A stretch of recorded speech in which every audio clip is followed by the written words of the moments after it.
This child is the heiress of the legendary orca duke, the supreme killer whale, yet she lacks even a spark of hydraulic manner.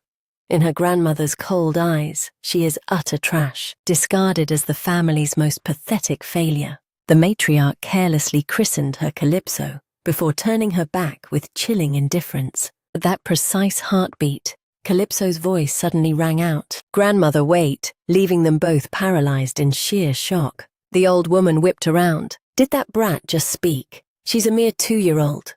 Shouldn't the elite heirs of the Orca clan, those ruthless killer whale assassins, only master speech at age 5? Not only that, but this tiny runt actually comprehends everything. She instantly snatched the toddler up by the scruff of her neck. Isn't this look just the definition of lethal cuteness energy? Yet here she is being scrutinized.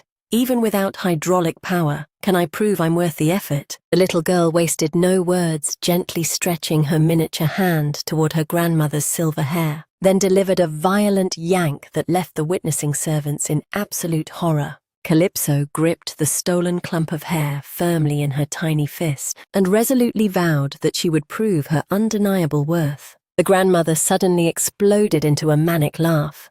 To think that your father, Pierre, a man who has long since abandoned his soul, could sire a wild creature like this. She then tossed Calypso back toward her cradle like a discarded doll, commanding them to drag her to the educational facility.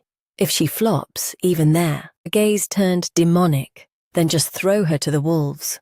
I have zero tolerance for failures. Calypso's eyes burned with fierce resolve.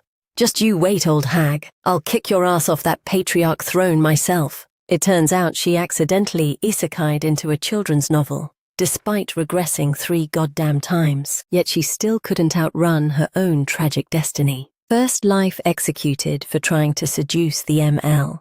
Second life died a pathetic death from tetanus. Third life met her end fueled by reckless overambition. During the clash against the Dragon Duke, though she fell, she unearthed one secret. He is the ultimate key for her to finally return to her original world. Calypso's mission is to survive until age 10 and secure the title of Dragon Bride. That is the only path to infiltrate the Dragon Duke's inner circle and find the way home. After earning the matriarch's nod, the servants' attitudes toward Calypso did a total 180.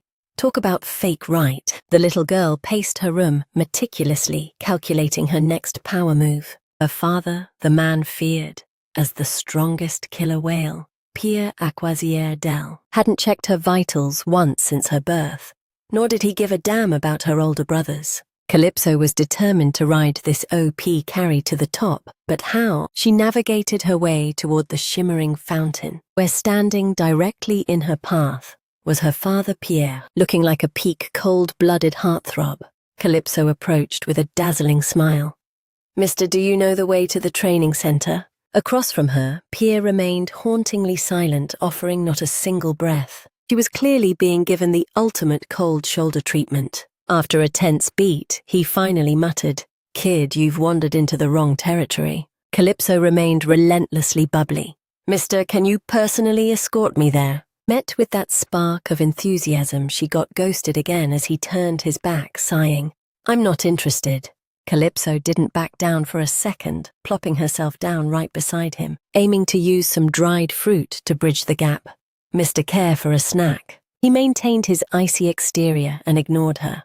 Man, what a socially stunted guy. Realizing the soft approach was failing, Calypso got real, asking, "Do you have any friends, or are you just lonely like me?" Pierre offered no retort, staying stone-cold silent, which left Calypso feeling low-key salty. After that, the little girl stood to make her exit, but didn't forget to glance back with a radiant grin. "See you on the flip side." As Calypso retreated, he finally muttered, "Is she truly my blood?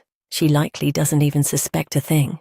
Meanwhile, Calypso was sprinting while desperately trying to decode her father's inscrutable mind. Any sane person could see the truth. There's zero chance father didn't recognize his own kin. That night, upon creeping back to the training center, Calypso lurked behind the door to eavesdrop. 2 servants were trashing the children, calling them pathetic failures and a total waste of space.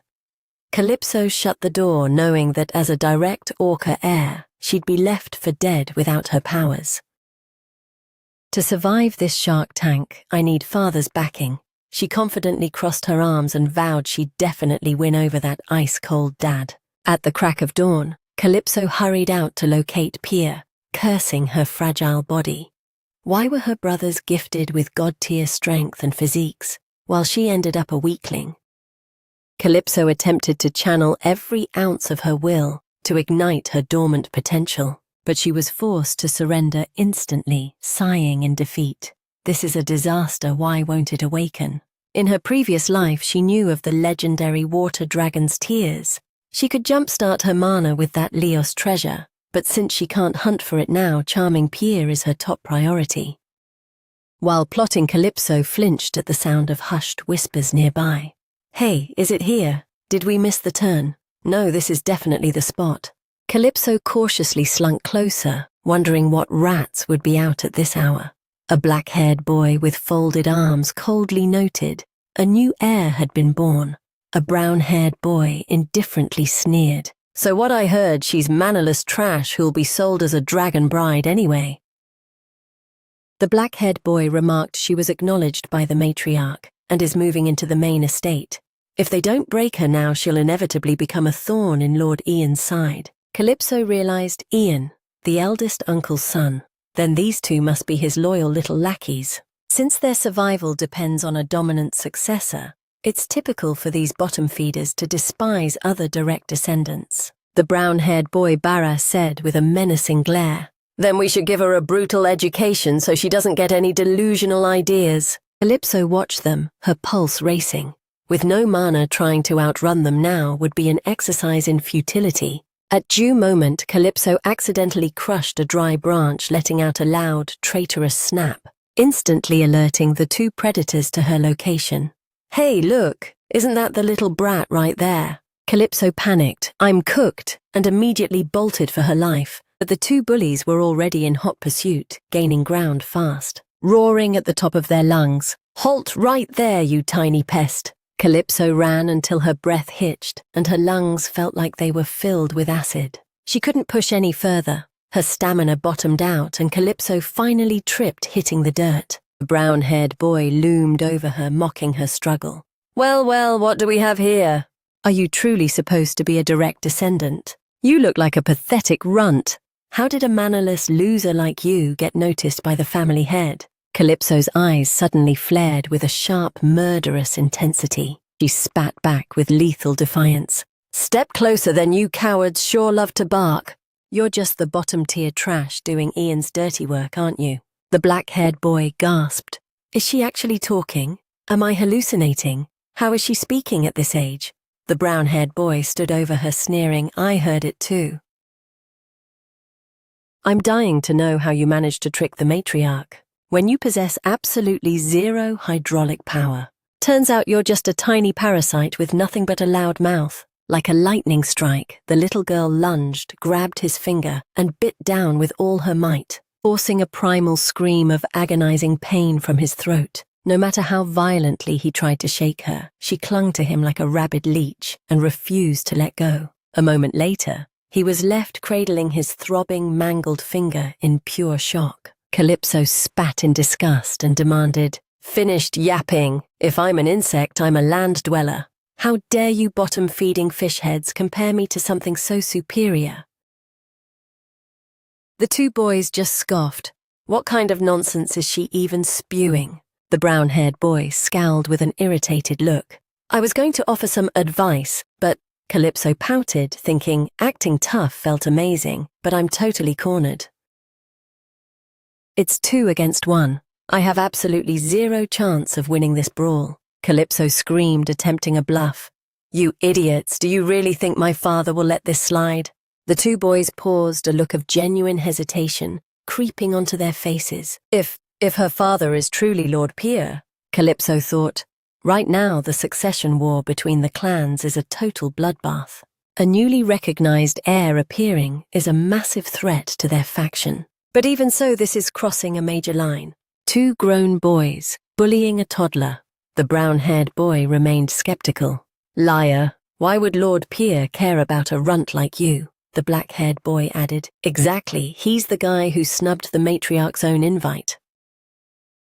Calypso kept her poker face, feigning absolute confidence.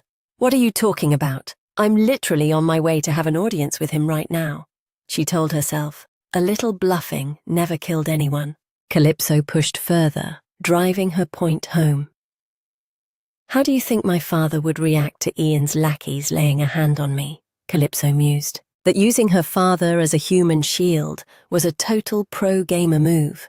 The black-haired boy began to sweat, frantically trying to bail. "Hey, let's bounce something seriously off here." The brown-haired bully shoved his comrade aside and loomed over Calypso with a predatory sneer. "Get lost, I'm not leaving until I beat some respect into this brat." Calypso squeezed her eyes shut, desperately praying, with every fibre of her soul for the command of the tides. Suddenly, a violent, surging torrent of water roared toward her attackers. The brown-haired boy was launched into the air, hitting the dirt with the heavy thud of a wet sack of salt. The black-haired boy rushed over in a blind panic. "Hey, snap out of it!" The bully stammered in sheer terror. A water vortex." His friend stared in disbelief. "I thought she was a mannerless dud, so where the hell did that come from?" "Fine, damn it, just you wait. This isn't over." Calypso mischievously flashed him the middle finger and barked, "Eat that! Oh my, what was that? Did I just accidentally unlock my hidden water powers? That is legendary as expected of a certified genius like myself. Though I'm a total mess now. I can't possibly face father looking like a swamp monster. I need to patch these wounds first, B." The man standing in the shadows whispered to himself. "I wonder if this little brat even realizes who she's talking to." As Calypso trudged along with heavy steps, she muttered, "Nothing heals the soul like a top-tier meal." Hearing this, B leaned against a tree with a look of pure bewilderment.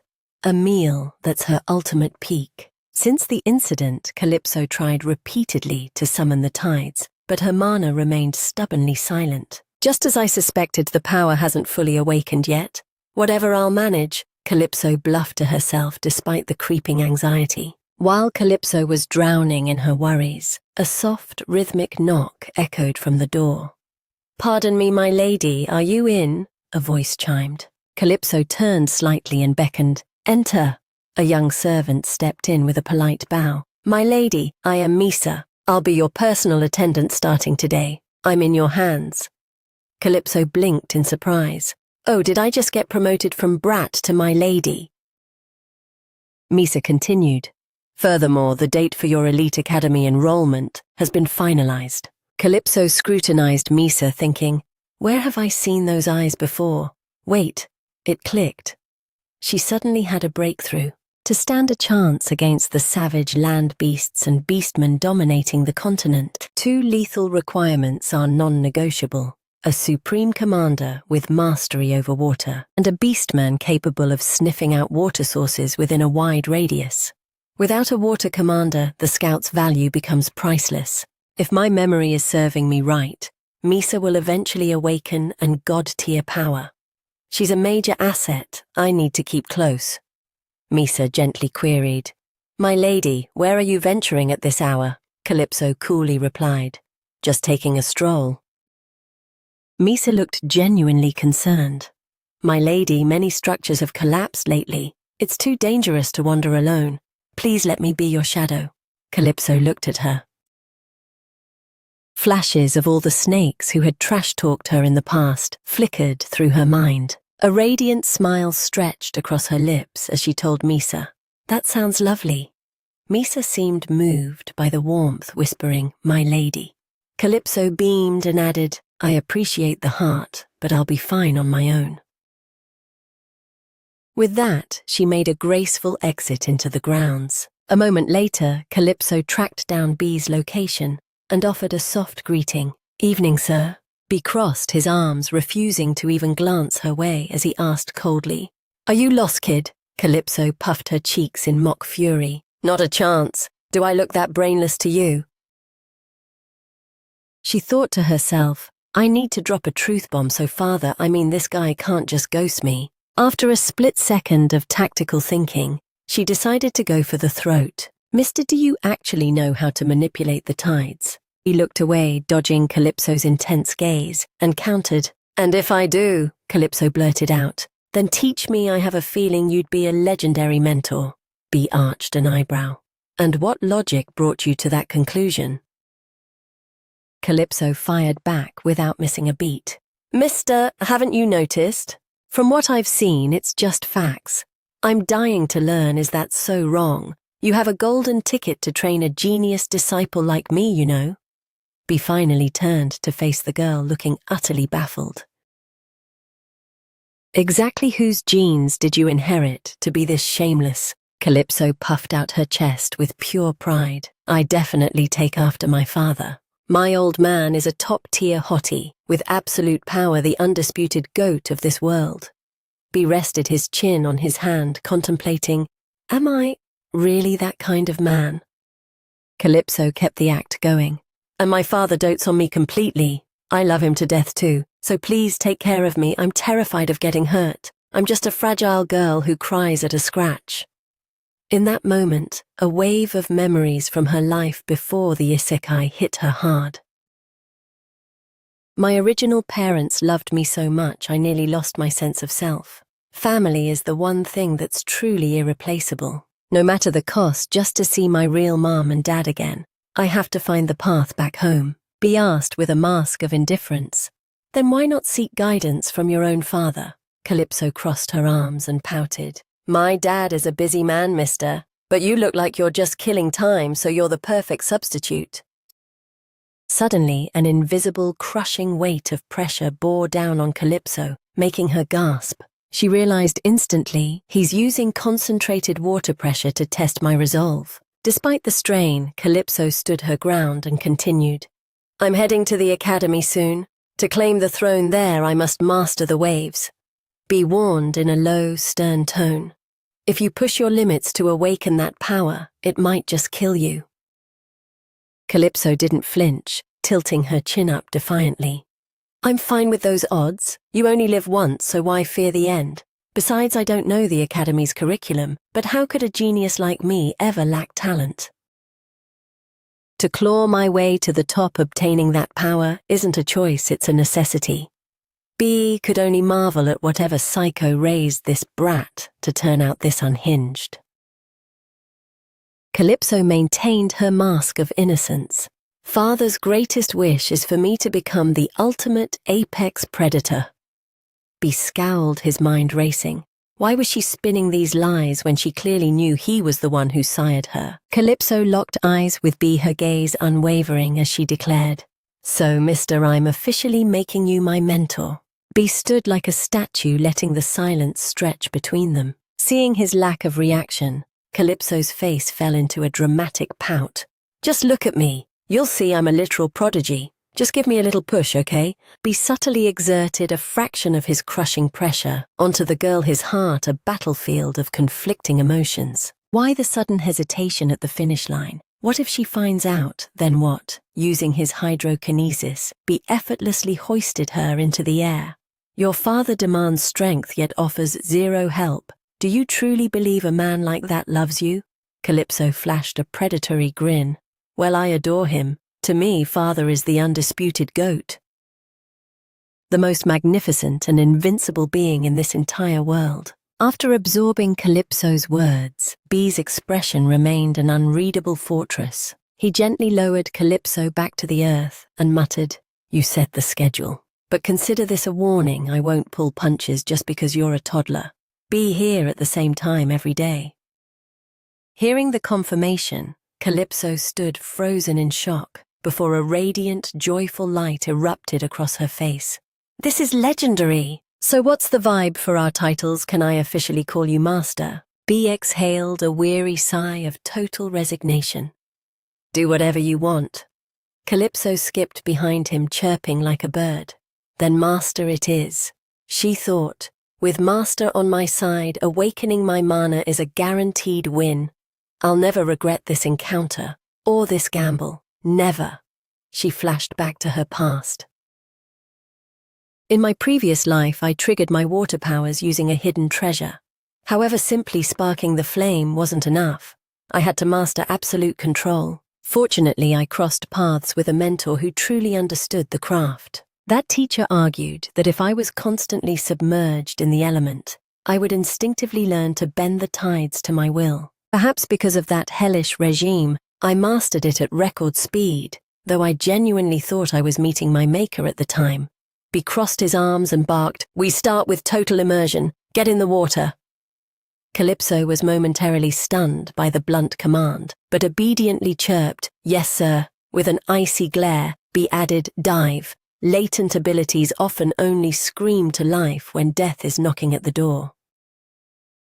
Calypso immediately shrieked in a panicked frenzy. "No way! That's insane if we go that hard right off the bat." Be cut her off with cold finality. "If this method is too much for you, there are plenty of other scenic routes." Calypso looked up, her eyes shimmering with desperate hope. "Then what are the other options?" Bee proceeded to rattle off a list of alternatives, each one a suicidal challenge that bordered on the physically impossible. Finally, Calypso let out a defeated sigh and muttered, "Fine, I'm going in." With a massive splash, she plunged into the depths. As she sank, Calypso thought, "This training intensity is borderline child abuse for my age. If I'm tempering my vessel to withstand the raw power of the tides, then I'm on the right track. But why does the goal feel so damn blurry?" Calypso's eyelids grew heavy, her heart thundering against her ribs like a trapped bird. Then the crushing weight of the water forced its way into her lungs. Thrashing in a blind panic, she lunged toward the shimmering surface. She wheezed, "I saw the light, I almost actually died." Bee watched her silent for a moment before dropping a bizarre question. "Are you some kind of rare aquatic insect?" Calypso, hacking violently, spat out a mouthful of lake water. Bee, still striking a stern pose with crossed arms, continued, "Even so, you shouldn't be folding this easily under pressure. Aside from you, no one else carries this much raw potential." "Ha," Calypso shot back sarcastically. "Master, those are some top-tier manipulative words. Just because I have potential doesn't mean it doesn't hurt. Besides, are we just going to ignore the fact that I'm literally a toddler?" Be countered coldly. "If you can survive this regimen, what does a number like age even matter?" Calypso balled her tiny fists and whispered a vow to herself. "He talks a big game, but I can already feel a spark of something ancient stirring deep within my soul. Even if it's a pebble compared to the mountains of power my genius brothers possess. In this timeline, I will claw my way to absolute superiority." The scene cut to a new horizon. A refined voice called out, "My lady, we have arrived at our destination." Calypso's eyes went wide, her heart swelling with a cocktail of emotions. She never imagined the day she'd officially enter the academy would arrive so soon. "In my second life, I was sold off like cattle, and in my third, I was kicked out halfway.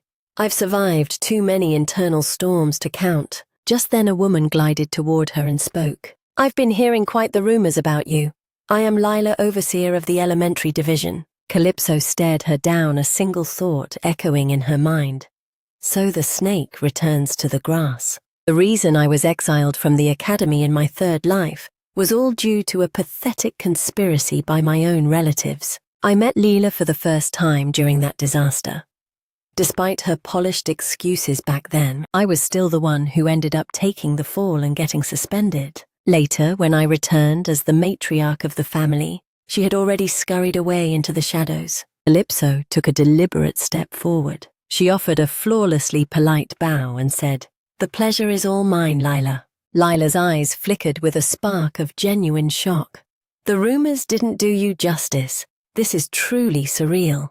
To think a 3-year-old could possess such perfect elocution and such refined noble grace. Allow me the honor of escorting you to your classroom. Right this way, please." Calypso trailed behind her, silently analyzing every move. The woman was walking at a measured, deliberate pace, perfectly synchronizing her stride with my own. She noticed the synchronization. Lila didn't want the girl trailing behind. Reflecting back, I never truly thanked Lila in my previous life. Lila halted, pivoted, and announced, "We've arrived. Step inside." Once Calypso entered, Lila raised her voice to command the room.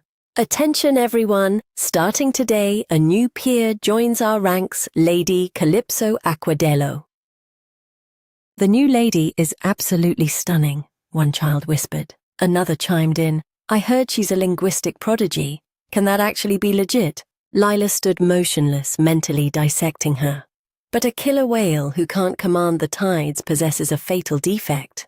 Due to the glacial development of our apex species, children usually don't master speech until age 7 or 8. It seems the legends of a genius lady with silver-tongued eloquence weren't just myths. However, if this is all a choreographed stunt using cheap trickery, I'll expose their secrets soon enough. That's precisely the point, a purple-haired girl hissed.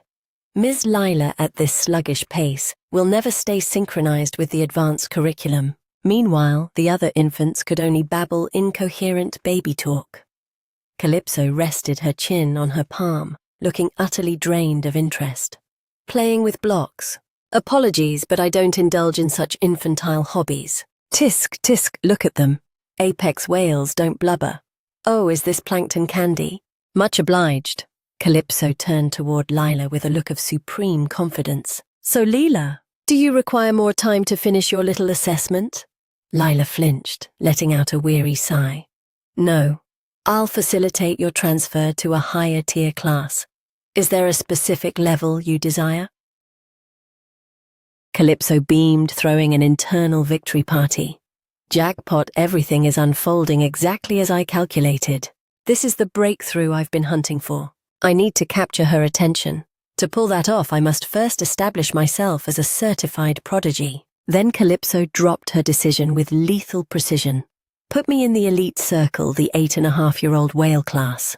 Half are prime selection candidates, and the rest are the veterans of this facility. What do you think? Is there anyone in that room who can out-talk me? Lila offered a shallow bow and replied, No, my lady, you are unrivaled. However, you must bear the weight of your own choices. Do we have an accord? Deal, Calypso replied, instantly dialing up the smug energy. I take it you no longer view me as a mere 3-year-old toddler, right? Lila responded. Indeed, it's quite staggering. Not since your third brother graced this facility have I been this rattled. Regardless who briefed you on the educational hierarchy here, Calypso caught the gazes of the secret whisperers and replied, My father gave me the tour. He dotes on me immensely. There, now you know everything. As Calypso's words trailed off, a heavy, unsettling silence choked the room. Lila finally broke the quiet. First, I shall escort you to the advanced class you requested. Calypso nodded. Lead the way. As they walked, Lila stole a skeptical glance at her, wondering, did Lord Pierre actually raise her? The fact that Lord Pierre never laid eyes on his offspring even once is common knowledge. This implies the lady and Lord Pierre have forged a secret bond. Rumors really do outrun reality. Even if her hydrokinesis hasn't surfaced, with Lord Pierre's backing, her awakening is an absolute certainty. This isn't just a minor family matter anymore. It's the rise of a direct descendant who happens to be a genius. A new threat to the succession has officially entered the chat. Moments later, Calypso exclaimed with a glowing face. That went even smoother than I anticipated. Bea asked with a raised eyebrow. What exactly went smoothly? Calypso smirked and replied. I've officially been validated for my god-tier talent. Bea eyed the girl, his voice remaining flat. I fail to see why you're this hyped. If you can't manifest your water power, you're just a disqualified fluke. Calypso crossed her arms, looking completely slighted. Master, look at you killing the vibe. But I'll let it slide even if you are socially inept. I'm a 3-year-old with S-tier rhetoric after all. Bea countered. You looking for another round of training today? Calypso immediately tried to backpedal. I was actually about to recite some high-level poetry. But Master, check me out. My physique has become so shredded I could probably crush boulders, Bea murmured, weighing the observation. It is peculiar. Despite your lack of mana, your physical stats are scaling impressively. Bea stood up and sighed. Come, I have a new training objective for you. Shortly they reached a majestic-looking estate. Calypso's eyes nearly popped out of her skull, her jaw hitting the floor. Whoa! Master's mansion is straight-up legendary. She scanned the area, thinking, compared to Pierre's fortress, this is modest, but it's clearly hidden for a reason. A moment later they entered a specific room, Calypso shrieked in absolute horror once more. Master, what kind of biohazard pigsty is this? Bee looked offended and snapped, watch your tongue. Why compare my space to filthy land beasts? Calypso looked sheepish. My bad, but seriously, what is up with this chaotic mess? Bee stated, this is my inner sanctum. From this moment on, you will utilize your hydrokinesis to sanitize it.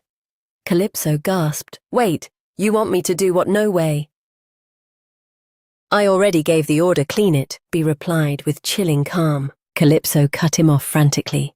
Oh, I heard you loud and clear. But is this actual training using water to reach the top tier? Or does cleaning somehow translate to battle endurance? Is this some kind of high-level sensory calibration exercise? Bee squinted at Calypso with deep suspicion. Occasionally you speak as if you've already mastered that power, like you're a veteran user. That's impossible, isn't it? Calypso pulled a face. Well, you never know. In my previous life, I was the most elite aquatic creature to ever exist. The little girl then spoke up again. So I really have to reorganize this disaster. Cleaning this trash heap is making my head spin. Calypso trembled with pure indignation. This whale is unbelievable. That killer whale must have forgotten that I'm only a 3-year-old toddler. Calypso shrieked, I refuse! You're telling me I have to burn mana just to scrub floors? Master, Bee replied with icy indifference. Precisely. The applications of hydraulic power are limitless. First is dread using raw intimidation to crush opponents. Second is manifestation bending water to your absolute will. Third is releasing the dormant terrestrial power of mermen. Fourth is reinforcing the physical vessel. Currently, body reinforcement is the only scrap of talent you've managed to show. Since your true awakening is lagging, you must push your physical limits to the breaking point. Master, Calypso mused, did father intentionally trash this place just to haze me? What a dysfunctional dad. Calypso sighed. Understood, master. She stole a glance at Bay and whispered to herself, there's that look again. That hollow expression of someone who has severed all ties to the living world. Is that the trademark gaze of those haunted by chronic despair? The hours blurred together until the shadows of evening stretched long. Master, where does this scrap of fabric go? He propped his head on his hand and muttered, incinerate it, it's nothing but useless debris. Liar. Bee's flinch proved this was no ordinary piece of junk. Calypso's memories from her past lives confirmed her suspicion. Calypso stuffed the handkerchief into her pocket and chirped, fine, I'll toss it, but wasn't this your personal item? Bee averted his eyes and whispered, no, it belonged to my late wife. Calypso thought, whoa, that took a dark turn. Why is he sitting here in the pitch black anyway? Even after cycling through multiple rebirths, my knowledge of Mum remains a total void. She was a killer whale beastman and a saint. That's the entire file. I know nothing else, and I'm not looking for a tragedy. Bee approached and asked, was this chore too effortless for you, brat? Calypso flinched, not in the slightest.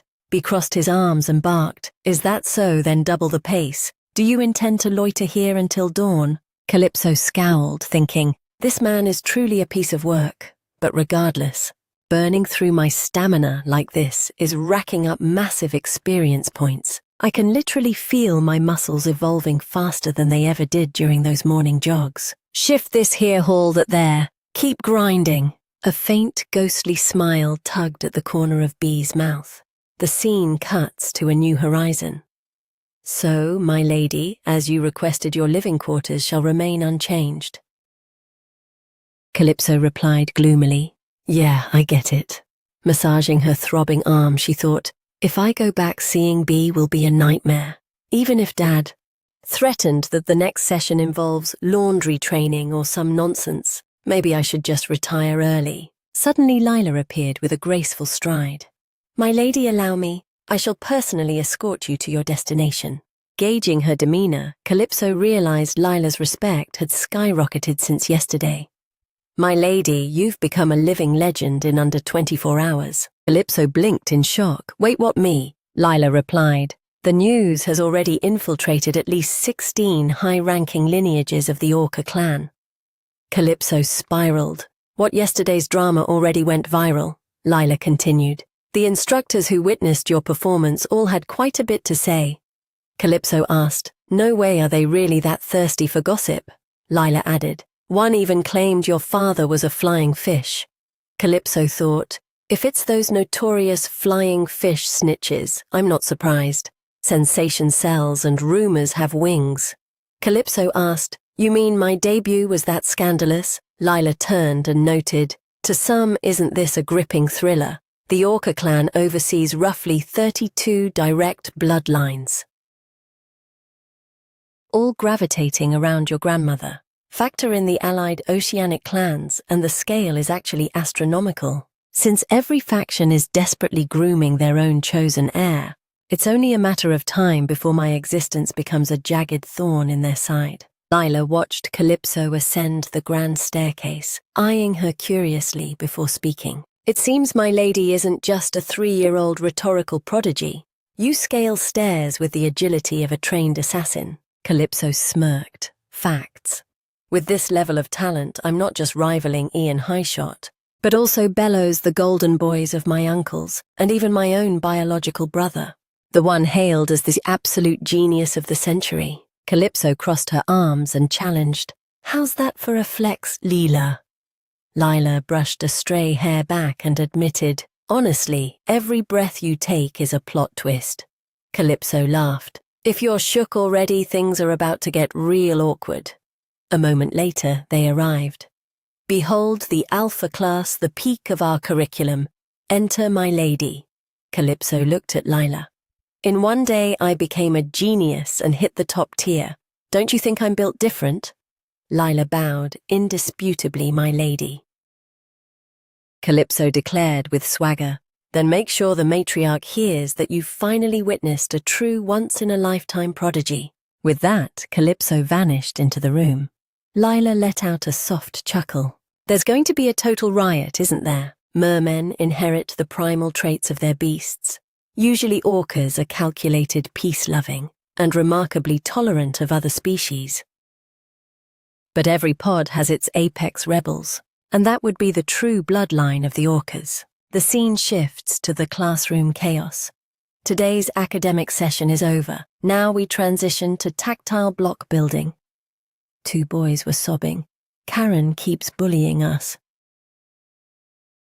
The teacher interjected, "Karen, you must refrain from disrupting the learning environment." Karen leaned back with a bored sneer and snapped, "Whatever. Why are we even wasting time on these infantile games?"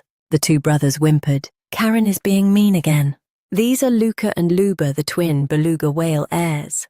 Karen raised a threatening fist and snarled. "You 2 are light years below my fin. What are you even aiming for?" The twins whimpered. "He's at it again, always at it." Karen snapped. "Hey, you Beluga runts, shut your traps." The teacher raised her voice. "Eyes on me, everyone. Today we welcome a new student, Calypso. Let's give her a warm welcome." Karen froze. What, that brat is a direct descendant? If it's a girl, then surely. Karen recalled the toxic gossip he'd overheard. "That's Pierre's daughter, right? Word is she's a mannerless dud who hasn't awakened yet. What a pathetic waste. I heard she's just dragon bride collateral. Good riddance. How did a beast like Pierre father such a loser?" The teacher turned toward Calypso, her tone soft yet expectant. "Why don't you introduce yourself to the class?" Hearing this, Karen snickered, his eyes dripping with malice. "Just a mid-tier brat. I'm definitely going to make her cry." Ignoring the hostile whispers, Calypso flashed a blindingly radiant smile. She confidently stepped into the spotlight. "Thrilled to meet you all. This is an elite facility founded by the Orca clan to teach the brutal law of the jungle. And make no mistake, I'm taking the #1 spot here." Calypso puffed out her chest, her commanding voice echoing through the hall. "I am Calypso Aquadello. I hope this class can actually keep up with me." Amidst the sharp applause, Teacher Camille beamed. My, quite the entrance. Let's give Calypso a big hand. Now let's begin our puzzle session. Everyone to your seats." The moment she sat down, Karen stomped over with a heavy ego. "Hey, Pinky, you're the descendant everyone's yapping about." Calypso crossed her arms, her sharp gaze locking onto his. "Who are you and what's your age?" Karen lifted his chin arrogantly. I'm Karen, 8 years old. You're just a pint-sized royal, aren't you? Look pretty scruffy too. Calypso's brow twitched as she looked at him thinking, toxic brats really are a universal constant. Then she spoke, her voice dropping to a sub-zero chill. Listen, kid, if you're still wet behind the ears, don't talk smack. Isn't 8 the age to graduate to the intermediate level? They say if you're still stuck in elementary at your age, you're a certified failure. What's the term? Oh, and just so you know, I'm only 3. Aren't you embarrassed to be sharing a desk with a 3-year-old? Karen's face turned a violent shade of crimson as he roared, "That's a total lie! Our species isn't even supposed to master speech until age 5. Calypso let out a sharp smirk, her eyes burning with defiance. You really think our brain cells are on the same level? Karen clenched his fists and bellowed, You defective runt! He lunged with a punch. But Calypso executed a flawless dodge at the very last second. Someone clearly forgot to teach you some basic manners. In a flash, Calypso seized Karen by the collar and delivered a brutal headbutt that sent the boy reeling backward in a daze. Karen clutched his forehead, trembling. What kind of headbutt was that? That's totally foul play. Calypso crossed her arms, looking completely unbothered. Foul play, look at the massive size advantage you have over me.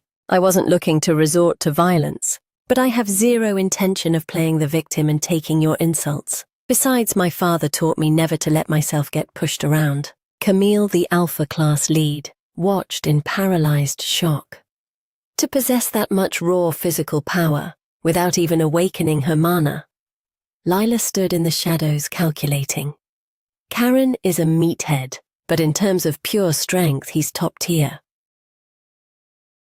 To think the lady could neutralize him so effortlessly, this is the moment. This story is going to go viral throughout the clan. Calypso was purely satisfied, nodding to herself. Perfect, just as I envisioned.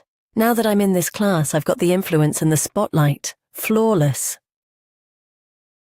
Camille spoke up to diffuse the tension. All right, children, everyone settle down. A noble whale requires a rigorous education. The afternoon blurred by. Calypso stretched her tiny limbs, a triumphant smile on her lips. Today was a highly productive day. She replayed Lila's words. You won't need another transfer. Honestly, you probably won't be stuck in this junior facility for long. Calypso allowed herself a smug little grin. Suddenly, the twins Luba and Luca came charging over.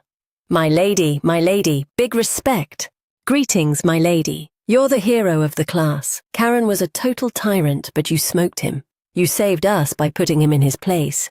Looking at the hyper twins, she mused. Beluga beastmen, their sharp and wholesome classic beluga traits. But who could have the heart to hit these fluffballs? Their hair is so soft too. Calypso asked gently, What are your names again? They replied in perfect sync, faces glowing. This is Luba and this is Luca. Together we are the Luca-Luba duo. Calypso blinked, confused. Luba. Both corrected her instantly. Luca-Luba. Calypso gave a faint smile. Right, I'll be counting on you. You're officially my first allies. Calypso suddenly had a flashback and warned herself, please don't pull any shady help me stunts. Did they think a guilt trip would make her grind harder? The con artist from My Third Life was also a beluga. Even if his luck was trash, the man was dangerously brilliant. The twins continued with high energy. We must repay our lady. Mom said to be gracious to new faces, so we should be kind to her father too.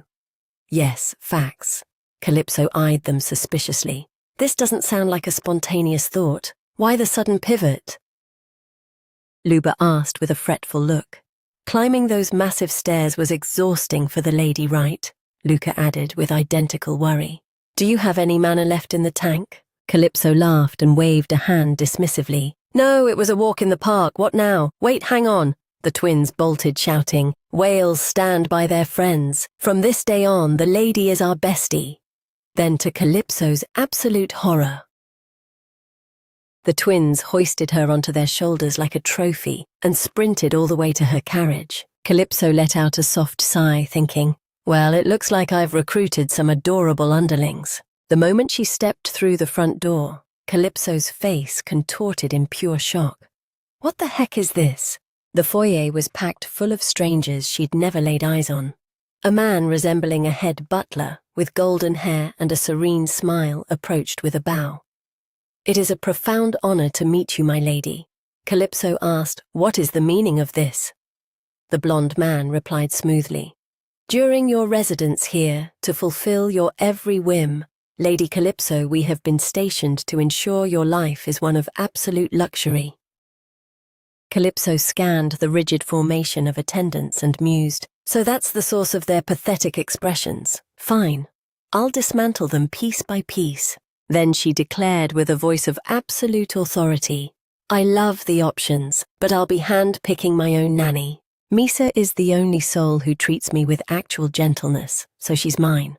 And specifically, I want the one most obsessed with my nutrition." The blonde man faltered, looking utterly bewildered. "Meals, you mean?" Calypso cut him off bluntly. "I bet you were oblivious to the fact that the staff here frequently starve me of decent food." The blonde man interjected firmly, "But my lady, that is the foundational law of survival for the strong here." Calypso let out a weary sigh. "The Orca family code, right, I'm well aware. However, is enduring scalding baths that could literally char my skin also a sacred clan tradition I feel neglected and monstrously abused for a toddler. This isn't overcoming a trial, it's straight-up negligence." The blonde man was visibly shaken. Such atrocities actually occurred. Calypso continued with lethal finality. "Rest assured, I will be giving my father a very detailed report on this." The blonde man spiraled into a panic, his face turning ghostly. You mean Lord Pierre?" Calypso planted her hands on her hips with smug confidence. "Father is intensely curious about my well-being." The man stammered, bowing frantically. My Lady Calypso, if you would allow it, we will overhaul and rectify every single grievance immediately." Calypso thought, "If I don't seize the reins now, I'm toast. I'm going to make you snakes pay for every sin." Then she projected power while maintaining her innocent facade. "I can take it, but other children would be broken. Yes, I'll definitely mention this to father as well." With that, she tugged on Misa's sleeve and flashed a dazzling, triumphant smile. "Everything is settled. Let's look out for each other, Misa." Misa dropped to her knees, her face glowing as she bowed low. "Yes, my lady. I will serve you with my entire soul." Time blazed past, like a hound in full sprint. Misa worked under the blistering sun, whispering to herself. The young mistress claimed she was a prodigy, didn't she? I remember it clearly now, she thought. In my previous life, the Beluga clan was completely annihilated. The beluga and dolphin beastmen were originally the most brilliant races in the ocean, but in my third regression when I attempted to shield the white dolphins, everyone met the same gruesome end. The butcher behind it all was Ian, my own cousin, all over the pathetic excuse that they had accidentally bruised his ego. As Calypso snapped her book shut, her eyes hardened with resolve.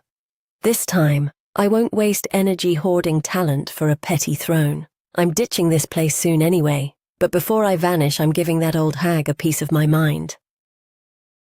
Just then, 2 new maids scurried in, their eyes widening at the sight of her reading. Oh, my lady is deep in study. Heavens, how can one child be so remarkably brilliant? Look at those precious tiny hands clutching that book. It's lethally cute. Calypso, you are truly a pocket-sized masterpiece.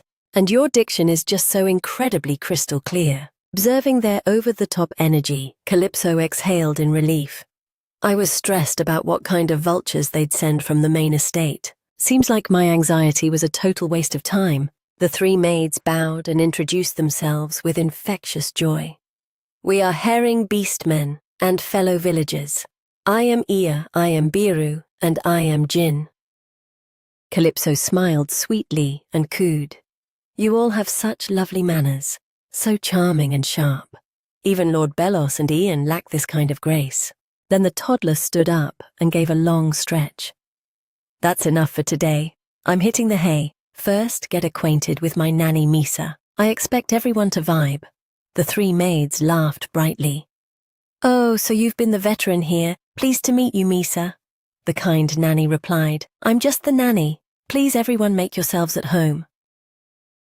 "Well, you girls stay and gossip. I'm off to see father," Calypso chirped, expertly finding an escape hatch. "If I linger, I'll never make my getaway, because their chatter is a never-ending whirlpool." A few days later, life had settled into a surprisingly tranquil rhythm. Honestly, it's the most peaceful era of all my lives combined.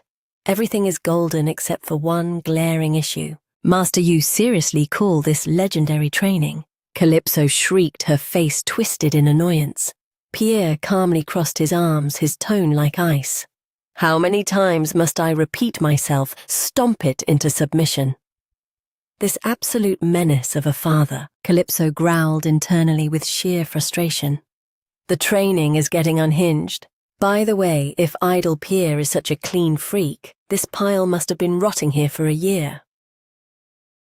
"Master, how on earth am I supposed to scrub this clean? Why haven't you managed to manifest a single drop of water yet?" Pierre asked, sounding genuinely perplexed. "You aren't even 8. If you can't even grasp the fundamentals, the road ahead is going to be brutal. This is precisely why I loathe conversing with natural-born geniuses." Calypso snapped back. "Regardless, I'm the undisputed star of my class, you know." Pierre's gaze turned somber. "At your level, it seems the standards for newborn orcas have plummeted to an embarrassing low. Now I finally understand why everyone calls father a total jinx. I've never endured such sadistic training. I have to find a tactical workaround." Master Calypso pivoted her strategy, adopting a high-pitched whine. "I can't stomp it down. What's the move, Master?" Pierre pointed a finger toward the ground. "If you possessed power, where would you channel the concentration?" Calypso pondered for a second, then cheered. "Right there, Master, look, it worked. I've crushed them into the dirt." The little girl was secretly vibrating with excitement. "If I keep manipulating my power like this, I can compensate for this tiny, fragile frame. Exactly like Master showed me. Master is the GOAT." Hearing her praise, a strange, airy sensation surged through Pierre's chest. "I'm positive father has finally clocked that I'm his daughter." Calypso stole a glance at him. All his life he's been the sun everyone orbits, but remained perpetually indifferent to the world around him. "We're grinding hard, Mr. Killer Whale. One day you'll be blindsided by a prodigy just like you." Master, I'm not finished. Why are you leaving?" "I'm nearly there," the toddler declared proudly. "Regardless, I can't call him father just yet. I've completed the task. I'm a star, right? Nothing remarkable." "This wasn't supposed to be a challenge," Pierre countered with a shrug. "I wonder whose daughter is this gifted," Calypso teased, flashing a grin as radiant as the morning sun. "Obviously, I'm my father's daughter." Pierre froze for a heartbeat, then muttered coldly, "A father who never once showed up to provide for his own 3-year-old flesh and blood. Don't you realize you're literally parenting your daughter right now?" Calypso fumed internally. Pierre crossed his arms, offering a rare assessment. "The more I observe, the more I see your intellect is top tier." "Naturally, since I'm a disciple hand-forged by the master himself," Calypso chirped. "You don't need to name-drop me every time you breathe." "What? Master is the one who molded me." There goes that stone-cold expression again. That face that suggests nothing in this universe could ever move him. "Why are you always a lone wolf, Master? Is it because you despise being part of the herd?" Lord Pierre briefly replayed the haunting whispers from years ago. "It's a tragedy for Lord Pierre's lineage.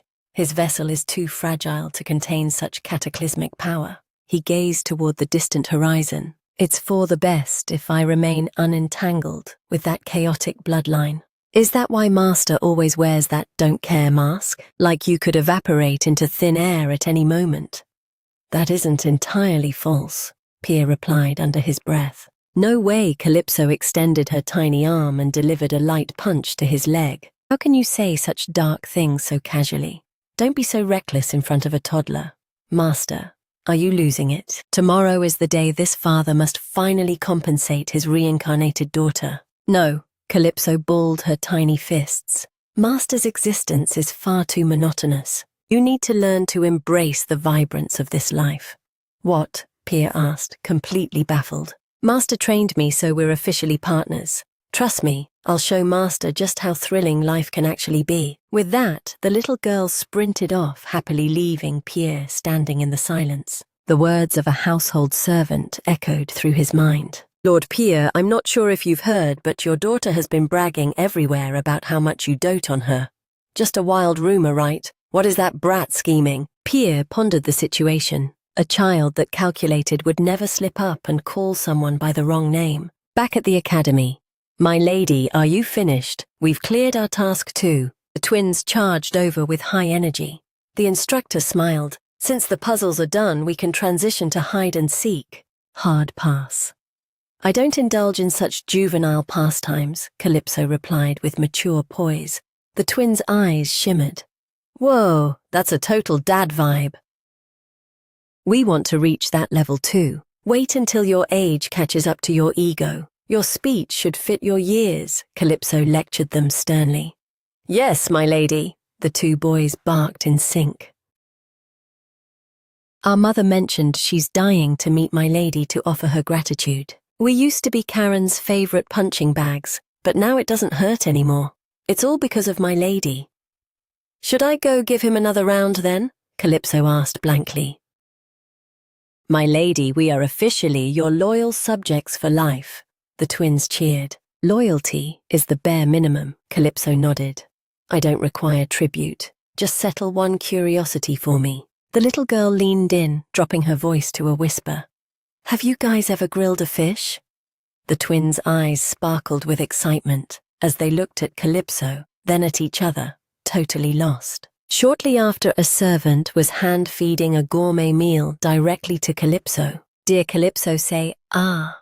How can a young lady possess such pinchable cheeks and a divine face?" Biru, standing nearby, nodded in fierce agreement. "Fact, I've never seen a child this adorable."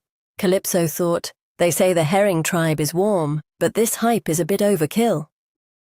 "Regardless, peak nutrition is mandatory for my growth phase. All I need now is to hit my growth spurt, ASAP, and settle the score with those dragons." "Yes." Just then, Jin interjected, snapping her back to reality. "Come to think of it, the Dragon Festival is returning this year, right?" The Dragon Festival, massive spectacle orchestrated by the sovereigns within the Dragon Empire. In truth, it's a flex of absolute power to prove that even the legendary Dragon Duke lineage is firmly under the royal family's thumb. Badia let out a heavy, regretful sigh. "This year as well, only land dwellers and beastmen are on the guest list. What a total drag. I wanted to attend just for the flex, but there's never been a scenario where marine beastmen were invited. My father also harbored a wish to meet the Dragon Duke. Just once," Calypso quietly reminisced. Suddenly, Biru dropped a bombshell with a gasp. "Have you guys heard the head of the clan is making his grand return?" "Returning already?" Calypso inquired, her curiosity piqued. Instantly, the maid spiraled into a frenzy. "Ah, so precious, my lady, did you just hit us with a wink?" "No, I absolutely did not," Calypso deadpanned. "Can you do it again?" Jin pleaded with puppy dog eyes. Calypso obliged with a tiny calculated wink. "Just this once, understood." A moment later, Jin leaned in with a conspiratorial whisper. "The patriarch has summoned a full clan assembly the second he steps foot on the docks." "You're quite the information broker," Calypso mused. Jin beamed with pride. "Our herring tribe's intelligence network is woven into every corner, my lady." A clan assembly? How do I finesse an invitation to that? Calypso pondered. I can't exactly force a sudden awakening of my hydrokinesis right now. Perhaps the most tactical play is to introduce. Suddenly, a memory of my brother's vow from my previous life surfaced. "You surpassed us. We'll follow your lead on the bloody path to the patriarch's throne. Just tread over our corpses and keep your eyes on the prize. Which of these three absolute morons should I recruit first?" Jin hovered another spoonful of food near her lips. "My lady, open wide. I have a strict no-carrot policy," Calypso stated with iron finality. Jin's face instantly crumbled into dejection. "I'm so sorry. My culinary skills must be beneath your palate." Seeing the drama, Calypso stammered. "Wait, no chill with the apologies. I mean, a lady of my status shouldn't be stressing over the kitchen anyway. Fine, whatever. Just a single bite this time, she conceded reluctantly, swallowing a piece. The room erupted into a standing ovation. Once the meal concluded, the fleet of servants gathered their things. Lady Calypso, we'll see you at the lunch hour tomorrow. I'll prepare a feast that'll blow your mind. Calypso offered a polite wave, but her thoughts were already miles away. The clan meeting.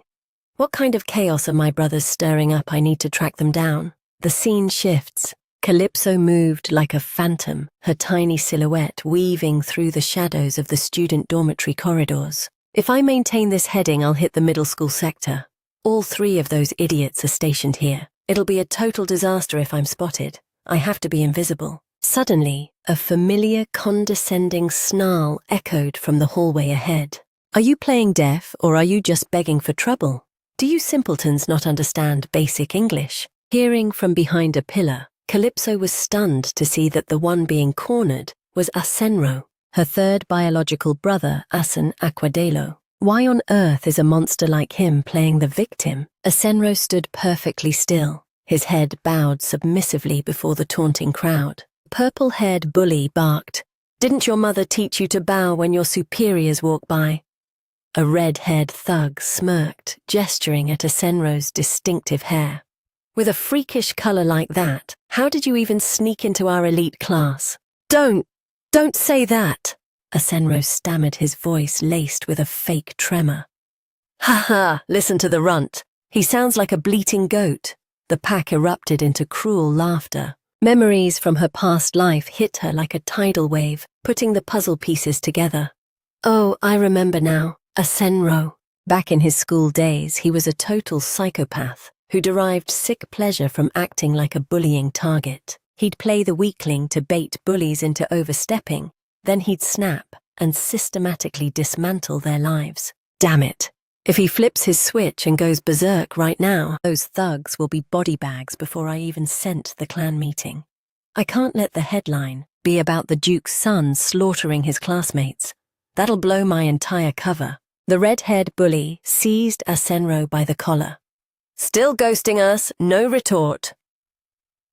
In that split second, a clear, piercing command cut through the air. Hold it! Calypso stepped into the light and shouted, "Back off right now!" A brown-haired lackey stepped forward with a sneer.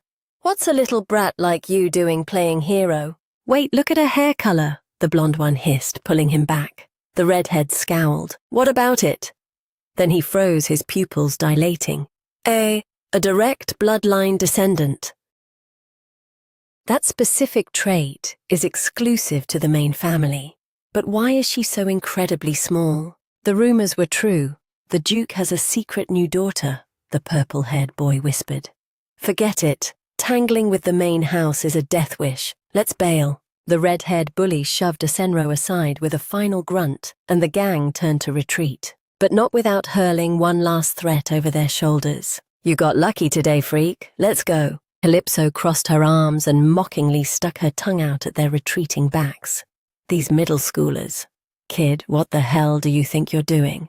Enro asked with a sharp irritability, his hair beginning to shimmer with shifting hues. "Why are you sticking your nose where it doesn't belong?" But a different fragment of memory surfaced in Calypso's mind, the image of a battle-worn future Enro. He had told her, "You know, Calypso, if you'd seen the cringy stuff I did as a kid, I would have died of pure shame. I did a lot of petty, unforgivable things back then. I carry that regret every day. I truly wonder how my life would have changed if I'd had you by my side sooner." Back in the present, Calypso planted her hands on her hips and glared up at her brother. "Why the distance? Enro, you're my flesh and blood, aren't you?" "What kind of delusional nonsense is this?" Enro grumbled, looking baffled. "What the actual—" I dialed my cuteness meter to the maximum and blurted out, "You're definitely my brother, right? I followed the Child Care for Dummies manual to the letter. So shouldn't there be a spark of brotherly love here?" Calypso screamed internally. Enro simply pivoted and began walking away. "Move it. Stop clogging the hallway and go home." "Aren't you even going to acknowledge me?" Calypso shifted to obstruct his retreat. "And why exactly should I? Because I just became your savior." I'm well aware you were seconds away from a massacre, right? Regardless of your genius, that stunt would have you stripped of your name and exiled. You know the law. The moment Ashenro crossed his arms, I could have handled those peasants without catching a ban, even if you hadn't barged in. Before he could finish, Ashenro recoiled in sheer bewilderment. Calypso's movement was a blur of predatory speed. The toddler lunged upward and delivered a devastating finger flick to Ashenro's forehead that erupted in a stinging, throbbing pain. Calypso touched down with a smug, self-satisfied grin. Only flicks of affection can truly snap people back to reality. I appreciate the tutorial, Father. Ashenro stumbled back, looking utterly rattled. Where in the world did you get that monstrous strength? What's it to you? Calypso took a step forward, tilting her chin up in defiance. I'm just a baby sister, who happens to be both adorable and exponentially stronger than her big brother. Absurd, how could before Ashenro could wrap his head around the situation? Calypso lunged and snatched him by the collar again. Tell me, brother, have you ever personally handled the laundry before? The second the words left her lips, she executed a flawless judo throw, slamming him into the dirt. Once more, Calypso casually brushed the dust from her palms. See, when you're scrubbing clothes, the more violence you apply, the faster the stains vanish. You still want a piece of me. The girl leaned over him, punctuating her point with a few more forehead flicks. Know your place, okay? My mana hasn't sparked yet, but my physical stats are off the charts. Resistance is futile. Just surrender. Ashenro roared.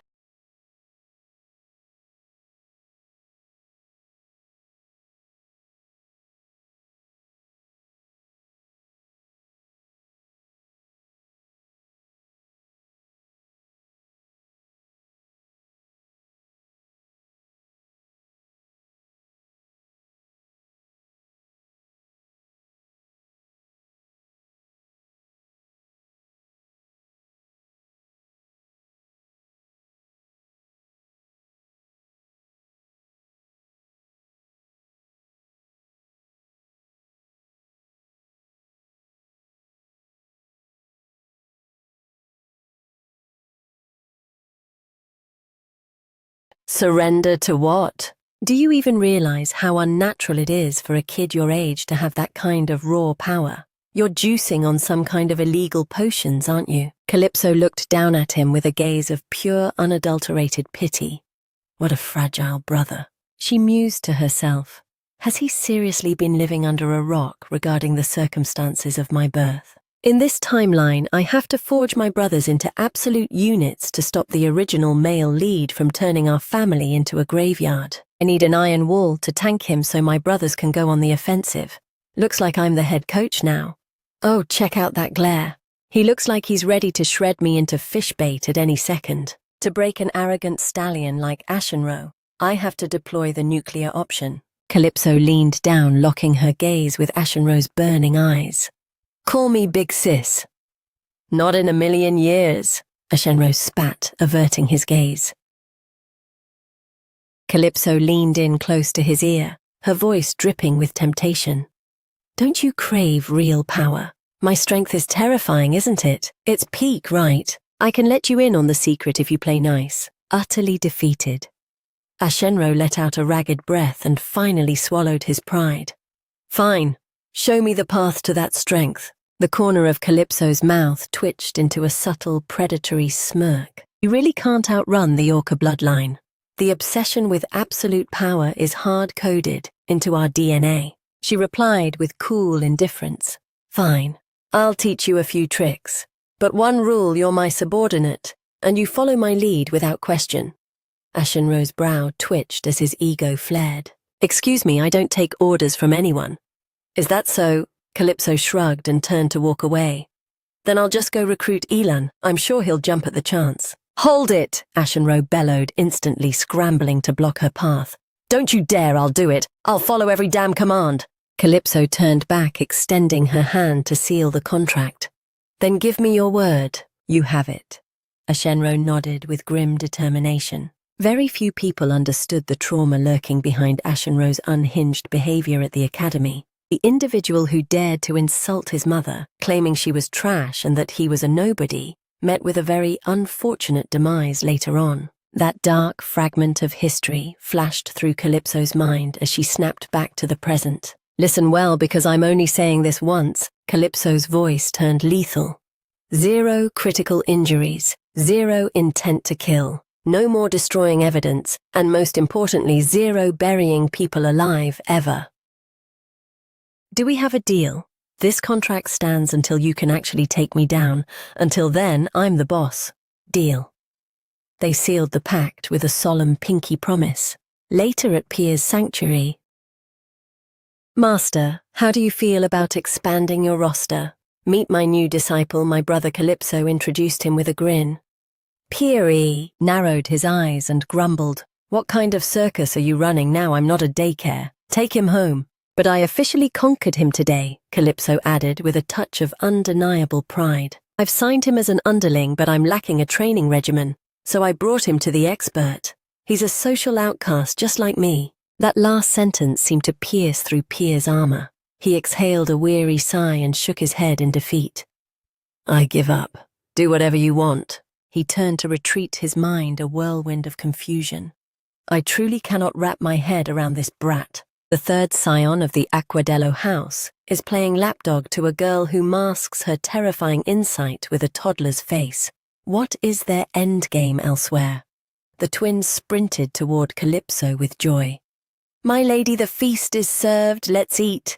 Count me in. You two are basically bundles of pure chaos. Calypso laughed, following them. Looking at the mountain of food, she wondered, how are 3 kids supposed to clear this table? Actually, my lady, one of the boys piped up. Our old man insists you visit our estate. He promised a legendary feast, so please say yes. I'm down, Calypso agreed happily. A second later, the other twin produced a letter with a proud flourish. This is the intel you requested. I had to pull some major strings with Dad for this. Oh, jackpot. You're a lifesaver. Calypso snatched the letter. Suddenly, their father materialized. Father has arrived. Greetings, my lady. I wish you a seamless journey home. They're literal carbon copies, Calypso thought, staring at the twins' father. The Beluga clan, the elite white whale house. In my previous life, I lacked any real bond with them before ascending as the family head. Their entire lineage had vanished into thin air. A torrent of memories flooded back. The killer whale clan was traditionally matriarchal, yet patriarch Ukila had sired no daughters. She made a grand proclamation, one of my grandchildren, regardless of gender, shall be my successor. Use your raw strength to seize the throne. This decree ignited hope for the underdogs. The frontrunner was Ian, her uncle's eldest, brutally powerful and sociopathic. The Beluga clan inadvertently crossed him, leading to their absolute systematic liquidation. Ah, it clicks now. I finally recall the barbaric atrocities Ian unleashed upon the helpless Beluga clan. Calypso's internal monologue was shattered by a condescending snarl. Hey, watch your step. Are your eyes buried in the dirt? Karen, a mid-tier clan member, deliberately shoulder-checked her. If you're hunting for a fight, find a more sophisticated strategy, Calypso retorted icily. You look pathetic. Did you expect me to flinch like you? Karen's face flushed a violent shade of crimson. As a girl, you should be submissive and refined. Not strutting around with your head held high like that. Head high, gaze fixed, that's basic class. Never heard of it, Calypso smirked. Since you're so bold, let's settle this in the ring. Let me witness your so-called talent. You're on the verge of expulsion anyway, Karen shrieked. Calypso crossed her arms, musing, what is this clown yapping about? There's clearly a plot to kick me out. Karen pressed on aggressively. Who authorized you to humiliate Lord Ian's subordinates? Prepare for a world of regret. Oh, I see he's just one of Ian's disposable lapdogs. Calypso looked genuinely amused. Is that the play? Then go ahead, expel me. I'm dying to see the exact logistics of how I'll be removed. You think this is a game? Karen trembled with unbridled rage. No one accused you of joking. Now tuck your tail and go tattle to Ian. Move it, or you'll miss your window. Utterly humiliated, Karen snapped and lost all grip on reality. He snatched a nearby ceremonial blade and lunged toward Calypso with a lethal swing. "I'll end you right here." Calypso executed a subtle lateral shift to evade the strike. "I'd prefer not to get my hands messy, but catching a blade is a literal pain, and I have a low tolerance for agony." In a blur of motion, she propelled herself upward. She drove her heel with bone-shattering force into Karen's skull. Immediately following the impact, she delivered a secondary kick that disarmed him, sending the blade spinning. Okay, that actually possessed a sliver of danger. Suddenly, Lila materialized and reclaimed the sword. "What is this madness? Karen's ceremonial blades are not tools for slaughter." Her voice turned to stone. "We'll conclude this investigation in the disciplinary chambers. Might is respected, but utilizing weapons against kin is strictly forbidden." Once Karen was dragged away, Calypso composed herself. "I appreciate the assist, ma'am." "Unnecessary," Lila countered. "As the director of this academy, this falls under my jurisdiction. I must maintain absolute neutrality." "I'm grateful nonetheless." Calypso beamed with a radiant, disarming smile. Lila exhaled. "It feels as though I'm debating an elite middle schooler. Do you care to explain, or shall we head to the office?" "Actually, forget it," Lila corrected herself. "We witnessed the entire exchange. You're dismissed, my lady. Besides, he gave me strict orders to ensure your safety. It's a first. I'm genuinely stunned." Calypso blinked. "Your father," Lila clarified. "Lord Pierre." Those two words struck Calypso with the force of a lightning bolt. Back in the sanctuary of her room, her heart was a chaotic wreck. What's the move now? Lila's revelation replayed on a loop. "I am indebted to Lord Pierre. I am merely one of his hidden shadows. Lila is Pierre's operative. What kind of 4D chess is he playing?" Calypso gripped her head in frustration. "He was in on it from the jump. He saw right through every single one of my amateur lies. Has he been laughing behind my back while playing along? It's time to drop the curtain." She took a steadying breath. She realized she had to confront him head on. But the moment she swung the door open and saw Pierre seated there, her bravado evaporated instantly. She felt like a total fraud. She once imagined it would be simple to sever this fake master-disciple bond, a bond forged purely out of boredom. But now, for the first time across all her lives, she was paralyzed by the fear of losing him. "Hello, master," she whispered. P glanced at the parchment gripped in her hand. "What is that?" "Oh, this." Calypso frantically smoothed the paper, trying to play it cool. "Just a little something I brought for you." "Are you intrigued, master, feeling the hype?" "Not particularly," P replied flatly. "Okay, he isn't fuming. It seems he's waiting for me to break, which means I have to take the lead." She quickly rallied her spirit.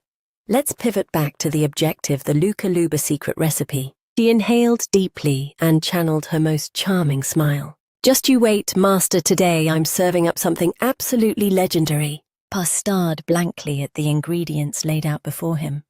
"You're actually going to cook?" A moment later, Calypso timidly spoke up, fracturing the heavy silence. "Master, I'm deeply sorry for keeping you waiting. The banquet is served. I've meticulously balanced the nutrition while channeling the refined techniques of the royal chefs. It's a bit out of the blue, but I truly hope it suits your palate. Tada, behold the special ocean delicacy, handcrafted by yours truly." The little girl beamed, forcing a playful vibe. He narrowed his eyes, scrutinizing the plate. "You actually calculated the nutrients." "Absolutely. This is a legendary recipe containing all 3 essential power groups," Calypso chirped. Her voice then faltered heavy with a sense of genuine remorse. "Truthfully, I've been feeling terrible about my recent behavior. This dish is my formal apology for dumping another disciple, my brother, onto your lap without asking. I let my ego get the best of me. I am sincerely sorry." P let out a slow exhale, the frost in his gaze finally starting to thaw. "Explain the concept." "Oh yes," Calypso squeaked, caught off guard. "If you present a masterpiece, you must defend its honor," he stated tonelessly. "Yes, chef, I mean master." The girl's energy instantly surged back. "This master is the world-renowned Luca Luba feast of the Beluga tribe. As Calypso passionately geeked out over the history and prep work, P silently reached out for her tiny battered hands. The burns and abrasions from the kitchen began to vanish under his soothing pulse of energy. And that concludes the presentation. Calypso finished, eyes sparkling. Well, Master, your verdict. I'm not a fan, P replied with brutal honesty, and I'm still not taking on any new disciples. Calypso's radiant smile instantly shattered. Oh, I understand. My apologies, Master. Never repeat this blunder. I won't. It won't happen again, Calypso whispered, staring at her boots. She hesitated, then glanced up to pivot the mood. Actually, Master, things got weird at the academy. My father assigned Lila to be my shield. Why would he do that? And your point is, P countered, his face a mask of indifference. What's your take on his true motives, Master? Calypso probed, thinking, even if he's onto my act, I have to play the fool. I must uncover the logic behind his moves. Because I've already seen the world incinerated by the Dragon Duke's wrath, all because of my own apathy. Right now, uncertainty is my greatest enemy. Why seek my opinion? I am not the man who sired you, P remarked. So that's it. Since when did he spot my lies? And why protect me regardless? Fine, I'll ride this wave for now. Calypso balled her fists, then plastered on her signature innocent grin. But you and my father are the same age, Master, so I was curious. I assumed adults could read each other's hidden intentions. If he's already seen through my performance, why hasn't he called me out yet? The little girl continued to spiral in thought. Not all grown men share the same heart. P interrupted her spiraling. Ugh, so father is gatekeeping the truth. That is so incredibly tilted. I'm not backing down, though. Calypso pouted internally. Suddenly P spoke up. Didn't he state that he cherishes and loves you? Why wouldn't your father say it plainly, that he values and loves you deeply? That is clearly the ultimate truth. Calypso was stunned into silence. She looked down at her small palms. Every single scar and burn had completely evaporated. She instinctively cradled her perfectly restored hands. That has to be the reason. Meanwhile, at a secluded training ground, enro grimaced. What kind of unhinged nightmare is this? Right before him, Calypso, a mere 3-year-old toddler, was supporting a colossal boulder on her tiny shoulders. 335, she roared, drenched in sweat. Shift your center of gravity to your quads, P coached coldly from the sidelines. What is the actual tonnage of that rock? A 3-year-old repping a boulder over 335 times. She's even fueling her physical stats with raw water mana. Enro's expression soured. Master, you aren't seriously going to hurl that, are you? You'll flatten me. Calypso shrieked in terror as P hoisted an even larger stone. Incoming. Consider this dodge or die, it's all part of the grind, P said before launching the projectile at the girl. Enro watched the carnage, finally admitting that his defeat at her hands was a mathematical certainty. Enro P's third son had been hailed as a prodigy since birth, always starving for a challenge that could push him to his limits. He hungered to test himself against the elite, but his fearsome reputation meant everyone was too terrified to step up. So he pivoted to a darker hobby, baiting thugs into bullying him, only to systematically dismantle them one by one. That was Enro's peak entertainment until this fake little sister crashed his world and started calling his father Master. He was completely out of the loop, but his father was clearly undeniably invested in this girl. No, there's no doubt. This girl is my literal salvation. But my entire code is based on shattering the ceiling of power. What if she's so monstrously strong that I can never close the gap? I should probably just stan her and become her shadow. Yes, that's the play. But I absolutely refuse to endure this psycho training regimen. What are you daydreaming about? P's voice cut through the air, snapping Enro back to the grim reality. You're up next. Please, for the love of God, give me a smaller rock than Calypso's master, Enro bellowed. Both P and Calypso froze in place. P crossed his arms, unimpressed. If I hand you a lighter load, have you no sense of shame? Shame won't kill me, but that rock will. I'll evolve within my own survival limits, Master, Enro replied with desperate resolve, thinking, Who cares if I call my dad Master too? I'm sticking with it. He's bound to cave eventually. Master, Calypso wheezed. Tell me I'm done for the day, Master. Fine, you've earned your rest. Phew, Calypso exhaled a massive sigh of relief. Enro immediately approached with a glowing expression, a total 180 from before. Sister, you were absolutely elite out there. What is wrong with this guy? Has he finally snapped? What's with that creepy devotion? Calypso eyed him with pure suspicion. You're legendary, so fierce, so remarkably gifted. Enro gushed, showering her with relentless praise. Witnessing your power sparked a sudden realization in me. Could you do me a small solid? What kind of favor? Spit it out, Calypso grunted while mopping away sweat. I've got 2 older brothers, and one of them is named Elan. So do me a kindness and absolutely wreck our second brother as well. Calypso's jaw hit the floor. That short-fused, disastrous excuse for a second brother, compared to me, that smug look of his is beyond irritating. Fine if I'm going down, everyone's coming with me, but Enro simply flashed a radiant, twisted smile. Make sure he can't even crawl back up, understood? Calypso sat in solitude, dissecting Enro's bizarre request. What kind of toxic history is simmering between Enro and Elan? Second brother Elan has a hair-trigger temper, like Bong's, only he's 10 times more devious. Both of them are allergic to losing, so there's 0 chance they're on speaking terms. Bizarre. In my previous timeline, the 3 brothers were an unbreakable triad of power. They were so tight-knit, they would have gladly walked through fire for one another. It seems this life and the last have spiraled down completely different paths. Whatever, I haven't even crossed paths with Elan yet. Let's ignore Enro's insanity for now. Just then, the twins Luba and Luca charged up. My lady, what are you plotting out here? Come to think of it, you 2 are blood brothers, right? Calypso asked. Yeah, why is there a problem? Haha, do you 2 actually vibe? Not a chance, they bellowed in unison. Luba keeps capping about being the oldest. Liar, go ask Mum. All right, break it up. Simmer down, I get it. Enough, Calypso said, physically prying them apart. But my Lady Karen still hasn't shown his face, Luba noted. Oh, true. He's been ghosting class for days now, Calypso replied, sensing the shift since Karen's disappearance. The vibe in this place has turned toxic. It feels like the students are being forced into 2 rival factions. Precisely. I was wondering when you'd noticed the divide. Lila, who had been lurking in the shadows, suddenly chimed in. My lady, are you heading out, or is there something you require of me? Actually, step into my office for a sec. You're briefed on the upcoming clan assembly, correct? Naturally.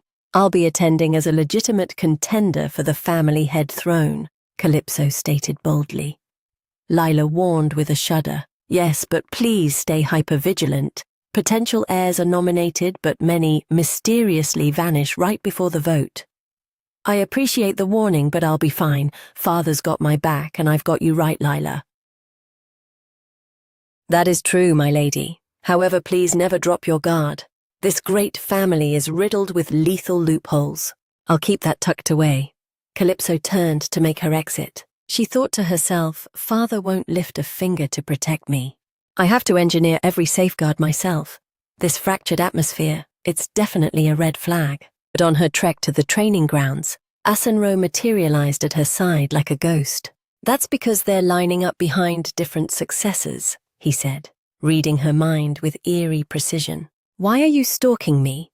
Calypso frowned, her voice dripping with annoyance. Because we're heading to see Master as a duo. Enro smirked. Do I really have to be seen with you? I was shocked you even showed up. Do you have a squad yet? How many am I the first recruit if I eliminate the ones ahead of me? Does that make me your number 1 lieutenant? Calypso shot him a look of absolute sub-zero ice. If anyone dares to cross me, they're catching a one-way ticket to the afterlife. Calypso knit her brows, her mind racing. Where is their humanity? What about those poor innocent twins? Beside her, Enro rattled on about the heavy hitters for the succession. If you're scouting for muscle, you need the Beyond and Short of our clan. Calypso offered a nonchalant shrug. She daintily flicked an invisible speck of dust off her silk dress. The tension at the intermediate facility is just as suffocating. Little sis, what's the play for the big clan meeting? Enro turned to her, his eyes flashing with rare concern. This is your debut, isn't it? Noticing his sister's look of utter bewilderment, he quickly attempted to reassure her. Relax, I'll be there to vouch for you and handle the introductions. Having Arson act as my hype man wouldn't be a bad strategic move, Calypso calculated. Ideally, I'd have father's public endorsement, but that's a total pipe dream. As if sensing her doubt, Enro continued with swagger. Everyone has to bring their A-game before these summits. I've already had to throw hands with both our first and second brothers, but I've never viewed you as a rival, Calypso.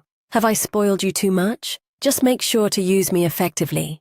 Calypso giggled and reached out to sharply pinch her brother's cheek. Don't get cocky. A few tranquil days passed until one fateful afternoon. Calypso was handed a cryptic, crumpled scrap of paper. She muttered, "It's been way too quiet lately." Crude, jagged handwriting filled the page with threats. "Get to the back garden quietly. If you flake, your precious twins are cooked." Calypso hissed, incinerating the paper in her fist. Trite dialogue like a bargain bin villain. Fine, let's see what this bottom feeder wants. When she reached the rendezvous point, Karen's screech erupted from the thicket. The target is here! In the flesh, Ian's the puppet master slicked back his hair with insufferable arrogance. Just a tiny brat. I expected a hidden trump card, but she's nothing more than a stray piece of vermin droppings. Vermin droppings, Calypso growled, her pupils igniting with a murderous glare. You have the audacity to equate me to that, amassing a mob just to harass a girl and snatch 2 toddlers. Ian, is your grey matter actually smaller than a jellyfish's? Ian smirked, looking genuinely entertained. Oh. So the runt has a lethal tongue too. The whispers about your potential actually piqued my interest. It appears that woman has been far too lax with your discipline. Without a flicker of hesitation, Calypso lunged forward like a predator. She clamped onto Ian's wrist and sent him crashing backward with a violent slam. If your only skill is yapping, I wouldn't have wasted my breath, you clown. Unhand the twins this instant. I'll make you bleed for that. Pathetic, Ian sneered, rising to his feet and nonchalantly flicking dust from his blazer. I suppose you weren't just capping about being Lord Pei's spawn, were you accurate? Calypso squared her shoulders and proclaimed with ringing clarity, My father is the legendary Lord Pei Aquadelo. What's it to you? Ian spread his arms, a silent invitation to disaster. That merely confirms you're a little girl who only knows how to cower in her father's shadow. Hardly, Calypso snapped back with razor precision. I've inherited every ounce of my father's genius, and I'll carve that fact into your memory. She bellowed, shattering the tense atmosphere. Luca Luba, let it rip! What you're actually playing dirty. Ian spun around, his face contorted in fury. The killer whale clan are the ocean's apex predators, but they aren't untouchable. Every sea dweller possesses a unique evolutionary weapon for survival. The specialized arsenal of the Beluga beastmen, like Luca and Luba, is their devastating ultrasonic shriek, a high-frequency sonic blast capable of liquefying an opponent's eardrums. As the bone-chilling scream tore through the air, Calypso commanded, Enro, extract the twins now. Enro vanished like a launched bolt.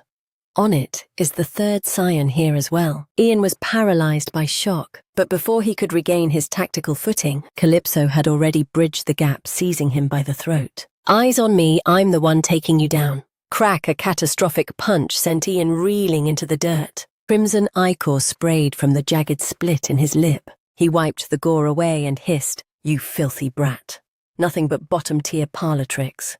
And how do those parlor tricks taste? Calypso spat back before hollering to her brother. Enro, hold the line for the twins at all costs.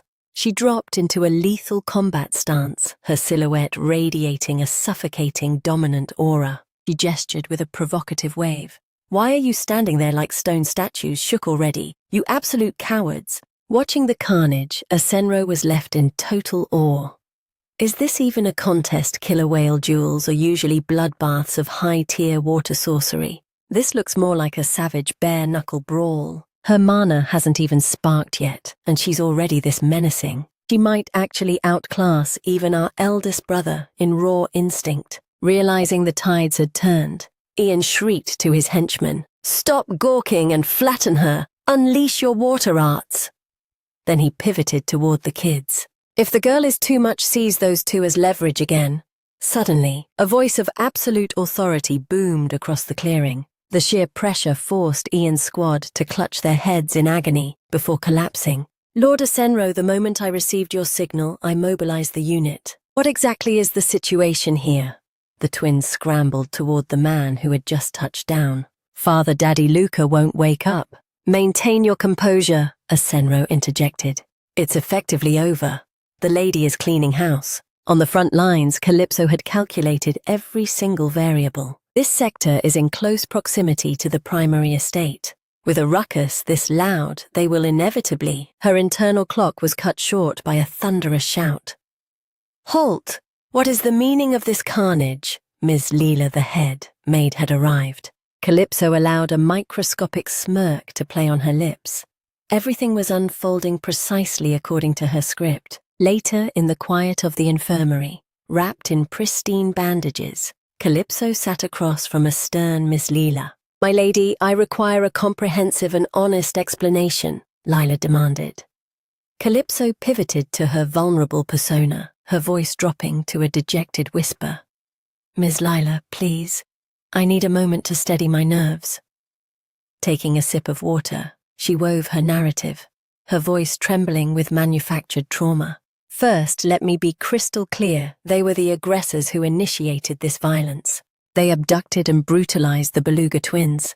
How can anyone stand by while children under 7 are treated with such cruelty? Our killer whale lineage upholds one sacred, unshakable truth: we must protect the young. Furthermore, their predatory behavior flagrantly violated the cetacean laws, the very code of conduct our academy enforces. Elite students are strictly prohibited from oppressing those of inferior strength. This is a mandate etched by our clan ancestors. It is an affront that cannot be overlooked." She lifted her chin, her gaze unwavering and sharp. "For these transgressions, I, Calypso Aquadello, demand the convening of a formal disciplinary hearing. Given what Ian thinks he knows, he's likely banking on me being too terrified to speak up. He's dead wrong. I despise rule breakers even more than I loathe mindless violence." "That's precisely why you should never underestimate a regressor of my caliber, dear Ian." Leela reflected for a moment before nodding. "As you wish, my lady. A high-level disciplinary tribunal shall be summoned. As a primary witness, your presence is mandatory." "Fine, that's a hurdle I can easily clear."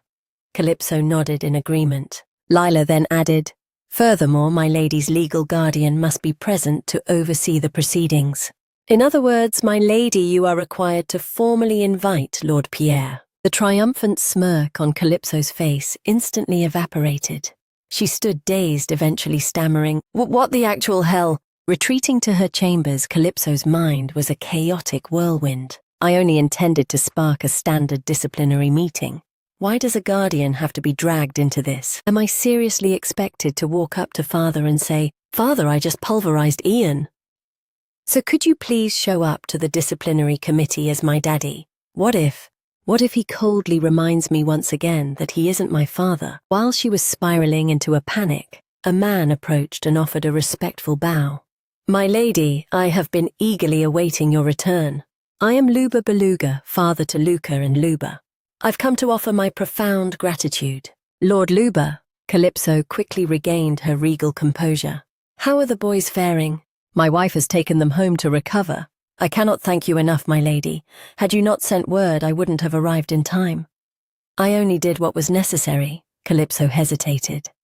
"Besides, those two being targeted is my burden to bear.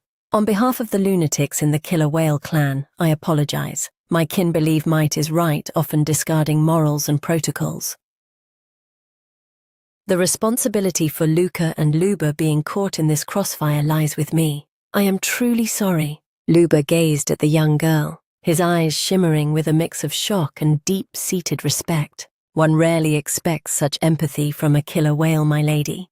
They are branded as apex predators devoid of conscience, but meeting you has shattered that perception. Regardless, I still demand a formal apology from Ian for his sheer cruelty. Calypso smiled, her heart feeling significantly lighter. Most people harbor that resentment, but lack the spine to voice it. It's refreshing that he's so blunt about it, absorbing the tragic history of the Beluga clan. Calypso felt a pang of genuine sorrow. Luba, a weary survivor, recounted in a somber tone, "Our Beluga clan is truly a pitiable one. Ian demanded our absolute submission, but we refused to kneel. The price for our pride was a massacre." He paused, his eyes glowing with a blend of honor and agony. "We had legendary warriors among us, even if we are naturally peace-loving whales." I remember it vividly. Ian is the kind of monster who will never embrace harmony until the day he stops breathing. Stirred by his words, Calypso offered sincere consolation. "Thank you for trusting me. I'll make sure to visit Luca and Luba very soon." Luba allowed a rare, faint smile to touch his lips. "Yes, the children would certainly be overjoyed to see you, my lady." Shortly after, a seismic rumor surged through every corner of the academy, from the primary wings to the advanced halls. The pint-sized young lady had single-handedly dismantled Ian and his entire squad of thugs. "Yo, did you hear the latest tea about the young lady? You mean the one where she 1v1'd Ian and absolutely smoked him? I heard his whole crew is in the infirmary." "That's Cap. How could a primary student pull that off? She hasn't even sparked her water affinity yet. Basically, they threw hands and the lady won by a landslide. What's your take? Stop gatekeeping and say something." Jarred by the obnoxious gossiping, Elin sat up with a snarl. "Do you losers live to interrogate people?" The grey-haired boy recoiled. "No, but don't you have a reaction? She's your blood sister after all." This was Ilan Aquadelo. Calypso's second brother turned away, his voice dripping with sub-zero frost. "Don't spout such delusions. I don't have a sister. If you disturb my sleep again, I'll end you." His grey-haired companion cringed. "Got it loud and clear. Your mood swings are actually insane." In another wing of the estate, the atmosphere was far more suffocatingly quiet. "What is your assessment of the rumors surrounding the young lady?" an aide inquired. "What is your assessment of the rumors surrounding the young lady?" a servant probed. "What is your assessment of the rumors surrounding the young lady?" an aide asked. "What is your assessment of the rumors surrounding the young lady?" An attendant pressed for an answer.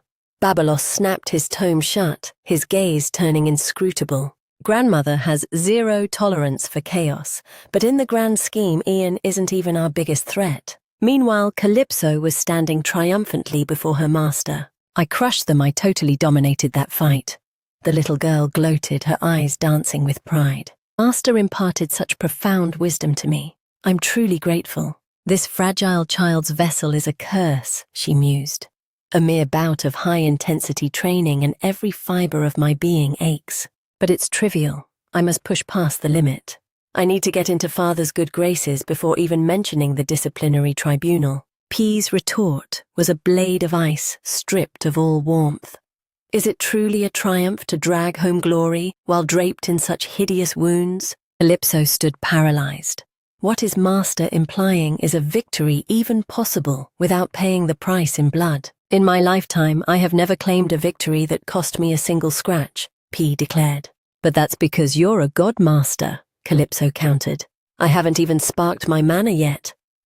P's gaze intensified, radiating a suffocating pressure. "The moment you swore fealty to me as your master did, you not vow that my word was absolute law. Indeed, that is the pact. But a conquest where the victor is mangled is no conquest at all," P stated with finality. "It is merely a confession of weakness." Calypso fell into a stunned silence. He offered me a single solitary crumb of praise. The rest was nothing but a cold reprimand. Is dominating a battlefield so effortless at this age? The girl's eyes began to shimmer with frustrated tears. Can Father not spare even a single word of recognition? I have pushed myself harder than anyone in this realm. From the shadows of my past life to this very moment, I have poured my soul into every struggle. Watching the girl turn to retreat, P inquired, "Where is your destination?" "I have no idea," Calypso snapped, aggressively brushing away her tears. "But I'm leaving." Father will truly never look at me with that kind of warmth. Father, the ache of missing you is unbearable. P simply remained motionless, arms folded, tracking her departure with silent eyes. Suddenly, an ethereal current of hydro energy surged gently, hoisting the small girl into the air. "Understand this, your physical form is a weapon," he spoke. "Master," Calypso scowled. "What's your point? If you neglect the maintenance of a blade, it will inevitably dull and succumb to rust. Your body follows that same law. As your mentor, I am rebuking you for the desecration of your own weapon. A weapon forged with care will defend you for an eternity. I have failed you by not teaching you how to hone it. A legendary hero worshipped by 10,000 souls." Calypso suddenly recalled the tragic lore surrounding P, but that titan among killer whales was cursed by an agonizing terminal blight. He viewed his own existence as a catastrophe. Not a single day passed where he didn't endure the suffocating pity of others, trapped within a failing fragile shell, until he encountered me, a being gifted with the vibrant health and limitless potential he had always craved. Calypso asked with a wavering voice, "Are you saying my injuries are my own failure? Is a win like this shameful? How can I achieve a flawless victory like yours without wagering my life? I don't possess the tidal power that flows so naturally through you. Even if I provide the revelation, your heart will reject it," P said. "The path of master and disciple is paved with inevitable partings. Was it not your wish for me to maintain a cold distance and judge you objectively?"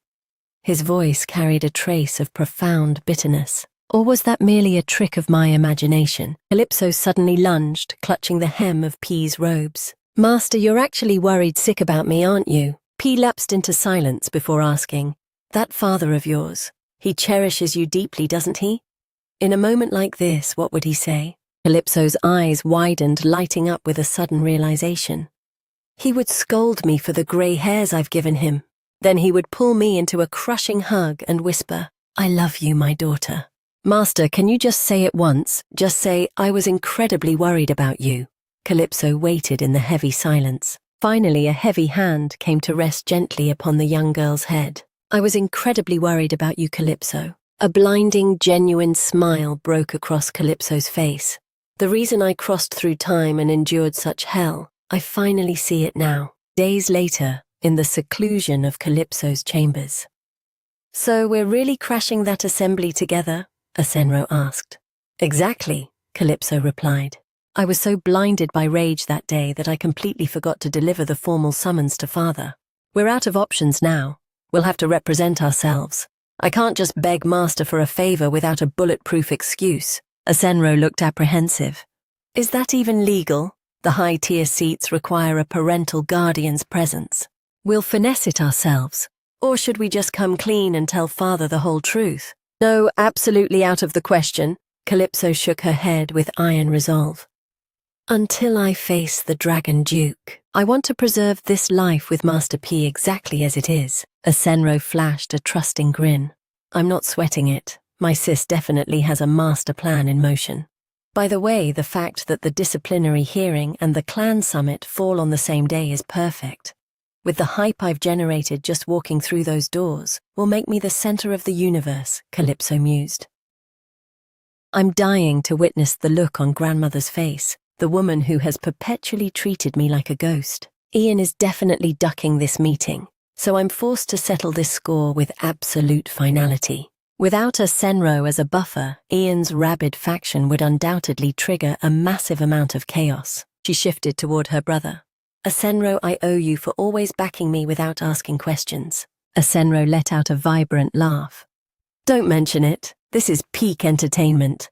Honestly, it's the first time I've ever felt the rush of protecting someone." Calypso mirrored his smirk. "Is that so? Then stay tuned. Things are about to get a whole lot more interesting." Just then, a cluster of maids hurried in, gasping in unison. "Oh, is the young master here as well? See how flawlessly the siblings vibe together. My goodness, young master, you're breathtakingly handsome.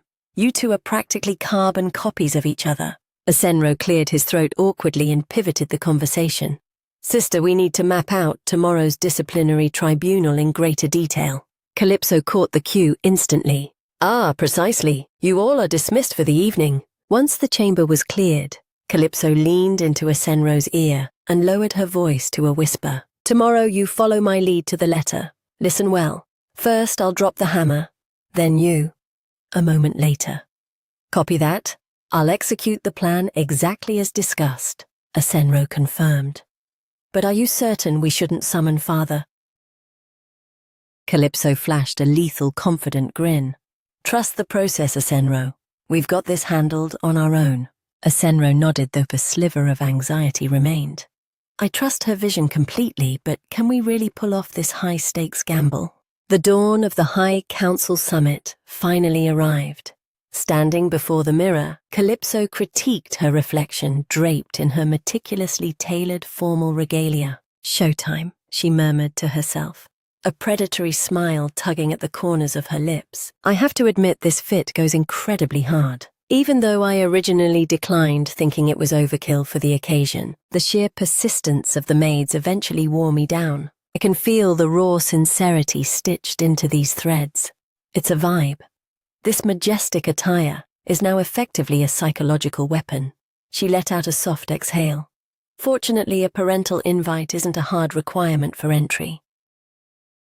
The master-disciple bond with Plea, know the father-daughter connection. I must anchor it with an iron grip. Her resolve solidified into unbreakable stone. I've got this. I've been a solo player handling my own business since day one anyway. When the massive mahogany doors of the sanctuary swung open and Calypso made her entrance, every head in the room snapped toward her, followed by a wave of stunned murmurs. Good gods, is that actually Calypso? Unreal, a toddler that small, and she had the guts to pick a fight with the elites. She's undeniably Lord P's blood. That aura of hers is on an entirely different level. Calypso scanned the assembly with a cold eye. Merged with the clan summit, so it's more sparse than I anticipated. Looks like most of these vultures are just here for the drama, she mused. It was suspicious that two major events hit the calendar on the same day. But it's whatever. Leela is a pro. She'll keep the wheels turning smoothly. Leela approached with a sharp, professional posture and a respectful bow. Welcome, my lady. You're radiating a completely different energy today. Calypso smirked, her eyes flashing with a touch of mischief. The maids went all out for this debut. Do you think I look the part? Leela offered a nod of genuine approval. Exquisite, my lady. Please take your seat over there alongside young Master Asenro. Internally, Lila was making mental notes. Resembling Lord Pei was a magnet for attention, but the lady possessed a lethal beauty all her own. Perhaps she truly did inherit that ethereal grace from her mother. The gossiping intensified as Calypso took her place by her brother. Look at that, the lady is chilling with young Master Asenro. Didn't he claim their relationship was toxic? Seems the rumors about Lord P's kids being at each other's throats 24/7 were just straight up cap. Calypso subtly scouted the room, her brain rapidly deconstructing the political landscape. Let's analyze. Ian is in the building. Just as I suspected, Uncle Gaius is a no-show. What kind of endgame is that old fox plotting now? He likely dispatched a proxy because he's forced to play watchdog against grandmother at the main clan summit. This is a complication. That representative is the powerhouse behind my uncle's entire faction. A high-tier heir is always prioritized over a total flop. In that exact heartbeat, a booming, majestic voice cut through the chatter like a knife. Silence in the court. The High Disciplinary Tribunal is officially in session. Every member, regardless of status, holds the right to speak. I command everyone in the name of the Great Sea to swear an oath of absolute truth. First, we call Ian, the primary aggressor of this incident. Ian crossed his arms, his voice dripping with arrogance. I stake my soul upon the sea. Next, the plaintiffs. Calypso and Asenro spoke in perfect harmony. We stake our souls upon the sea. The moment the oath concluded, an elderly man abruptly interjected. Hold your horses. As the chairman of this disciplinary board, I have a few mandatory motions. Specifically, the head of the Killer Whale Academy, spoke with chilling sternness. This assembly was convened to adjudicate the conduct of minors. Therefore, the requirement of a guardian was made crystal clear. Why are Calypso and Enro standing here unescorted? Calypso's fist instinctively clenched. The inevitable disaster has arrived. I was hoping Lila's backing would be enough to bypass this technicality. She must have exhausted every option, seeing that father failed to make an appearance. But the opposition is grandmother's old comrade and a total zealot for protocol. Without a second thought, Calypso rose from her seat. Her tone was composed yet unwavering. I lack a guardian. While minors require supervision, Enro and I are exceptions. We shall act as our own protectors. That bold proclamation triggered a fresh surge of whispers. Is there a specific reason Lord P snubbed this? But the statutes are clear. Perhaps he's bedridden. Lila cut through the noise. Order everyone maintain decorum. Given these unique circumstances, Calypso and Enro are granted leave to proceed solo. Bang Chairman Cha struck the table with a heavy fist. Absurd. The law is absolute. We cannot hold session for those who flout foundational rules. Calypso, produce your guardian this instant. Son of a... Calypso cursed under her breath. Grandmother's best friend is proving to be a massive obstacle. Ian smirked, his face a mask of pure gloating satisfaction. Why stop now if the brat claims she's fatherless? We'll just have to play the hand we're dealt. The sycophants surrounding him exploded into derisive laughter. Ian's right. Lord P is likely too preoccupied with actual clan business to care. Chairman Cha's expression soured. Silence, Calypso and Enro. Do you truly stand here without a sponsor? Fury bubbled within Calypso, but she fought to maintain her poker face. Keep it together. I mapped out this exact scenario. I need to stay frosty and calculate. Think there has to be a tactical maneuver to flip this script. Just as the tension reached a snapping point, the heavy doors to the chamber were flung wide once again. A towering silhouette crossed the threshold, his resonance filling every corner of the hall. Incorrect. Naturally, we must adhere to the statutes. I stand as the guardian for both my son and daughter. I formally request entry to these proceedings. The room fell into a deathly hush. Calypso was paralyzed. Wait, what? How in the hell is this happening? This shock was more visceral than anything she had faced across the span of all 4 regressions. Beside her, Enro looked like he'd seen a ghost. I have zero clue how or why father decided to crash this party. But if I lose my cool now, it'll look suspicious. And there are already too many rumors to kill. Damn it, in this crisis, there's only one play beam. A stunned mask instantly dissolved into radiant jubilation. Calypso cried out, "Father!" while screaming internally, "Please, just back my play, I'm begging you." Then she bolted over and threw her arms around Lord P. P gazed down at his tiny daughter and rested a heavy hand upon her head. "Forgive me for the delay." Calypso clung tighter, heightening her spoiled child act. "Daddy, are you okay? I was so terrified you wouldn't make it in time," P murmured softly. "I am recovering now. My apologies for causing you such distress." Hearing those tender words fall from P's lips, both Lila and Chairman Cha were left utterly speechless. P's tone shifted back to its commanding edge.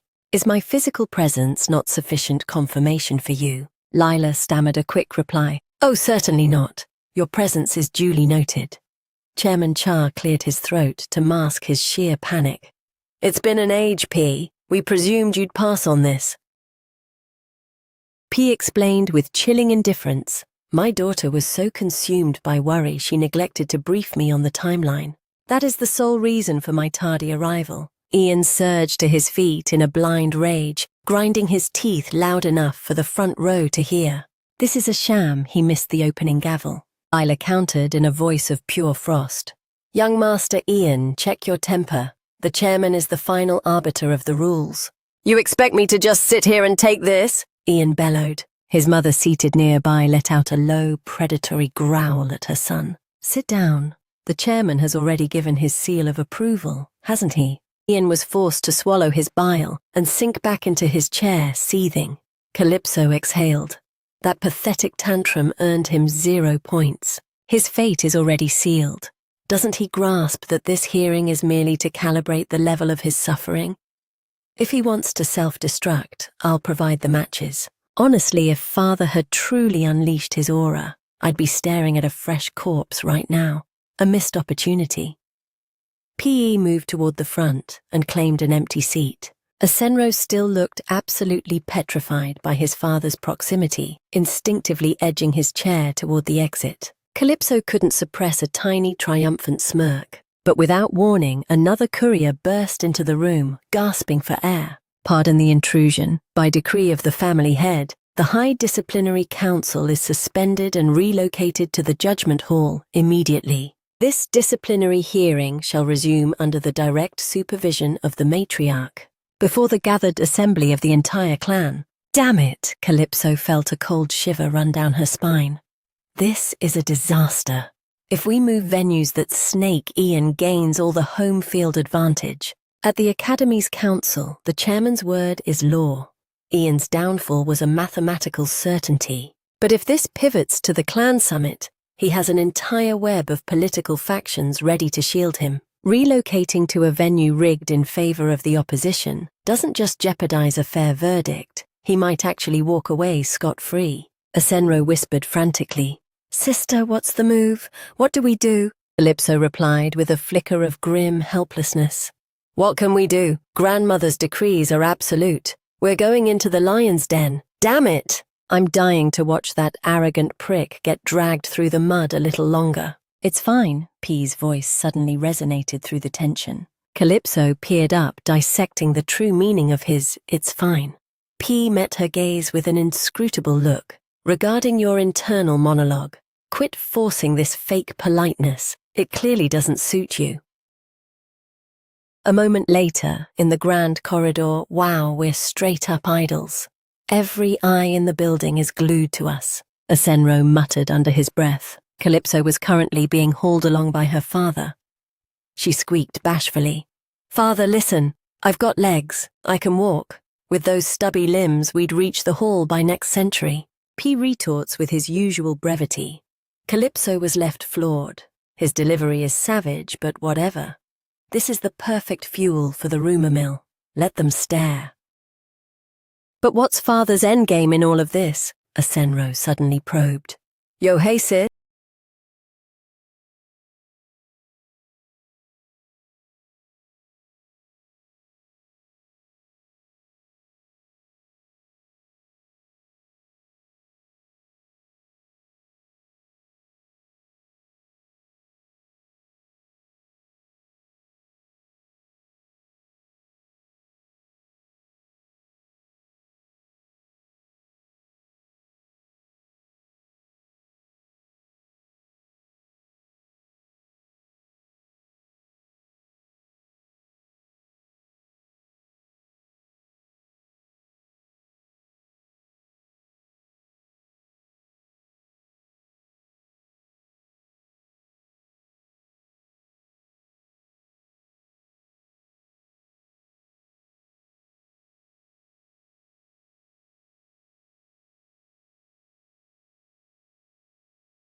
Have you ever stepped foot inside the Hall of Judgment? No, I'm pretty sure I've never had the pleasure. Enro played tour guide as they advanced. Traditional clan summits usually rotate through the three great halls, and the Judgment Hall is the most ominous. We've arrived. This is the belly of the beast. The Judgment Hall earned its reputation from two things: its radiant azure gates and its legacy as the site where the killer whale clan's bloodiest verdicts were rendered. Every historical catastrophe sparked here. It's the very cradle where the name Kun was forged. And now I've returned to the source. The instant P crossed the threshold, a herald's voice boomed across the chamber. Esteemed guests, Lord P, accompanied by young Master Enro and young Lady Calypso, have entered the assembly. Immediately a tidal wave of shocked murmurs erupted. Is that really Lord P unreal? It's the first time we've seen him in the flesh. From the high throne, the matriarch Ukila smirked with venomous intent. Her voice dripped with sarcasm. Look what the tide washed in. Isn't this the son I assumed had already shriveled up and died in some forgotten corner? P stepped forward with icy composure and offered a textbook-perfect bow. Greetings, family head. Ukila dismissed him with a sharp wave, her tone abrasive. With what audacity do you dare show your face here? Vanish from my sight immediately. The atmosphere in the Colosseum instantly turned sub-zero, becoming suffocatingly oppressive. In that heartbeat, Calypso let out a dainty cough and spoke with bell-like clarity, shattering the frost. Greetings, grandmother. It's been ages. You look absolutely radiant and eternally youthful. What's the secret to your glow you have to spill? Okay, I'm done. Ukila slanted a glance at the toddler. Ah, so the little brat tagged along too. Tiny as she is, she's got a silver tongue and knows how to work a room. Respectable. Infinitely more cunning than your lead-brained father. Calypso leaned in and whispered to her dad. See, Granny lives for the flattery. You should take notes, father. No stress, we can work on your social skills later. A rare, genuine smile ghosted across P's features. It was as fleeting as a phantom breeze, yet enough to leave Calypso completely shell-shocked. He replied with uncharacteristic gentleness.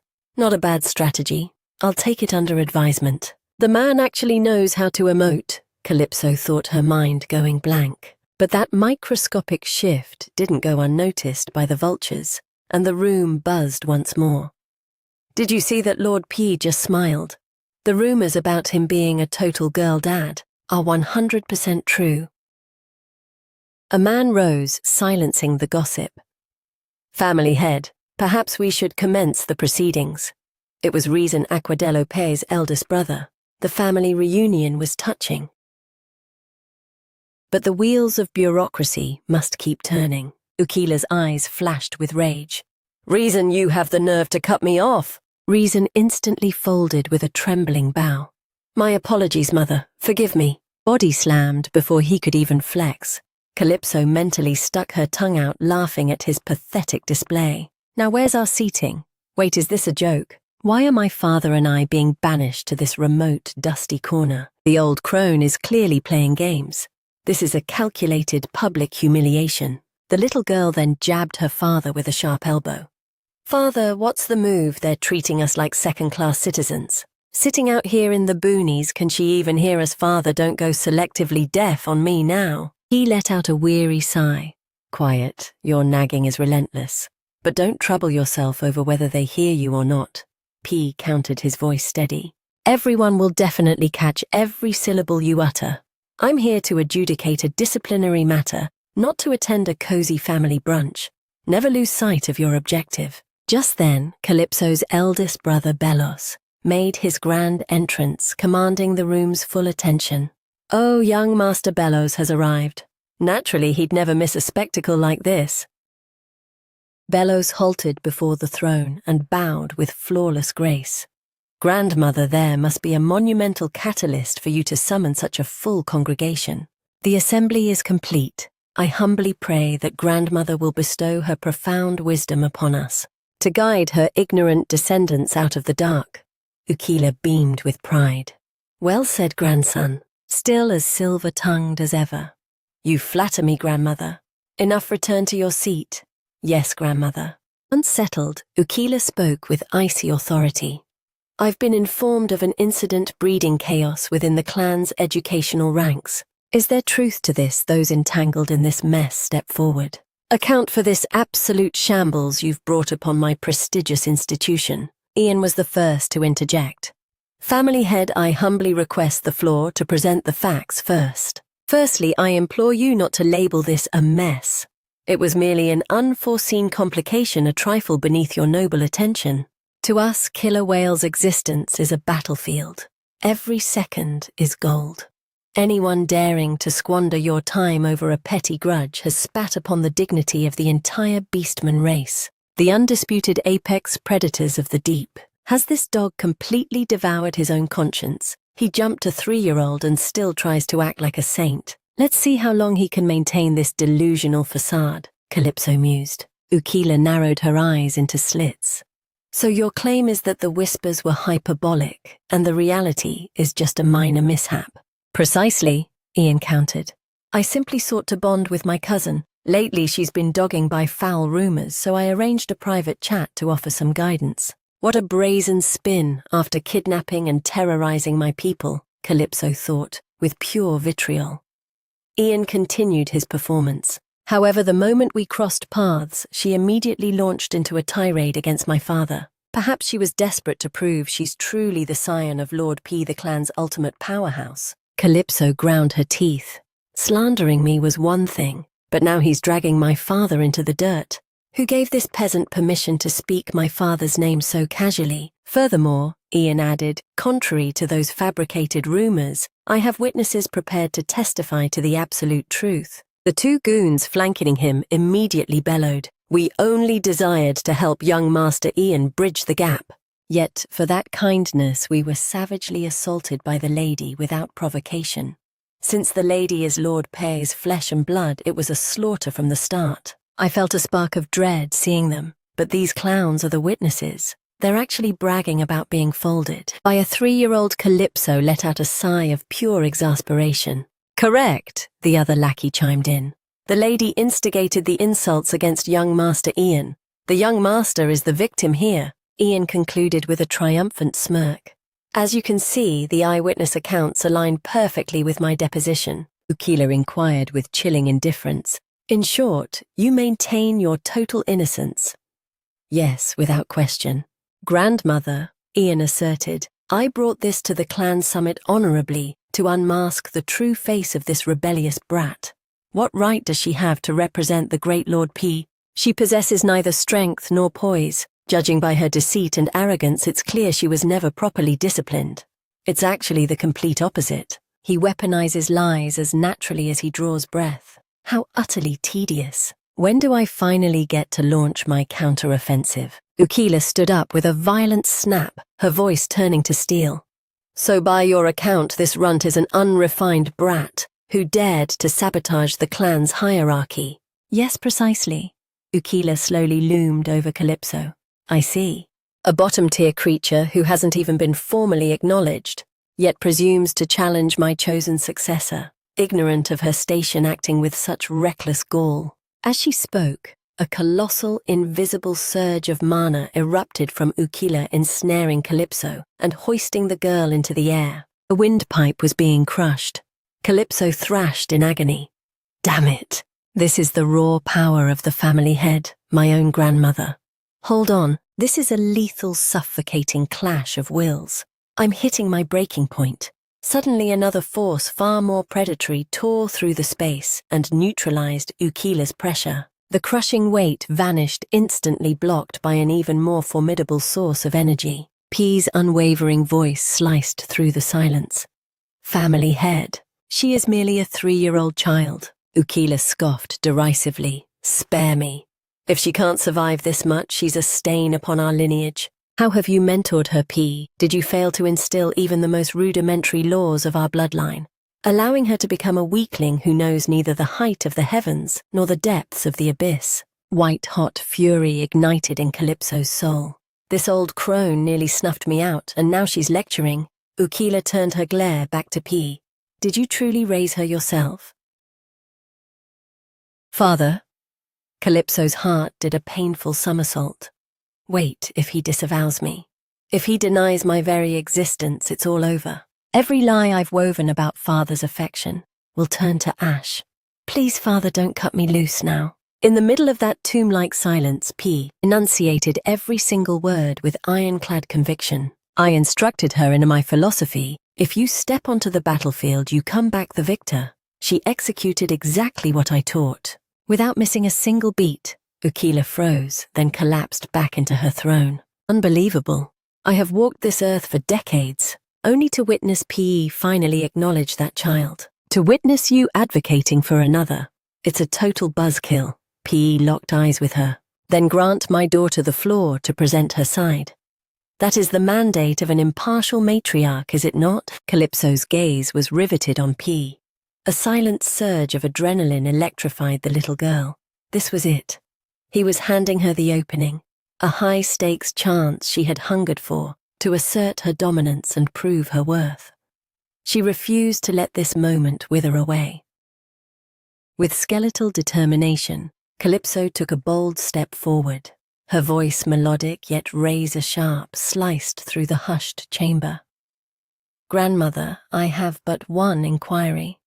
According to the foundational statutes of the killer whale clan, the mighty are absolved of responsibility for their dominance, correct?" The family head, Ukila, looking visibly drained, gave a curt nod.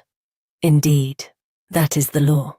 In that case, Calypso pressed on, her tone dripping with newfound poise. "The crux of today's assembly hinges on that very skirmish. Vultures can whisper about my wounded pride, but that is a mere distraction from the truth. If grandmother intends to pass an equitable judgment, I shall unveil a most intriguing reality." Instantly, Ian's hand shot up, his voice cracking with desperation.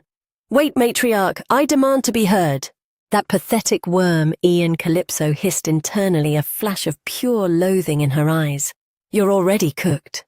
"Silence," Ukila snapped, her predatory gaze fixed on Calypso. "Proceed." With the green light secured, Calypso projected her voice. "On the day of the confrontation, exactly how many goons did Ian bring as backup?" "No fewer than 10. Among that mob, a Senro neutralized 3. The remaining 7 cowards combined their strength to target me alone, Calypso Aquadillo. And the fallout, the lone victor standing, was me. Ian, a boy many years my senior, was utterly humiliated by a mere 3-year-old child like myself." A mocking smirk curled on Calypso's lips. She eyed the ashen Ian, thinking, "You clown, do you enjoy being the living monument to my victory? Thanks for snitching on your own failure." The girl's voice swelled with rising authority. "The eyewitnesses present have verified that P's daughter is a lethal combatant. By clan decree, I am the victor. Ian the loser has forfeited his right to challenge me. Furthermore, there is a secondary vital factor. That day, an innocent companion of mine was forcibly dragged into this chaos. Despite him not being of the killer whale bloodline, Ian played dirty, threatening to end his life if I refused the duel. Every strike I landed was to safeguard my friend, honorable grandmother. So tell me, where is my transgression? Our clan prides itself on being the shield for all sea dwellers. You yourself preached that disputes are strictly settled through combat between killer whales. Brute force must never under any circumstance be weaponized against the vulnerable clans." Ukila erupted into a sudden cryptic peal of laughter. This runt is quite the scholar for her age. "So you were coerced into a rigged fight and still came out on top. Is that the narrative? Your testimony is compelling, but do you have an objective witness?" Calypso felt her heart plummet into a dark void. "Write a witness. A Senro is my kin. His testimony will be dismissed as biased. Luca and Luba are still in recovery. Is there truly no one to back my play?" Just as Calypso felt hope fading, a serene voice echoed from the vassals' benches. "Matriarch, I petition to enter these proceedings as a witness." Ukila tilted her head, intrigued. "Oh, someone actually has the spine to speak. Step forth." A woman of noble stature rose to her feet. Her gaze was iron. "In the lady's account, the cherished friends whose lives hung in the balance are my twin sons." Calypso was floored. "Wait, that's Luca and Luba's mother. Does the Beluga clan actually possess the clout to attend a summit of this magnitude?" The woman introduced herself, her voice commanding. "Allow me to present myself to the lady. I am Ilya Beluga, chieftain of the Beluga clan. My sons have been brutalized by Ian's cruelty. They have sustained catastrophic head trauma and are currently clinging to life by a thread." What Calypso was reeling, a wave of panic hitting her. Lord Luba explicitly said they were out of the woods. She shot a frantic look toward Luba. She caught him giving a subtle, knowing wink, signaling her to maintain her poker face. A spark of realization ignited in Calypso's mind. Her eyes sharpened to needles. "Ah, I get it. A tactical fabrication. If she's playing the game, so am I. The White Whale clan is elite." "Observe," Ilya continued, her tone becoming hauntingly poignant. "Lord, please treat this as a matter of gravest concern. Why must my children face the abyss simply because of a spat between killer whales? As representatives of your vassals, we refuse to remain silent. We may lack your might, but we demand basic respect. I trust the legendary warriors of Aquadelo will not turn a blind eye to this travesty. Luba stepped forward to reinforce the claim. My lady, it was I who escalated this report. If further testimony is required, you may summon the rest of the clan. Calypso beamed with a sense of total triumph.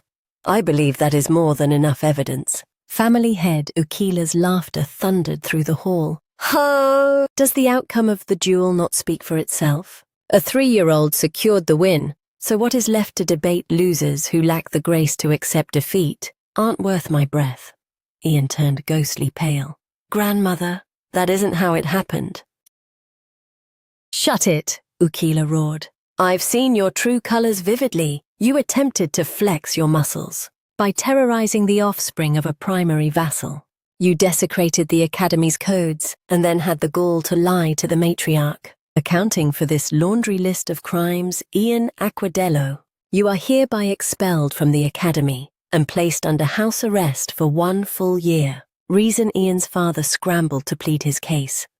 Mother, I beg of you, even if Ian blundered, but we implore you to weigh our historical loyalty and grant us clemency. Ukila raised a hand to stifle Reason's plea, then pivoted to Calypso. And what of you, Calypso Aquadelo? What is your verdict? Calypso offered a shallow bow, a smile playing on her lips that was equal parts modest and predatory. I hold no grievance against the matriarch's decree, yet the true victims bleeding in this tragedy are Luca and Luba. Thus, I believe the final word belongs to the chieftain of the Beluga clan. Naturally, they aligned perfectly with the matriarch's iron fist. That narcissistic brat finally reaped the pathetic whirlwind he sowed. As for our formidable heroine, she earned the begrudging respect of the great-grandmother and was compensated with the spoils of victory. P stepped into the light, his massive calloused hand ruffling Calypso's hair as his eyes shimmered with unspoken pride. Exquisitely handled, my daughter. Indeed, father, the day is ours. Calypso beamed with a radiant glow, musing, being the main character certainly has its perks. As Ukila scrutinized the girl, a cryptic knowing smirk surfaced. This fascinating creature, even when presented to the matriarch herself, any ordinary child would be paralyzed by the sheer weight of it. But she thrives under the pressure. Peerless physical enhancement stats, an instinctive lethal genius for combat. Yet she lacks the spark to manifest even a droplet of water. Her evolution is utterly inverted, a rare, terrifying prodigy. She beckoned Belos front and center. Belos marched forward, his demeanor as frigid as a glacier. You summoned me, grandmother. Give me your clinical analysis of this farce, Ukila demanded. You were once the youngest to ever earn my recognition. Now your sister has shattered your legacy. Even P, the man who treated his heirs like ghosts, rose to shield her. Even Ian, your supposed rival, was dismantled by her hand. State your thoughts. Belos spoke with a hollow, monotonous tone. The sentence is just. Those who fracture our laws merit no absolution. However, Calypso Aquadelo is not without sin. Despite her provocations, she still drew the blood of a kinsman. In essence, you find them both repulsive, Ukila mused, adding, a calculated, clever response. Belos bowed, maintaining his stoic vigil. Calypso tightened her tiny fists, a surge of fury igniting within. I heard that you robotic excuse for a brother. Your sister was targeted and nearly snuffed out, yet you preach about shared fault. Just you wait, Belos. Before I'm through with this estate, I'm going to beat some basic humanity into that cold heart of yours. Suddenly, a Senro bounded over with infectious energy. Absolute W, sister. Big congrats on getting the matriarch's seal of approval. I thought the vibes in that meeting were never going to end. Calypso caught the venomous green-eyed glares, still burning into her back from every corner. Right, the danger hasn't passed. Better play it low-key for now. Unexpectedly, Beluga interjected. Exalted matriarch, a final petition before we disperse. Proceed. Ilia turned to Calypso and executed a profound bow. I wish to invoke the vassal's choice. The Beluga clan shall henceforth swear their lives and loyalty to Princess Calypso Aquadelo. By the sanctity of my title, this blood oath is eternal and unwavering. Our house formally endorses Lady Calypso Aquadello as the rightful heir to the throne. Calypso was utterly blindsided. What is this, a glitch? I'm literally 3. I never signed up for the family head Hunger Games. Shortly after the assembly dissolved, as P and his 2 heirs made their exit, every gaze tracked them, a cocktail of awe, hunger, and pure jealousy. Something on your mind? P inquired. The whole room is stalking us with their eyes, Calypso noted. Among the vultures swarming, not a single soul is genuine, just a pack of bottom-feeding opportunists. If that's the play, P's voice dropped to a low growl, I'll personally swat every one of these annoying flies. Why is father suddenly acting like a doting protector? Calypso remained on high alert. If father snaps and says, "Death to all deceivers," I'm going to be the first one on the chopping block. Suddenly, a Senro jerked back, spotting a familiar face in the crowd. He hissed, "Sister, I'm ghosting, catch you later, master," before vanishing into thin air. Huh, who spooked him? Calypso asked, her curiosity piqued. P spared a fleeting glance at the newcomer and grunted, "And nobody from the 3rd branch." Crossing her arms, Calypso watched the collateral relatives scurry away in fear. Why run the moment they spot me, she wondered. A simple hello wouldn't have killed them. Then another presence loomed, snapping Calypso back to reality. "Successor?" Calypso reflexively threw her hands over her ears. "Please spare me that title." Ilya, having caught up, offered a thin smile. "Gratitude for the audience. The walls have ears, so I sought a sanctuary for this chat." Calypso studied her. "I doubt you tracked me down just for small talk." "What's your endgame? If you won't speak, then tell me why me." Ilya bowed low, her posture a mix of humility and tempered steel. "Forgive the abruptness, but having invoked the choice, I am bound to Lady Calypso until the stars fall." This vassal's choice malarkey, Calypso was spinning. This was a completely foreign mechanic in her journey. In her previous lives, she seized the throne through sheer, unadulterated violence. What is this woman plotting? There are dozens of better candidates. The girl spoke, masking her inner turmoil. To claim the headship, shouldn't one be handpicked by the matriarch, or forge their own army? Valid, Ilya countered. But above all, there is the mandate of the vassals. However, because the matriarch sealed the curse with her own hydromana, my intel is restricted. Know this, once sworn, this pact is irreversible. You are my only choice. Wait, so... Calypso shook her head desperately, trying to organize the chaotic data dumping into her brain. Ilya interjected with a tone of grave intensity. If Lady Calypso falls, our house falls with her. But if you ascend to family head, you will possess everything. This is nothing less than a high-stakes life-or-death gamble. What if I crash and burn? Calypso wondered, feeling a crushing weight settle on her shoulders. The young girl clutched her head, nearly erupting in a scream. On what possible grounds are you betting your entire future on me? My children owe their very existence to the lady, Ilya stated, her eyes shimmering with profound gratitude. Thanks to your split-second intervention, Luca and Luba avoided permanent trauma. I know the list of potential heirs is long. But until now, not one of them has ever bothered to look down at those beneath the killer whales. That is precisely why I chose you, Calypso. And here is the critical part. I have officially declared my allegiance to you in front of the matriarch herself. She paused for a beat before pressing on. 3 decades ago, the family head convened the leaders of the 8 major clans. These houses were handpicked to wield a unique sovereign power. The power to crown the next successor, regardless of a candidate's raw strength or lack thereof. The one who secures the majority backing from these 8 clans will be the official heir. But you realize I'm only 3, right? Calypso shot back. You have to know that the younger the successor, the more they're targeted and dismissed. Ilya laughed vibrantly. Naturally, I know, but today you flipped that script entirely. It was all you, my lady. We believe you're a diamond in the rough, and betting the house on you is a genius move. Calypso was left in a state of utter bewilderment. Speaking as a mother, Ilya continued, her voice suddenly dipping into a soft tremor. I couldn't help but be moved when my children nearly slipped away. That sentence hit Calypso like a physical blow. What?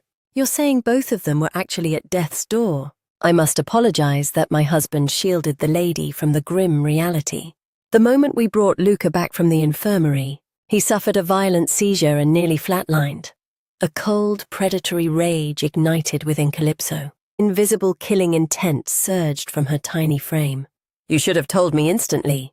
Had I known, I wouldn't have let that scumbag walk away with such a light tap. No, it is fine, Ilya smiled warmly. He has made a miraculous recovery. When a mother's fury is stoked, she is capable of anything. It's a universal truth for parents. Even P, who has lived as a ghost for so long, re-emerged just for his daughter, didn't he? In any case, the future of the whale clan belongs to the lady. It's truly going to be a spectacle to behold. Hearing this, Calypso spiraled into a total internal panic. Oh my God, how am I supposed to tell her I have zero interest in the throne? In this life, I just wanted a cozy, peaceful retirement. A moment after Ilya's departure, I am absolutely drained. A hauntingly familiar voice resonated from behind her. The dust has finally settled. It appears you've triumphed. There is something we need to discuss. Calypso squeezed her eyes shut. The moment of reckoning had arrived, the confrontation she'd been desperately sidestepping for so long. In the end, I couldn't outrun the truth. P continued with a heavy, serious resonance. First and foremost, we must establish the terms of our relationship. You mean the fact that I played you for a fool, right? Calypso whispered. You were aware I was your father all along, weren't you? Yes, the girl confessed. I knew from the very beginning. Then why maintain the charade of ignorance? Calypso ground her teeth, her mind a chaotic whirlpool of anxiety. From this day forward, the dynamic between us is shattered. So who's going to watch my back? Now that I'm the center of the universe, I'll be dodging schemes and assassins in my sleep. Belos is probably already sharpening his blade to make the first move. Get a grip. Everything was going according to plan. Why did it suddenly spiral into this? But father showed up for the tribunal and held the line for me. You shielded me in that hall. No, that was all father's own volition. Throughout 3 past lives, I have never felt this level of sheer desperation. I only have one question for you, P interrupted her spiraling thoughts. That father you're always referencing, is he the ideal paragon you've always yearned for? That question felt like a needle piercing a buried nerve. The ghost of her father from the old world before her reincarnation suddenly flashed before her. Calypso bowed her head, her voice thick with gloom. No, my real father was exactly like that. I understand, P replied with his signature brevity. What are you even talking about, father? How could you possibly grasp how I feel? Calypso felt a wave of self-pity crash over her. I just want to go back to my real home where my actual family is waiting. Just hand down my punishment, the girl said, her voice dripping with resignation. Then, P interjected. From this moment on, I will become the father you desire. Is that acceptable? Calypso's fist balled up tight. Damn it. I can't afford to put my faith in something so fragile and uncertain again. It was that exact brand of uncertainty that forced me to watch this world burn to the ground. What about the years you left me to rot? If I hadn't hunted you down myself, would you have ignored my existence until the day you died? Why on earth did you abandon me? Sigh, here we go with the drama again, P sighed. It appears those words hold no sway over you either. Calypso recoiled slightly. Are you displeased, father? No, I am requesting your indulgence until our family of 4 is finally whole again. Acknowledge me as your sire during this interval. You may continue to address me as master for the time being. The young girl wavered. To be honest, I never truly harbored hatred for you throughout those long years. I spent my energy resenting so many others that I had none left for you. I suppose I should thank you for forging me into someone stronger. However deep within my soul there is space for only one father. That devotion is so profound that nothing can ever supplant it. Finally, she let out a small, huffy pout. In all fairness, father, you're incredibly overbearing and always insist on having your way. That is the core instinct of a killer whale. P countered. A predatory creature obsessed solely with its chosen prize. We still have time on our side. Until then, if it is your wish, I shall remain your protector. If you refuse, I will step back. Observing the storm of emotions on his daughter's face, he wondered, will she actually reject me? It was a coin toss. If this 3-year-old didn't take the initiative to bridge the gap, this bond would be severed for eternity. Abruptly, Calypso reached out and locked her hand with P's. Father, swear a sacred oath. If your resolve is truly unyielding, vow by the great sea, a blood pact that binds your very life force. You likely lack the nerve to do it, but even so I won't hold it against you, she pressed. As I thought, it's too heavy a burden, isn't it? In that case. P crushed Calypso's tiny hand in a firm grip. His voice resonated with a sharp, lethal solemnity. I per Aquadello vow to protect Calypso Aquadello as her father until my final breath. I call upon the sea to witness this eternal oath. After the decree, he looked down at the girl with an inscrutable gaze. Now what is my next move? The maritime vow you demanded is a pact among the deep sea folk that can never be undone. If I betray it, I forfeit everything. This absolute madman, Calypso screamed internally. He's seriously asking me for directions after dropping a bombshell like that. Yet a strange, warm sense of security washed over her. This is a win. It means I finally have an unbreakable shield. I won't dwell on why he discarded me in the past. No, some secrets are better left buried. With that thought, the girl looked up with a dazzling smile. I'll place my bets on Master's sincerity, so may I keep calling you Master? Lord P's brow furrowed, his voice laced with a poignant, indescribable grief. Why do you refuse to utter my name, or grant me a proper title? A flicker of raw sorrow crossed his features as he continued. This icy decisiveness of yours, you certainly didn't inherit that from me. Calypso shrugged nonchalantly, her gaze as steady as a mountain. Perhaps I take after my mother. Gauging her daughter's unshakable composure, Calypso hid a secret smirk. This was the opening she needed to seize immediately. She spoke with a carefully veiled sense of urgency. Master, I have one request I need you to grant. I want to witness the Dragon Festival. Calypso beamed. P's eyes remained locked on hers, and after a tense silence, he gave a curt nod. Very well, I concede. For real, Calypso couldn't suppress her hype. Wait, P asserted. I will entertain your scheme, but mark this promise: the day I finally earn your true respect, you stop calling me Master. Calypso's eyes darted away for a split second. She quickly recovered, answering in a firm tone, Deal. Wait, what? That same afternoon, as he watched Calypso's small figure vanish into the distance, P became lost in contemplation. It struck him then that Calypso was no ordinary toddler. She was a natural-born predator, calculated in every gesture and flawless in her social maneuvers. It was the very first time that child had looked at him with such genuine raw longing. Right. That meant that until this very moment she had expected absolutely nothing from him. Could a mere 3-year-old be this strategically minded? Even so, the reason he granted her whim so decisively was perhaps because he sensed the fragile velvet heart hidden beneath her armor. She had dropped her guard just enough to let him in. If not, he couldn't explain the uncharacteristic fury he felt that day. His thoughts were cut short by Calypso's melodic voice ringing from the other side of the door.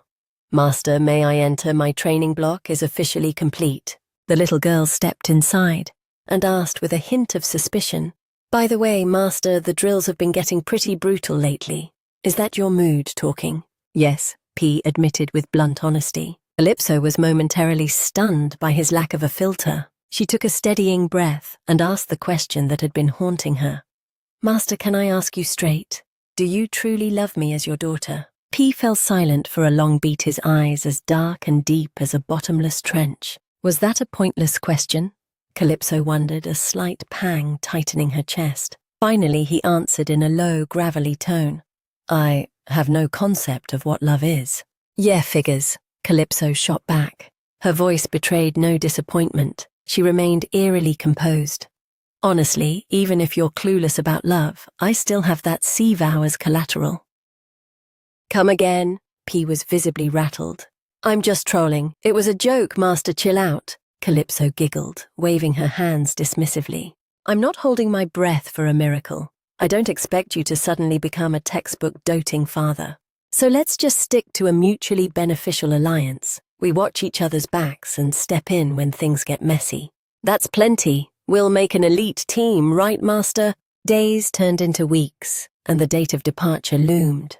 Oh my God, it's actually happening. I'm heading to the Dragon Festival. Calypso cheered internally. 2 days ago, P's old man finally sent his response. Your petition to attend the Dragon Festival has been officially cleared. Now our departure is merely a matter of time. The Dragon Festival, the Empire's most lavish spectacle, erupts annually in Dragon City to exalt the dragons and their sovereign guardian, the Dragon Duke. Based on the lore at the climax of Volume 3, the Dragon Duke can tear open spatial rifts, though the mechanics remain a total mystery. I need to engineer a seamless way to approach him during the festivities to investigate. If the stars align, I'll get close hell. Moving in with him would be the ultimate play. In my previous life, I was a caged bird forced to rot until age 10, before a single window of opportunity cracked open. But in this timeline, thanks to P, I've secured formal validation of my power and status, plus the green light for this pivotal mission. Turns out this father of mine is quite the strategic asset. While spiraling in thought by the fountain, Calypso was jolted by a suspicious rustling in the shrubbery. The 2 boys, Luca and Luba, with stray leaves clinging to their hair, leaped out and hollered in stereo, my lady, yet lurking nearby. Bellows, her eldest brother, remained perched against a gnarled tree trunk, with his arms locked tight, observing with predatory interest, his lips pulled into a faint, mocking curve. Calypso Aquadello. Calypso blinked, genuinely startled to see the white whale duo. Huh, Luca chimed in first. My lady, our folks insisted we deliver their warmest regards. Luba cut in instantly. They're also dying to have you over at our place to hang out. Realizing the situation was harmless, Calypso let out a long, shaky breath. You nearly gave me a heart attack. She smirked and ruffled Luca's hair. You're lucky you're cute. I'll give you a pass just this once. Fine. Yes. Watching the exchange, Luba's eyes sparkled. My lady, I want head pats too. Unlike the oblivious Luca, who had stared into the abyss of death, was far more intuitive. He dipped his head, noting the lady is still putting up walls. Then he glanced up with a knowing grin. You aren't actually coming to visit, are you, my lady? Your face already leaked the answer. How are these kids reading me like a book? Calypso froze, an involuntary sigh escaping her lips. As expected of the white whale clan, their intellect and perception are on a completely different level. Listen, Luca added thoughtfully, I'm genuinely worried I'll fall for you because you're such a rare soul. Exactly, the lady is goated, Luba echoed enthusiastically. Calypso narrowed her eyes and let out a dry laugh. Don't go selling me short. I'm far from a saint. If I were truly virtuous, she mused, I'd shoulder the burden of the clan's succession instead of calculating this secret getaway. Meeting the untainted gazes of the 2 brothers, Calypso felt a sudden pang of guilt. She averted her eyes as a tactical spark ignited in her mind. Wait, if I publicly back Enro as the next heir? She visualized her dim-witted brother's stunned face, gasping, who me? The Beluga clan would surely fall in line behind him. Heh. The rhythmic giggling of the brothers snapped Calypso back to the present. Luba poked at her forehead. The lady's thinking wrinkles are back, heh. Luca joined in the mockery. My mom makes that same face when she's stressed. Calypso exhaled a weary breath. This is precisely why I avoid emotional attachments. They're a total drag. She pushed herself up, saying, let's bounce. Academy hours are about to resume. Crap, I totally forgot, Luba panicked. Luba, you're such a lost cause, Luca teased. Luca extended his hand. My lady, walk with me. Luba mirrored the gesture. Me too. The boys' synchronized persistence made Calypso break into a cold sweat. Can't we just walk like normal human beings? Belos, Calypso's elder brother, emerged from the shadows of the wall, his expression radiating pure fascination. Just as she prepared to make her exit, a familiar gravelly baritone that sent a frigid shiver down her spine cut through the air. Calypso Aquadello. As Calypso stiffened, she scanned her surroundings. Seeing her reaction, Luca and Luba watched with curious tilts of their heads. "Can you guys head out first?" Calypso turned and urged, "I've got some sudden business to settle." Once the brothers were out of earshot, Calypso marched toward the corner where the voice originated. "You looking for me?" Belos spared a glancing look and replied with icy indifference. "Precisely. So you actually sensed my presence." Calypso balled her fists, her expression turning to stone. "I don't know what your game is, but keep it snappy. What do you want?" "I merely desired a brief conversation," Belos remarked, appearing uncharacteristically hesitant. "Why are you acting like I'm holding a blade to your throat?" "A conversation." Calypso held her defensive posture, her eyes brimming with suspicion. "Your version of talking has never been restricted to mere words." "Not on this occasion." Belos shook his head, closing the distance between them by a single step. "Calypso, use your head. There is zero chance I'd initiate a brawl in a high-profile spot like this." Others might have bought the act, but Calypso wasn't buying what he was selling. She knew the monster behind the mask. If he wanted a fight, he'd simply relocate the arena. "Why would I believe that you only strike when victory is a mathematical certainty?" She bunched her skirt in her hands, her mind racing. Was her current output enough to drop Belos? Even with a win, the fallout would be catastrophic. She couldn't afford to go nuclear at an elementary facility. But despite Calypso's palpable tension, Belos's voice suddenly dropped an octave, carrying a lethal sub-zero chill. "You speak as if you've been studying my patterns for a lifetime." Without a hint of warning, a vortex of pressurized water erupted from the tiles, birthing a violent cyclone that forced Calypso to shield her eyes. Terrifying pressure from the raging current spiraled around Belos, yet he stood unmoving with crossed arms, the calm epicenter of the storm. "I'm not in the habit of squandering mana on trivial skirmishes, barring our last encounter." Belos's voice was hauntingly steady. "Why do you assume I'm so bloodthirsty?" Calypso ground her teeth, screaming internally. "This lunatic, is he seriously going to drown the entire campus with this surge?" Seeing her remain silent, Belos tapped his chin in mock contemplation. "Intriguing. Of all those who have tasted defeat by my hand, none possess your brand of stubbornness. Even after a total beatdown, you still have the gall to talk trash. Is there anyone else quite like you?" Simultaneously, Calypso silently processed the fact that Belos had never once caused a scene at the academy. What's the hidden meaning here? Belos was still playing the role of searching his memories. He's deliberately dodging this psychological warfare, Calypso realized with a sense of helplessness. The moment her thought flickered, Belos abruptly killed the water pressure, his demeanor doing a total 180-degree flip. "Even grandmother is oblivious to my passion for combat. I have no reason to make such a rookie mistake here. Truly, I have no intent to scrap. See, my power is completely retracted." But the iron fortifications around Calypso's heart didn't budge an inch. "I don't trust a single syllable out of your mouth. State your business, then get out of my sight." The air went dead for a heartbeat, then Belos erupted into a jagged laugh. "The collapse of Ian's house is a golden ticket for me. You're technically my inferior, so snuffing you out now would be the logical play. But Calypso, I genuinely adore you." His tone dripped with affection, but that predatory smirk made Calypso find his acting utterly pathetic. "No matter how many miracles I pull off in his twisted mind, I'm still just a fragile pawn who hasn't even tapped into her true potential. It's glaringly obvious that the object of his affection isn't me at all. His true quarry is definitely Father P." Piercing through Belos's facade, she snapped back with zero hesitation. "Save the pity. The one you're truly obsessed with isn't me but Father, right?"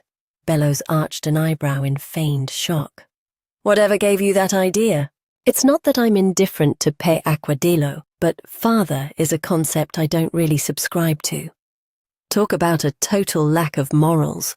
Calypso mentally face-palmed. Her reaction seemed to drain Bellows' patience as he let out a weary sigh. Tisk, we're just spinning our wheels here. Fine.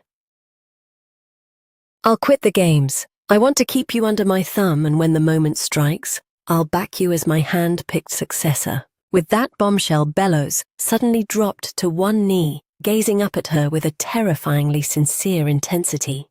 Your display at the clan summit, let's just say it left a lasting mark. That's why I'm here to scout if you're worth the investment. Your little stunt actually earned a shred of my respect. Seizing the opening, Calypso lunged forward and clamped onto his wrist. I hear you. Then listen very carefully, big brother. With a lethal smile, she crushed her grip. By the way, I have a little secret for your ears only. Mind leaning in a bit closer? By all means, Bellows replied, unable to mask his internal jolt.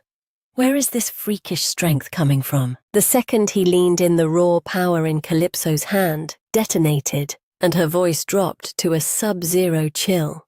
Cut the crap, big brother.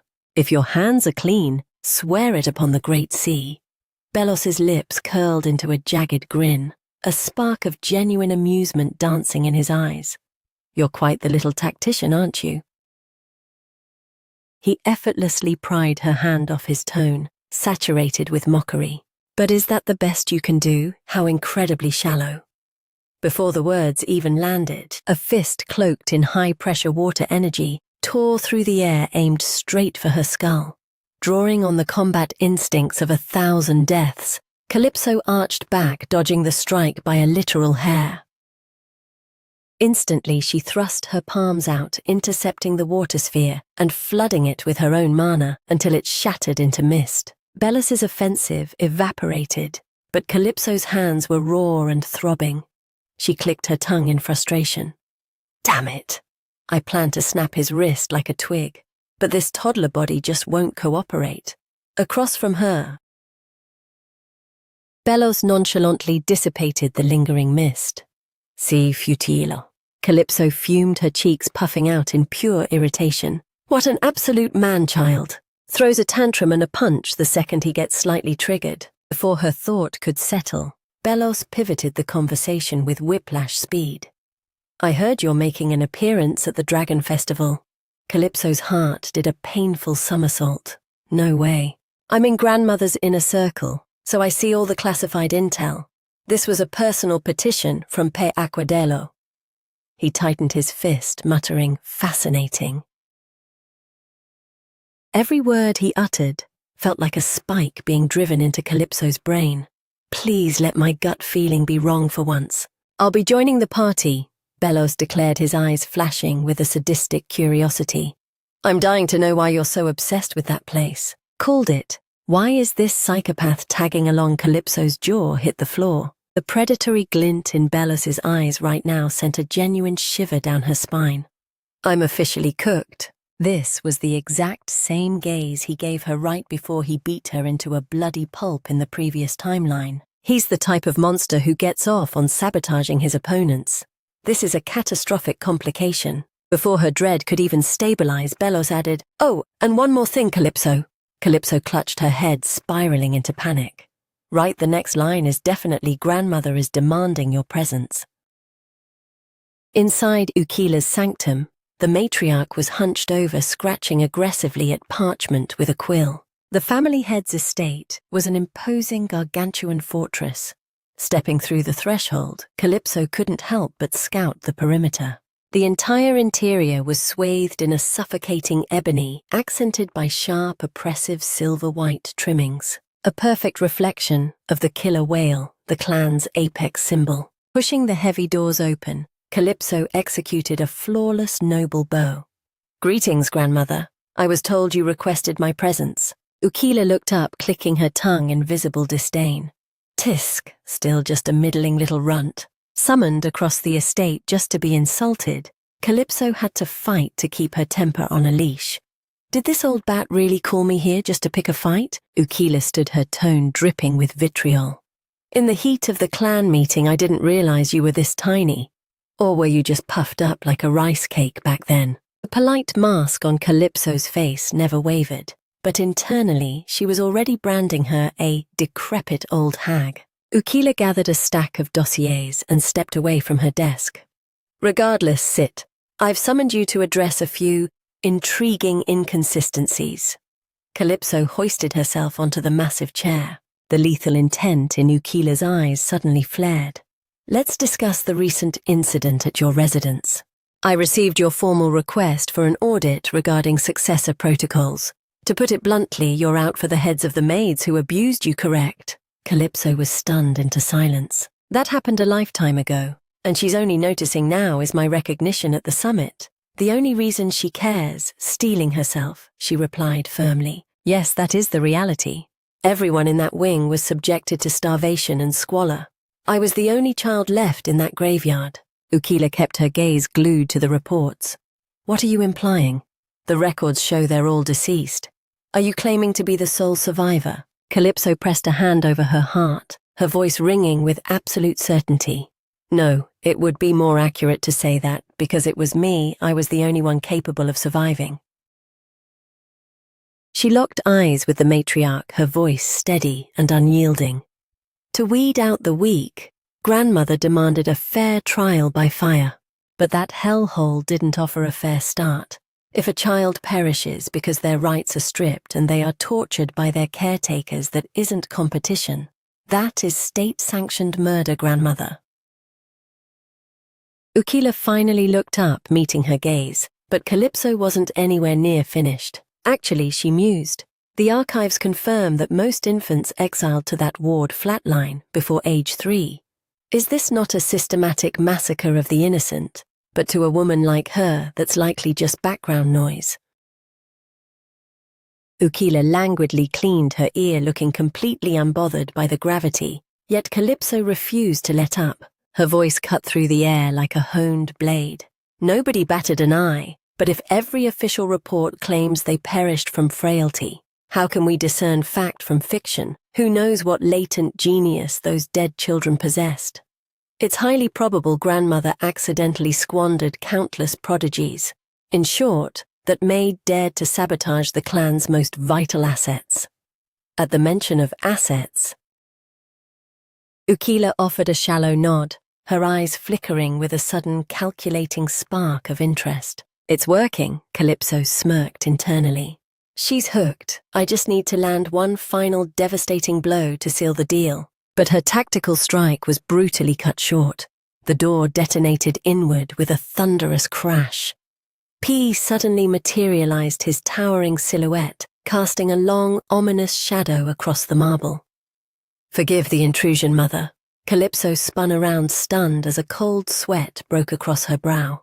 Father, why are you showing up now of all times? Ukila narrowed her eyes, her voice vibrating with fury. Barging into my private chambers is the pinnacle of disrespect. Where did you acquire such insolent gutter manners? I inherited them directly from you, mother. P fired back without a second of hesitation. My son, Ukila growled, has rotting away in seclusion finally caused your mind to snap? What can a mere runt possibly learn? P remained unfazed. Exactly what their parents choose to show them. Caught between two clashing titans, Calypso wished she had a bucket of popcorn and some 3D glasses. Master, you're killing it. This drama is peak. I need some snacks. But the blockbuster show didn't last long.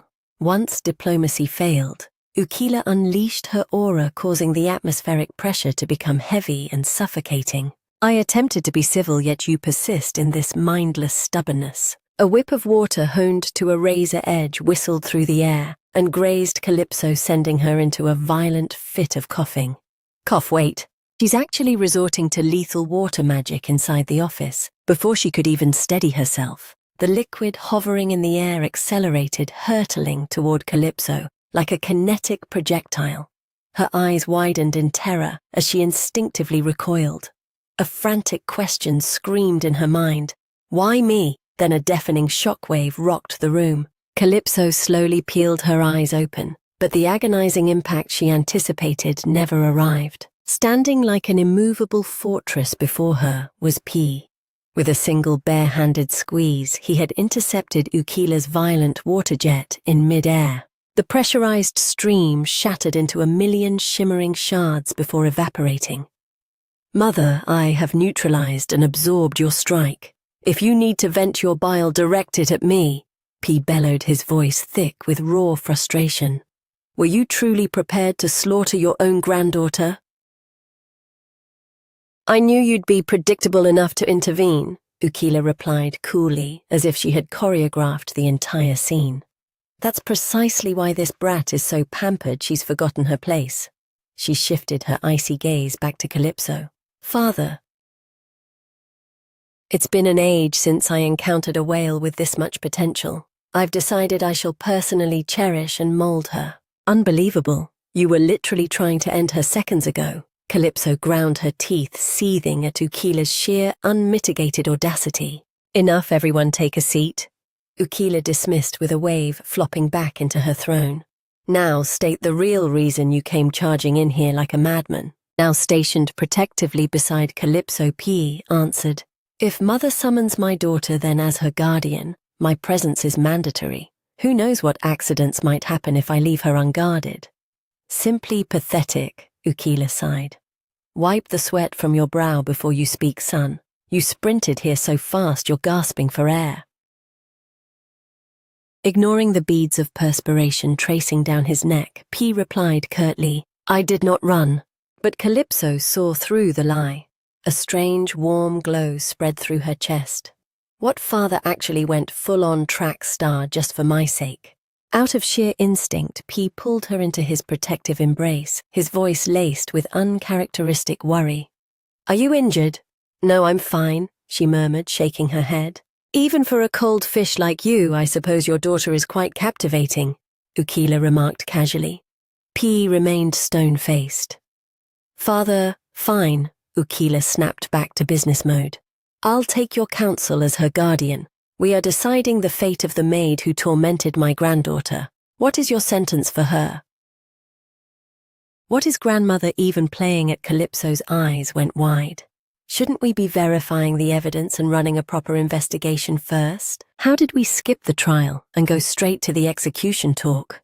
And why is she letting Master call the shots on this? She instinctively clutched P's tunic, thinking, he'll probably just say whatever and check out. But Calypso couldn't have been more wrong. "The sentence is death," P declared, his voice as frigid as a sub-zero trench. Father Calypso looked up completely stunned. She immediately ducked her head in panic when she saw the terrifying darkness in his eyes.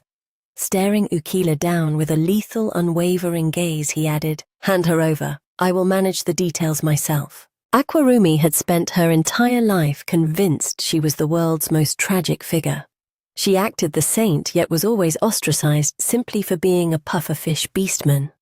Suddenly a memory of a past brawl flashed back with vivid clarity. "You were just trashing pufferfish beastmen behind my back, weren't you? I caught every word," Rumi shrieked, lunging at a fellow maid, as bystanders screamed for them to break it up. "But you're the one who threw me under the bus. It's your fault I'm unemployed," the other maid wailed. After the chaos, the crowd swarmed to comfort the victim, leaving Rumi in the cold. "Rumi is such a freak," someone whispered. "Shh, she'll snap at you too." Rumi felt zero remorse. Why was she always the villain? That clumsy girl couldn't even handle a basic ceramic vase. She never grasped that the reason people fled from her wasn't her lineage, but her toxic, bottomless pit of narcissism. Eventually, Rumi landed a gig as a wet nurse at a childcare facility. Staring down at the innocent infants, her expression twisted into something cold. "My life is a dumpster fire, yet their futures are blindingly bright." A poisonous, jagged jealousy began to take root in her heart. At first, she hesitated, but soon snuffing out the lives of defenseless children became a mundane habit, until the day a child with the iconic monochrome hair of a killer whale appeared. Calypso Aquadillo, a high-born descendant of the main bloodline. "Your future is destined to outshine us all, isn't it?" "Correct." Calypso's crystal-clear voice echoed her inner thoughts, making Rumi jump out of her skin. Then a horrific, repressed memory came rushing back, one she shouldn't even have. The person who drenched me in boiling water, my scalp burning under the heat. "Hot, it's burning!" Rumi shrieked instinctively, then gasped for breath. Realizing she had just blurted out something completely insane, Lady Calypso just stood there, cradling a teacup with an innocent, perplexed tilt of her head. "What's the matter? It's just lukewarm water. See, I'm still breathing." "Lady Calypso," Rumi stammered, trembling. It's me." "What on earth what do you mean?" Calypso smiled a grin so predatory it sent a lethal shiver down Rumi's spine. "It's fine if your memory is foggy, because I remember every single second. It's been exactly 10 years. And if you're still drawing a blank, I know someone very talented who can refresh your mind." "What?" "Wait." Calypso set the cup down and turned to leave. "The one who served me rot doused me in scalding water and accidentally shoved me down the stairs is about to experience every trauma I endured. Oh, what the hell 10 years of memories is this brat gaslighting me, slandering me over some petty grudge?"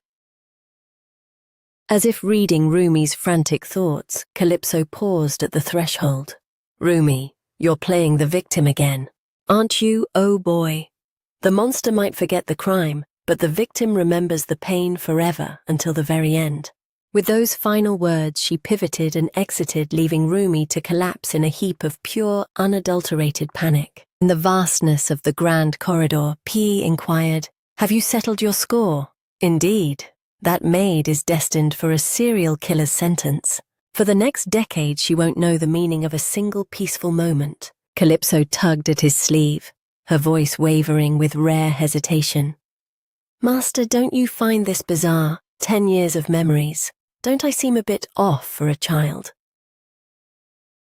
P came to a halt, tilting his head to scrutinize her. Sensing the weight of his gaze, Calypso quickly averted her eyes. He pressed for no explanations, merely reaching out to offer a silent pat on her head. His tone was unexpectedly velvety and tender. Even a child's heart can bleed. That reality alone justifies making those who scarred you pay the ultimate price. He summoned his hydrokinesis to gently loft her up. "I have zero intention of interrogating you for the truth." Cradling her securely in his arms, he murmured under his breath, "I've already declared it. From this moment forward, I am your father." The knots of anxiety in Calypso's chest finally unraveled. She beamed, exhaling a long sigh of relief. "If I'd known you'd be this chill, I would have glomped onto you ages ago." "Dealing in what-ifs is a waste of energy now." P counted, his fingers still tracing through her hair. Calypso let out a sharp laugh and began to poke fun at him. "You sound like a degenerate gambler. I'm done with betting I'll go legit next time, total loser vibes." P sighed, sounding utterly defeated. "I can't even fathom how much of your trust I've already squandered." And so the pair drifted slowly away, their silhouettes stretching across the marble floor. The hammer fell on Rumi's investigation in just 3 days. Calypso knew the matriarch's influence was why she'd retained that day's intel. After hearing P's report, Ukila was visibly rattled. "You're demanding total jurisdiction." She scrutinized her son with a judgmental eye. "Isn't it obvious? Bury this mess quickly. Consider it the tax for trespassing in my sanctum." Suddenly, Ukila jabbed a finger toward Calypso, making her jump. "Hey, little rice cake, what's your real angle for hitting up the Dragon Festival?" And then Calypso dropped a line that left her grandmother thoroughly entertained. "According to the gossip mill, only the land dwellers get an invite to the Dragon Festival, right?" she began. "It's meant to exalt the Empire's protector, yet somehow there's no VIP seating for elite aquatic beastmen like us. Therefore I'm going there to shove our magnificence right in their faces." Ukila erupted into a sharp, appreciative cackle. Peak response. "I'm not revoking my blessing. When do you bounce? In 1 week. Go earlier. Get out there and humble those arrogant landlubbers for me." Ukila dismissed them with a flick of her wrist. "Now get lost." P didn't waste a second carrying Calypso toward the exit. But just as they crossed the threshold, Ukila's voice boomed once more. "Hold it. One last thing, little pebble Calypso. Calypso turned back curious. Ukila reclined on the sofa, her gaze sharp as a needle. Make sure you stay alive until the day I personally deign to call your name. Mother, spare us the worry, P interjected, his tone darkening. I will shield her no matter the cost. Ukila arched a brow in disgust. Ugh, cringe. Stop giving me the creeps and beat it already. She snapped at them, and the heavy doors slammed shut with a finality that shook the floor. Following that, we offloaded the paperwork to Professor Leela and finalized Rumi's doom. My bad, Professor, Calypso mused. When P confronted Lila, she looked like she'd seen a ghost. A 3-day deadline. This is giving me major grad school research assistant PTSD, P asked. Wasn't that a prestige gig? Lila just tilted her head. Lord Pay, you really are clueless. Calypso sat by the pane watching the world blur outside. Sigh, the moment of truth has finally arrived. Tomorrow I set foot in Dragon City, Ikina the progenitor dragon who first graced this empire. The metropolis bears its name, the legendary creature that ascended to deity status by wedding the first emperor. Of their 2 heirs, the one with the half-lion lineage took the throne as the supreme emperor. The other, born of dragon blood, was christened the Duke. Convention suggested the Dragon Duke, with his royal pedigree, lived a life of opulence. The reality, however, was a waking nightmare. Deep within a decaying manor far from the palace, a maid's complexion drained to ash. No, this wasn't part of the job description. Her hands shook as she balanced a tray, her steps heavy with dread. What a nightmare. I was hyped to be recruited for the Dragon Duke's household only for him to summon me for a special assignment. The butler's chilling warnings rang in her head, drawing fresh tears. The staff here must be ghosts. Don't breathe a word about the horrors you witness if you don't want to be shredded. Who could have guessed the legendary Dragon Duke wouldn't be in his fortress, but was instead lurking in this desolate hole like a common monster? The maid's fingers trembled as she yanked the bell cord, stammering, The meal is served. In an instant.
The sound of furniture being violently demolished erupted from within.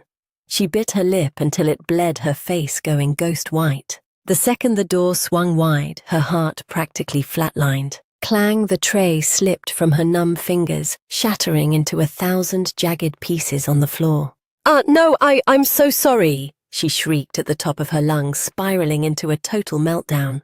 She turned and sprinted for her life, howling, "Help me!" With the entrance now gaping open, a massive shadow stretched over the wasted food. A small, pale hand reached out to snatch a slab of raw meat. Ignoring the ceramic shards and sauce coating the flesh, the blue-haired boy immediately shoved it into his mouth and tore into it. In the deathly silent room, nothing remained but the sound of the boy's primal ravenous chewing. The following day, the hour of our departure for Dragon City has finally arrived.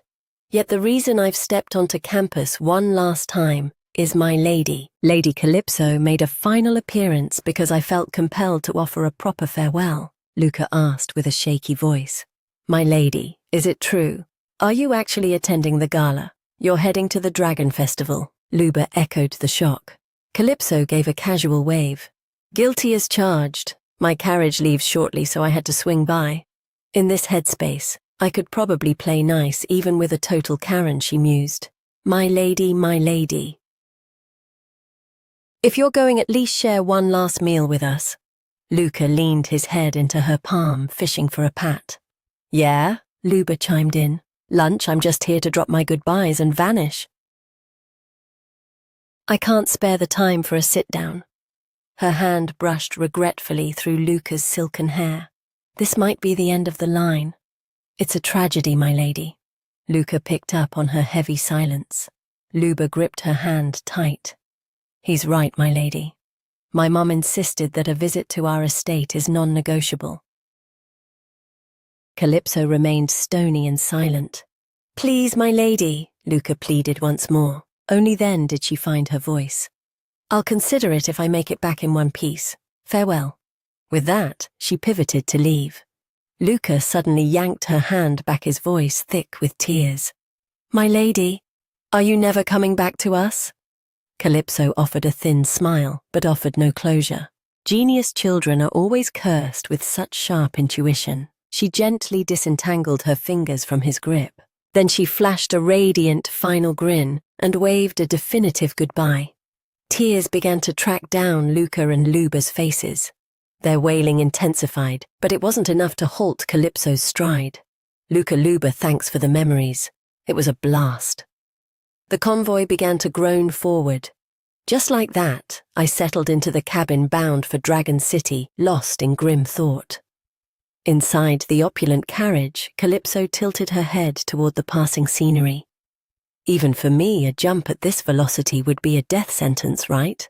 Why is my mind going there? The culprit was the atmosphere inside the cabin. It was so suffocating she was starting to break a sweat. She shifted toward P to negotiate master. We're 3 days into this trek. Can't I just ride with the maids and the nanny for a while? Denied. You stay put, he countered bluntly. Excuse me, talk about a textbook overbearing patriarch. Calypso executed a stealthy eye roll before clinging to his arm, dialing the cuteness up to 11. A child's emotional development thrives on the presence of a nanny. P replied with a dry indifference. Does a child's psyche not benefit more from the presence of a parent? Master knew he was a wall that wouldn't crumble. Calypso turned away and let out a heavy sigh. Phew. Respecting a child's autonomy is a pillar of parenting, master. You really need to learn the line between freedom and total chaos. Between genuine protection and utter neglect, P shot back. A man who ghosted his own daughter for 3 years sure has a lot of nerve lecturing me. Calypso couldn't resist roasting him. The moment those words hit the air, the interior of the carriage went deathly silent. Calypso cut a glance at Belos, who was brooding in the corner. This entire pressure cooker environment was thanks to him. What is his actual endgame entailing me? Instead of mopping up the wreckage of the Ian clan, he's playing shadow. Grandmother greenlit it, so I'm stuck with him. Suddenly, a hand reached out to playfully pinch her cheek. Didn't you ask me to step up as your father? From here on out, I'm putting in the work, P stated. Wait, what? When did I ever sign off on that? If we keep this up, even you'll start babbling like a toddler, right? P continued to mess with her. Hey, hands off! Calypso angrily swatted his hand away. I half expected you to come out of the womb crying for master, P said, making a ridiculous face to baby a newborn. Good girl, Saya. Ugh, stop being weird, Calypso shrieked. Is this your idea of a fatherly role? The book in Belos's grip suddenly slammed shut with a sharp crack. He spoke in a low, dangerous register, each word a needle aimed at P. Are you getting your kicks from child abuse? Lord Pei, does a man powerful enough to challenge the matriarch really have such a twisted hobby? Oh boy, Calypso thought. What is he playing at? Is this kid actually looking for a funeral? She glanced at P, trying to find some calm. It's fine. Father is a grown-up. He won't be baited by such cheap provocations. See, he's calmly pulling back. She couldn't have been more wrong. P slowly rose to his full, imposing height. His face turned as dark as a thundercloud. Pure killing intent flooded the cabin. Do you want to race me to the afterlife and see who hits the ground first? Turns out, Father has the maturity of a playground bully. Calypso's eyes went wide. What is this cursed energy? Her gut was screaming that a disaster was imminent. If you two are going to scrap, take it outside. Calypso cut in sharply, her tone turning mournful. Oh, and if someone ends up dead, try to bury the body deep. That way the search party won't find the evidence immediately. She twirled a lock of hair and let out a weary, theatrical sigh. But I really had my heart set on that dragon festival. If a petty brawl ends in a homicide and causes a scandal, I'm guessing my trip is officially cancelled, right? She snapped her head up, her gaze piercing as she balled her tiny fist. If that's the case, I'm going to be beyond bored, both of you. If this doesn't check them, I'm jumping ship to Misa's carriage, she internally resolved. Silence reclaimed the cabin once again. This time the tension felt somewhat diffused. Calypso exhaled a breath she didn't know she was holding. The journey pushed on in a clumsy, awkward stillness. Belos retreated into his book. P stared pensively at the horizon. As for Calypso, she was crawling out of her skin. The quiet was fine, but this vibe was obnoxious. Every creak of the wheels became gratingly loud. Unbidden, the mocking whispers of her past lives began to haunt her. That's the girl from the West Sea, right? Gross, she reeks of fish. Shh, keep it down, she might hear. Perhaps because they were nearing familiar territory, these toxic memories were crawling back. She sighed.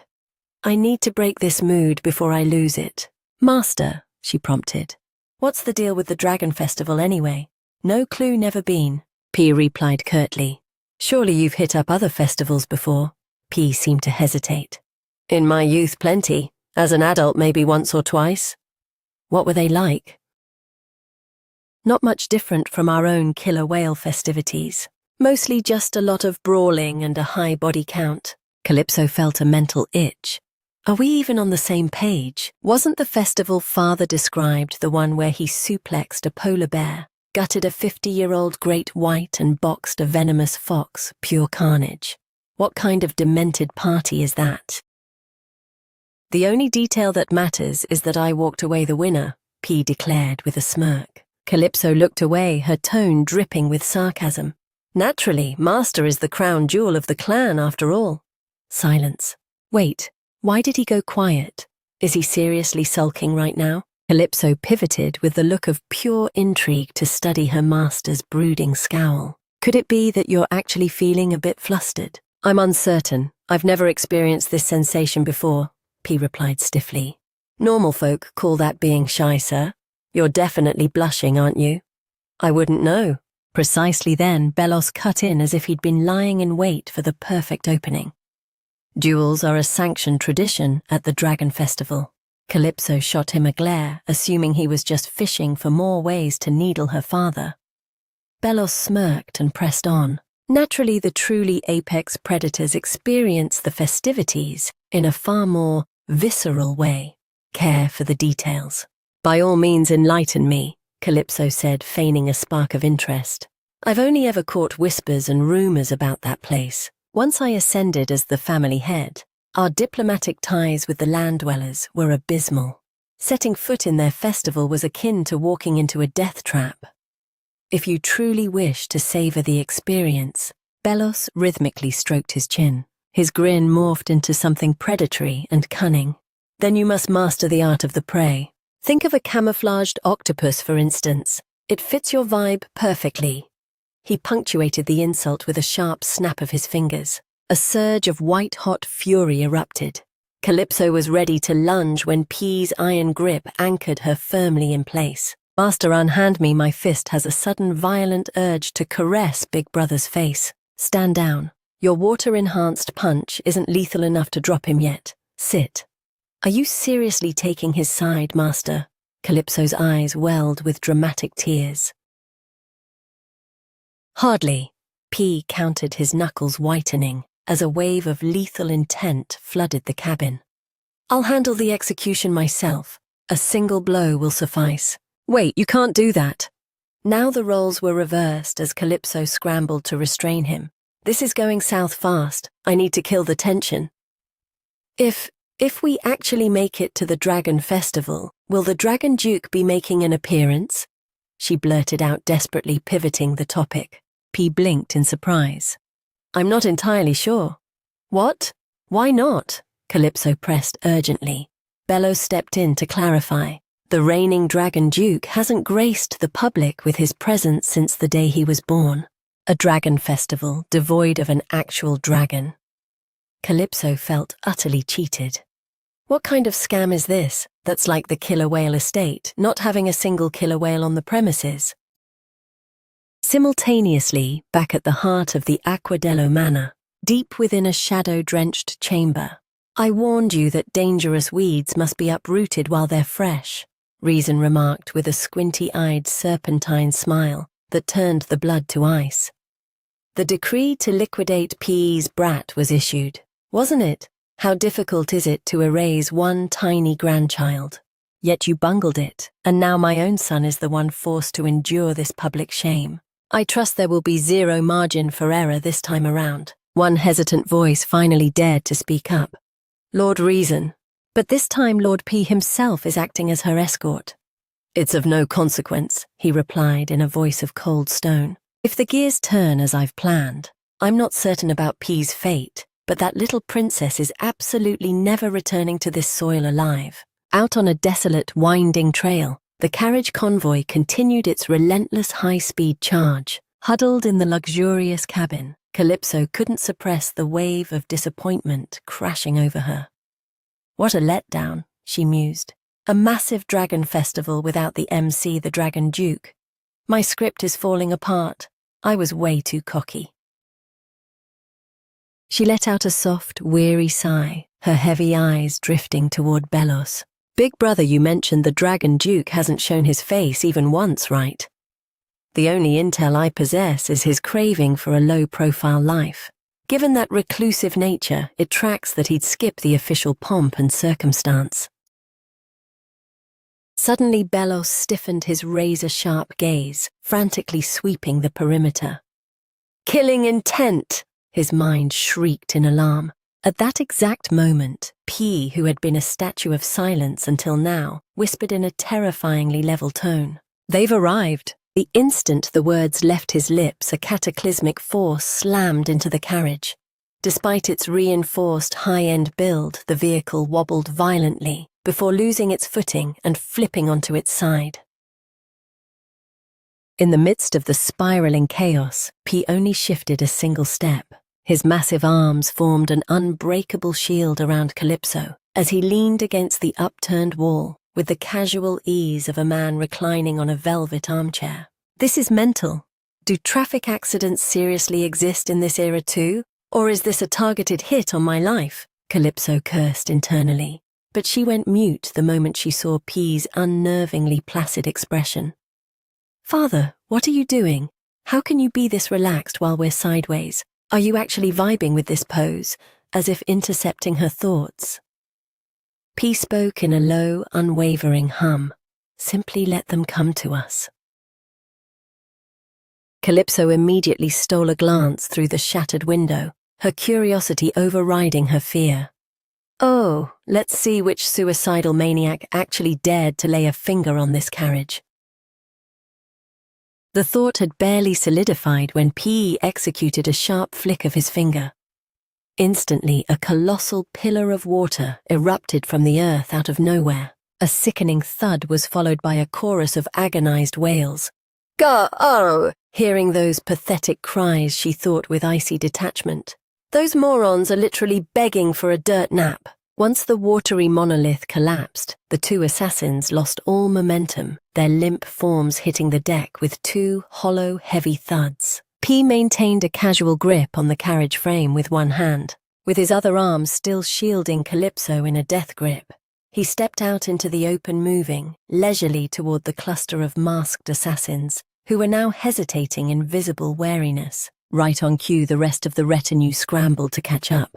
"Lord P. Misa, my lady!" a servant bellowed out in a state of high-octane panic. The three herring-maid sisters also popped their heads out from their own transport.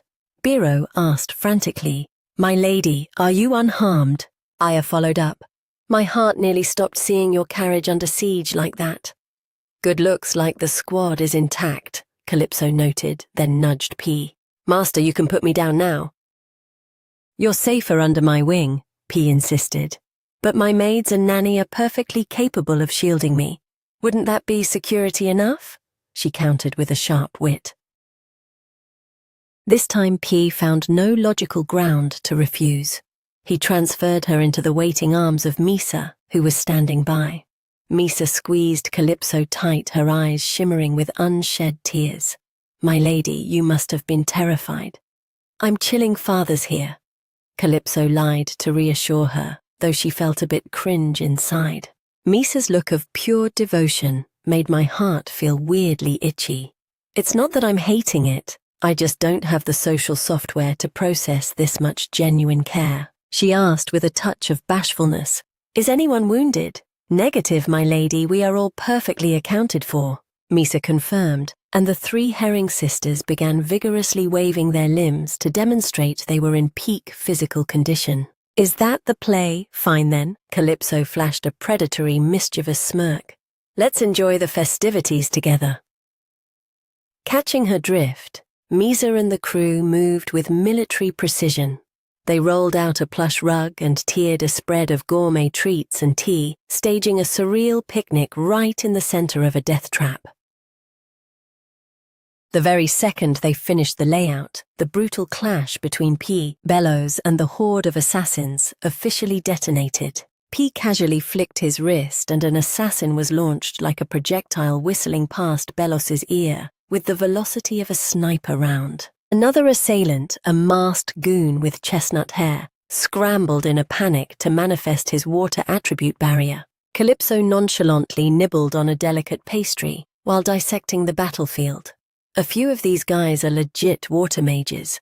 Looks like they mobilized every high-tier elite from the branch families. My eldest uncle is a hot-headed idiot, but even he isn't usually this suicidal. Perhaps because father is officially playing bodyguard, the Ian faction feels the noose tightening.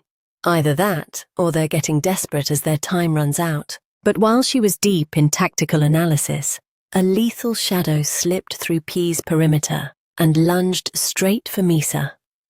"Ah, my lady." Misa spiraled into a panic, instinctively throwing her own body forward to act as a human shield. Calypso effortlessly shoved Misa out of the line of fire and channeled her mana to spring skyward. With one explosive kick, the assassin's blade snapped like a toothpick. He broke into a frantic, cold sweat, gnashing his teeth as he hissed, "Damn it! This father-daughter duo are absolute monsters." But before he could even finish his thought, another devastating strike from Calypso buried itself in his gut, folding him over like a boiled shrimp. Having neutralized the threat, she whirled around toward P and shrieked in irritation. "Master, you let him through on purpose, didn't you?" "Guilty," P admitted with a terrifyingly calm shrug. He swept his arm in a wide arc, and a monstrous whirlpool erupted, vacuuming up every surrounding enemy. "Consider this a bit of live-action combat conditioning. I've been stuck in the trenches for over 10 years now." Calypso clicked her tongue, grumbling under her breath at his audacity. She glanced toward Bellos and caught the mask of pure horror etched onto her brother's face. "Carelessness is the downfall of even the mighty. This is the most efficient lesson I can give," P added coolly. "What's with that face?" Calypso wondered, blankly noting Bellos's shell-shocked expression. At that exact microsecond, a hand erupted from the soil like a zombie and clamped onto her ankle. Calypso shot a look down. An underground sneak attack. Bellows lunged forward in a desperate sprint, summoning a jagged water current to intercept. But the window had closed. Calypso's small frame was violently dragged down into the suffocating earth. "Damn it!" She ground her teeth against the grit. "No, my lady!" the maids shrieked in pure terror. "My lady!" Misa wailed in agony, reaching out for a hand that was no longer there. Submerged in the dirt, Calypso squeezed her eyes shut. Mud waves.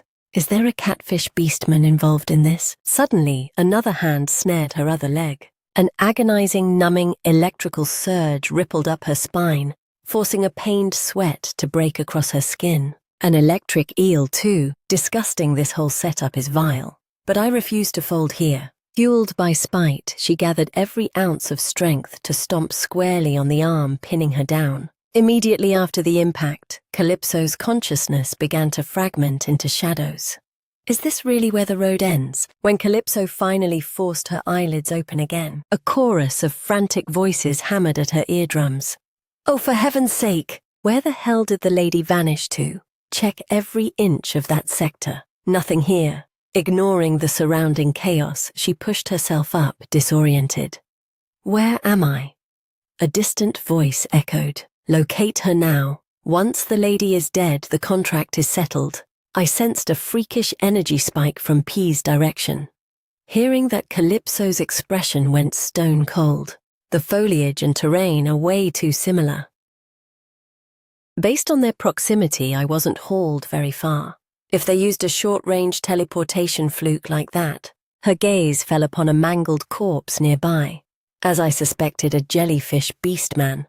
Which means those idiots attacking the carriage were nothing but sacrificial decoys. The underground team was the real strike force. The fact that I missed the catfish and jellyfish until it was too late proves a high-level stealth specialist was masking them. This confirms my uncle and the old guard underestimated anyone with low water-tier abilities. This kind of creative tactical thinking definitely didn't originate from my idiot uncle. She noted with absolute certainty, "My aunt definitely has her fingerprints all over this hit." Outside her hiding spot, a heated argument flared up. "One of my guys is down. Who cares? It's just a common jellyfish, quit whining." As if sensing her presence, one of them barked, "Move, fan out, and find her." The group vanished into the brush. The coast is clear. Time to ghost." With that, Calypso tried to stand, but the moment she put weight down, sharp electric sting of agony shot straight up from her ankle. Frustrated and drenched in pain-induced sweat, I can limp, but I won't last. I need a bolt hole, a cave, anything. Calypso dragged her battered body forward. Suddenly her boot hit something soft. She peered down. Before her lay a peculiar creature, a tiny snake with miniature horns. "What is this, a snake?" she whispered, then blurted, "Or just a fancy earthworm?" The little serpent looked genuinely insulted, hissing with a strange, indignant trill. I'm sorry for the earthworm comment. Please, just pipe down," Calypso hissed back. "This forest is crawling with killers. They'll slaughter anything that moves, so if you want to live, stay silent." The hatchling snake seemed to get the memo. It instantly lowered its tone, let out a tiny soft pie, and went completely still. Seeing the little creature play along so obediently, Calypso finally allowed herself a breath. At least it's got a brain, she thought. If it's not a beastman, it's a creature with some seriously high-tier IQ. She gently lowered the hatchling to the forest floor, her voice urgent and commanding. "We're out of time, so listen up. I know you're sharp enough to understand me. This forest is about to turn into a graveyard. Run, find a hole, and don't come out." Without a second glance, she vanished into the shadows. "Go on, this is goodbye." Calypso stayed low, expertly ghosting through the jagged undergrowth beneath the pale moonlight, navigating a half-remembered trail toward a hidden cellar. As she yanked back the tangled vines masking the entrance, a wave of déjà vu hit her like a physical blow. I spent a lifetime running and surviving in these woods. I never imagined I'd be doing a speed run of my trauma at the age of 3. She shot a sidelong glare at the baby snake, which was still stubbornly tailing her. "Why are you still on my heels? I told you this is a death zone. Stop being so clingy." But from the darkness, the hushed snarls of her hunters drew closer. "I'm positive I caught a rustle over here," a voice hissed. Another operative theorized, could the target have been picked off by a predator? Unlikely. How can a toddler move through this brush without leaving a single broken twig? It's like she was raised by the forest itself. Hearing that, Calypso let out a cold smirk, pressing a tiny finger against the wriggling snake's snout. "Oh, I've put in my years here," she whispered. "But regardless, I can't play hide-and-seek forever." Factoring in their search patterns and the time I spent marking my path to this bunker, the clock has nearly run out. I wonder if Father is actually competent enough to track me down. As if sensing her spiraling dread, the hatchling reared its head, locking onto her with intense, void black eyes. Suddenly a sharp, metallic echo vibrated from the depths of the cavern. "What was that?" Calypso stiffened, her mana flaring in total defense. A wild hare bolted unexpectedly from a dark crevice, brushing past her ankles as it fled into the night. She let out a jagged breath. "Just a rabbit. My nerves are shot." But a darker thought immediately followed, making her grind her teeth. "If they corner me inside this hole, it's a tomb. I have to evacuate this position right now." Making a split-second executive decision, Calypso dragged her throbbing, battered body out into the open air. But at that exact moment, a piercing shout tore through the silence. "Target spotted! The brat is right there!" Instantly, the woods erupted in chaos. "Flank her move! Damn it, how is a toddler this fast?" the lead assassin roared. "Shut your traps and close the gap. Cut off her escape. We are not leaving here without her head." As the perimeter collapsed around her, Calypso found herself backed against a sheer rock face. She ducked instinctively. A jagged blade whistled through the air, shearing a few stray hairs from her head. 2 or 3 more steel flashes lunged at her from the blind side. Without a heartbeat of hesitation, she burned every drop of stamina to leap and weave, cold sweat stinging her eyes. "Someone, anyone, where the hell is my backup?" She ground her teeth in fury. The agonizing fire in her ankle flared, blinding her for a second. Ugh! Realizing her mobility was officially compromised, she stood her ground, using her voice as a final stalling tactic. "You lot are from the Ian faction's branch families, aren't you catfish, jellyfish, and goby tribes? I've memorized every single one of your pathetic faces." The revelation made the assassins falter for a heartbeat. "What are you waiting for, Gut-her? We're on a clock," one barked. Another wavered. "I'm trying, but what if she's bait for an ambush?" Exploiting their split-second hesitation, Calypso gently uncoiled the baby snake from her hair and breathed, "Run." Behind her, the assassin's bickering grew frantic. "Are you seriously catching a case of cold feet over a 3-year-old? End this now." The remaining killer finally nodded. "Fine, let's get this over with." Watching him close the distance inch by inch, Calypso shut her eyes, a sudden sharp pang of regret piercing her chest. Well, so much for that. If there's a round 3 in this life, I hope I cross paths with the Dragon Duke again, to reconnect and fix things with the one I lost, because our threads are surely intertwined. She braced herself ready for the cold embrace of the end. Just as the steel was about to bite into her skin, a streak of brilliant azure light tore through the fabric of space, shattering the dagger. The high-pressure water bolt didn't lose momentum. It bored a hole straight through the assassin's ribcage.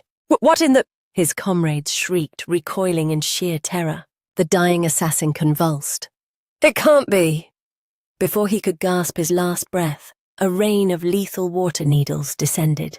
Desperate gurgles filled the air before fading into a heavy silence. Ah, gasp, help. Calypso's eyes snapped open, dazed, as she stood swaying in a fine mist of crimson rain. A figure emerged from the shadows, wreathed in a shimmering protective vortex. Belos. She stared into his frigid, unreadable expression. Calypso collapsed onto the dirt, her lungs finally burning as she caught her breath. Good grief, that was way too close. I was actually at death's door. She looked up, her voice sharp. "You should have spared at least one. We needed a walking confession." "Don't trouble your little head with logistics." Bellows replied, his voice a flat, emotionless void. He loomed over her like a dark omen, his somber gaze pinning her to the spot. Sensing the dormant killing intent swirling in his eyes, Calypso asked with eerie calm, "So are you finishing the job?" She ran the numbers internally. This is his golden opportunity. If I'm erased here, he can pin the whole massacre on these dead mercenaries. She flashed a defiant, toothy grin. "Bellows, you'll regret pulling the trigger here. Do you honestly think Father won't sniff out the truth?" Her words hit like a serrated blade, carving straight into Bellows's deepest fear. The memory of Pei's bloodlust and the promise of "then you die too" played on a loop in his mind. He stood frozen. The silence between them was deafening. Suddenly, a small, familiar weight brushed against Calypso's shoulder. The hatchling she had just ordered to flee had crawled back into the line of fire. It slithered in front of her, squaring up to Bellows with an indignant hiss. "Ugh!" Bellows knitted his brows, his face contorting with suspicion. His reaction was a carbon copy of Calypso's.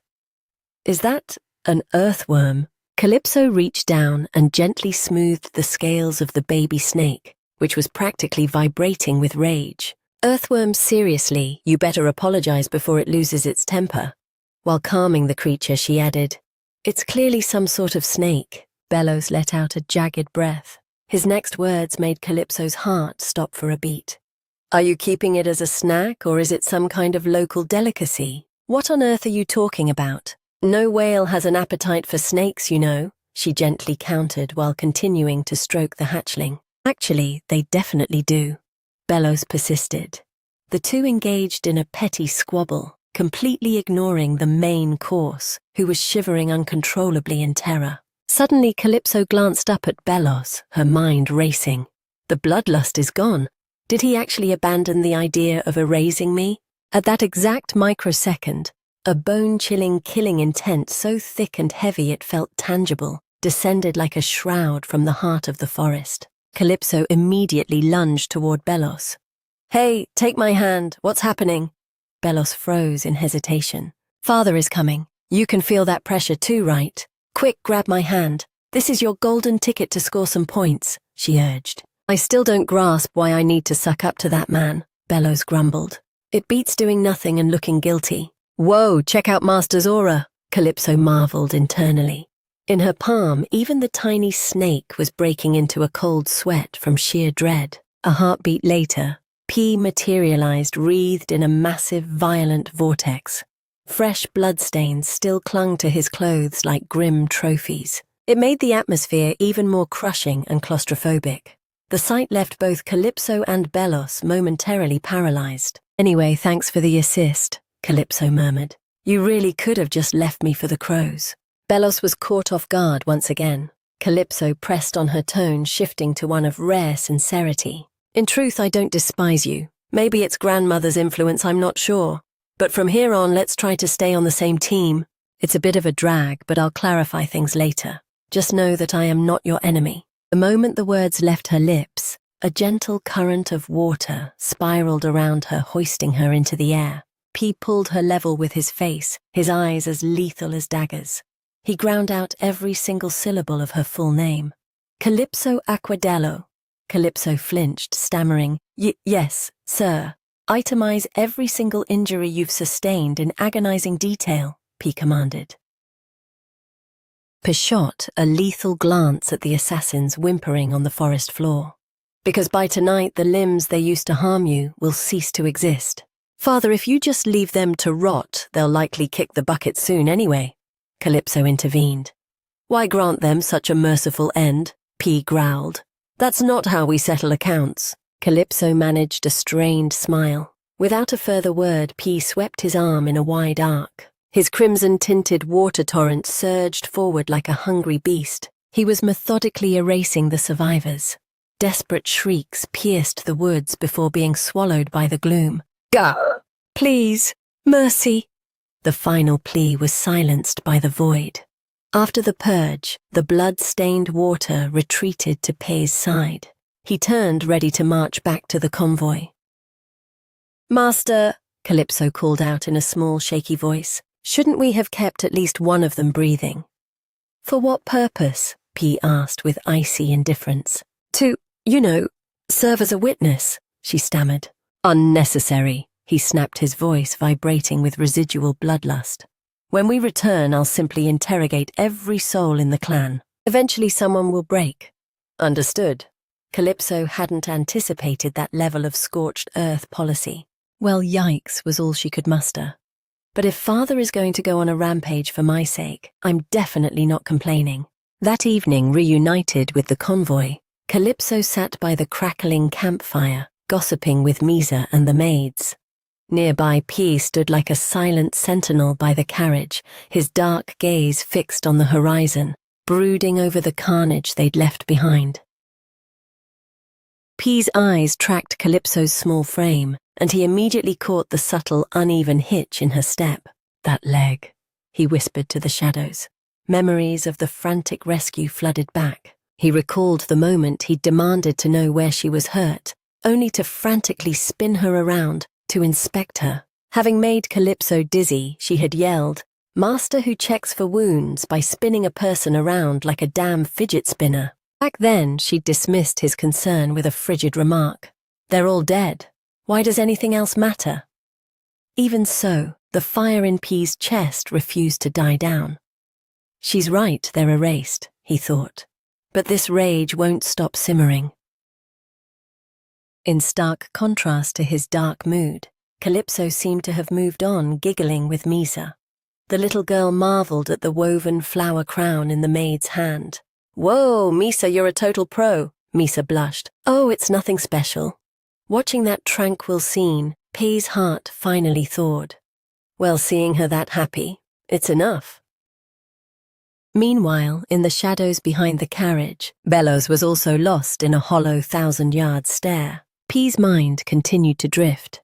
A chaotic trek, a deadweight companion, and that sudden ambush. At least everyone is still in one piece. He remembered their first meeting when she'd asked for directions, and he'd coldly brushed her off. I don't backtrack. Keep moving the way you came. Their bond started on a path to nowhere. But if they rebuild it brick by brick, perhaps one day. The thought led him back to the silent vow he'd made. Once your fury fades, please accept me as your father. That was the connection they both secretly yearned for. Lord Père. Bellos's voice suddenly shattered his train of thought. What is it? I've identified the exact vulnerability the assassins were exploiting in Lady Calypso Aquadello. At that moment, Calypso was being buried under a mountain of carrots, letting out a muffled, "Oh," Jin teased. "Now the lady can feast on carrots to her heart's content, right?" Ia laughed. "Our lady is a total legend." Bellows reached into his tunic and continued. I have concrete proof of their lineage.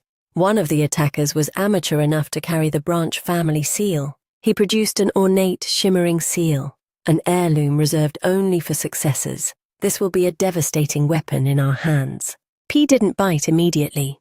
What's your price? Bellows held up 3 fingers. Total honesty. You will answer 3 of my questions whenever I choose to ask them. And we seal this pact with the sea as our witness. He extended his hand into the cool night air.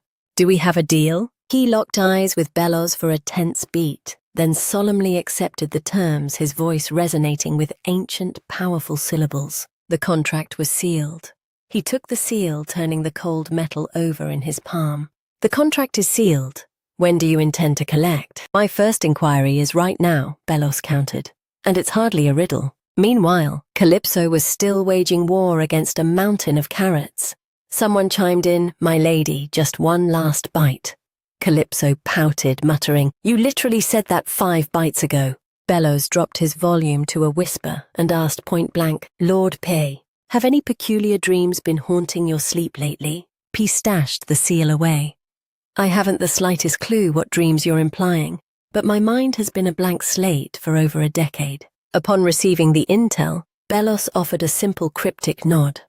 I see, yes. Is that the extent of it? P asked, visibly caught off guard. I've obtained the exact clarification I sought, Bellows replied coolly. Back with Calypso, the toddler was fixated on the tiny serpent in her palm. It looked pathetically haggard and frail. Why did it suddenly lose its spark, she wondered. Is it starving? It hasn't touched a morsel since noon. Snakes usually vibe with mice, right? With a plan forming, she began to stealthily retreat. I've got to scavenge something for it. Everyone's distracted. I'll only be gone a second. Suddenly, a geyser of water erupted from the earth gently, but unyieldingly hoisting her into the air. Ah! Calypso shrieked in surprise. And just where do you think you're wandering off to, my disciple? Plea's steady baritone boomed. Realizing she'd been caught by her master Calypso, scrambled for an excuse. Ah, master, I was just hunting for some snacks for this little guy. Look at him, he's totally spent. I believe this is my first formal introduction to the creature, P remarked. Have you two become besties already? This little guy actually tried to shield me. I can't just ghost him now. Calypso raised her voice unintentionally, squeezing the snake. P winced, feeling a flash of pity for the reptile. Is it wise to grip it like a stress ball? If you're too wiped out, master, I'll handle this solo, Calypso declared. With that bum leg, P cut her down mid-sentence. Ah, so you noticed. Calypso was genuinely stunned. It would be a miracle if I'd missed it, P countered. At that, Calypso froze. It felt as if the world had hit a pause button. Observing her shock, P continued, his voice laced with a rare, clunky hesitation. In a crisis like this, you told me a parent should say. Calypso was lost. A massive mental question mark popped up. He cleared his throat, sounding incredibly awkward. I was deeply concerned for you, Calypso. The girl was floored. P followed up tentatively. Did I deliver that correctly? His bumbling attempt at affection triggered a memory of her previous father's warmth. Sweetheart, Daddy was worried sick. From now on, be home before sunset, okay? A confusing wave of frustration washed over her. Your mimicry skills are terrifying, master, she thought, gritting her teeth. So you need snake food, right? P asked. What's the order? Suddenly, an ethereal, unfamiliar voice, Asura, echoed. No, hunger isn't the issue. The area plunged back into a stunned silence. Both Calypso and Pei were turned to stone. Calypso whipped her head toward P, then down at the serpent, her mind spinning like a top. Master, did you just claim you weren't hungry? She stammered. What are you on about? I didn't utter a word, Pei replied. She peered intensely at the snake.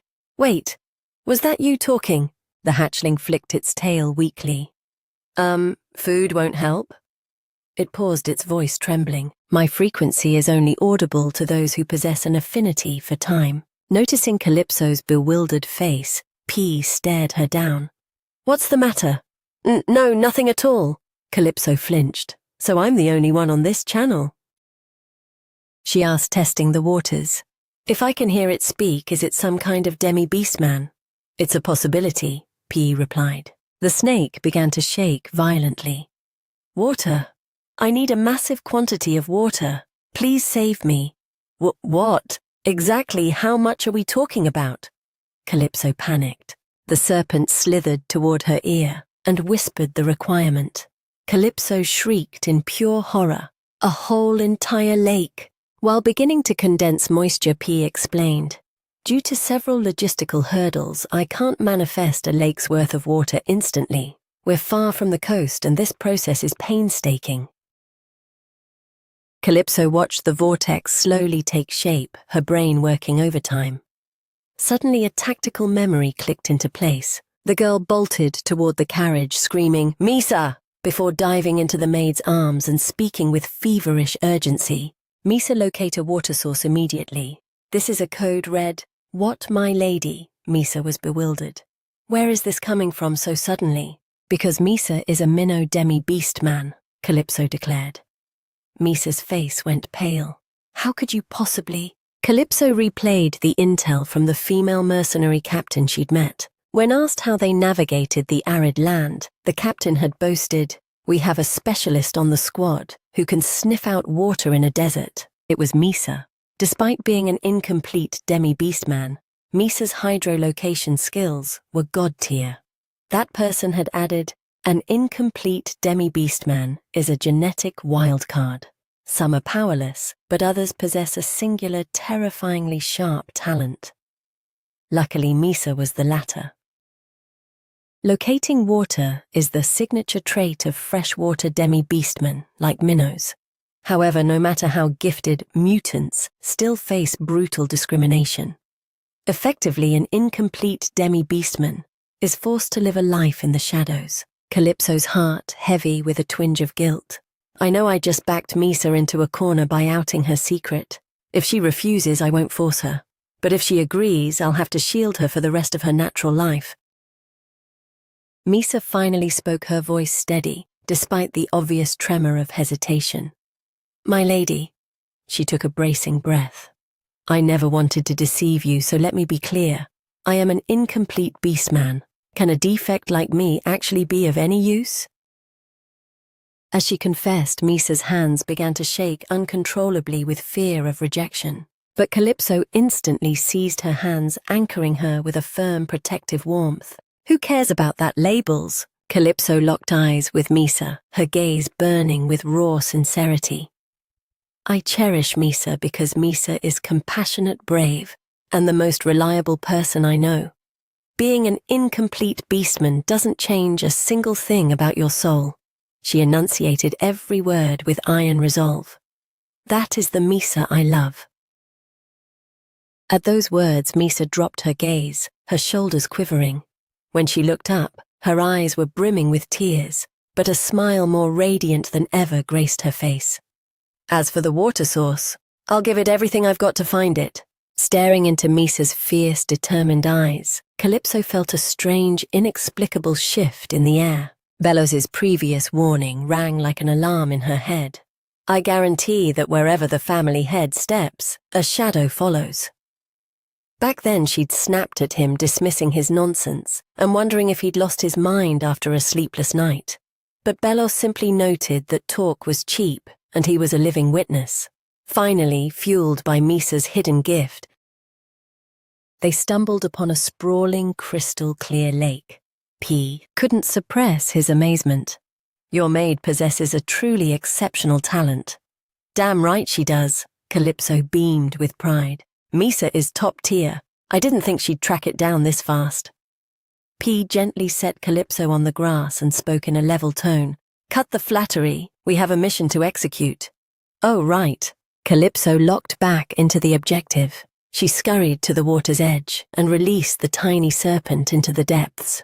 The moment it hit the cool current, the snake seemed to ignite. Its entire frame glowed, centering on the miniature horns atop its head. Wait, what? The horns are actually luminous. Calypso thought, her heart racing in shock. Suddenly, a deafening, tectonic rumble shook the lake.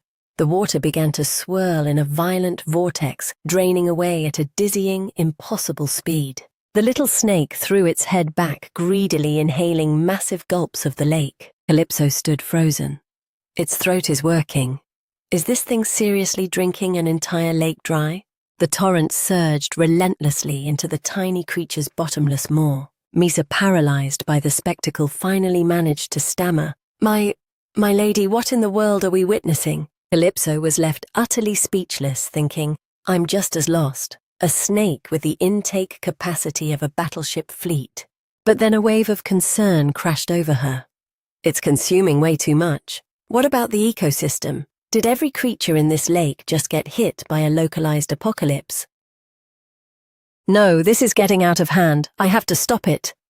Driven by panic, she thrashed in P's arms. Stop squirming, stay put, P grunted, holding her fast. It's been submerged for 30 minutes. We have to do something. The fish in this lake are suddenly... Before she could finish her protest, massive churning air bubbles began to break the surface. Immediately after, a dark silhouette shot out of the water like a missile. The once shriveled snake was now vibrating with life, chirping a happy thank you. The three of them stood there as if turned to stone. Calypso stood dazed for a heartbeat, then balled her tiny fist. She exploded in a fit of adorable rage. "If you're so grateful, stop guzzling the scenery right now, you little glutton, humph." "My lady," Misa gasped, completely shell-shocked by the outburst. Only then did Calypso remember she was the only one on the snake's frequency. "Whatever, just play it cool," the snake replied with a wounded tone. "I already tried to cut it off." "Fine, get down here. I'm not letting you delete a whole lake for a snack." "Yes, ma'am." The snake glided dejectedly into Calypso's palm. It whispered, "Did this one mess up? Was I a bad boy?" "You didn't do anything wrong," Calypso said, softening her tone. "Is your tank finally full?" At that, the snake, or rather the hatchling dragon, happily wagged its tail. "Yeah, I'm good to go for about 3 months without a refill." Whew, what a relief. "So let's get real, what exactly are you?" At the question of its heritage, the baby dragon's eyes flashed with ancient power. It puffed its chest out and proclaimed, "I am Thurston kin to the legendary Dragon Duke." 2 days later, the carriage convoy finally breached the city gates. Calypso couldn't stop giggling to herself throughout the final leg of the trek. "Are you really that hyped?" P asked. "Absolutely, there's so much to look forward to," Calypso chirped, though her inner monologue was far more calculated. "Of course I'm winning. This little guy is literally the Dragon Duke's right hand." She replayed their midnight conversation. "Thurston, give me the full debrief," she demanded. "A full debrief, Thurston looked thoughtful. "Well,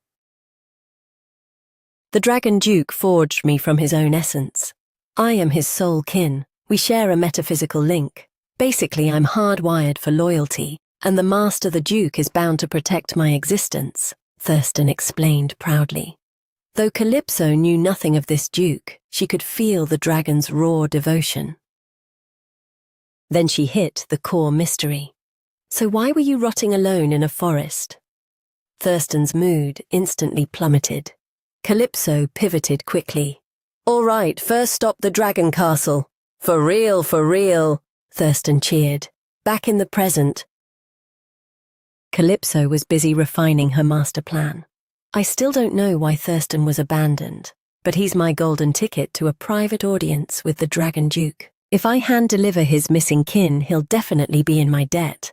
This is a once-in-a-lifetime chance to secure a high-tier ally. Whether we trade intel or become besties, I'm set."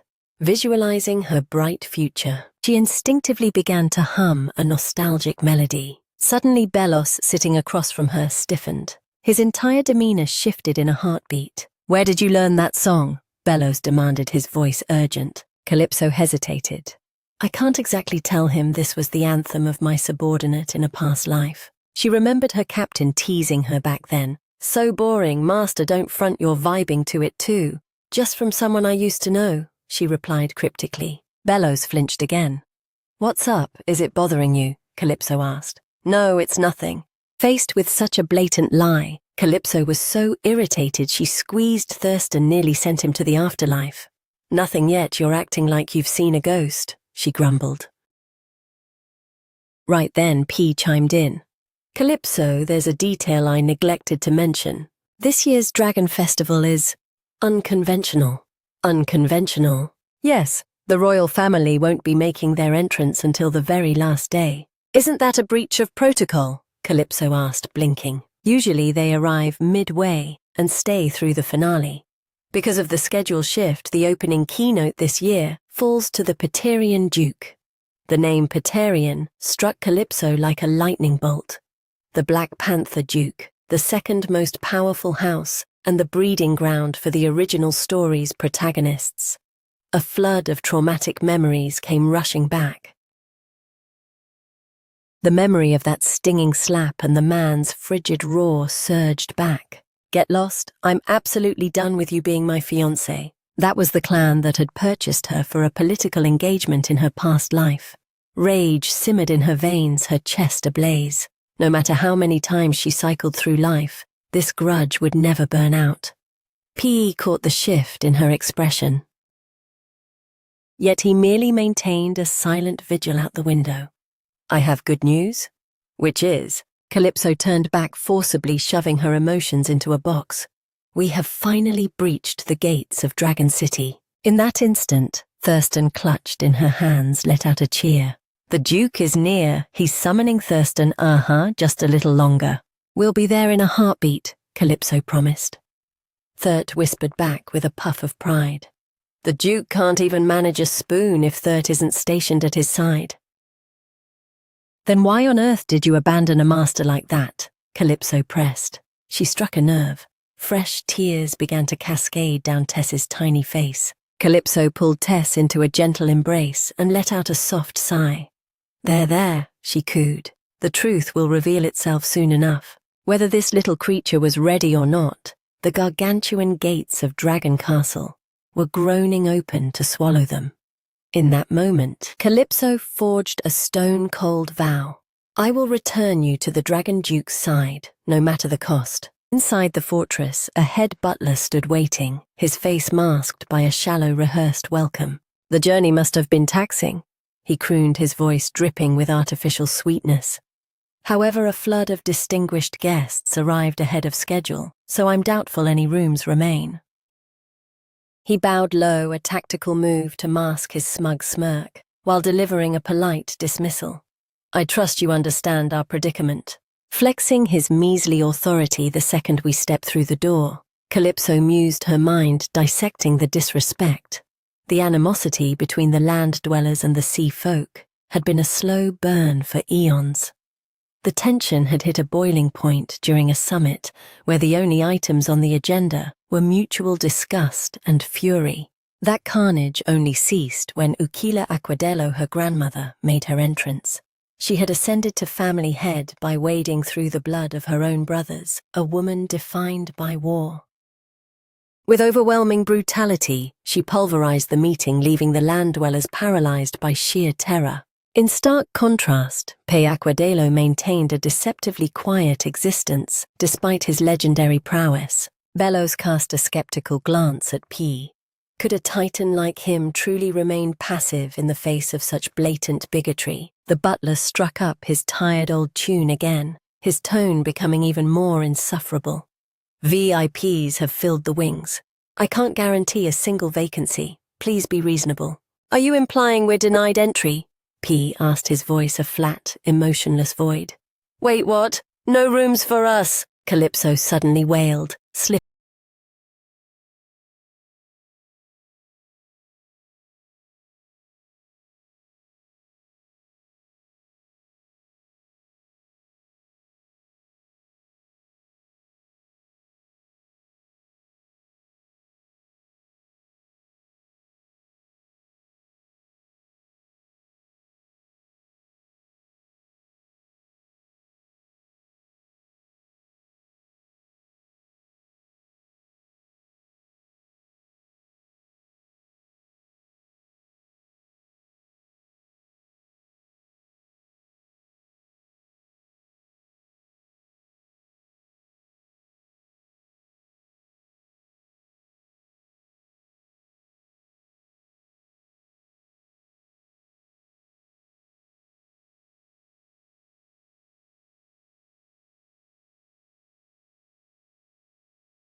into her role with perfection. She had been occupied soothing a shivering Thurt. Calypso, the people here are scary, hide me. Thus she had only just grasped the magnitude of this slight. Denied a stay at the castle, not on her watch. Thinking on her feet, Calypso snagged P's sleeve and let out a sugary, "Daddy!" P looked down, his icy gaze instantly thawing. "What is it, sweetheart?" Calypso peered up, her eyes shimmering like a galaxy of stars. "Are we really banned from sleeping in the dragon castle? Is that the truth, Dad?" "That appears to be the case," P replied curtly. "Hick." Calypso let out a staged, heart-wrenching sob. Even with his head bowed, the butler couldn't suppress his sense of victory.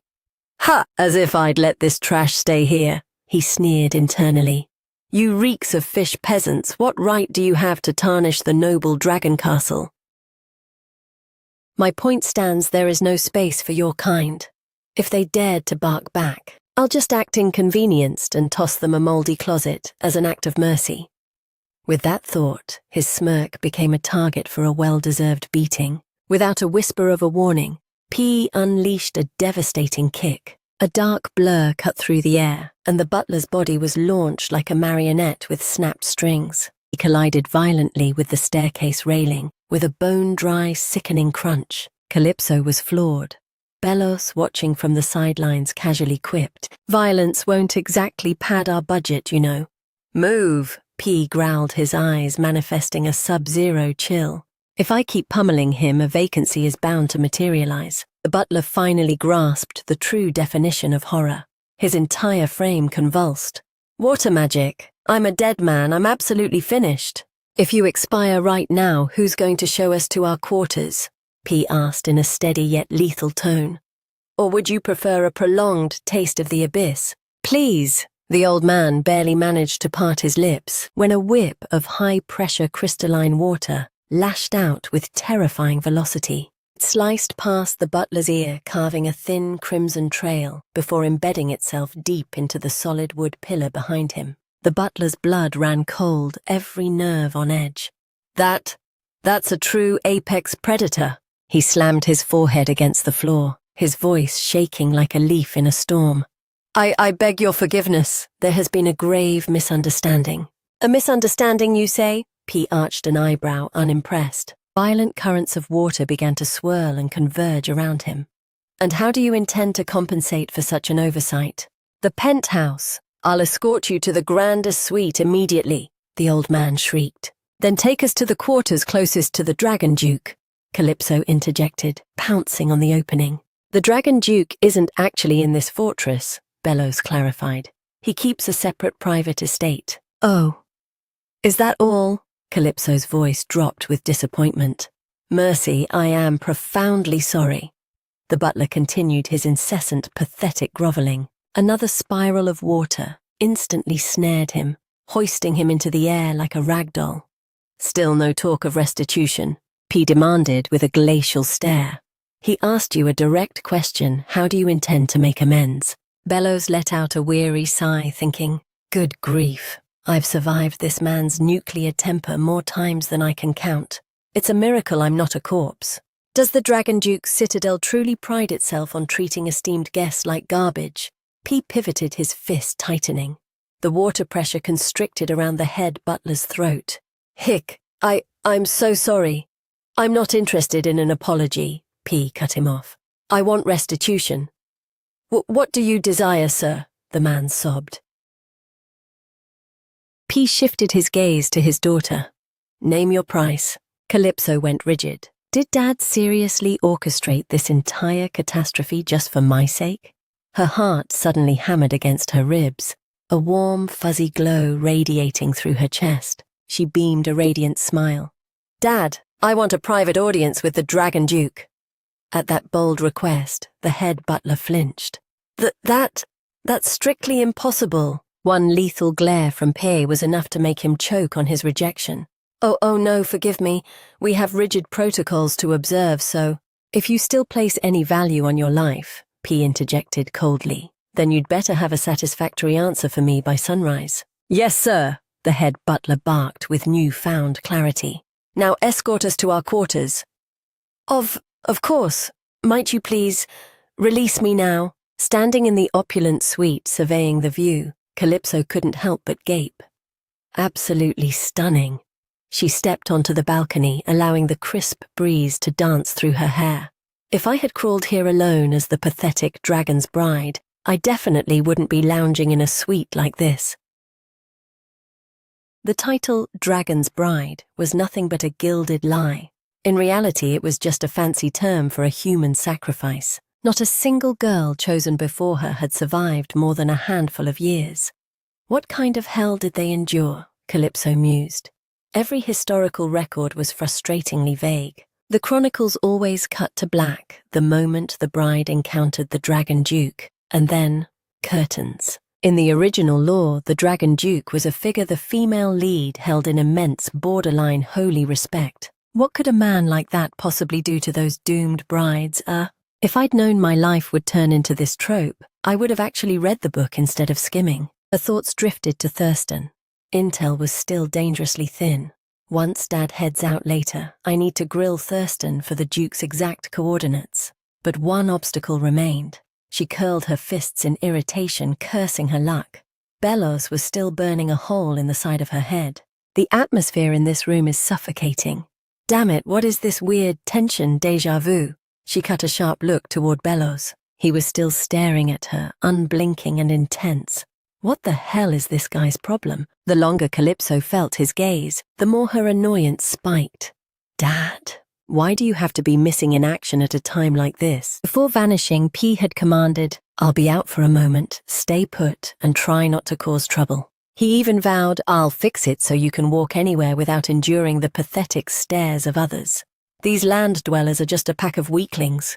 Calypso wondered, can Dad actually back up that boast? Unable to tolerate the silence any longer, she faced Bellows and spoke with sharp bluntness. If you've got something to bark, spit it out. I'm all ears. I'm merely reflecting, Bellows replied in a deep, gravelly resonance. Reflecting on what? That if I hadn't been knocking on death's door in the forest that day, would I have been strong enough to break you? No, Calypso countered instantly without a shred of doubt. Accurate. She thought I knew he'd be hyperfixated on that defeat. Calypso locked onto Bellows's eyes, her voice turning to steel. Unless you surpass Dad, don't even dream of an exit strategy. But first, I need an answer. She paused, her gaze probing. Why exactly are you so obsessed with following me? That inquiry dragged Bellows back to the memory of the day he'd petitioned to join the escort. The old butler had regarded him with a mixture of shock and blatant distrust. Young master finalizing the itinerary isn't the issue, she'd said. But why are you so desperate to shadow the little mistress? Looking back, the excuse he'd scrambled to provide was undeniably clunky and hard to swallow. But Bellows only flashed a grin, a smile he genuinely believed was his most earnest. Because I simply want to bond with my sister, that's it. Calypso's only response was a long, judgmental sigh. Are you kidding me? If you don't want to talk, just shut it. Don't insult me with such a pathetic lie. The temperature in the room seemed to plummet. Bellows instinctively massaged the back of his neck. That truly was the only thought his brain could produce at the time. Nothing else to be done about it, right? A faint, mocking smirk tugged at the corner of his lips. Fine, I'll brainstorm a different motive, one that actually meets your standards. Is this guy catching some weird obsession? Calypso wondered, a chill of unease creeping into her soul. But why, for our lineage, the most visceral emotions are always forged in the heat of combat? Elation comes from a clash with an equal. Bitter resentment is the fruit of defeat. Despair and agony only manifest when facing a god-tier foe. Loyalty and fanaticism are reserved solely for those of absolute power. The glitch was that in her previous life, Bellows had bent the knee. Their dynamic didn't slot into any of those neat little boxes. But fragments of the last regression suddenly surged back. Bellows, always the cold rationalist, had confessed after his surrender. I know you question my devotion. You think it's farcical that I've become your lapdog, don't you? Back then she'd just snapped, brother. If you're so self-aware, then start acting the part. To prove his point, Bellows had snatched the intel from her hand. I'll handle this op. You're hesitating because it's a suicide mission, right? These types are always obsessively possessive of their interests. What Bellows should be eyeing in this timeline is the throne of the family head, not a temporary ghost who's about to check out like me. This time, I'm definitely exiting this world to find my real family. Brother, Calypso looked up, her tone unwavering. Stop wasting your energy on me. When the clock strikes, I'm vanishing. What the hell are you talking about? Belos's voice dropped to a lethal chill. Exactly what I said, she replied with crystal clarity. I'm going to disappear. Seeing his stunned stare, she decided to nuke his obsession once and for all. Listen carefully, Belos. Once this dragon festival wraps up, I'm history. I won't be here. Belos went rigid. But what about the succession?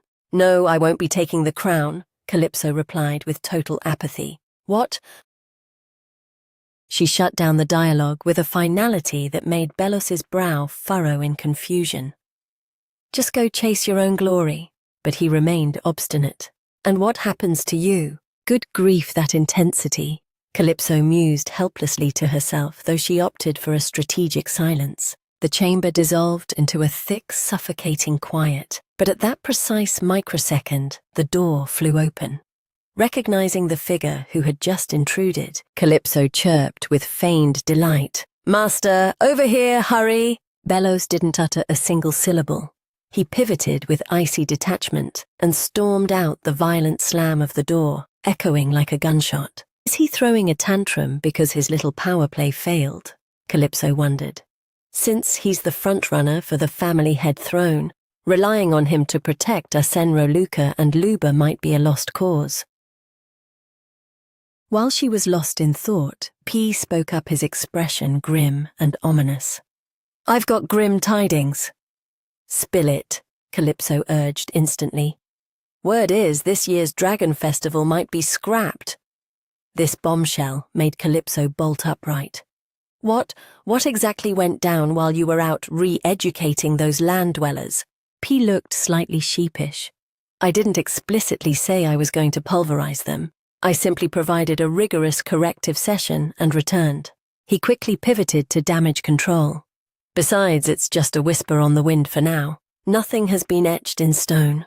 Where there's smoke, there's a forest fire, Calypso countered. What's the angle? Why would they pull the plug now? P began ticking off the possibilities. The rumors are all over the map. Some claim the Dragon Duke is terminal, others say the royals are boycotting, and then the Peterian clan officially threw a wrench in the gears. In short, it's a chaotic mess with no clear culprit. Calypso summarized, mentally tugging at P's sleeve. Master, let's hit this dining hall. I need to hear the unvarnished truth for myself. I want to see what kind of trash they're gossiping about. On the way, Calypso leaned in and whispered to the silken pouch dangling from her hip. Toast, do you have any intel on the festival? From within the fabric, a clueless voice chirped. What even is a festival? Calypso felt a wave of exasperation. P leaned down, eyeing the pouch. It's clearly a larval stage creature. How would it know anything? She peered inside and found Thurston curled into a ball of gloom. Point taken. This little guy is totally clueless, but I've got to deliver him to the Duke and fast. Meanwhile, Tess was drowning in his own anxieties. I abandoned the Citadel for the Duke only to face a total wipeout and nearly lose my life. I've failed my mission, so I must return, but reaching the Duke solo is a suicide mission.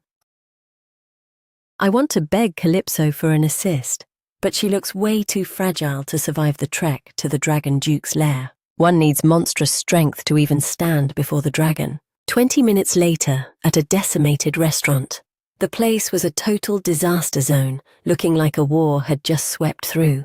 Calypso stood amidst the wreckage, nonchalantly dusting off her palms. To understand how this peaceful meal turned into a riot, we have to rewind a bit. On the trek to the dining hall, she'd asked P, Master, how do we eavesdrop in there? Those locals absolutely loathe us. P replied with sheer arrogance. Don't sweat it, I have a strategy. His strategy was marching her straight into a high-end eatery that served as a hub for the mainland elite. The moment they stepped inside, a waiter bellowed, Lord Pe Aquadello and the young lady of the Orca House, Aquadello, have arrived. The mood in the room tanked instantly. A heavy, judgmental silence hung in the air until a fox beastman decided to strike the match.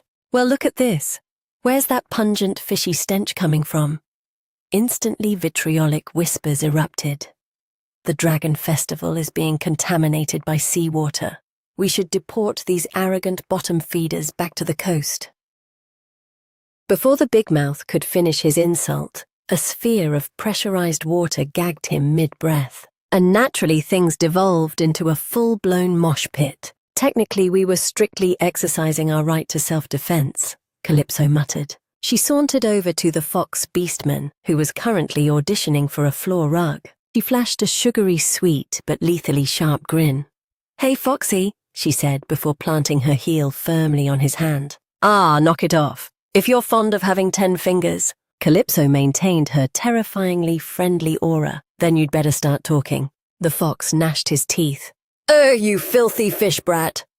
Calypso increased the talk. Fine word is the dragon. Festival is cancelled. What more do you want? Go interrogate the help, he spat. Calypso leaned more weight onto her heel. "Mr. Fox, at this rate your hand is going to be a pancake."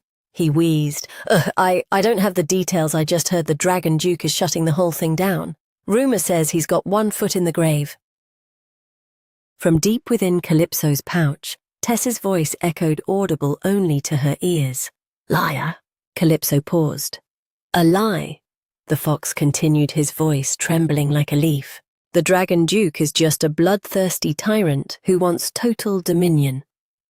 "Another lie," Tess hissed, glaring at the beastman's panicked eyes. Calypso realized a crucial fact. The guy didn't look like he was intentionally deceiving her, which meant only one thing: the intel he's working with is a fabrication. Someone is systematically spreading fake news. Amidst the chaos, a chilling, condescending sneer rang out from the shadows of the room. From a dark alcove, a beast-man as massive as a grizzly let out a raspy, taunting laugh. "Ha ha, looks like the sea finally spit out someone useful this year." "Ah, a black bear beastman." Calypso thought, her gaze turning arctic. To get wrecked so pathetically and still maintain that ego is almost impressive. The bear didn't even deign to look at her. His provocative stare was locked onto P. "P. Aquadello, your reputation precedes you.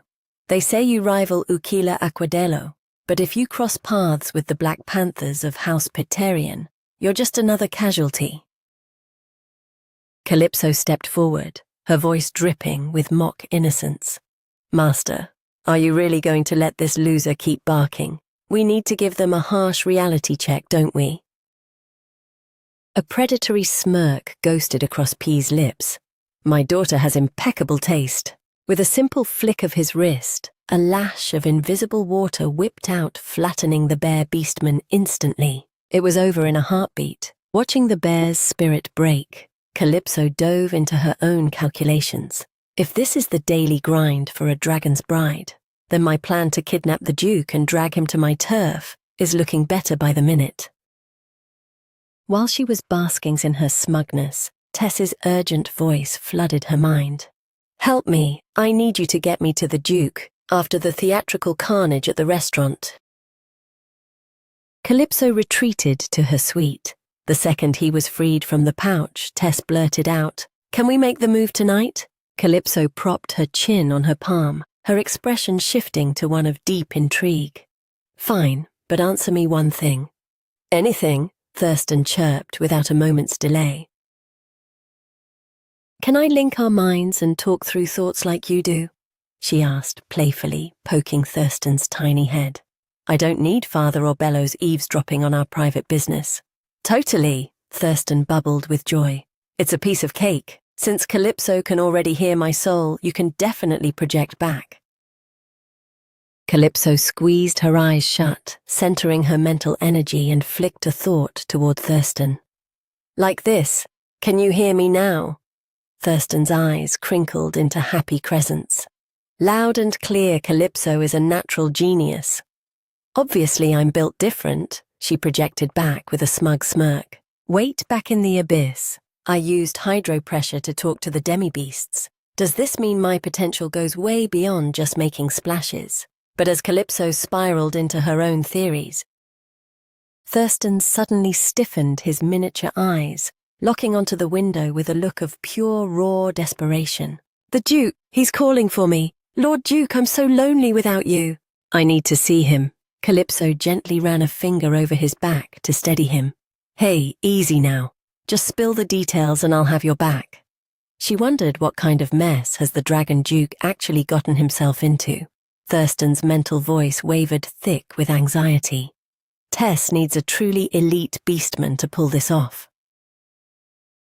The Duke's sanctuary has been turned into a high-security prison. A prison? Why would you need raw power for a visit?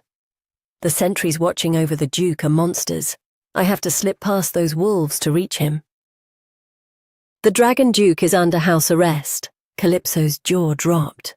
"But how is that even possible?" Thurston continued. "I'll admit at first I flagged Calypso as a weakling, but I was dead wrong. You're actually terrifyingly strong."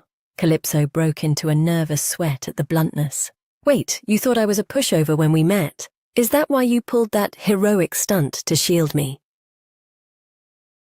"Exactly," Thurston admitted with zero shame.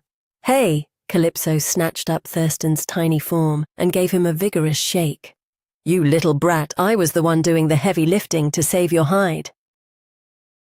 Thurston was rattled until his world started spinning. "Ugh, stop." A moment later, Calypso ceased the shaking and began the real interrogation. "All right, start talking. Why is the Dragon Duke being shadowed? If you're so loyal, why were you playing survivalist in the woods? Why didn't he come for you? And why didn't you just ask the castle staff for help from day one?" Bombarded by the relentless questioning, Thurston slumped gloomily. Thurston can't say a word more in this place. The air in the suite grew heavy and stagnant. Calypso collapsed back onto the plush bedding, her mind a whirlwind of shifting variables. Just as I suspected, Thurston's version and the street rumors don't line up at all. Even with Master here, I don't trust these snake-eyed servants to give us the truth. The only move left is to infiltrate and see it for myself. With that realization, she bolted upright. "We're moving out tonight." "Seriously?" Thurston erupted in a joyful squeal. "For real, that's the best news ever." "Thank you, I totally adore Calypso." "Save the flattery, do you actually know the route? Every inch? Perfect, let's roll."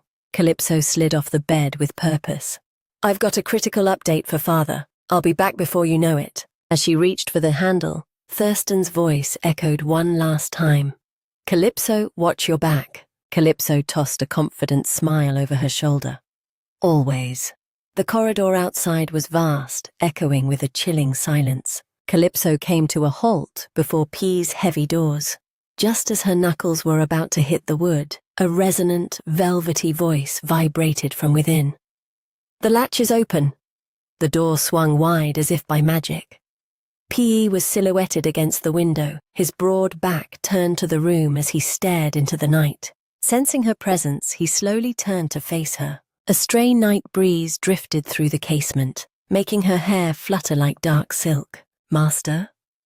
Suddenly a ribbon of water as delicate as fine lace snaked out and hoisted Calypso gently into the air. During that clan summit, one truth became glaringly obvious. P said, his gaze deepening with intensity. "Out of everyone praised for their aesthetics, you have always been the most luminous." Calypso felt an involuntary heat rise to her cheeks.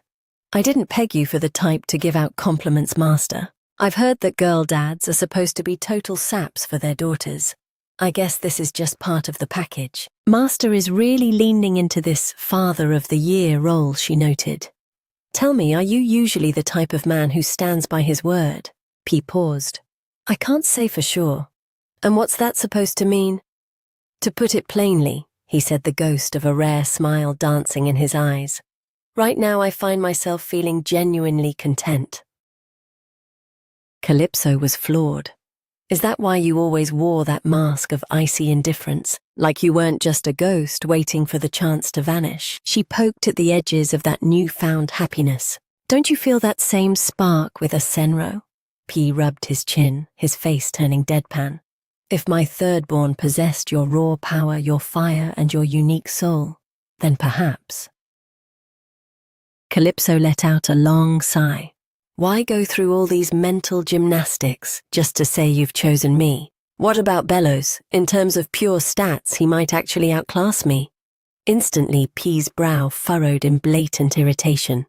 That boy is a lost cause. He's a carbon copy of my own flaws. Drop the subject. Seeing his reaction, Calypso's mood lifted. Master, you're actually scowling.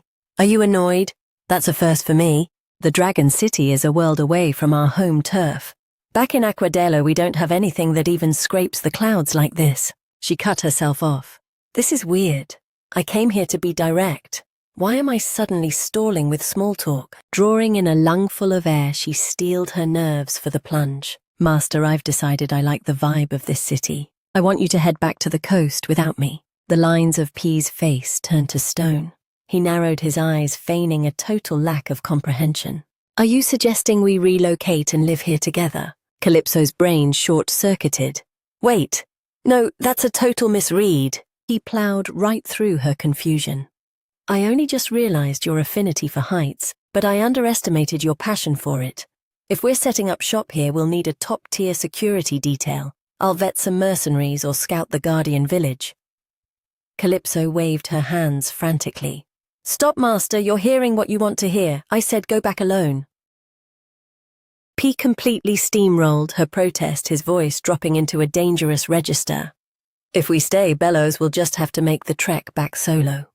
The mental image of a rejected Bellows trudging home alone made Calypso groan. How are you twisting my words like this? She shouted. That is not the plan. A flash of genuine irritation flared in P's eyes as he closed the distance. Are you seriously implying I should abandon you in this place, alone among these treacherous land dwellers? Do you have any concept of how predatory they are? An invisible crushing pressure radiated from him, making Calypso wince. This is Father's unfiltered power, a sheer authority that rivals even grandmother's, she realized. Bury these nonsensical ideas immediately, P growled low in his throat. A strange sensation took root in Calypso's chest, making her doubt her own resolve. What is this? It's not the suffocating possession grandmother uses. Instead, it's a silent, immovable vow that he will never let me go, a sense of security that is terrifyingly reassuring. Fury erupted as P lashed out, sweeping everything off the table in a cacophonous crash. His voice fractured with raw emotion. You were the one who begged me to be your father. To you, those might be cheap words, but they are my lifeblood. From this moment on, your only duty is to be shielded and forged by my hand. It is more than enough for you to simply grow up however you desire. He gently smoothed her hair. Calypso's heart skipped a beat. What a twisted, suffocating brand of affection, she mused. Yet ironically, she didn't find it repulsive at all. Noticing his daughter's stunned silence, P asked softly, You look drained. Is the fatigue from the journey finally catching up? Calypso stared back past life memories swirling. Master, do you have any idea? If you had been the father who cherished me from the start in my first life, I never would have let you succumb to illness. Buried in her feelings, she looked up with a beam. Master, I'm in your hands from now on.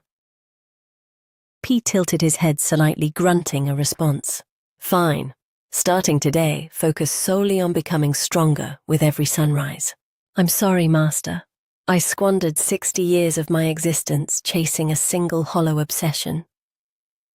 The ghosts of her old world haunted her once more. That night, a small, dark silhouette nimbly slipped through the castle casement. The figure snatched a tree limb mid-air to kill her momentum. Then she executed a flawless aerial flip before touching down as light as a falling feather. Calypso, cloaked and sporting a custom-fit belt with a lethal dagger, pivoted and hissed, Thurston, you said west, right? That's the spot, but we've got a massive trek ahead of us. Thurston chirped back. Calypso flashed a determined smirk. Copy that. Thurston tilted his tiny head in confusion. Hang on tight, Calypso commanded. Her small legs instantly blurred, launching her forward like an arrow. Caught off guard, Thurston could only let out a startled, After sprinting at a breakneck, lung-burning pace, Calypso finally skidded to a halt. Before her loomed a desolate, god-forsaken cliffside. This is a joke, she thought blankly.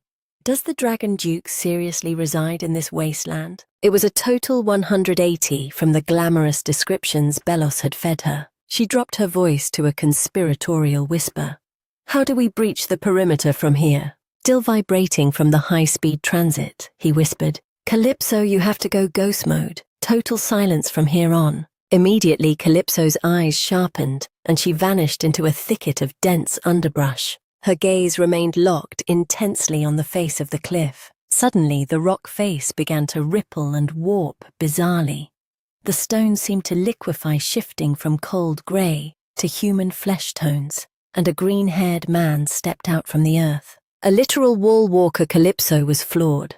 Definitely a chameleon beastman's standard issue for the mainland's military intelligence. That species lacks raw physical power and usually hunts in packs.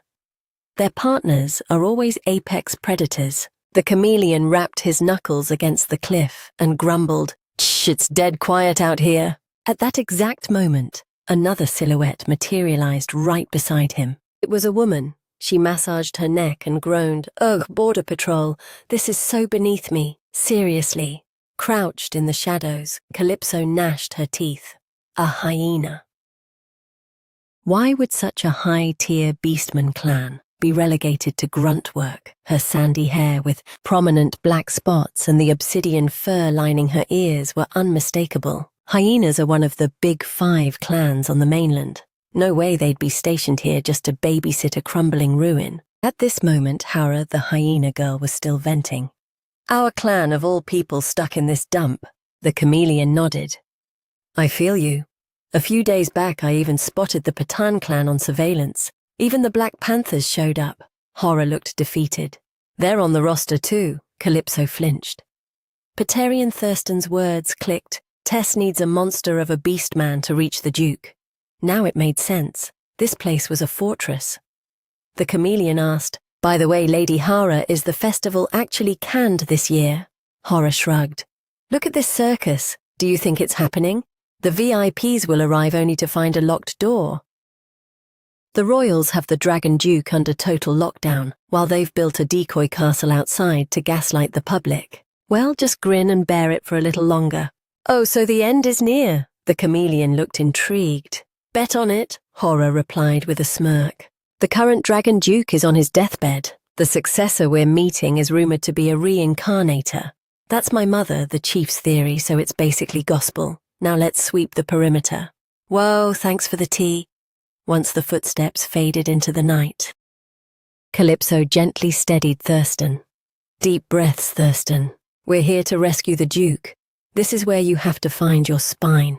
Thurston was still sniffling, clearly shaken. A beat later, he whispered, "Thank you, Calypso. All right, if you're composed, let's move." With that, she guided Thurston and infiltrated the interior. Once they were clear, she couldn't shake her suspicion. You mentioned that once we breached the outer ring, the guards would vanish, right? Exactly, the inside is a ghost town. Thurston's answer made Calypso's alarm bells ring. This security is suspiciously thin. Even if I could have dropped those 2, it would have been a rookie mistake. Killing them would trigger a manhunt, but simply knocking them out with a child's body. I'd be the prime suspect in heartbeats. Stealth is the only play. But why the lack of internal security? Could the Dragon Duke not just walk out? She lowered her voice. What's the real story with the Duke still keeping secrets? Thurston replied sadly. Thurston is a newborn. But as long as I've existed, the royal beasts have been looming. So in short, you're just as clueless as I am. Calypso sighed.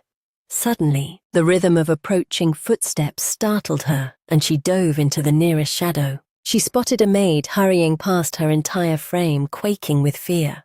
Why was she so petrified? This corridor leads straight to the Duke's chamber's shadow, her throat hissed. Calypso stalked her prey from the darkness. Under her keen observation, the maid abruptly halted. She lunged for a bell pull and yanked it with desperate force. Ding-ling, ding-ling. The instant the echoes died out, a savage gale exploded from the depths of the room. Calypso reflexively shielded her eyes, thinking in horror. What is this? This raw pressure feels exactly like Dad's water magic. The maid shrieked in pure terror and bolted. Simultaneously, violent tectonic thuds reverberated from within, leaving Calypso rooted to the spot. A grim hypothesis flashed through her mind. The royals ordered his lockdown. The internal guard is non-existent. The staff are paralyzed by fear. And now this atmospheric chaos. Is the Dragon Duke being caged because his powers are spiraling out of control? Discarding her doubts, Calypso gripped the doorknob as if it were her only lifeline. She whipped her gaze back toward Thurt. Her voice turned to ice. I'm asking you one thing, and you'd better not lie. Her eyes pierced him. The Dragon Duke is losing his mind, isn't he? Thurt wavered. No, his soul is perfectly intact. As the words left him, the door Calypso was clutching groaned open. Her heart hammered against her ribs. I didn't even turn the handle. A colossal shadow slowly eclipsed her. Dread washed over Calypso. This is insane. If the silhouette is already this gargantuan, how monstrous is the actual beast? However, when the source of the shadow stepped forward, she stood paralyzed. His physical frame wasn't the behemoth she had envisioned. Calypso stroked her chin, analyzing the scene. Was that entire tantrum over a dropped plate? Maybe he's lashing out because he's still just a brat. The moment the Dragon Duke reached down to salvage the scraps, Calypso lunged from her hiding spot and decisively seized his arm. Glancing at the fermented tomato juice oozing between his fingers, an offensive, rancid stench hit her. She confirmed the grim reality: the food was literal garbage. I'd know this rot anywhere. I was forced to choke this down when I was trafficked to the Black Panther clan. Calypso gnashed her teeth. Drop it. This slop is toxic. The second the words escaped, she flinched at the Dragon Duke's hollow expression. Damn it, I dropped my polite act. Suddenly, the boy's eyes met hers. Though his face was far more youthful, those hauntingly familiar features were identical, triggering a sharp fragment of memory in Calypso. But this nightmare is a far cry from what I predicted. Scattered puzzle pieces finally slammed into place the derelict living quarters that mocked the rumors. The high-security surveillance enforced by the Crown, and even the calculated delivery of spoiled rations. Hara's words rang out like a death knell. The current Dragon Duke is a dead man walking. No. Calypso bit her lip hard. Is the Dragon Duke being systematically murdered in this hole? In this exact spot? Why? She shook her head violently to clear the fog. No focus. I don't have the full picture yet. Shoving the chaotic theories aside, she spoke as tenderly as possible to the hollow boy before her. You're the Dragon Duke, right? I'm not here to hurt you. I just need a moment of your time. The only reply was a void of absolute silence. Hello, anyone home? Calypso tried again, then glared at the sobbing serpent on her shoulder. Hey, Thurt, quit the waterworks and do your job. Completely ghosted, she hissed, useless reptile. But then, in a sudden whisper, the Dragon Duke breathed a single name: Thurt. Calypso pounced on the opening. Exactly. I've brought your kin back to you. Let's just talk for a second, okay? The boy blinked vacantly. Talk? What is talking? Calypso flustered, hoisted him up and channeled her inner big sister. Yes, talking. Stand up straight. Good grief, I told you that tomato was trash. If you wallow on the floor, your threads will be ruined. Stay still while I clean you up. She grabbed his hand and hauled him toward the inner chamber. Look, we don't know when the guards might loop back. It's safer to handle this inside. The door thudded shut behind them, revealing a landscape of ruin and absolute desolation. Thurt's pathetic whimpering was non-stop. Calypso felt a migraine coming on. How long are you gonna cry, you damn snake? I told you to man up. Thurt stammered to his master. Lord Duke, forgive me. Calypso watched the boy closely. There wasn't a flicker of emotion on his face. She tried again. Lord Duke? Thurt's incessant wailing finally snapped her patience. Forget the formalities. I'm just here for a chat. Go comfort your kin already. He's been a mess because he missed you so much. But the Dragon Duke remained as motionless as a statue. Something is seriously wrong, Calypso thought. In the original plot, this character was never this broken. Where did the sophisticated duke who gracefully sipped tea with the female lead go? Dialogue was a dead end at this point. Desperate, she interrogated the serpent she'd just scolded. Toast, start talking right now. A moment later, after processing Toast's frantic explanation, Calypso let out a shocked cry. So you're telling me the Dragon Duke currently possesses the intellect of a literal newborn? Thus stammered, well, yes. But our glorious Duke is already a master at using a spoon. Calypso shut him down with cold reality. No offense, but in the Orca clan, I was already navigating high-stakes family summits at his age. She stroked her chin deep in thought. Basically, the current Dragon Duke has a man's body, but his mind is a total void. Since dragons manifest naturally without parents, they are blank slates that require total instruction, but his guardians only provided the barest survival basics, completely starving him of emotion or actual knowledge. Staring into the boy's vacant, hollow eyes, Calypso had an epiphany. He wasn't blowing her off. He simply lacked the software to respond. She lowered her voice, her words dripping with cold fury. Why, who was sadistic enough to push things this far? Thust tilted his head. Thust hears many whispers from the outside, but most fly over my head. It's fine. Just give me the fragments, I'll solve the puzzle. And so Toast began a tragic chronicle. The lion once decreed that fear must be the foundation. Eons ago, a dragon's fury nearly erased the empire. That terror became a law. Every hatchling dragon was to be strictly shackled. They weren't treated as royalty, but as mindless biological weapons to be groomed for manipulation. Weapons don't need a curriculum. If one malfunctions, let it rot. A new Dragon Duke will simply spawn to be raised in the same darkness. Hearing this, a wave of bitter, jagged memories flooded Calypso's consciousness. The echoes of someone's arrogant, mocking laughter still stung. Fiancé. What a sick, ironic label for a prisoner. The protégé the Paterian family is grooming is nothing more than a hollow puppet. Yes, so that's the play, Calypso realized. Dragon Duke, I thought reuniting with you in this life would be a challenge, but it turns out we're both just drowning in the same sinking ship. She abruptly questioned Tess about his discovery outside the fortress. Tess replied dejectedly, Yes, I ventured out to find a savior. I nearly met my end, but fate led me to Calypso. Those words caused Calypso to tighten her grip. Your third, huh? She probed, can the Dragon Duke wield power that rips through space and time? Absolutely. He has the potential to manifest anywhere at any moment. Calypso's knuckles turned white. So, can he tap into that god-tier power right now? Call me heartless, but I need confirmation, she told herself. Blind sympathy is a security risk. I need a concrete insurance policy. Third answered with painful honesty, No, he's powerless because he hasn't been taught a single spark of magic yet. But he'll be a god once he matures right. Yes, without a doubt. Third nodded.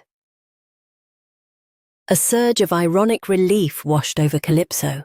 A mutually beneficial alliance is actually on the table. She turned her head sharply. Understood, the most critical variable has been verified. Suddenly she felt a gentle tug on her hand. The Dragon Duke was awkwardly mimicking her clenched fist. Just now Calypso's eyes widened in surprise. Is he mirroring my movements? Incredible. That's a pure survival instinct manifesting. A soft, genuine smile spread across Calypso's face. She lowered her tone and whispered, What is your name? The Dragon Duke tilted his head with childlike innocence and echoed, What is your name? I am Calypso Aquadello. The Dragon Duke repeated it slowly, his voice halting like a toddler grasping a complex new word. Is Calypso Aquadello? Calypso smiled warmly, reaching out with her other hand. Spot on, she encouraged. My name is Calypso Aquadello. Ah, I see, the Dragon Duke murmured, seemingly carving the name into his very soul. Seeing the spark of understanding joy surged through Calypso. Yes, I'm Calypso. The Dragon Duke's gaze was locked onto her, as if trying to etch every detail of her face into a permanent record. Is Calypso? Suddenly, Calypso turned to the creature Thurt perched nearby. "Thurt, what's your take on me?" Thurt affectionately nuzzled his tiny head against her palm, chirping with pure bliss. Thurt loves Calypso. Calypso is a top-tier kind beastman. Calypso's grin turned absolutely radiant. "Is that so? Then listen up. Entrust the Duke's future to me." She locked eyes with Thurt, her expression turning dead serious. "I'm sorry, but in this hellhole the Dragon Duke is destined for stagnation. If he moves to my territory, I promise he'll live like a king. I will personally oversee his growth with total dedication." Then she extended her hand toward the Dragon Duke with a formal, life-changing proposal. "Come with me, Dragon Duke. Let's strike a deal. I'll show you the true scale of the world and let you forge your own path. Once you can move as you please, all I ask is that you take me back to my true home." In a palatial suite, Pei sat in silence, his eyes fixed on the horizon. He stared through the dense tree line as if he could peel back the secrets of the world. Simultaneously, the Dragon Duke's hand gave Calypso's a gentle squeeze, a silent binding contract. Her smile widened. "Perfect, we're heading to Aquadelo together." After securing his pact, Calypso was suddenly slapped by the harsh logistics of the plan. She scanned the room with a worried frown. "But pulling this off solo is going to be a nightmare. And even if I manage to smuggle the Dragon Duke out, how do I explain this to Father, or that brooding Bellows?" Then a lightning bolt of inspiration struck. She turned back to the Dragon Duke. "If I use telepathy near this compound, can you pick up my signal?" The bird on his shoulder chirped an instant reply. "Duh, this is dragon soil, so Thurt can track Calypso's presence with zero effort." "Yes," hearing that, Calypso let out a massive sigh of relief. "Perfect. I'll return tomorrow night. By then I'll have the extraction plan ready to go." Thurt's eyes sparkled with frantic anticipation. Yes, Thurt will be counting the seconds for Calypso. The following morning, at the Dragon Castle, sunlight flooded the dining hall. Calypso sat across from her master, her expression set. "Master," she began with iron resolve, "I'm bringing the Dragon Duke back to Aquadelo with us." Clang! The silver fork P was lifting froze before hitting his plate with a sharp metallic ring. He gaped at her, his expression a chaotic cocktail of shock and pure skepticism. Worst timing ever. Calypso cursed internally while continuing to nonchalantly chew her steak. After a few agonizing seconds to reclaim his composure, P found his voice. "I was wondering which shadow you slipped into last night. Turns out you were busy infiltrating the Dragon Duke's inner sanctum." Calypso flinched, her heart skipping a beat. "Wait, I'm already exposed. My intuition is never off the mark," P stated with icy certainty. "No, you're right." Calypso broke into a cold sweat, screaming internally. Is this the peak anxiety of getting caught red-handed? She leveled her fork at him like a weapon, summoning every ounce of bravado. "Then listen up, Master, regarding my secret rendezvous with the Dragon Duke last night." With her back against the wall, Calypso laid out the entire gritty truth. From the Dragon Duke being caged in a crumbling ruin by the royals like some defective weapon, to the horrifying realization that he was being slowly assassinated in the dark. P narrowed his eyes, his gaze sharpening as the tale unfolded. "So what you're telling me is you need a high-level accomplice." "Exactly," Calypso chirped with a sly, predatory grin. "All I need is Master's seal of approval. As for Bellows, I'll just have Dad pull rank and crush any dissent." P reached for his wine glass, swirling the crimson liquid with rhythmic precision. His eyes were clouded with deep calculation. "You claim you want to abduct the Dragon Duke to Aquadelo. If anyone else were sitting here, they'd brand you a lunatic." "I'm aware," Calypso conceded. "The Dragon Duke is tethered to Dragon City by a blood oath sworn to the First Queen. He holds absolute dominion within these city walls, but he's a prisoner of the crown, forbidden from leaving without royal decree," she pouted. "I know it's labeled impossible." Calypso's shoulders slumped, her energy draining. "Honestly, Master is the ultimate candidate for this heist, but if he bails, the plan is DOA. She had already started mapping out the worst-case scenario. Fine, have it your way. If Dad won't play ball, I'll go rogue. It wouldn't be the first time I've survived the wilderness on my own. Worst comes to worst, she ground her teeth. I'll just trigger the regression and reset the clock once more. Hold on. As if intercepting her dark thoughts, P suddenly interrogated. You said you intended to stay here, correct? Yes, that's the plan. Calypso felt a pang of guilt. Was it because of this? Because I wanted to kidnap the Duke? She hesitated. It wasn't my initial goal, but yeah, that's why. I see. P exhaled, his voice laced with a hint of disappointment. So you truly plan to face this world all alone? Under the crushing weight of his scrutiny, Calypso tried to scramble for an excuse, but P growled. And you were just going to leave me behind? She dipped her head, her voice barely a whisper. Yes, leave Master behind. At that confession, P's aura suddenly turned pitch black and gloomy. I suppose it's still not enough. Calypso blinked, her confusion peaking. What isn't? My affection, he murmured slowly. Is it still insufficient for you to finally call me Dad? The room plunged into a heavy silence, broken only by the wind ghosting through the drapes. Moments later, P asked again, his tone softening into something vulnerable. Why the hesitation? Have I ever laid a finger on you? Calypso finally snapped out of her trance. Oh, no. Next time, P commanded firmly, bring your wild ambitions to me first. If it pleases you, I can level that entire fortress for you. He casually dabbed his mouth with a silk napkin. Honestly, we should have been partners in crime from the jump. Calypso was floored, her eyes wide. You're seriously going to help me smuggle the Dragon Duke out? He gave a curt nod. Yes. But why back me on this? Do you actually pity him? I'm not here as a judge, but as your father, P replied with an unwavering stare. I simply honor your desires. If that is what you want, consider it done. A small, breathless "ah" escaped her, followed by a sudden burst of laughter. I'm actually winning right now, aren't I? Do you have a tactical rescue plan yet? P inquired. Oh, I've got the perfect one. Calypso chirped, her mind racing with possibilities. He smirked. Is that so? I'm eager to see it, my daughter of infinite surprises. Suddenly, P's brow knit together as his senses picked up a presence lurking behind the door. We'll finalize the details later. The moment he finished, a sharp knock echoed, and the door swung wide. A middle-aged man adjusting his spectacles entered with a stiff bow. Salutations, Lord P. I am the deputy butler. By decree of Duke Piterian, all prestigious guests are summoned to the Dragon Fang Hall. Moments later, P and his daughter stepped into the grand hall.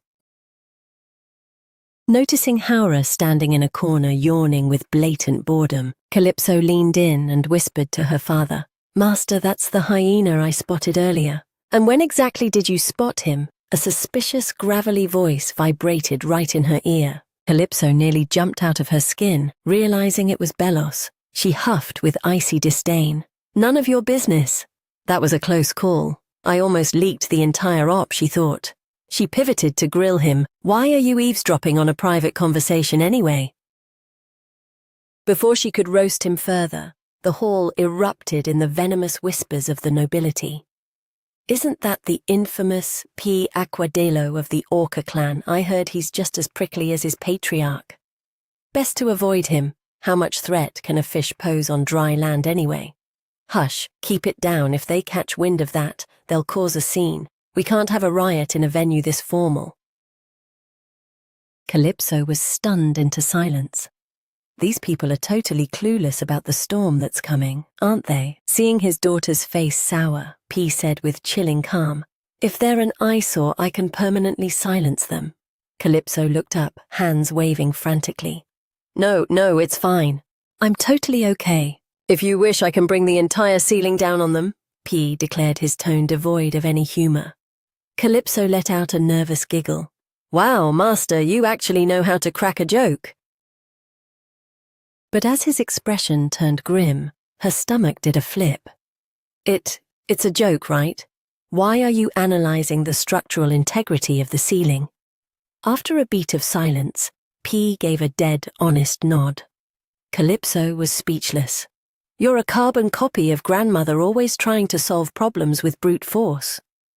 Bellows is the one who took after my mother, P countered without flinching.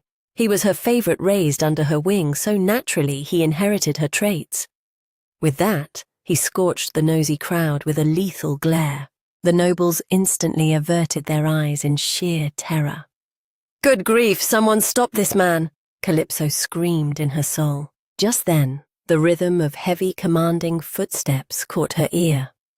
A man, roughly P's age, draped in midnight black, was ascending toward the high dais. A spark of pure hostility ignited in Calypso's gaze. Our first face-to-face in this timeline, huh? Agonizing flashes of her previous life surged back, memories of her trembling before him, forced to hear those bone-chilling words. So you are Calypso Aquadello, the girl sold to my son, correct? Etch this into your brain: if your existence inconveniences a single hair on my family's heads, you will pay in blood. Live your life as if you've already been buried. Back in reality, Calypso stared at the man the name burned into her psyche. The Black Panther Duke Devana Peterian. I'll make sure you never forget me. What's with the death stare? P asked, casually intercepting her spiraling thoughts. I just can't stand that old fossil, Calypso snapped back. P's expression instantly iced over. Understood. I'll make a note of that. On the high dais, Devana's voice boomed, projecting through every corner of the hall. On behalf of the Imperial Crown, I wish to extend our profound gratitude to the tribes who journeyed across the world to gather here. However, I must deliver a most unfortunate update. He paused, letting the silence turn heavy and theatrical. The Dragon Festival is officially cancelled for this year. Honored guests, please coordinate your departures within the allotted window. A fox-eared beastman abruptly signaled for attention. Lord Duke, what's the logic behind this sudden shutdown? A pertinent question, leader of the White Foxes, Devana replied, his mask of calm never slipping. I'm sure you're all seeking clarity, so here is the truth. The current Dragon Duke's health has compromised. Consequently, following a rigorous consultation with the royal family, we have reached this consensus. Consultation, Calypso sneered internally. A pathetic lie that even a toddler would mock. This cold-blooded snake, Devana continued. The status of future festivals remains in limbo. Updates will follow in due time. It's clear as day next year is already off the table, which means tonight is my one and only shot. The board is set. I've run out of alternative moves. With her resolve hardened, she gave P's sleeve a sharp tug. He caught the signal immediately and offered a nearly imperceptible nod. It's time to kidnap the Dragon Duke and vanish before the sun rises. Back in the safety of their suite, Bellos didn't waste a second.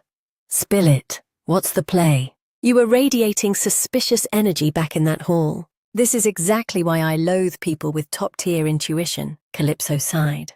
Regardless, he's not getting the full blueprint. I have no idea what you're rambling about, she lied smoothly. But pull up a chair. I've actually got a bone to pick with you too. Bellos glanced down at his little sister's tiny frame. He dropped into a seat with a huff. Fine. What's the big announcement? Regarding that promise I made you, about one specific detail. Calypso began sinking into her chair with faux gravity. Fix your posture, Bellos nagged, sounding annoyed. Your hem is practically up to your waist.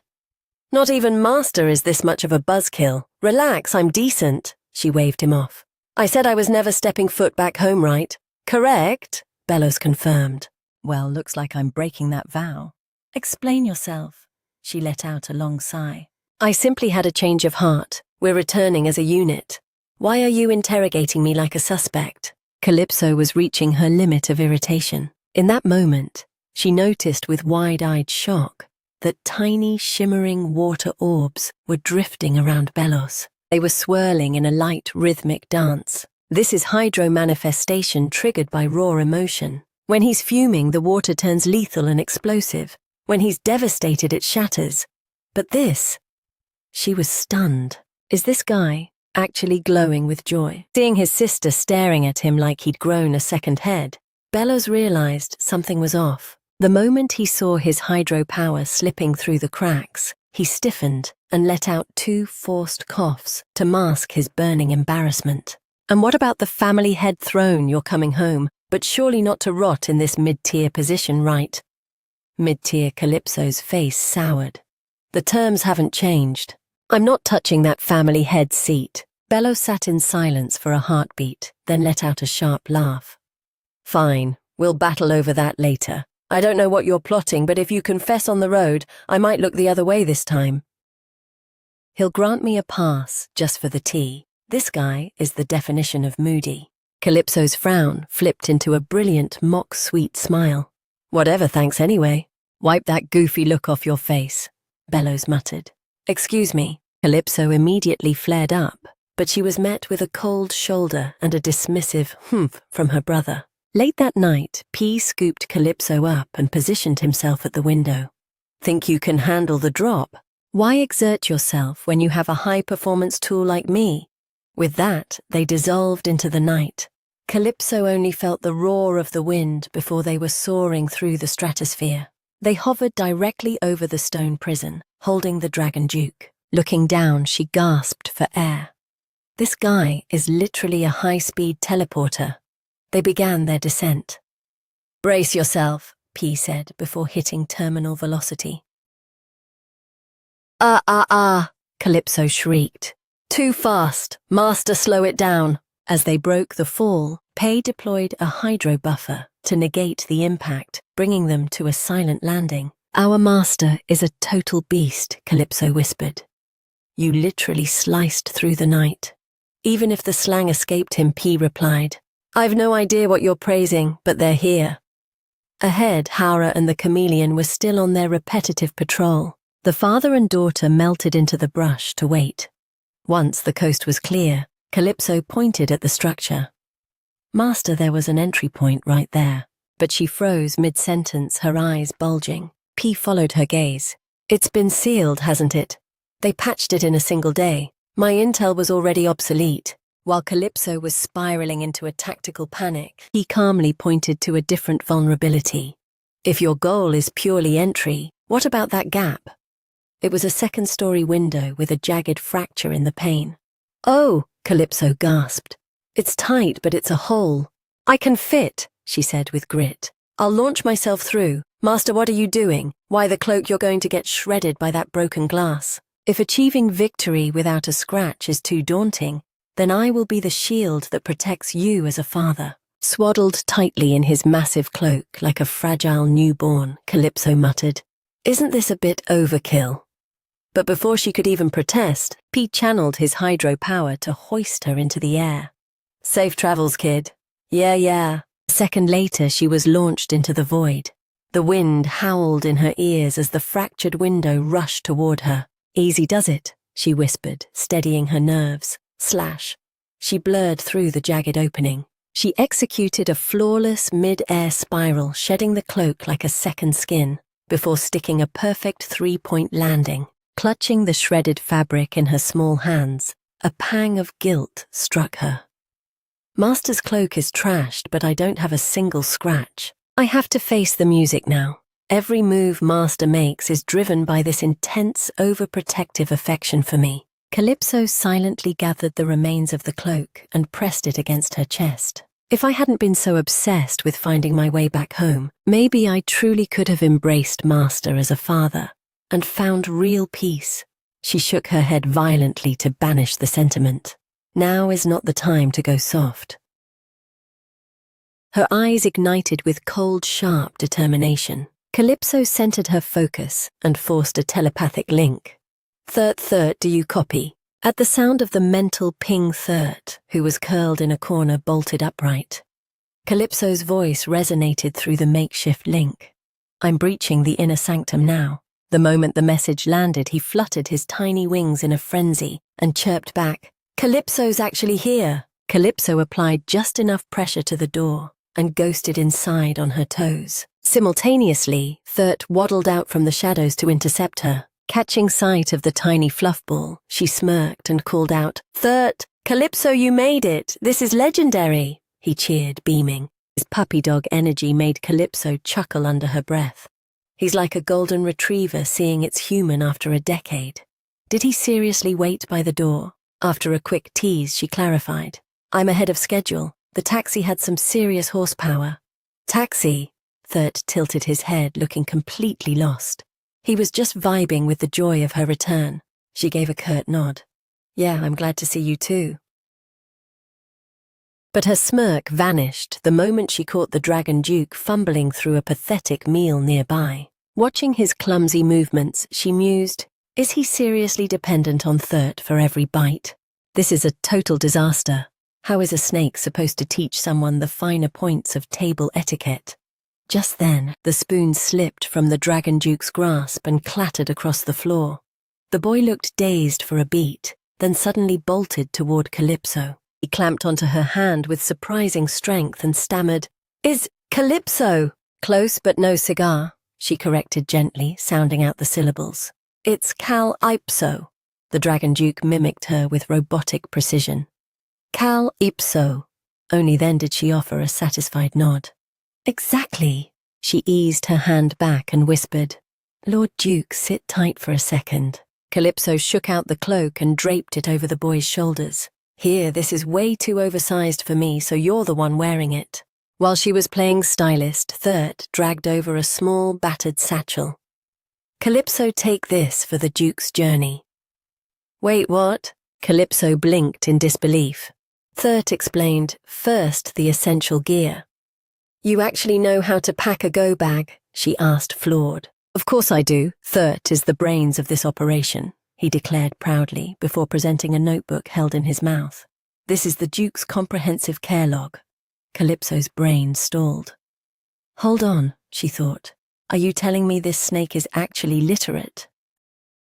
Her eyes swept the cover. Neatly etched in ink were the words "Status Report" on the Dragon Duke. Author Thurt. Calypso broke into a nervous sweat. His penmanship puts mine to absolute shame. She looked down at Thurt. "Thanks for the notes, but why hand them off? You're coming with us." "Thurt has to stay behind." His answer left Calypso stunned. "What are you yapping about? You'll be a sobbing mess the second the Duke is out of sight." "I am not a crybaby," he hissed indignantly. Fine, fine, you're the tough guy." Calypso waved him off. "Cut the nonsense and move. We're on a ticking clock." "I can't leave." He shook his head with sudden gravity. "Thurt possesses a unique ability that only functions within these walls." Before Calypso could process the warning, Thurt's entire form began to pulse with a blinding, ethereal radiance. The light was so intense she had to throw an arm up to shield her vision. As the glow dissipated, Calypso was left absolutely speechless. Standing where the tiny creature once stood was a perfect, uncanny double of the Dragon Duke himself. What is this Thurt or what are you supposed to be?" Calypso stammered. The double spoke, and it was the Dragon Duke's voice. "Thurt is a fragment of my own essence. This is my true manifestation. I can hold this form for several years." Calypso's mind raced. "Thurt, you realize that if we both try to make a break for it, we're toast, right?" Thurt nodded and stepped forward to take her hand. "Calypso, please guard the Dragon Duke with your life. I'm placing his soul in your hands." Calypso ground her teeth, a fire of resolve lighting up her eyes as she stared at the decoy. "I'm destined to become the dragon's bride, which means by the time I hit 10, I'll be dragged back to this city regardless of what I want." She knew this grim fate was set in stone unless she seized the title of family head for herself. She tightened her grip on Thurt's hand. "In 3 years, I'm coming back to finish what we started." A stray thought flickered. If this sacrifice saves a loyal soul like you, it's a gamble worth taking. I'm no saint, but I know a beautiful life when I see one. Thurt smiled purely. That's plenty of time for the Duke to learn the world. I'm asking if you are going to survive this, Calypso groaned. What a hopelessly naive snake. She took his hand firmly. Thurt, from this moment on, you follow my lead to the letter. Third's face flushed slightly. Oh, okay, I'm in. Repeat after me, the orcas always deliver on their word. I swear it by the depth of the sea. Third stammered through the vow. Ah, orcas. Keep promises. The sea. Louder, Calypso barked. Otherwise the deal is off and he stays here. Third finally bellowed. I swear it by the name of the sea. Witnessing that, Calypso exhaled sharply and forged a silent, iron-clad vow. Fine. Calypso Aquadello swears by the depths of the ocean, I will come back for you, Third. Count on it.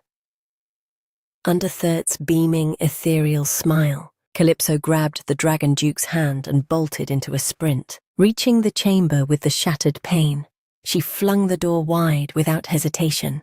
If Master is lurking nearby, he'll catch this signal instantly. Just as she suspected, a serpent of shimmering water immediately coiled through the window from the darkness. It coiled around the Dragon Duke, hoisting him gently into the air. Noticing the boy's knuckles turn white as he gripped her hand, Calypso blinked. Wait, is the big bad Dragon Duke actually terrified of heights? Actually, it's more like he's deathly afraid of being separated from me for even a second. The fluid current lowered them both securely into Master's waiting arms. She flashed a triumphant grin. Master, you took your sweet time, kid. He grunted. Heads up, we've got company. Seriously, they're already onto us. Calypso flinched. Perhaps the racket of falling glass when the Duke crossed the threshold tipped them off, he speculated coldly. Calypso's mind raced at light speed. Breaking out is the easy part. The real disaster is if they realize the Duke is missing. She hissed, Master, hold position, use your hydropower to cloak us completely. Master gave a curt nod, and an invisible veil of water instantly warped the air around the three of them. Seconds later, Hora and a flustered subordinate burst onto the scene. Scanning the area, Haura snapped irritably. What the hell? It's a ghost town. Are your instincts malfunctioning or what? The camouflage subordinate, looking like a nervous chameleon, stammered back. I swear my tripwire was triggered. Something was moving out here. Maybe a stray animal, though no predator would be stupid enough to challenge our scent. Calypso felt her heart hammering against her ribs like a trapped bird. Luckily, the chameleon scout spoke up again. It's a bust, Lady Haura. There's no one here. Maybe the trap was just set off by a stray gust of wind or a falling branch. Are you kidding me? Hora erupted. Why are you just now mentioning that you made me gear up and sprint halfway across the grounds for a breeze? I tried to tell you, but you grabbed your blade and vanished before I could finish. The scout replied, his voice trembling with pure dread. Grateful for their absolute incompetence, Calypso exhaled. After a brief, noisy spat, Haura stalked away, still fuming. Ugh, whatever. Since we're already out here, sweep the perimeter one last time. Yes, ma'am. Once their shadows faded, Calypso whispered, Master, move out. She mused silently. They're even more negligent than I anticipated. They clearly believe the Dragon Duke is too broken to even fathom the idea of escape. Despite the high-stakes gamble, I've confirmed the ultimate win. They have zero clue he's gone. Master tucked them both in and launched into the night sky. Calypso's thoughts remained fixed on the mission. Now the top priority is coming back for Third before his cover is blown. Gazing down as the fortress shrank into a mere speck in the distance, the Dragon Duke instinctively breathed a single word, Third. Back at the Dragon Castle, Calypso and the Dragon Duke settled onto the bed. Seeing Master prepping to slip out the window, she asked, We just touched down. Where are you off to now, Master? I have loose ends to tie up, he replied curtly before vanishing into the shadows. Just leaving us high and dry, Calypso pouted to kill the time. She remembered Third's diary and began digging through the satchel. Locating the notebook, she scanned the opening pages. A fledgling Dragon Duke is a blank slate. He must be taught everything, especially the spectrum of human emotion. Dragons naturally mirror the psyche of the first person they imprint on.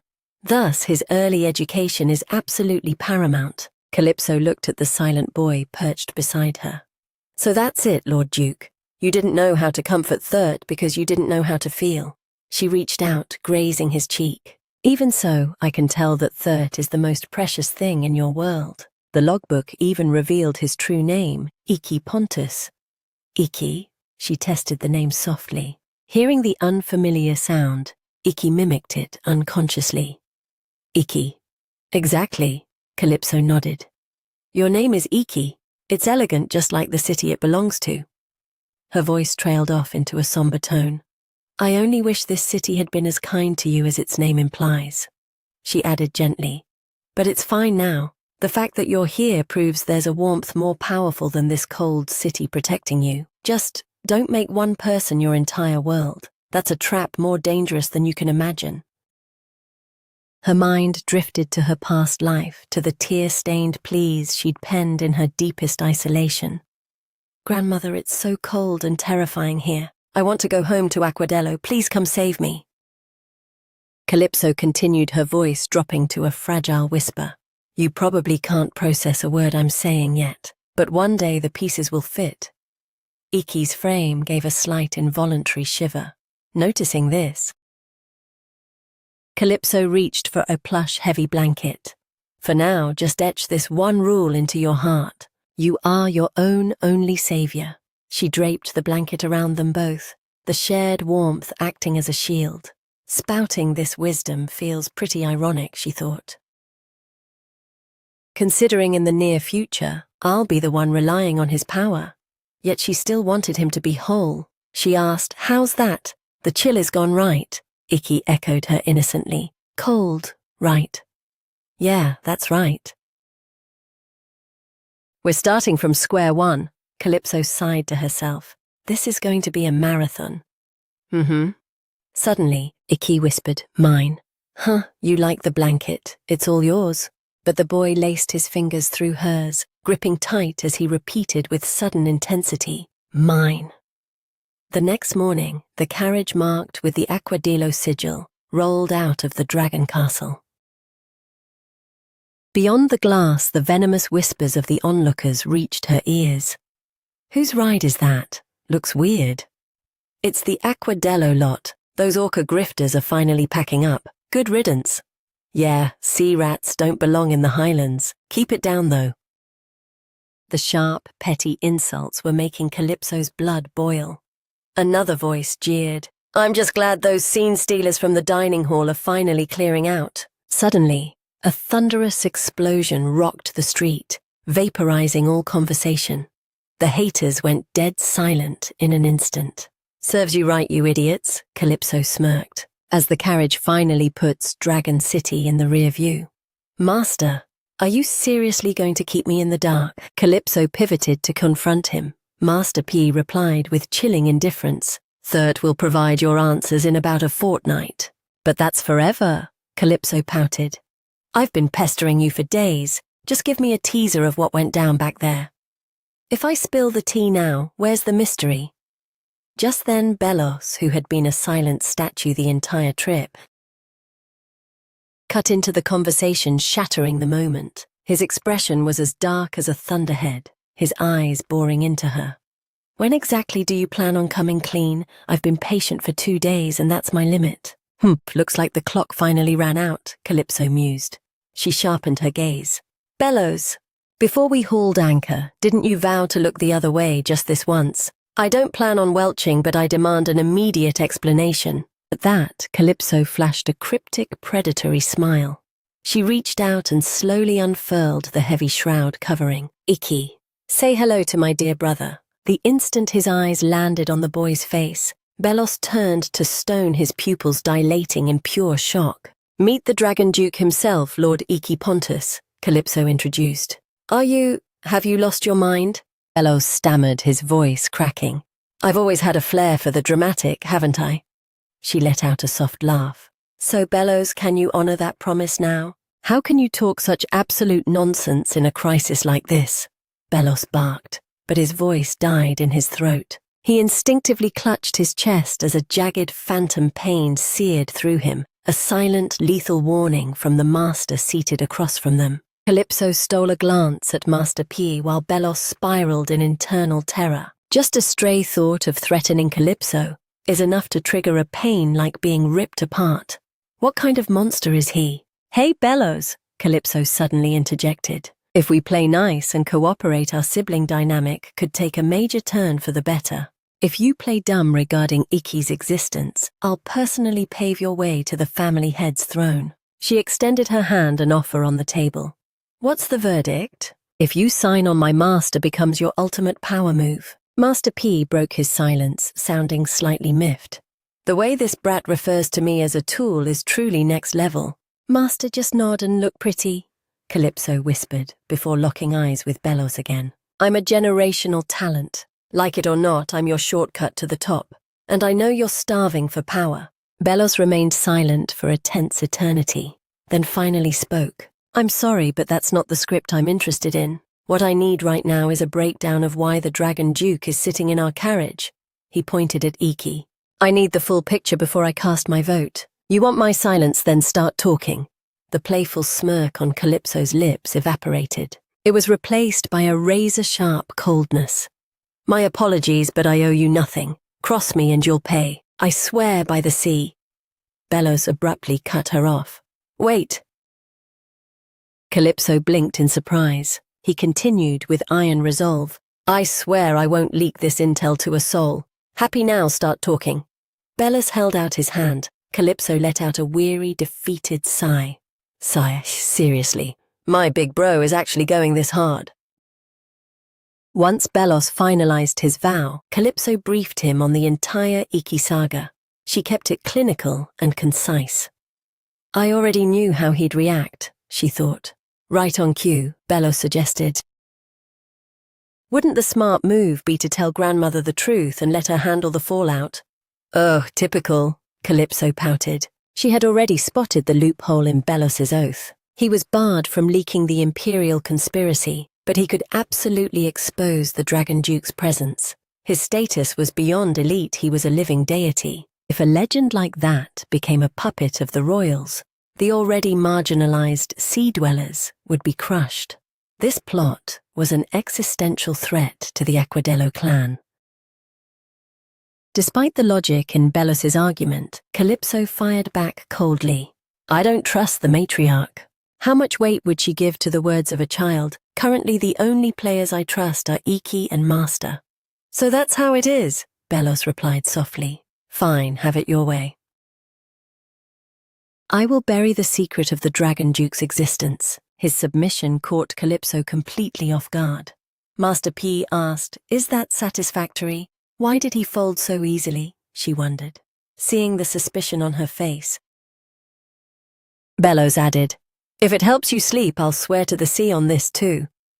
What's your angle now? Calypso's eyes went wide. Seeing her about to blow a fuse, Belos sighed. Look, just take the win when it's handed to you. If you're going to move, move fast. Master P interjected, his gaze drifting toward the passing scenery. Things are about to get chaotic. Talk fast, Calypso urged. Belos smirked. Ah, and here I was planning to mess with you a little longer. Once the ritual was sealed, Calypso peeled back the curtain to peer outside. Wow, our eldest uncle is certainly a busy bee. The carriage ground to a sudden jarring halt. Master P and Belos stood up in unison. You stay put in the carriage, Master commanded. Wait, what about my safety? He gestured toward Ikki. Don't sweat it. Any blade aimed this way would just bounce off him anyway. It was a fair point. She nodded in agreement. Seeing her settle down, Master P cracked the carriage door. I'm heading out. Be back in a flash. The door swung wide. P and Belos stepped into the open air, and instantly a tidal wave of hydropower exploded. The assassins encircling them brandished their blades instantly, their faces masked in pure, unadulterated terror. The very millisecond Master P's heel made contact with the dirt, a cataclysmic shockwave of bloodlust erupted from his frame. Hydrokinetic energy spiraled into jagged crystalline spears, whistling through the air as they impaled the opposition. Agonizing shrieks ripped through the mountain silence. Gah, fall, back, retreat. But his merciless deluge offered no sanctuary, annihilating everything in its path. Amidst the chaos, a lone shadow slithered toward the carriage's blind spot. Just as his fingers brushed the handle of the door, a violent burst of pressurized water sent him hurtling backward. Gah, Dad! Bellows clicked his tongue in irritation, annoyed that Master P had snatched the opening kill.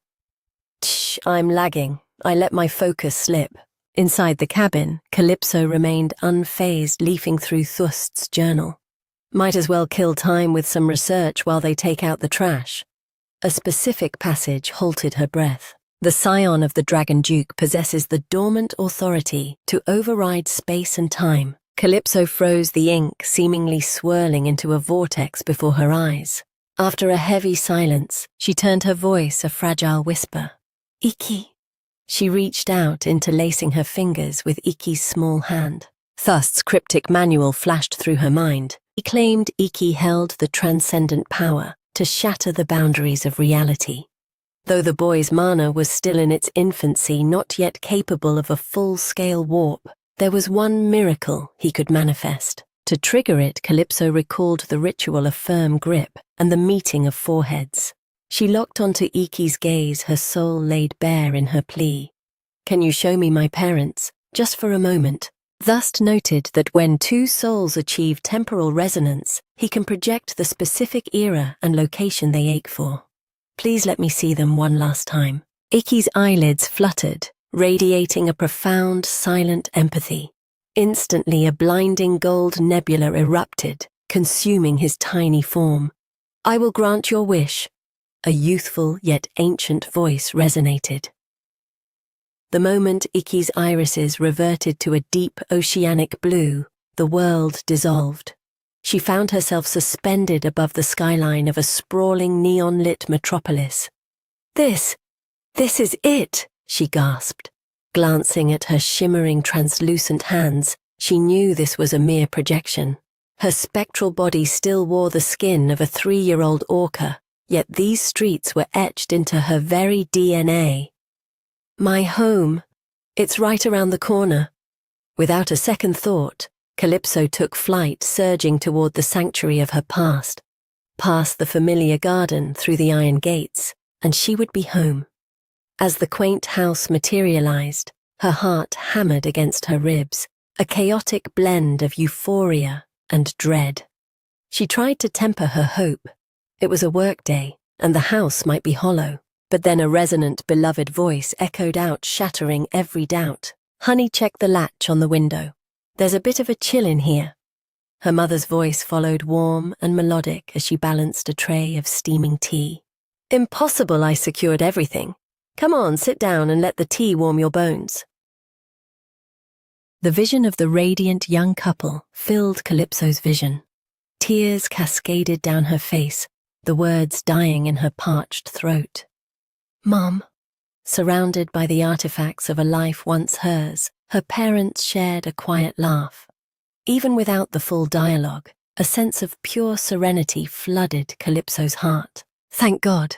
She reached out a ghost-like hand, yearning to trace the lines of her father's face. Thank God they're thriving. They're healthy, they're together. If only I could find the way back. Suddenly, the sharp, piercing wail of an infant wah-wah echoed from the nursery. Her father perked up, his face lighting up with raw paternal devotion.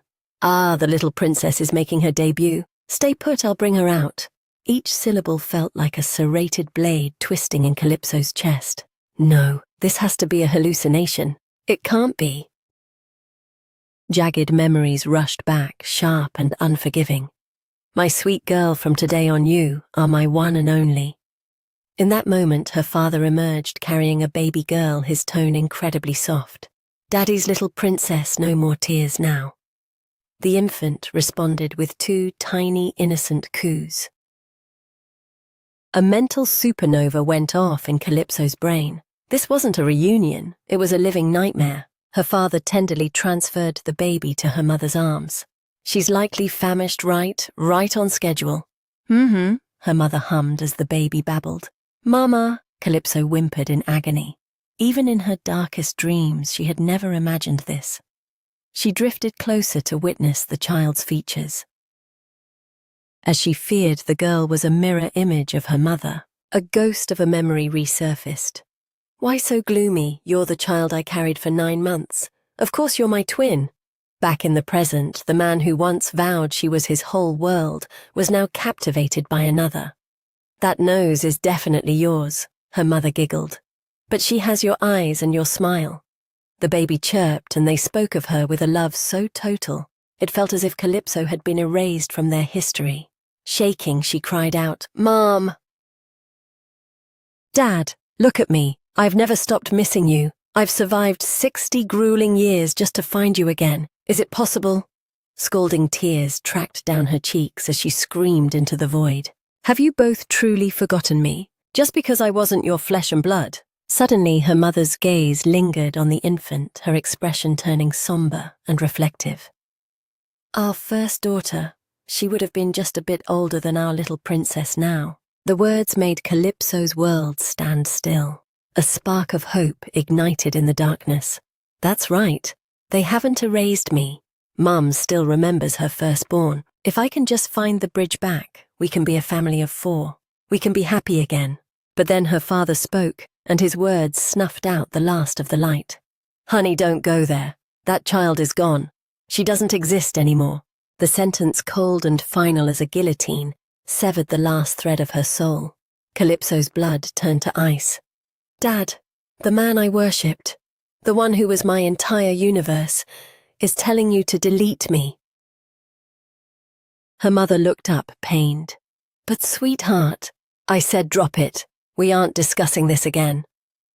Why, Dad?" Calypso sobbed internally. "Was I a mistake? I'm so sorry, just tell me what I did wrong. I'll fix it, I'll be perfect." "I swear I'll be the perfect daughter." She lunged forward, desperate to feel her mother's embrace, but her spectral form simply phased through the image like smoke. "Please, please don't cast me out." Then came the final blow, her mother's voice fragile yet resigned. I'll try to let go." Calypso threw her head back, a silent scream of agony. "Why, Mom, Dad? Why do you want me dead? I'm alive, I'm standing right here." As the vision began to fragment, a stray wisp of Calypso's aura brushed against her father. He pivoted sharply toward the spot where she stood, startling her mother. "What is it?" "No, nothing. I felt a presence." He scanned the room again, a shiver tracing his spine. "It wasn't a ghost. It felt like Sai was calling out to us." As he finished, he let out a sharp, choked sob. She reached for him. "You say that, but your heart is breaking too, isn't it, Siwoo? How could we ever truly forget her?" The floodgates opened and memories of their first girl washed over them. "Daddy Sai loves the whales so much. That's my girl, Mommy. I'm going to be a marine biologist when I grow up." He nodded, his voice thick with grief. "Exactly. Every time she crosses my mind, it's like a knife to the chest. How could we ever forget our sea?" Back in reality, beside the crackling campfire, the silence was heavy, thick with an unsettling tension. P sensed the shift immediately. He frowned, his eyes narrowing on Calypso, who had just returned from the depths of her soul. "If you're hurting, don't bottle it up," he said, his voice dropping to a gentle hum. "I'm perfectly fine." Calypso forced out her voice, sounding hollow and brittle. "Go find a mirror," P countered. "It's been 2 days and you're still ghost pale. Your mood is clearly in the gutter." She yanked her gaze away. "I'm taking a walk in the woods. Don't wait up." With that, she shuffled into the shadows, her tiny silhouette swallowed by the encroaching night. P surged to his feet to pursue her, but Iki abruptly snatched a fistful of his heavy cloak. The boy tapped his own chest rhythmically and stammered, "Calypso is aching here. Let her be." Processing the fragmented warning, he felt a pang of realization. So the brat is actually nursing a broken heart. Is that it? Can you actually resonate with Calypso's emotional state? Iki offered only a single heavy word, wait. P nodded, his gaze softening with rare gratitude. Understood. My thanks, Dragon Duke. Moments later, P ghosted into the forest himself. In a remote, moonlit clearing, he spotted Calypso. She stood motionless, head bowed, silently drowning in a private ocean of agony. She tilted her face toward the cinematic sky. Countless stars glimmered like silver fireflies, trapped in the cosmic web. Suddenly, the dry snap of a twig signaled someone's approach. After witnessing her parents' new life, She kept desperately wishing it was all a cruel hallucination. The footsteps grew heavier, more deliberate. Of course, her parents had adored her once. As she spoke to the wind, she felt the crushing weight of the inevitable finally crashing down. Grisly memories began to flood the young girl's psyche. Calypso spiraled into a dark epiphany. Her parents had been kind, sure, but the cold fact of her adoption was an unchangeable scar. If they truly discarded her memory, she was just a recurring orphan. That deep-seated insecurity had been her shadow for 60 years. I have no sanctuary to return to. No. Did I ever even have a home to begin with? Was my entire sense of belonging just a desperate figment of my imagination? What was the point of struggling through those 60 grueling years? 3 betrayals, 3 deaths, even burying her brothers and comrades in the dirt. Rubbing her swollen eyes, she tried to spark some grit. Stop it. This isn't the time for a breakdown. I need a new strategy immediately, because I have absolutely nothing left. Fine, I'll grieve today, but tomorrow I become someone else. Calypso sat there, a tiny island of sorrow, in an endless sea of loneliness. But then a sudden voice sliced through the silence. You even find a way to make crying look unique. A tall figure detached itself from the ancient tree beside her. It was P. He had been observing her from the veil of shadows for who knows how long, leaving the girl utterly paralyzed with shock. Caught red-handed, Calypso stammered, Master, I tripped and fell, okay? That's the only reason I'm leaking a little. Master.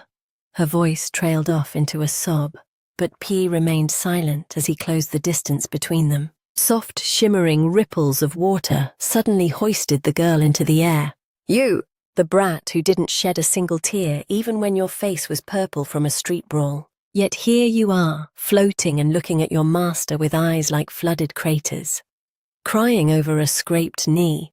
That's a pretty pathetic cover story, she cursed herself internally. Ugh, that excuse was absolute trash. P stared intensely at the trembling girl before him and murmured, Come to think of it, you're a mirror image of me. If you refuse to show weakness in public, then maybe solitude is your only sanctuary for grief.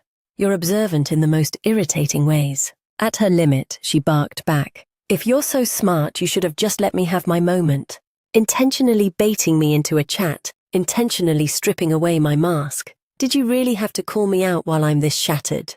Calypso's small frame shook violently as she vented her frustration in his arms. Suddenly, she began weakly drumming her fists against his wrists. Master, shut up and just leave me to my misery. Don't say a word. Just look the other way. That was all you had to do. But despite the onslaught, P didn't flinch or spark with anger. He simply acted as her anchor, letting her lash out and unravel as she finally bled out her suppressed heart. He finally broke his silence. You feel cheated by fate, but it's not just about that one moment, is it? It's the unfairness of it all. Nobody, absolutely nobody works as tirelessly as you do. So why does your life keep hitting dead ends? At those words, the girl's composure disintegrated into a guttural wail. Then why I just wanted to have a decent life. Reaching back for the ghost of a former family, she screamed through soul-crushing sobs. I deserve to be happy too. You might never tell me what's fueled this deep well of resentment. Suddenly, P vowed, I'll just have to build a world where you're never wronged again, won't I? If I do that, will you finally stop crying? Hearing that impossible promise from her master, Calypso's sobbing cut off instantly. She looked at him in sheer bewilderment, her past flashing before her eyes. She remembered being an infant, weeping in her father's embrace. Our little girl, what's making you so sad? Even if it was all a beautiful lie, I still treasure the memory of the one who loved me that much. And that face, it looks exactly like Master's right now. P prompted, Well, Calypso, I'm not a mind reader. She turned her shimmering, tear-streaked eyes toward him, the moisture still clinging to her lashes. No master knows exactly what I need. He pressed his hand over her heart. He thought, even if you only show me your jagged, ugly edges, I'll still hold you close and protect you until the very end. It was the one prayer she'd never dared to whisper. Overwhelmed by a surge of raw belonging, Calypso's heart hammered as she thought, "Master." Then the word slipped out, "Dad." The syllable hung in the air, plunging P into a stunned, breathless silence as he held her tight. Calypso reached out with her trembling tiny hands and made her plea. "I'm exhausted. Please just hold me." Honoring her vulnerability, he instantly gathered her into a firm embrace. The warmth must have been overwhelming for her. Then P spoke, his voice low. "I've clearly been yearning for this day, but I never imagined hearing that word from a face so full of sorrow." His hand hovered with a moment's hesitation before resting on her small back, rhythmically patting her shoulder to offer a father's comfort. The little girl leaned in. "It's so radiant."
"That's right, this heat has been shielding me all along." Flashing through her mind was the image of her master, always wearing that tender expression and treating her with such care.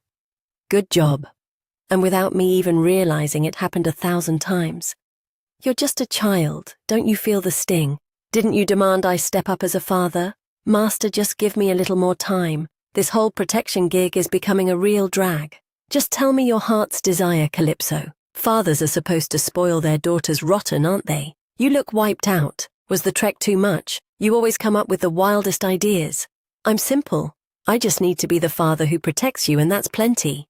Truly a beautiful fool. Her head swirled with a montage of unforgettable moments shared with P. "I've been bathed in love without ever having to beg for a single drop." It feels like a waking dream. He stood there in a comfortable silence, while Calypso remained nestled deeply in her father's arms. In that moment, she leaned into her role as the pampered daughter, leaving both her father and brother feeling totally whipped. "Dad, that guy is giving me the evil eye." "Then I'll personally drive him away. Even if I order you to stay, you'll still charge in." But amidst her daze, another hand suddenly reached out. And with extreme gentleness, it brushed away the little girl's lingering tears. Looking at the boy standing before her, she whispered, "Iki." The boy's face was a mask of concern as he murmured, "Calypso's tears." She felt a wave of gloom and struggled for words. "I just want us to talk like normal. At least dry your subordinate's eyes. He practically flooded the place because he missed you." Immediately after, she grasped Iki's hand firmly and said, "Thank you, Iki. You caught me so off guard I actually stopped crying. If shock is the cure for tears, someone should have just tossed me at a tree earlier." Then she pivoted back to P, teasing, "Dad, you seriously need a Parenting 101 refresher course." He let out a forced cough and muttered, "I'm working on it." Under the dancing embers of the fire, "In the end, I'm putting all my chips on these uncertain bonds, aren't I? But it's a gamble that feels like a total certainty. First things first, what's the next move? Right, I have to raise Iki into someone great. I've abandoned the idea of home, but I'll be damned if I break my vow to Third." As she was lost in thought, P suddenly draped his hand over the girl's eyes. He whispered, "Don't overthink. Right now you just need to shut down your brain and find some peace." The little girl wondered, "Is that okay? Can I really just lean on Dad and switch off for a while?" Through the gaps in P's fingers, a flickering light suddenly bled through like the first rays of a new dawn. She kept one eye squeezed shut, while the other peeked out as if holding her breath for a miracle. P vowed, "Until you find a new purpose, I will be your shield." P knit his brows together and asked softly, "So what's the damage on the carriage wheel?" The driver bowed his head and replied, "Lord Pe, it looks like that ambush left a hairline fracture in the axle. We're grounded until we can get it reinforced." While Calypso sighed in a corner, her inner monologue was screaming with hype, "Finally, I'm out of that literal hellhole." I felt it. I honestly thought his gaze was going to drill a hole straight through my skull. The little girl pictured her brother's face and thought grumpily, "That jerk of a brother was staring me down like that too. I seriously wanted the earth to swallow me whole." Rowdy conversation erupted behind her, prompting her to turn and eavesdrop. The maids were swarming Iki, relentlessly showering the boy with hype. "Oh my god, blue is totally your color. Should we try the bling we snagged in the city? Ugh, the fit is all wrong. Big sis, help." Calypso tried to sneak away, but their voices followed her. "Duke, let's see this on you. It's perfect. You're slaying, Duke." The little girl remembered how they'd grilled her earlier. The dragon Duke, like an actual dragon for real. Calypso had just nodded. "Yep, that's the big boss himself." The girls had gasped. "No way." Misa stepped up with a look of iron resolve and said, "My lady, I don't know the full story, but this is a top secret situation, right?" Little Lady Calypso had quickly replied, "Precisely." Misa bit her lip, offered her hand and declared, "Thank you for the trust. We won't let a single word slip on our lives." She added firmly, "We want to prove we're loyal. Everyone here is ready to swear an oath to the sea." Calypso sat stunned on a nearby boulder. She exhaled, thinking, "I was literally just about to ask, but they beat me to the punch." She watched the noisy group in the distance, bit her lip and mused, "I didn't scout them in my third life for nothing. My gut was right." She let out a soft sigh, thinking, "I need elites like them by my side if I want a quiet life. It's almost a shame to use them." But she shook her head. That wouldn't fly. A smirk of pure satisfaction crossed her face. "They're already in my inner circle." Having settled that, she looked toward P and asked, "How's the wheel coming along?" He replied with a sluggish drawl, "It's fixable. Just need a little elbow room." P stretched his limbs, frowned, and told her, "Catch some Z's while you can. We move out shortly." Calypso flopped lazily onto the lush green grass. She stared blankly at the sky, her mind drifting. "The weather is actually top tier today." She let out a huff, pouted, and snapped. "Okay, how much longer are you going to keep burning a hole in my head with that stare?" Bellows, leaning against a nearby trunk, replied casually, "I wasn't staring." Calypso clicked her tongue. "Let's pretend I believe that, but drop it. You've been eyeballing me since we left the castle." She slowly propped herself up, glared daggers at him, and enunciated every syllable. "Don't tell me you're looking for a fight to end all fights." Bellows countered coolly. "In your current state, you wouldn't stand a chance, would you?" Calypso shrugged with a smirk. I'm not above playing dirty to secure a win, brother. She turned dead serious. If it comes down to it, I'll mobilize every ally I have to crush you. Don't forget that Dad is always watching my back. Bellows frowned and whispered, If you've still got this much bite, why were you so broken yesterday? Calypso clicked her tongue and challenged him. Why do you care? Are you actually worried about me? Bellows gave a curt nod. I am. At his admission, the little girl was momentarily speechless. Only the whistling wind filled the silence between them. She dug her fingers into the grass and asked with absolute gravity, Bellows, let's settle this now. Are you going to be my enemy, or are you going to be my ally? Bellows spoke with an icy calm. Then come for the crown. Challenge me for the title of family head. Calypso Aquadelo. Hearing this, Calypso's eyes nearly popped out of her head in pure shock. Say what? Bellows's expression remained a total blank. You're hunting for a purpose, and I'm telling you to become my rival. He leaned in. Do you have the spine to face a superior opponent? A perfect heir with a flawless track record like me? Calypso knit her brows and hissed back. Are you telling me to pick a fight with you just to get slaughtered? Is that the game? Standing beneath the swaying branches, Bellows countered coolly. That perfection you're obsessing over. No killer whale is born a masterpiece. His voice dropped to a gravelly whisper. None of us are flawless, but if someone manages to look perfect in grandmother's eyes, they'll seize the mantle. He turned dead serious. I'm not throwing this offer out for kicks. Bellows's gaze burned with sudden sincerity. I want to see the person you become when you reach my age.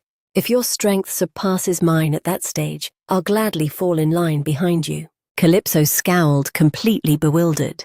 Is this big brother of mine trippin'? Did he skip his meds or something this morning? Calypso exhaled a weary sigh and muttered under her breath. Fine. I'm exhausted from second-guessing every damn thing anyway. The little girl beamed a predatory, brilliant smile at her brother. I'll tell you this much, the future me is going to absolutely curb-stomp the current you. Excellent, Bellows replied, a spark of hype in his eyes. She tracked his silhouette as he stalked away. She clicked her tongue, thinking, I seriously have zero clue what's going on in that guy's head. In that case, suddenly a deep voice sliced through her internal monologue. Finished with your little deep dive? She whirled around to find her father startled. Whoa, Dad, when did you sneak up on me? She blinked, looking around like she'd just woken up. Wait, when did the sun even set? P remained a pillar of patience. The carriage was fixed over an hour ago. He added softly, It's been a hot minute since I told you to go rest. Judging by that look on your face, I'm guessing you've finally cracked the code. Calypso gasped in disbelief. Are you like a psychic or something? How could you possibly know, Dad? P let out a rare, radiant smile. I can read you like an open book just by your expression. Nope, Calypso grinned wider. I'm going to become the undisputed head of the family. P didn't even blink. He kept his composure like a pro. If that's the path you want, consider it done. His nonchalance left her feeling a bit slighted. Calypso shook her head aggressively. No, you don't get it. I'm going to take it. While grandmother is still clutching onto her power, I'll snatch that throne for myself and reign supreme. The girl continued with iron resolve. I'm going to seize that seat right under her nose and bring her golden era to a crushing end. P felt a flicker of genuine intrigue. He studied her for a beat and asked, Is this your grand revenge plot? Calypso gave a sharp nod. You nailed it. P stepped closer and effortlessly scooped her up. He mused aloud, Then let me ask my daughter this. What kind of terrifying revenge do you have in store for me? At that, Calypso let out a burst of bright, genuine laughter. The second I called you Dad, all that bitter baggage just vanished, she thought. Besides, how could I plot against a guy who's currently stressing over me getting a speck of dirt on my dress? Calypso squeezed him tight and whispered, I'll always be the ultimate ally to those who have my back. P gently patted the girl's head and spoke with a soft warmth. Fair enough. It's good to finally see that fire in your eyes. Calypso looked her father dead in the eye and said, Once we touch down back home, the real grind begins. Dad, the vacation is officially over. P played along, pouting like a drama queen. How absolutely terrifying. P then queried, "So what's the first move on your checklist once we arrive?" Calypso smirked and didn't hesitate. "Leveling up. I need to get monstrously strong." Belos sat across from Pei and Calypso, who was currently out cold, leaning against her father's shoulder. Belos spoke in a hushed, gravelly tone. "Father, may I cash in that second question you promised me?" He bit his lip, the tension rising. "Even now, have you still not experienced any of those disturbing dreams?" He hung on for an answer, his eyes locked onto his father with predatory focus. P gave a slow shake of his head. "Still nothing, not a single one." Belos gave a curt nod. "I see," PA continued. "It's always the same. When someone spams the same question, it's because they're desperate to see if they're the only one suffering. Exactly what kind of nightmares are haunting you?" Belos wavered. He muttered reluctantly, "I don't have to spill, do I? It's not like you actually give a damn." P arched an eyebrow, his tone shifting to serious mode. "Since you're keeping your voice down for the kid's sake, I'm willing to throw you a bone at least this once." P pinned him with a stern glare. "Do you want my help or not?" Belos dropped his gaze, spiraling into deep reflection. He fell into a mental abyss. Every time he closed his eyes, that haunting voice would echo through that girl's mind. In the dream world, she had grilled him, "What's your take on P. Aquadelo?" A girl's crystalline voice rang out. "He's probably just a pathetic soul, just a ghost who lived in total isolation until sickness claimed him. There's no reason to waste energy hating a shadow like that. If he were still drawing breath, maybe I should have challenged him to a duel just once." Belos thought silently. I could feel the raw longing in her voice. The moment he laid eyes on that girl at the gala, he had a gut feeling that the woman from his nightmares was standing right in front of him. In the dream, Calypso had greedily declared, "Big brother, I want to build a world where the sea folk aren't treated like trash." He had vowed, "Consider it done. Even if we don't see it in our lifetime, I'll make sure my legacy builds that future."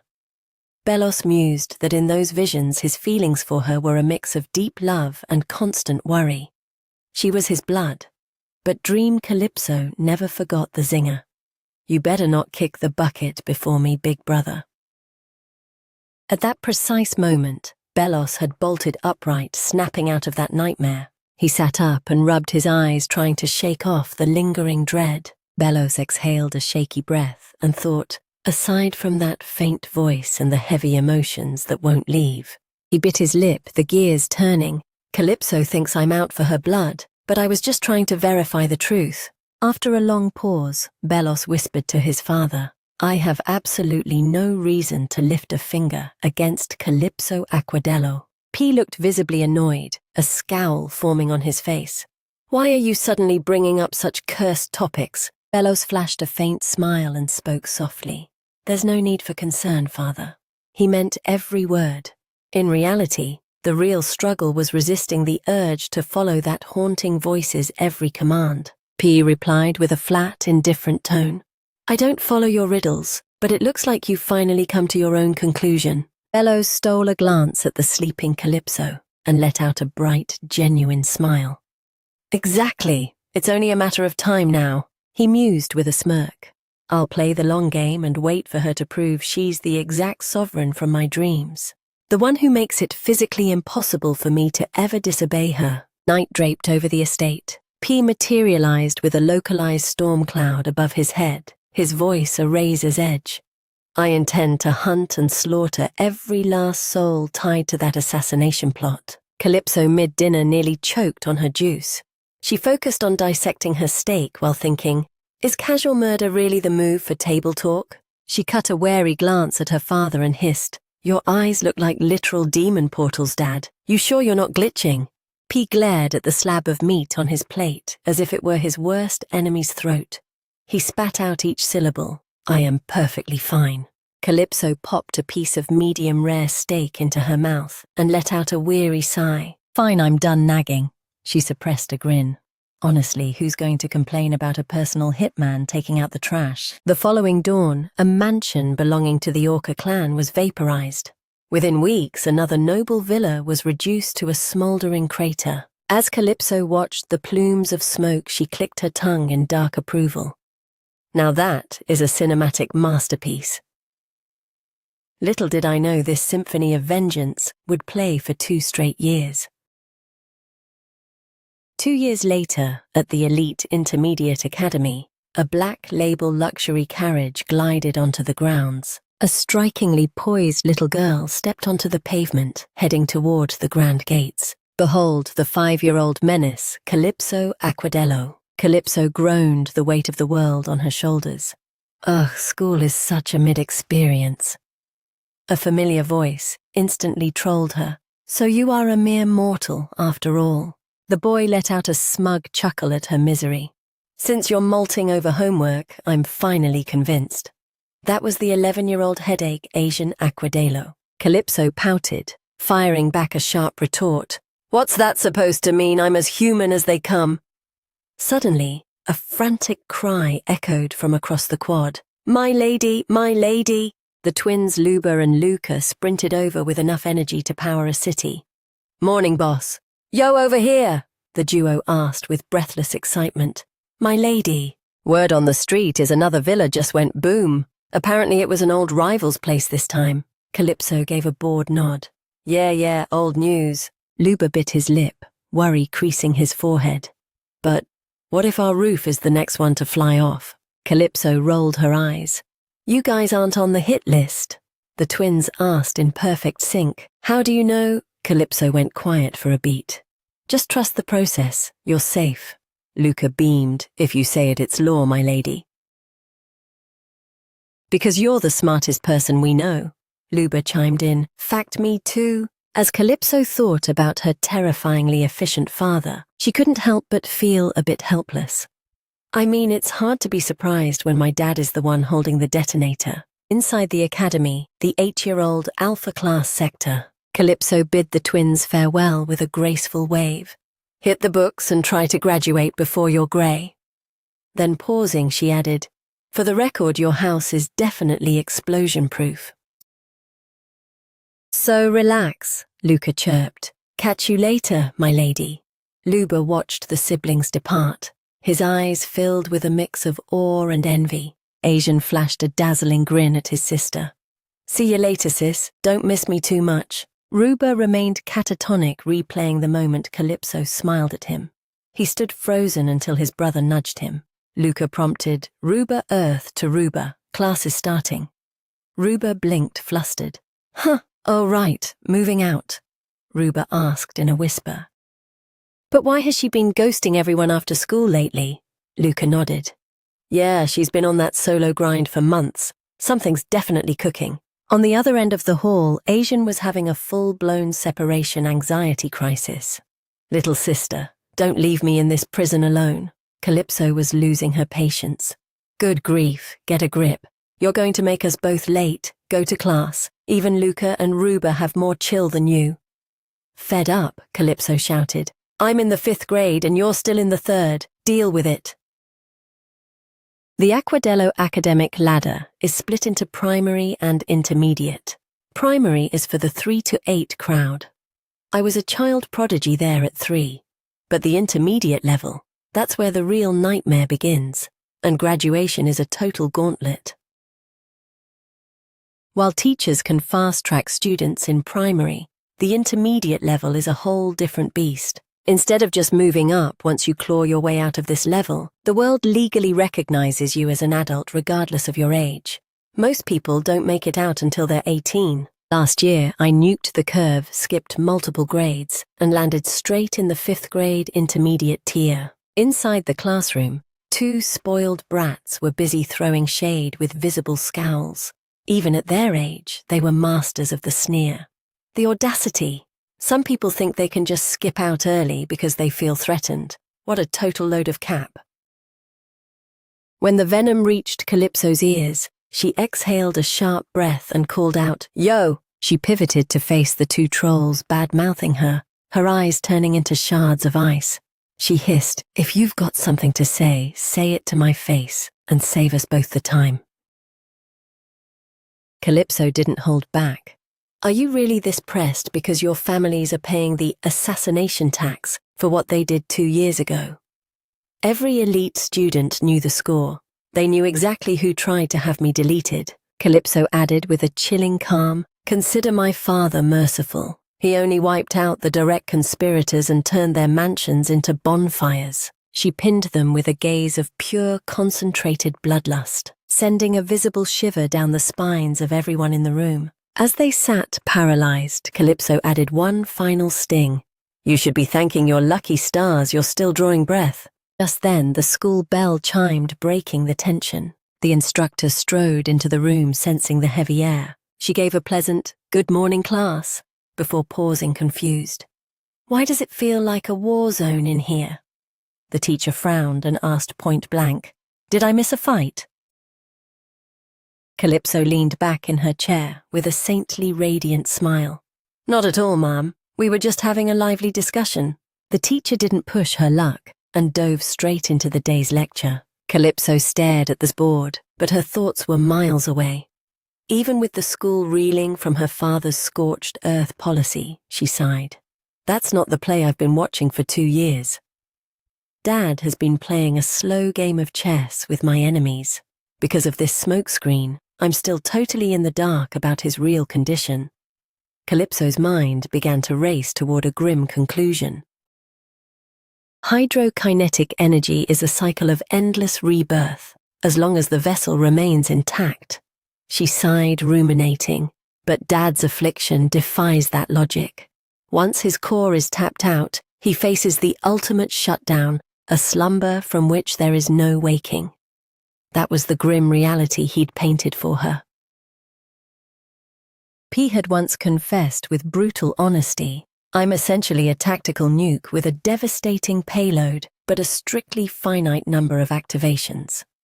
Calypso bit her lip, the gears in her head turning. "A disposable weapon. But since I've committed to this timeline, the old rules are officially void. I will not let Dad fade into the abyss no matter what dark price I have to pay."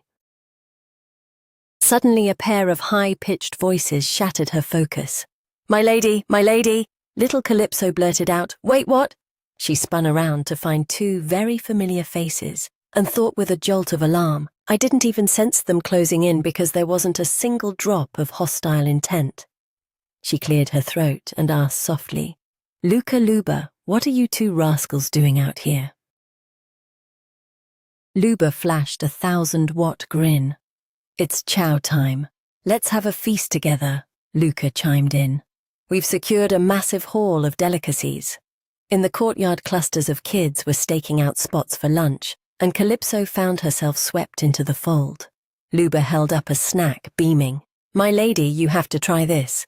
It's top tier," Luca scoffed, brandishing a different treat with a pout. "Hard pass. This one is the real deal." As Calypso eyed the 2 offerings with a twitching lip, she grumbled internally, "I literally despise both of these choices." Regardless, she channeled her inner diplomat and polished off the lot. She thought gloomily, "I can't exactly pull the picky eater card and kill the vibe for these kids." Luca leaned in and asked in a low, hopeful voice, "My lady, won't you walk home with us after the bell today?" Luba added with a persuasive nudge, "Come on, join the squad. You've been playing the lone wolf every single afternoon lately." Then both brothers whined in a perfectly synchronized chorus. "We're feeling totally neglected." Under the dual assault of those puppy dog eyes, Calypso felt her resolve wavering.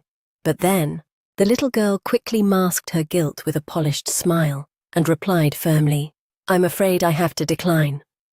Luca's face fell instantly as he whimpered, "But why just 1 day with the crew?" Luba tugged desperately at her sleeve. "Please, please, please." Misa, observing the chaos from the sidelines, finally stepped in to keep the peace. Master Luba, you're overstepping." Calypso caught Misa's eye. She gave a subtle shake of her head. "It's all right, Misa."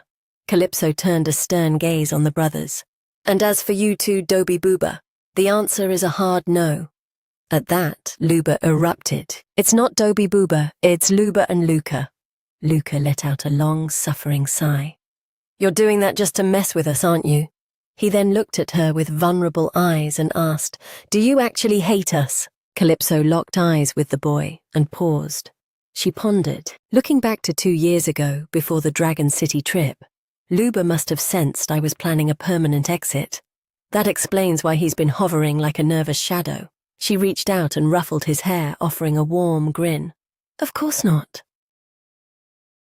Calypso added with uncharacteristic tenderness. "How could I ever stay mad at our precious Luca and Luba?" With that, Calypso pulled away. Luca stood there, still dazed by the lingering warmth of her touch. Calypso beat a hasty retreat, with Misa making sure to toss a final wave to the twins. Luca and Luba waited until she was a safe distance away. Luca turned sharply. "Luba?" Luba nodded grimly. "Yeah," Luca asked point blank. "You're not exactly vibing with the ladies' solo commutes either, right?" Luba was dead serious. "Not one bit." Luca leaned in and whispered a scheme into Luba's ear. A mischievous glint returned to the boy's eyes as he continued, "Tomorrow we're going full stealth and following her home." As Calypso made her way through the streets, the prickly sensation of a gaze boring into her back returned. She sighed, thinking, he isn't even trying to mask his bloodlust anymore. Does he seriously think I haven't clocked him yet? She maintained her pace, her mind racing. He's been tailing me every day after school for weeks, yet he hasn't made a move. Regardless of his plan, it's becoming a major nuisance. Then a brilliant spark of mischief hit her. The little girl balanced precariously on a high stone step, a playful smirk dancing on her lips. "Well then, catch me if you can." And with a sudden burst of speed, she vanished around the corner, leaving her pursuer frozen in place with a look of pure panic, torn between chasing her and staying hidden. She giggled to herself, "Tail me all you want, but I'm taking the express route home." Arriving at the estate, Calypso swung the door wide. "I'm back."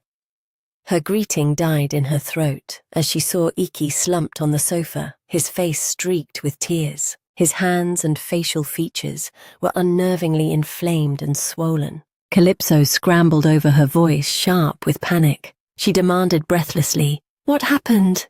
"Your skin. It's a mess." P, lounging nearby, offered a nonchalant shrug. "Relax. He just had a clumsy encounter with some scalding soup." Calypso's brow furrowed. "Soup?" P relayed the incident. The staff had prepared some broth for the boy's sore throat, sticking to the usual simple fare they serve when he's unsupervised. He let out a sigh. Iki's been mastering his silverware, but a sudden sneeze sent the bowl flying. Calypso tenderly cradled Iki's injured hands. The little girl whispered, her heart aching, "Iki, it's excruciating, isn't it?" P's expression turned grim. The boy didn't even register the impact when the boiling liquid hit him, even as the steam rose and his flesh turned angry red. He dropped a bombshell. The kid didn't even flinch. No reaction, no sound, nothing. He let out a heavy breath and spoke with chilling gravity.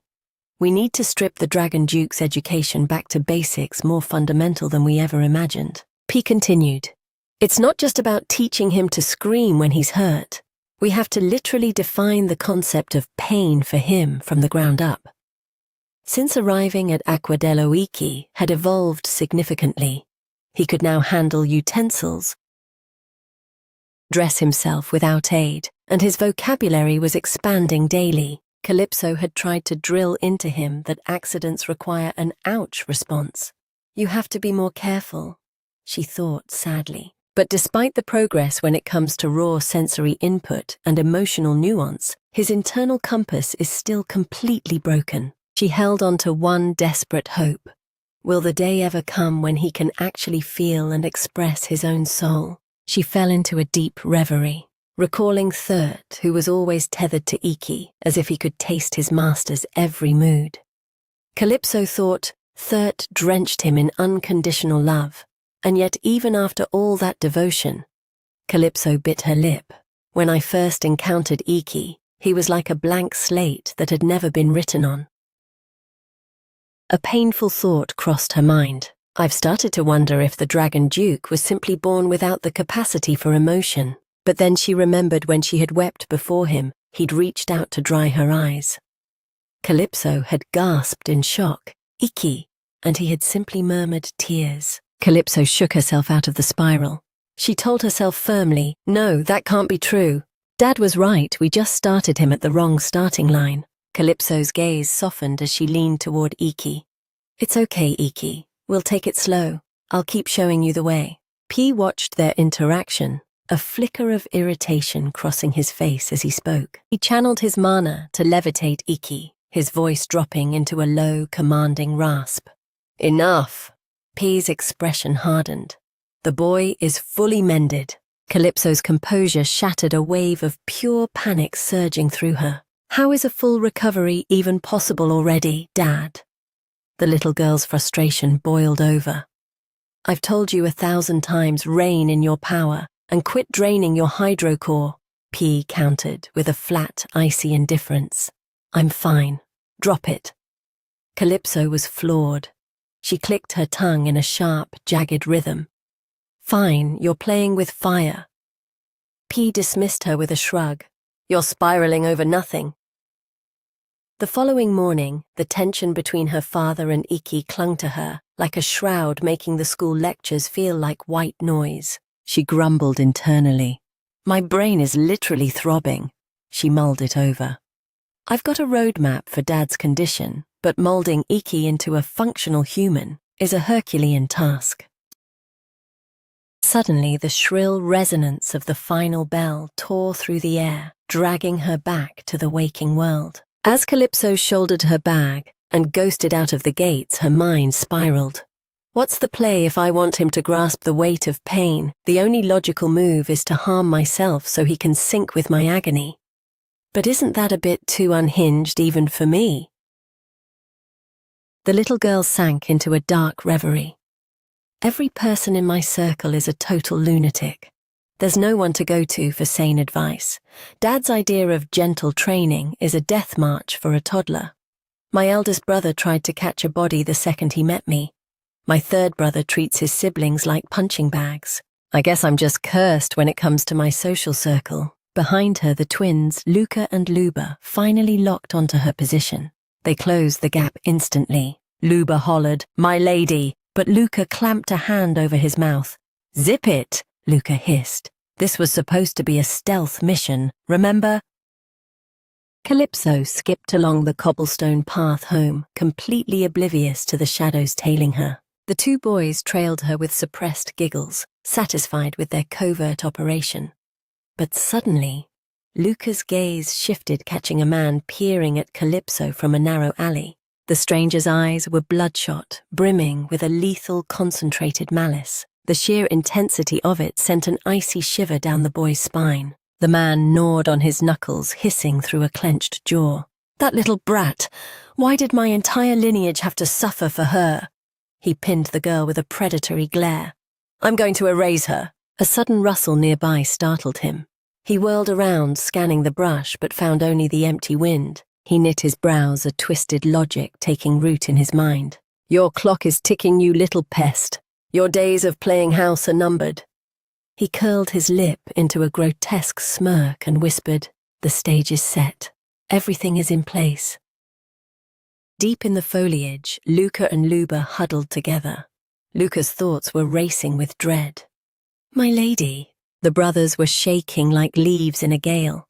Luca finally connected the dots, a cold realization washing over him. "Is this why you warned us to stay away?" He kept his vision locked on the girl watching as her silhouette began to fade into the distance. He forced himself to stand, took a shaky grounding breath, and resumed the pursuit. Once the coast was clear, Luca released his grip on Luba. Ruka gasped for air, his eyes wide with terror as he looked at his brother. "Ruka! Did you see that monster?" Ruka gave a frantic nod. "Yeah, I saw him," Ruba asked, his voice trembling. "Why is a psycho like that hunting the lady? Is this why she's been forcing us to go home without her?" Ruba let out a heavy, anxious sigh, his worry manifest. "What's our move?" Ruka called out softly. Luba. Ruka met his brother's gaze with a newfound sharp determination. "We need to unmask that freak." Ruba blinked at his brother, brushed the dirt from his knees. and stood up dazed. Just the two of us, you for real? Ruka nodded firmly. Bet. Ruka was fueled by a sudden protective fire. We're going to expose that creep's identity and report back to the lady. He pressed his younger brother for support. She put her life on the line for us before, didn't she? Ruka extended a hand, his voice dropping to a sincere whisper. This time, we're the ones playing shield. Ruba hesitated for a split second, staring at the offered hand. He went through a silent, internal battle. After a tense silence, he reached out and locked hands with his brother, nodding. Yeah, let's do it. A week later, inside the buzzing hive of the intermediate school classroom. Ruka and Ruba scanned the room frantically, but the girl's seat was cold. She was gone, Ruba whispered urgently. What now? The lady's a ghost. We bolted here the second the break bell rang. Searching for someone, Asian Aquadello materialized like a phantom leaning against the doorframe. Yeah, join the club. Asian's sudden jump scare nearly sent the twins into cardiac arrest. He asked coolly, why the twitchy vibes? I didn't mean to spook you. Are you guys on a Calypso hunt too? Asian sauntered over to a nearby girl and asked, Yo, where's Calypso hiding? Someone flagged her down. She just stepped outside a minute ago. Asian nodded, his curiosity piqued. Who's the guest? The girl replied with formal precision. Grayson Harrington. At the mention of that name, the twins went ghost white. They recoiled in absolute shock. The brothers grabbed Asian, practically dragging him toward the exit. Luca yelled, We have to intercept the lady now. Asian scowled. Chill, who even is this Grayson guy? Ruba's voice cracked. He's... Ruba dropped a truth that made even Asian's blood run cold. He's the lady's obsessive stalker. Elsewhere on campus, Calypso was trailing dutifully behind Grayson. She watched his back, her mind replaying their brief encounter from moments ago. Grayson had approached her with a cryptic, I feel like our paths have crossed before. I've got something to discuss with you. Can you spare a minute? Calypso remained silent, thinking, the face is definitely ringing bells, but the memory is locked tight. She knit her brows.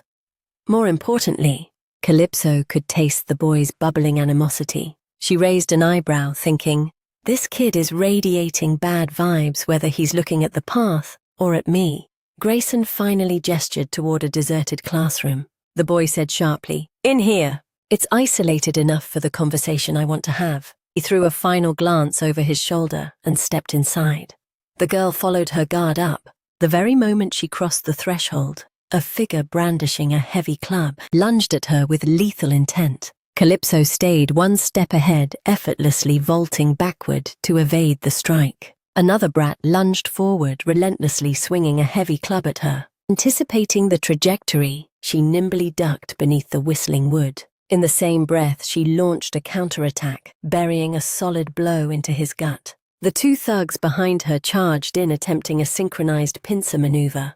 Calypso gracefully soared into the air, leaving the two idiots to collide. They didn't even graze her. Their weapons merely slammed into the dirt with a dull thud. Calypso stared indifferently at the masks of pure terror spreading across the brats' faces. The little girl let out a weary melodic sigh. The sharp rattle of heavy metal echoed as the kids scrambled to use chains to barricade the door. She arched an inquisitive eyebrow and muttered, I see. The children swarmed the perimeter, effectively sealing her inside the trap. Grayson stood on the outskirts wearing a smug, punchable smirk. Checkmate, Calypso Aqua. He let out a jagged laugh before sneering. Walking into my trap was peak stupidity, show-offs like you. Always end up exposing their own jugular, Calypso fired back with chilling apathy. Yeah, something like that. The little girl locked eyes with Grayson, tilted her head and asked softly, Remind me, who are you exactly? Grayson's ego shattered instantly as he shrieked, What? He barked in a fit of rage. Stop playing games, you're telling me you don't recognize me. Calypso shrugged, her tone leisurely. I don't usually make space in my memory for nobodies. Grayson gnashed his teeth, screaming in sheer frustration. You little brat! He white-knuckled his fists, his voice vibrating with tremors. I should have cured that nail-biting habit of mine back then. The girl's mind flashed back to his past taunt. I wonder how you charm the master when you can't even conjure a water stream. Turns out he was just a background character, a useless buzzing gnat. Finally, the gears clicked for Calypso. She thought blankly, oh, this kid. She drifted into thought. It was that same loser from 2 years ago. Calypso watched him seethe and grind his teeth. It was honestly hysterical even if his name remained a complete mystery to her. Calypso spoke up, cutting through his rage. So what's your endgame here? He snapped back. You. Do you have any idea what Lord Pei has unleashed? He's been systematically demolishing noble estates, including my family's home. In the past, Grayson's father had fallen to his knees begging P. Why are you doing this? Even soaked in his own blood, he had the nerve to ask, are you cutting off our family's lifeblood too? P had replied with a voice like a glacier. And if I am, what of it? What exactly do you intend to do? P pinned him with a lethal glare, enunciating every word. You thought you could touch my daughter and still have a future. P's tone was absolute ice. You might be a mere branch member, but you carry the blood of a killer whale. Remember this, a killer whale never releases what belongs to them. Fueled by fury, he used his hydro pressure to crush Grayson's father into the floor. And yet you had the audacity to lay hands on my treasure. The man felt as if an invisible vice were crushing his windpipe, leaving him gasping for air. Behind him, his wife and child were huddled in a corner, paralyzed by fear. Grayson had cowered in his mother's arms, P's cold voice etched into his brain. I'll grant you 1 month and a pittance for relocation, he added with a snarl. If you ever set foot in Aqua again before you die, I'll finish the job. Grayson's father howled in despair. Why exile us? What did we even do? Hearing Grayson vent his tragic backstory, Calypso replied flatly, and my father spared your lives and even paid for your exit. If you value your pulse, you'd disappear this instant. The surrounding kids flinched at her icy, unshakable composure. Even Grayson's bravado wavered. He stammered out a pathetic defense. But how are we supposed to survive in the wilderness with such a pathetic sum? Calypso knit her brows, thinking, am I hearing this right? What the hell did they do with the relocation fund Dad gave them? She sighed, clicked her tongue and asked, let me guess, you blew the moving money on luxury garbage. He shrieked. A few basic carriages obviously couldn't hold our entire collection. We couldn't exactly travel like peasants. Calypso was genuinely stunned into silence, mentally roasting them. What a pack of clowns.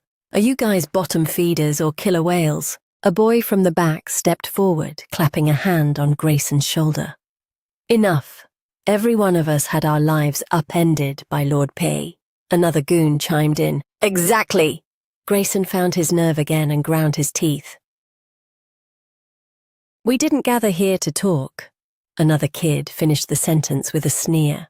We're here to give this brat a lesson she'll feel for the rest of her life. The blue-haired boy smirked with excitement. No one's coming to save you. You've lost your protection at the primary academy. Once the council convenes, our word will be the final nail in your coffin. Another goon laughed. Besides, the rumors say you've gone soft. We've been stalking your every move. They added mockingly, all you do is play house between home and school. The four were convinced. We haven't seen a drop of hydro power from you. Who knew that after all this time you'd be a fifth-year intermediate flop? You're not even a challenge. Calypso thought silently. I've been laying low just like they said, but only because Iki is by my side. I can't afford to draw the wrong eyes to him. The little girl sighed, the weight of the situation hitting her. If this triggers an investigation and they start tracking my movements, Iki's secret existence will be dragged into the light. I can't allow history to repeat itself. I won't let this spiral out of control. History is about to repeat itself. Grayson barked the command, take her down. A lackey lunged forward, whistling his club through the air. Calypso shifted nimbly, evading the strike. She backpedaled, her tactical mind racing. Her first objective, the blunt force weapons in their grip. With a snap kick, she shattered them instantly. She thought step one, disarm the threats. The sudden display of raw power sent a wave of panic through the brats, leaving them trembling. Witnessing her fluid surgical precision, they were paralyzed with awe. They gasped. No way. One by one, the heavy wooden clubs were reduced to splinters littering the floor. Calypso stuck the landing as the murmurs of the terrified group reached her ears. They clutched the broken fragments, stammering in disbelief. How can a 5-year-old be this cracked? Didn't you scout her? You said she was a hydro-power flop. The little girl glanced towards the exit, calculating. This is enough to stall them. Time to bounce. I'll have to breach a window or a wall. Suddenly, desperate cries pierced the air. My lady! Beyond the door, Luca and Luba were hammering away, screaming for her.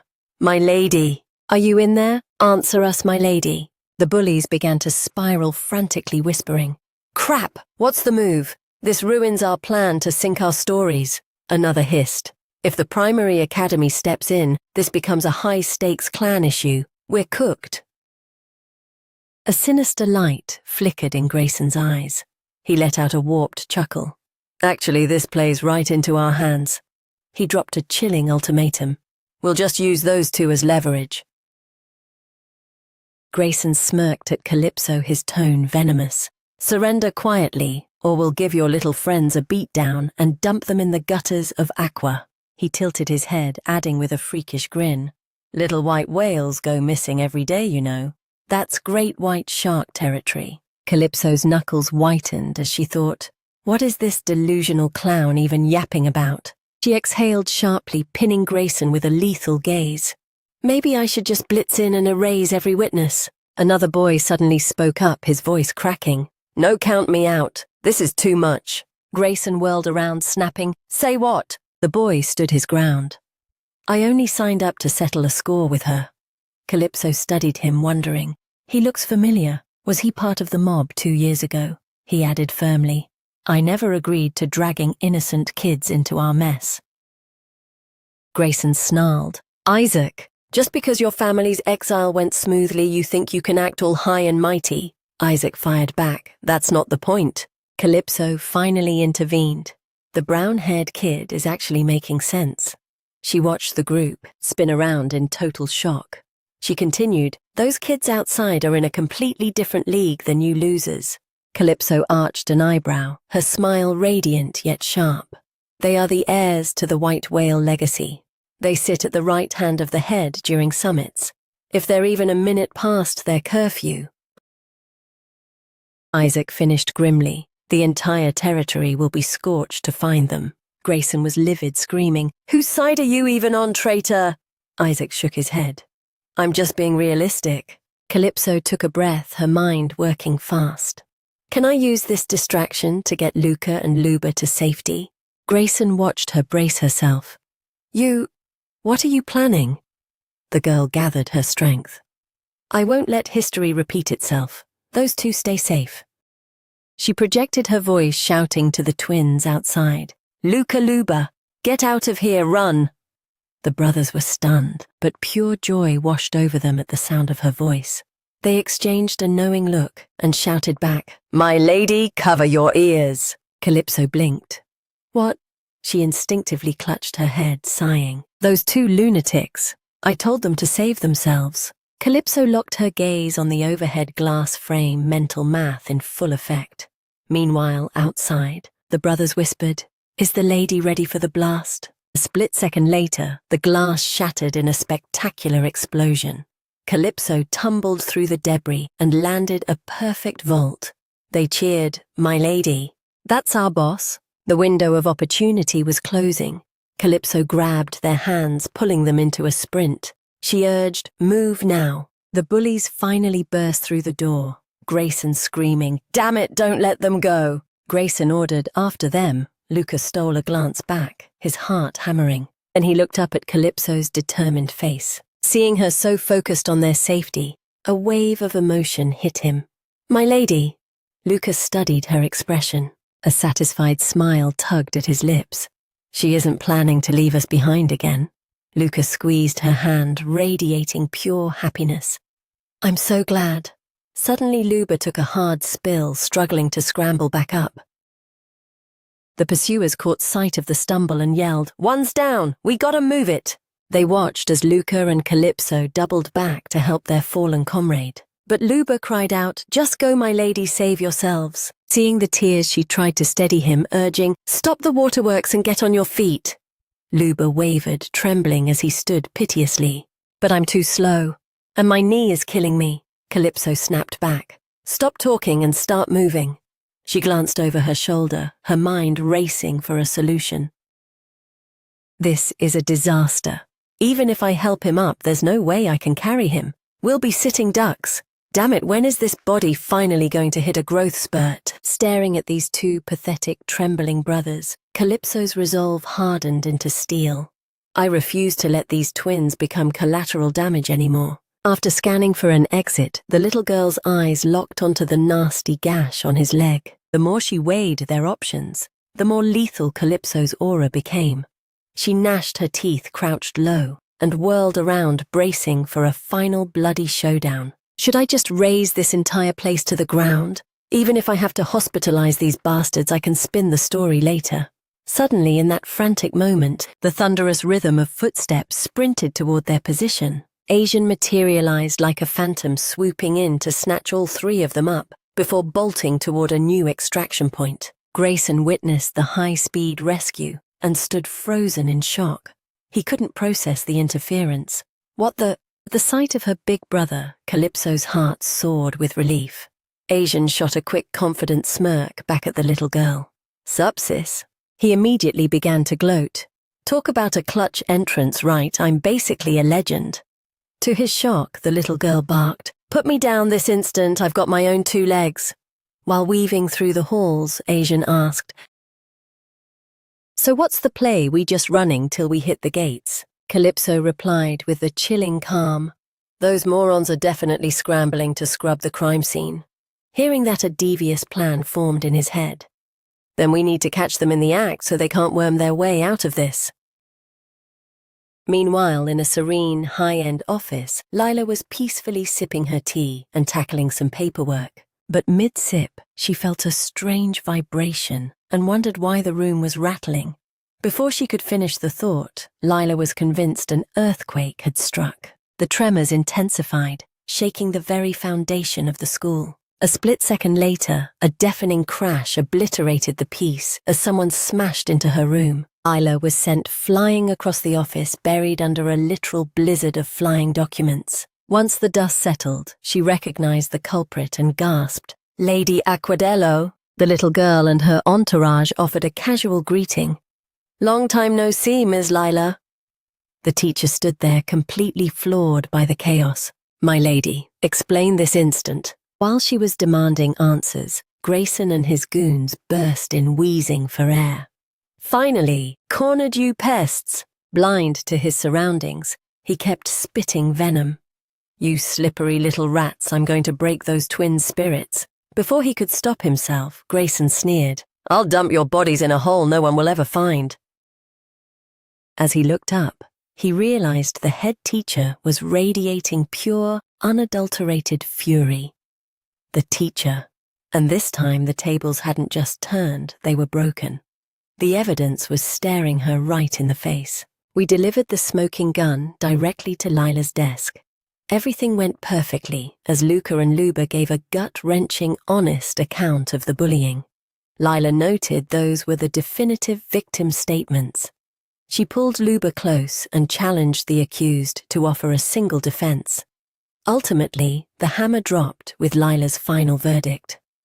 Lila turned back, relieved the crisis was averted, but warned that from this point on, Calypso stammered, "Yes, ma'am, crystal clear." After enduring a solid hour of relentless nagging, the little girl was completely drained. The moment she crossed the threshold, Luca greeted her with a joyful shout. "My lady!" The boys saw Calypso emerge and welcomed her back like a hero. However, the little girl noticed his leg was still mangled and shaking. Calypso stepped closer and asked, baffled, "Why did you trigger your ultrasonic pulse? I told you to just run."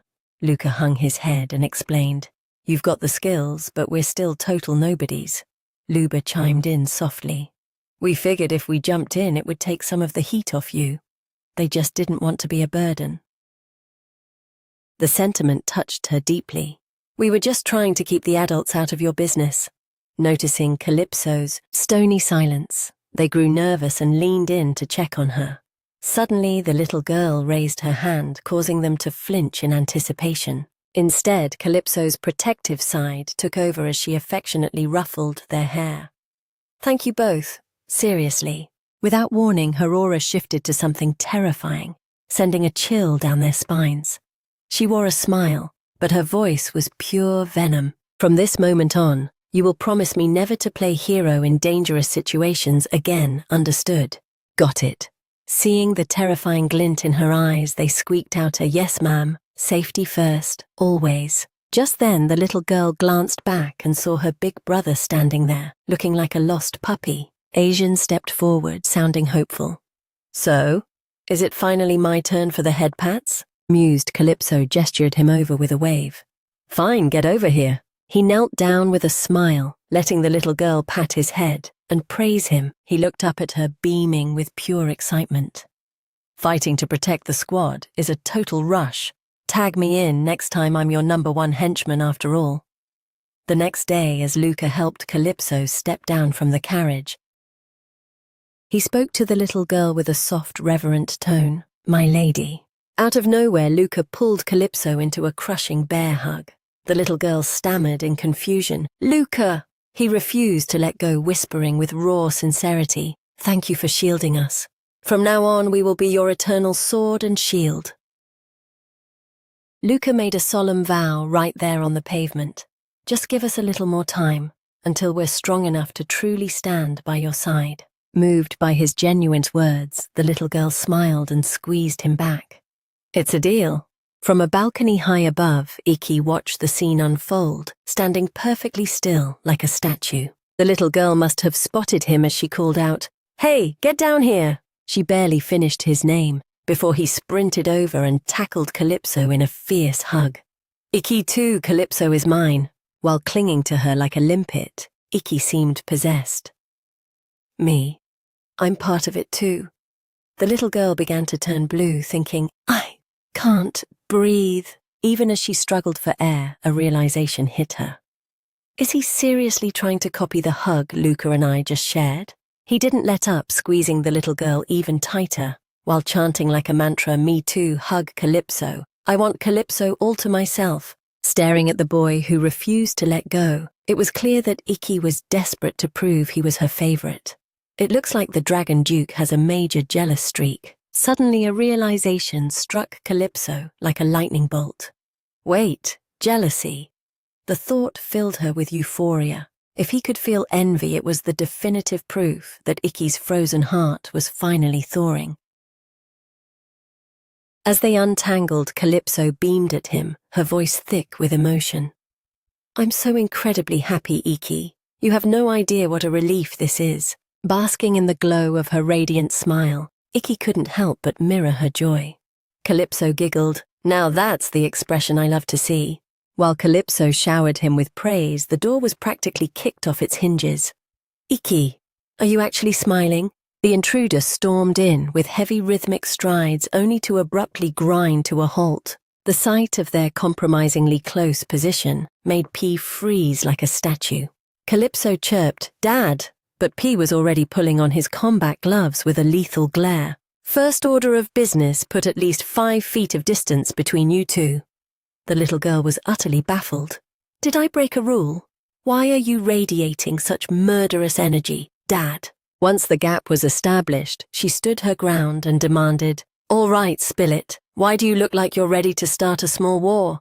Did the world end or something?" He replied with a voice like a glacier. "Your grandmother reached out." This sent Calypso into a tailspin. Grandmother called, "What's the damage, Dad?" P began to recount the conversation. "My disappointment of a son. Did you truly believe your little crusade would escape my notice?" Apparently she was perversely impressed by his path of destruction. She questioned why he'd been playing the silent type all these years, and if he was finally ready to stop playing around and become the true heir. Then he dropped the line that made Calypso's blood boil. "Naturally, I told her where to shove it." Without a second thought, Calypso lunged forward and began hammering on P's chest. "I've told you 1,000 times. These petty tantrums have to stop. Why are you ghosting my career goals? I've been crystal clear. Your youngest daughter is gunning for the head of the family spot. Are you trying to be my rival now? Because that's a dangerous game. Unexpectedly, he hoisted her up and moved her towards safety. Take a seat before you hurt your hands on me. Sofa. Now. In the heat of the moment, Calypso let a detail slip. Do you have any idea what those losers tried at school today? At the mention of those he'd ruined, P's aura turned pitch black. He hissed with chilling intent. What? He loomed closer. What did they do to you? I want every single agonizing detail. But Calypso puffed out her cheeks, locking down. I'll have them purged from our lands by sunset. The little girl doubled down, scolding him with fiery defiance. Absolutely not. You're getting zero intel from me. The following day at the Grand Estate, the staff were meticulously arranging a feast fit for royalty. Calypso descended the grand staircase with a spring in her step. Morning, everyone. Misa, the maid, returned the greeting with a bright smile. Did you have pleasant dreams, my lady? Calypso let out a long, sleepy stretch. Slept like a rock. Then she yawned, casually asking, So what was the body count last night? 3 years passed in a flash. Calypso Aqua, now age 8 and more poised than ever. Misa slid a chair out for her and replied matter-of-factly, 5 casualties, my lady. Hearing that, Calypso's eyebrows shot up. 2 more than the last spree. Is he feeling particularly spicy today? A flicker of genuine concern crossed her face. Right, he's probably just anxious. Well, it's not like those targets had much time left anyway. It turns out that 3 years prior, Calypso had successfully negotiated a high-stakes truce with her father. She had been pummeling P's arm, screaming that even blood feuds need a budget. He tried to play it cool, saying, easy now, but she just fixed him with a deadpan stare. More to the point, why are you redlining your engine when your health is failing? He didn't blink. They struck first. I'm just finishing it. Then Calypso dropped a heavy question. Dad, what happens if you suddenly punch your ticket to the afterlife and leave me to navigate this shark tank alone? P went silent, his gaze boring into her. What's with the look? Why are you staring at me like I'm a ghost already? He finally asked in a low, gentle tone. Calypso, are you truly terrified of losing me? Moments later, within the shimmering walls of the manor, Calypso averted her eyes, her cheeks flushing pink. Isn't it obvious you're the only father I've got? He looked at her with a sudden, overwhelming warmth. He watched the little girl's shy display with newfound tenderness. He leaned down, his massive hand coming to rest gently on her head. I suppose a father should occasionally yield to his daughter's wisdom, shouldn't he? And just like that, her father vowed to cap his vengeance at 1 family per year. Consequently, the surviving Bayan clan members spent the next 3 years frantically trying to delete her before their number came up. They knew her father was on borrowed time and would soon meet his end. They figured if they could just take her out, the Aquadello line would crumble. However, despite witnessing her lethality firsthand, their recklessness was fueled by a poisonous rumor spreading through the servant quarters. Recalling the whispers, "You're telling me Lady Calypso was a fluke. Word is she's been rotting in the 5th year of intermediate school for 4 years straight.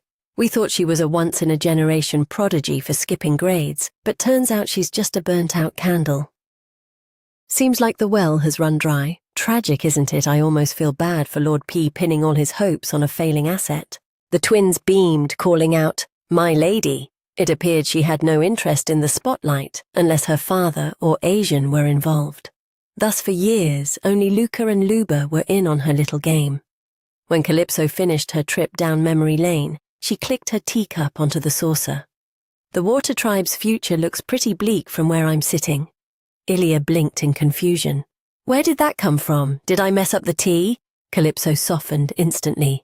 "Oh, my bad." But the woman just chuckled. "Don't worry about it. I'm just ecstatic that after 5 years of pestering you finally granted me an audience this morning." The girl looked a bit sheepish. "I'm sorry for ghosting you. I just couldn't risk standing out." But Ilya waved it off. "It's fine. I read between the lines through the boys, hearing that Calypso's chest puffed out with pride. Exactly, and honestly, I'm so impressed Luca and Luba grinded so hard to stay in my grade these last 3 years. Top-tier students for 3 years running. They really are the ultimate overachievers. She took a satisfied sip of her tea. As their mother, my pride is through the roof. Suddenly, Ilya's tone shifted. But the fact that you finally came to see me implies... The girl didn't hesitate. Yes, the time is right. Calypso looked her in the eye with unwavering resolve. Milia Beluga, I am here to deliver my final decision. Then with a touch of caution, the girl asked, to seize the headship isn't the only path, either a direct appointment or raw, undeniable power. Ilya nodded. True, but there is a third, more absolute path, the mandate of the vassals. But Ilya's expression turned somber. This path is a double-edged sword. Once the declaration is made, there is no turning back. You either win or you are erased. After absorbing the weight of it, the girl blurted out, Wait, so if Lady Calypso misses the mark, we're all going down with the ship? Back then, Calypso had been so rattled she'd shouted, Why on earth would you bet everything on a wild card like me? Recalling the outburst, Ilya flashed the little girl a knowing smile. Suddenly, Calypso leaned toward Milia, her eyes sharp as she fished for intel. The golden rule forbids you from naming the 7 families with the power of choice, but surely you can drop a few hints, right? Ilya gave a quick conspiratorial nod. Yes, I suppose I can manage that. The girl's face lit up with greedy expectation. Then don't keep me waiting, spill it. On the surface, Calypso wore a mask of absolute confidence. I will become the head of this family. My sincere apologies to everyone currently plotting my funeral. But internally, her thoughts were a war cry. My season of shadows is officially over. The hunt begins now. Meanwhile, in a dark corner elsewhere, a boy was hurled across the room with a vicious snarl. You pathetic waste of space. The boy scrambled back, clutching the man's boot in a desperate, tearful plea. Bayern, please, just one more shot. I won't fail you again, just one more. But Agano was beyond reason and delivered another brutal kick. He roared, Not only did you fail to put that brat in the ground, but you actually had the gall to talk back to me. He rained down more blows and insults. How dare you? You're a weakling, a fraud, all bark and no bite. You think I'm a joke too, don't you? Just as Agano's blade was about to taste blood again, he froze. His hand hung suspended in midair as he locked eyes with the huddle of captives watching him in pure horror. A tiny child, traumatized by the surrounding carnage, broke into a hysterical sob, wailing for their mother. Another prisoner, though silent, stared back with eyes brimming with despair. Sensing their fear, Agano's bloodlust flared, his voice dripping with malice. So, which one of you is next on the chopping block? Suddenly, a towering shadow eclipsed the window as the air outside grew thick with the rhythmic sounds of grief. That imposing silhouette belonged to Rodison, who stood like a ghost, silently absorbing the grisly scene. He clicked his tongue in pure irritation, his brow furrowing as he thought, Damn it, the boy's psyche is even more fractured than I feared. He noted that since his suspended sentence 4 months ago, Bayern had spiraled into a void, becoming a total liability. A voice suddenly pierced the gloom. Father. It was Bayern, his gaze feral and murderous. Where were you while the family council was skinning me alive? Rodison's throat tightened, leaving him momentarily speechless. Bayern, losing his grip on patience, snapped, Well, I'm waiting. The boy had just pulverized a grown man with his bare hands. It was undeniable that his raw power was surging. If this trajectory continued, Rodison scrambled for a lifeline, forced a greasy, sycophantic smile. Bayern, son, I'm on your side. I'll fetch you some fresh playthings, new targets you can break or gut without a single consequence. Rodison stood paralyzed by dread as he surveyed the wreckage of the room. He hoped that by letting the boy vent his rage on these inferior beast clans, he might eventually claw back his sanity. Suddenly, a melodic voice shattered the tension. Brother! Two figures stepped out from the shadows. Yahello took the lead, her tone deceptively airy. Still hovering over Bayan, I see. Standing beside her, radiating a chilling porcelain beauty, was Liribent. Rodison flinched at their arrival. I can't help it. A father's concern is a heavy burden. He pivoted quickly. We need 10, no 15 more tributes from the vassal clans. Hearing this, Yahello sighed. You're overstocking the playpen again. Her voice carried a sharp edge of disapproval. You claimed his needs were the priority. Who would have guessed he'd turn his potential into a literal slaughterhouse? In that moment, Liribent's cold eyes seemed to pierce through the facade. Father? Her voice was a razor-sharp blade as she asked, exactly how long do you plan to let my brother rot in this state? The question caught Rodison off guard. Beads of nervous sweat broke across his forehead as he stammered, Liribent, you were raised in a glass house. You wouldn't understand. This is simply the cost of forging a true killer whale. Liribent's expression remained an icy void as she watched Rodison fumble for an excuse. Your brother is just navigating a temporary feral phase. He'll return to form soon enough. She cut him down with brutal efficiency. You've been recycling that same lie for 5 years. Liribent leaned in. If he hasn't pulled himself out of the gutter by now despite every advantage handed to him, doesn't that officially make him nothing but trash? Hearing Liribent's cold-blooded appraisal, even Rodison was stunned into silence. The girl's gaze drifted to the man drenched in syrup, the latest victim of Bayan's unchecked rage. Suddenly, Liribent looked her father dead in the eye and let out a chillingly intrigued remark. Does he need to be handled? A few days later, within the opulent walls of the Calypso estate, the little girl nearly choked on her cake, her eyes widening in shock. That absolute bastard Bayan is actually dead. The contact sitting across from Calypso nodded curtly. Confirmed. He's officially exited the stage, he added, and it was a remarkably tidy departure. He leaned in, his excitement palpable. Are you celebrating yet? The family's biggest stain is finally scrubbed. Word is the funeral bells are already ringing. Unlike Agent N's hype, the girl just continued her meal with a skeptical frown. Dying right at this moment. The timing is way too convenient. In her past life, Bayan was supposed to survive for years. Calypso's mind drifted through the players Bayan, Agent N, and even Iki. But because she had already shifted the board, there was no longer any guarantee that fate would follow the old script. The little girl probed further. What's the official story on his death? Agent N didn't miss a beat. Suicide, apparently. Hearing that, Calypso's grip tightened on her fork. Since when do killer whales suddenly grow a conscience? Seeing her flare up, he began to whine playfully. Oh, my darling sister. One would expect her fury to terrify him. But Agent N looked positively enlightened. His eyes gleamed. My heart is racing so fast I might flatline. Please, just one round of sparring. Calypso brandished her cake knife with a lethal glare. You want to be evicted from this room permanently? Terrified, Agent N threw up his hands. Wait, I'll behave. Any other intel you need? She mapped out the situation after the council meeting. 5 years ago, Bayan had effectively vanished. It wasn't hard to imagine his daily routine terrorizing the weak and drowning in his own ego. Calypso was certain. The biggest reason she didn't buy the suicide story was that pair Okula and Rodison.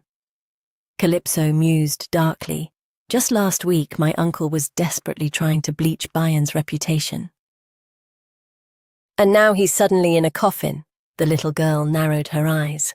This has Liribent's fingerprints all over it. Liribent Rodison's second-born, the cousin who hid her monstrous talent in the shadows until her third life. Calypso recalled her first encounter with that enigmatic, unsettling girl.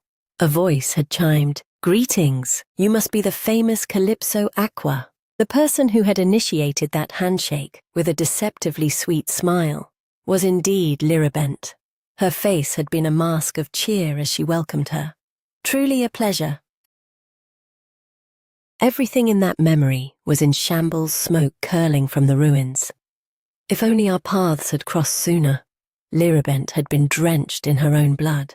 Refusing to yield, she'd shrieked, "If this defective shell hadn't betrayed me, I would have crushed you." Liribent had gnashed her teeth in pure venom. The girl wondered, was she just a late bloomer? Calypso had been battered herself, yet stood firm. A destiny that grand doesn't belong to someone like you. Calypso remembered that in the final showdown, Liribent had been her most lethal adversary. Alongside Yahello Russo, she was a master of psychological warfare and political puppetry. Her lethality shredded every rumor about her weakness. Those two were a dangerously suspicious duo. Now she has emerged far earlier than the previous timeline. Liribent is a viper that cannot be ignored. Calypso confirmed. Snapping out of her trance, the girl looked at her informant. "When is the service?" Agent N replied. "The wake starts today. They'll be putting him in the ground in 3 days." With that, the little girl slid out of her chair. "Fine. That's more than enough time." He pressed in confusion. "Where are you off to? Don't leave me behind." Meanwhile, at another opulent estate belonging to Rodderson's line, within the palace walls, Yahello and Liribent sat perched across from one another. Yahello broke the silence, her face a mask of calm as she asked, "Why did you end him?" Liribent's response was instantaneous. "I calculated that now was the optimal window to erase him." The girl followed up with a cold-blooded rationale for the deed. "Late-blooming prodigies command far more fascination, don't they?" Liribent asserted. "I suspect you harbored the same dark thoughts regarding my brother. Even now your stance remains unchanged." She began to map out their next move. "If they hold me accountable for slaying their chosen heir, I'll simply prove my superior worth at the funeral." "It won't be too late to pivot then." Neither spoke a word. The air grew heavy and stagnant. Then Yahello set her teacup down with a sharp click. Finally she relented. "Very well." Liribent sat rigid, her knuckles white as she gripped her hands. The girl then moved to take her leave. At the threshold, Liribent caught the hem of her gown and offered Yahello a graceful, sweeping bow. "I shall see you at the ceremony, mother." Internally, her heart surged with triumph. The moment is almost at hand. If I can showcase my true lethality at the funeral, then I can finally be worthy of love. Moments later, Liribent exited the chambers.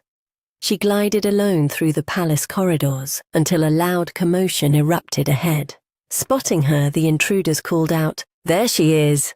It was the duo Agent N and Calypso. The little girl offered a sugary greeting. "Hello, Liribent." Calypso kept her tone light, taking the initiative. "Our first private encounter, isn't it? I've been debating when to have a little heart-to-heart with you." Liribent looked puzzled, narrowing her eyes as she countered, "You wish to speak with me?" The little girl chirped, "Exactly," while dissecting her every move. Calypso thought, "I honestly didn't think you had the guts to kill him." Liribent remained on guard, her face a flicker of confusion. "I haven't the slightest idea what you're implying." The little girl went quiet, but maintained her playful aura. Tired of the charade, Calypso stepped forward to seize control of the conversation. Both their expressions hardened. "Drop the act. You know precisely what I'm getting at." The little girl demanded, "You murdered Bayan, didn't you?" At the accusation, a flash of genuine surprise crossed Liribent's face. The little girl showered Liribent with mock praise. "You're gorgeous, your voice is adorable, and you're a world-class actress to boot." Liribent thought, "Is she done yet?" Calypso pressed on, and... The little girl gauged Liribent's raw potential. "You're terrifyingly strong." Calypso smirked internally. "I'm all too familiar with this particular script." She turned to face Liribent with absolute poise. "You're suffering from the same affliction as my father." Mentioning that, Calypso drifted into thought. In her previous life, she had pondered if Liribent had unleashed her power as a child. How would their war have ended? Levi, buried under a mountain of scrolls, grumbled, "Enough with the macabre talk. Why are you obsessed with the dead? You're acting like a pathetic, jilted ex." "A jilted ex," Calypso, reclining lazily, simply replied. I only wonder because I'm the one who won.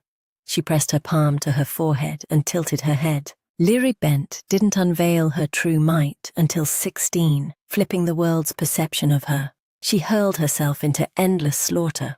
The little girl had clearly analyzed this many times. Had she secured her status as heir earlier, she might have faced me at her peak. Simply put, by their third clash, Liribent had completely burned out her life force. In the present, Calypso realized that Liribent had moved her pieces much earlier this time. She might be even more formidable than the history book said. Still, the little girl remained optimistic. Even so, she's no match for me. Calypso smiled warmly.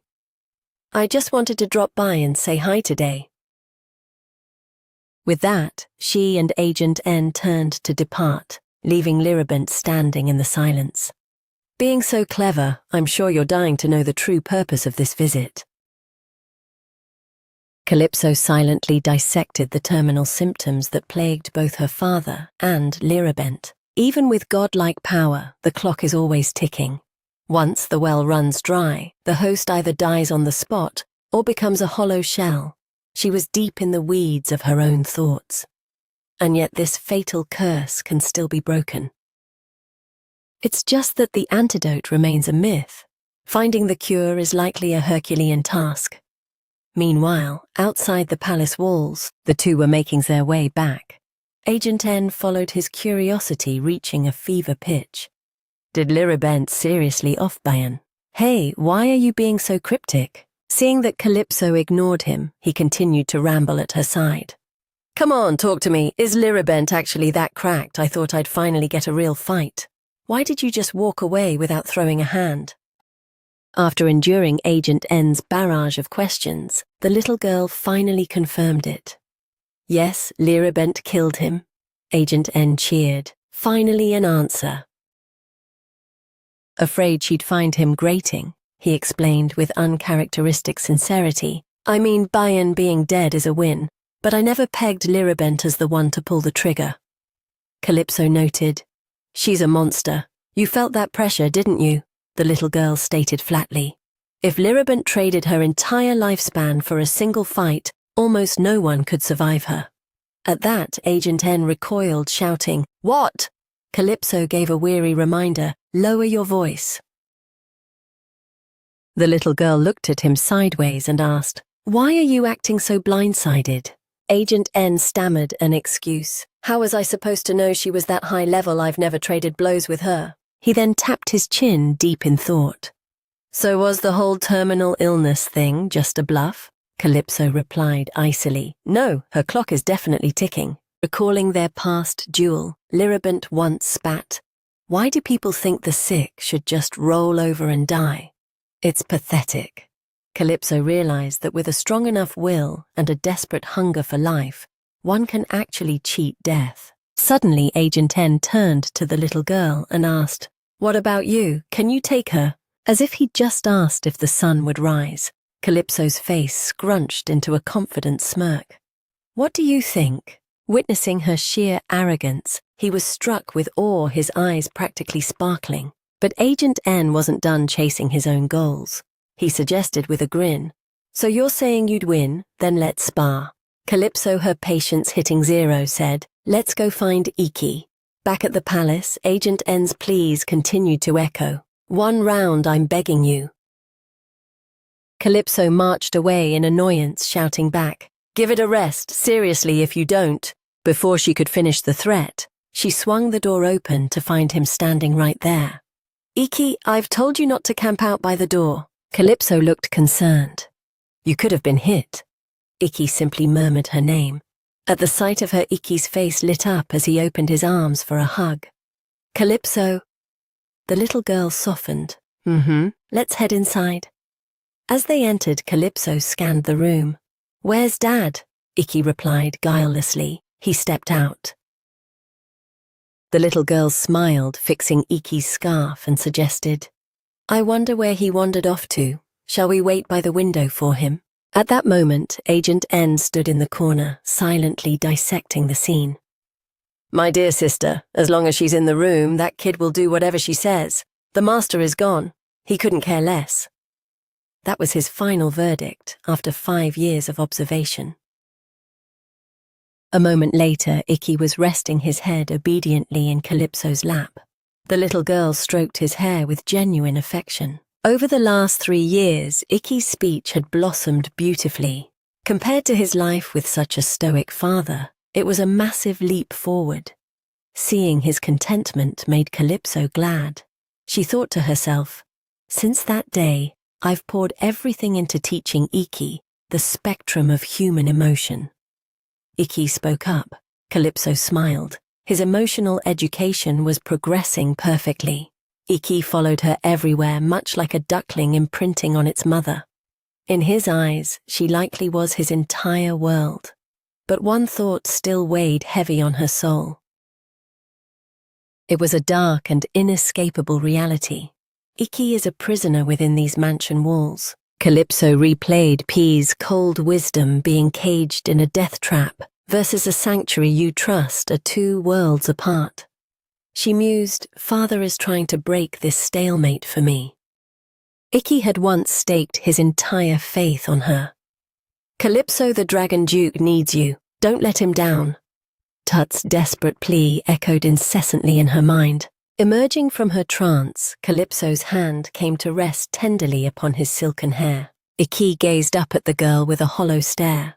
Calypso vowed, rest easy, Ikki. I'll find a way to get you back to Tut. I'll ensure both of you can breathe the air of freedom. Suddenly, the heavy doors creaked open. A voice boomed, found you. Spotting him, Calypso chirped. Father, where have you been lurking? Pierre replied. Just taking a stroll through the manor's sub-levels. We dragged another rat out of the shadows.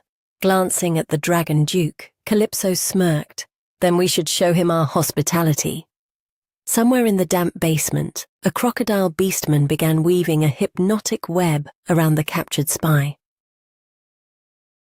Pierre closed the distance and swept Calypso into a protective embrace. Ikki watched them dazed, the realization hitting him like a physical blow. Going back means losing Calypso. His chest tightened. Why does looking at her hurt so much? His soul was a battlefield. I yearn for my own kind, yet the thought of leaving her is agony. He agonized in silence. If I tore down every wall between us, could I stay by Calypso's side for eternity? Agent N caught the look and interjected, Ikki, you've officially gone off the deep end. Watching the boy's sulky defiance and total lack of interest, he sighed. You're not even going to acknowledge me, Agent N offered a piece of bro advice. Listen up, girls. Find obsessive clinginess a total turn-off. Wounded by the truth, Ikki asked frantically. Is it really that bad? Agent N replied with an awkward shrug. Duh.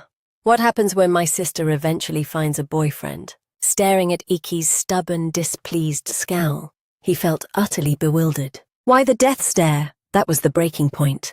Agent N looked at Ikki and threw up his hands. Good luck, sis. You can't reason with a wall. Turning to her father, Calypso took the lead. Father has the word on Bayan reached you.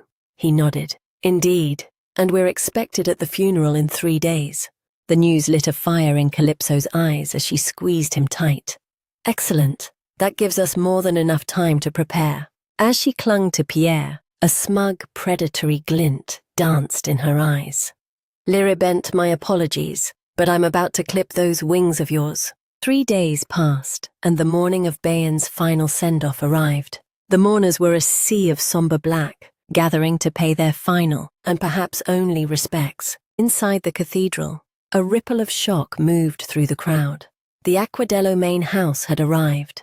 Just a few paces behind, a silent observer tracked their every move with predatory focus. The man was a mirror image of the deceased, save for his piercing crimson eyes, Atlan. The trio crossed the threshold, their footsteps echoing in the hallowed hall. As they advanced, Agent N leaned down his voice barely a breath against Calypso's ear. He hissed, Sis, you feel that heat? Our dear second brother is burning a hole in your back. She cut him off. I see him. I just don't get the sudden fascination. That was Atlan Aquazier Del, my second elder brother. A man infamous for his explosive temper and thirst for violence. Suddenly, Pierre spoke. I'll handle the formalities. He cupped Calypso's cheek, his voice a low warning. If anyone breathes in your direction wrong, tell me understood. The girl blinked in surprise. Pierre offered a chillingly sweet smile. Nothing would make me happier than settling your debts your way. With that, he turned, leaving the siblings to navigate the den of vipers alone. Agent N scratched his head in confusion. I don't get it. Since when did the master become a doting dad? The girl replied, people evolve. Suddenly, the venomous whispers of the crowd reached her. The audacity of that girl. How does she dare show her face here? Judging eyes followed her like a plague. It's a joke. She hides behind Lord Pierre and plays the saint. If not for her, Lord Bayon would. I'd bet my life his downfall was her handiwork. Why else has she been so quiet? The heavy thud of frantic footsteps charging toward the girl echoed from the rear. In a heartbeat, the sound of a clumsy wipeout hit the floor, followed by a sharp cry of pain. Agent N instinctively reached out to assist, but the boy recoiled in fear. Yikes! Calypso winced at the second-hand embarrassment. Looks like Agent N gave you a heart attack. You still in one piece? The boy asked. Told you not to sneak up on a lady. Standing before them were two golden-haired twins, glowing with youthful energy. Luca and Luba, now 12. Luca slung an arm over his brother, teasing. My lady Luba's a brick. He never learns. Luba snapped back. Did you really just call me a brick? The Juba squad is in the building. Calypso couldn't help but join the banter. The Dubas recruits are here. Bring it on, they roared in unison. It's Luca and Luba, Calypso laughed. Seeing you two actually hitting the books warms my heart. Keep grinding, Luca fired back. My lady, you're starting to sound like a grandma. Their laughter died down as a localized blizzard of killing intent settled nearby. The girl shifted her gaze. Standing directly in Calypso's path was Atlan, his red eyes narrowed in a lethal glare. Move. The air turned to lead as they faced off. The girl's senses sharpened. I can practically hear his internal monologue. It was Agent N's inner voice screaming, Finish him! Drop him now! Calypso thought to herself. If Atlan had tried this stunt in my past life, I would have personally introduced his face to the floor tiles. However, she mused, I've become far too soft in my old age. Besides, if we're being honest, Atlan is essentially a ghost in this timeline. In the legacy I'm destined to carve. Suddenly the girl's playful mask slipped. Calypso's lips curled into a provocative smirk. Move, give me one good reason, she mused. But don't think for a second I'm letting his past stunts slide. Calypso met Atlan's glare with stone-cold defiance. The hallway is miles wide. What's your excuse, or are you just looking for attention? A vein throbbed in his temple as his knuckles turned white. Detecting the shift, the girl goaded him. What you gonna swing? Calypso locked eyes with Atlan, her gaze sparking with pure malice. Do it. If you actually have the stones, take your best shot right here. Atlan's face went crimson, his entire silhouette vibrating with a crushing, murderous pressure. Calypso felt a flicker of genuine shock. Wait, how did his mana just evaporate? Atlan didn't utter a single syllable. He simply pivoted in a deafening silence and marched away. The rhythmic thud of his boots radiated a volatile, suppressed fury. Watching his retreating back, Agent N leaned in and whispered frantically. What just happened? Why did he fold? Even Calypso was stumped. Your guess is as good as mine. Outside the weathered, ancient palace, Okula ascended the podium, her voice commanding the air. I hereby declare this assembly open in memory of Bayan Aquazia Del. The crowd fell into a hushed trance. The sea-dwelling beast clans bow to no god. To us, the only divinity is the cradle of all life, the abyss. Only those who meet a natural end or perish in a glorious duel are worthy of returning to the tides. Today we bid farewell to a warrior as he sinks into the eternal embrace of the deep. The hall was heavy with the scent of lavender. Killer whale, Bayan Aquazia Del. This rite acknowledges his sacrifice as the mark of a true combatant. Suddenly a small, defiant hand shot into the air. Grandmother, I have an objection. Okula narrowed her eyes. Speak, little one. I'll grant you the floor today. But if you waste my time with drivel, there will be consequences. The girl fired back. Understood, grandmother. Calypso, beaming with false innocence, addressed the room. I realize this is a sacred moment, but the truth waits for no one. Watching the girl, a memory flickered in Okula's mind.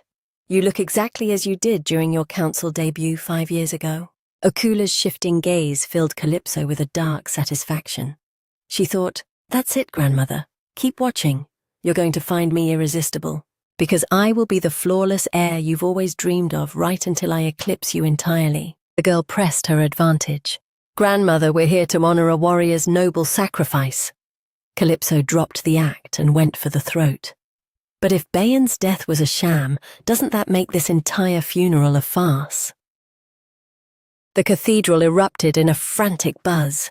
Rodison surged to his feet, bellowing, "You brat, how dare you spew such filth!" It was painfully obvious this funeral was meant to be Liribent's grand debut as the duel's victor. Calypso noted that in her past life the rival was short, but Liribent is the type to dance on her brother's casket, to steal the spotlight. Calypso's voice rang out with clinical coldness. Bayan Aquasier Del was assassinated. There was no honor in his passing. Therefore he deserves no place in these hallowed rites. Okula's face remained a mask of stone. She questioned the girl with icy calm. "And where is your proof?" Calypso smirked. "Right here." The girl held up a shimmering blue vial. "Behold the essence of blue coral venom." Calypso had done her homework. "I pulled this from the refuse discarded by the staff, specifically the trash cleared from Bayan's private quarters. The same trash you personally ordered to be vanished, uncle." Agent N leaned over, his voice a frantic hiss. "When the hell did you dig up all that dirt?" The girl didn't take her eyes off her target. "I have my ways." A sharp voice pierced the tension.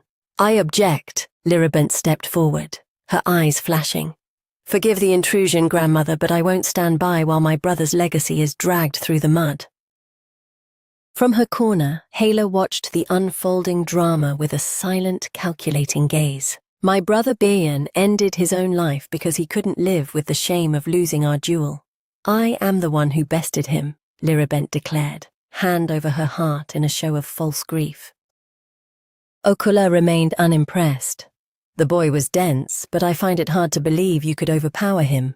You'll need to demonstrate that supposed might." Instantly, a blinding supernova of mana erupted from Liribent. Before the shockwave hit, Calypso found herself tucked safely into Pierre's arms. The girl whispered, "Dad, she's actually got some real teeth, doesn't she?" He didn't even blink. "Not particularly." Calypso blinked. "Really?" Pierre looked his daughter in the eye. "The greatest genius in existence is currently in my arms. Why would I care about a flickering candle? Now that is some top-tier favoritism."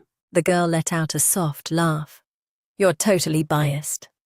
Calypso leaned into the warmth. "But honestly, I could get used to being your favorite forever." Having felt the weight of Liribent's aura, Okula nodded. "Intriguing. I don't care why you hid your fangs, but you've proven you had the power to crush Bayan." The girl bowed, masking her true intent. Liribent pivoted back to the accusation. "My point is this: with power like mine, why would I ever stoop to using poison?" Murmurs of agreement rippled through the pews. "True. Why cheat when you're a monster?" Liribent turned a predatory gaze on Calypso. "More to the point, if you're making such a heavy claim, you need to prove that vial actually came from his room.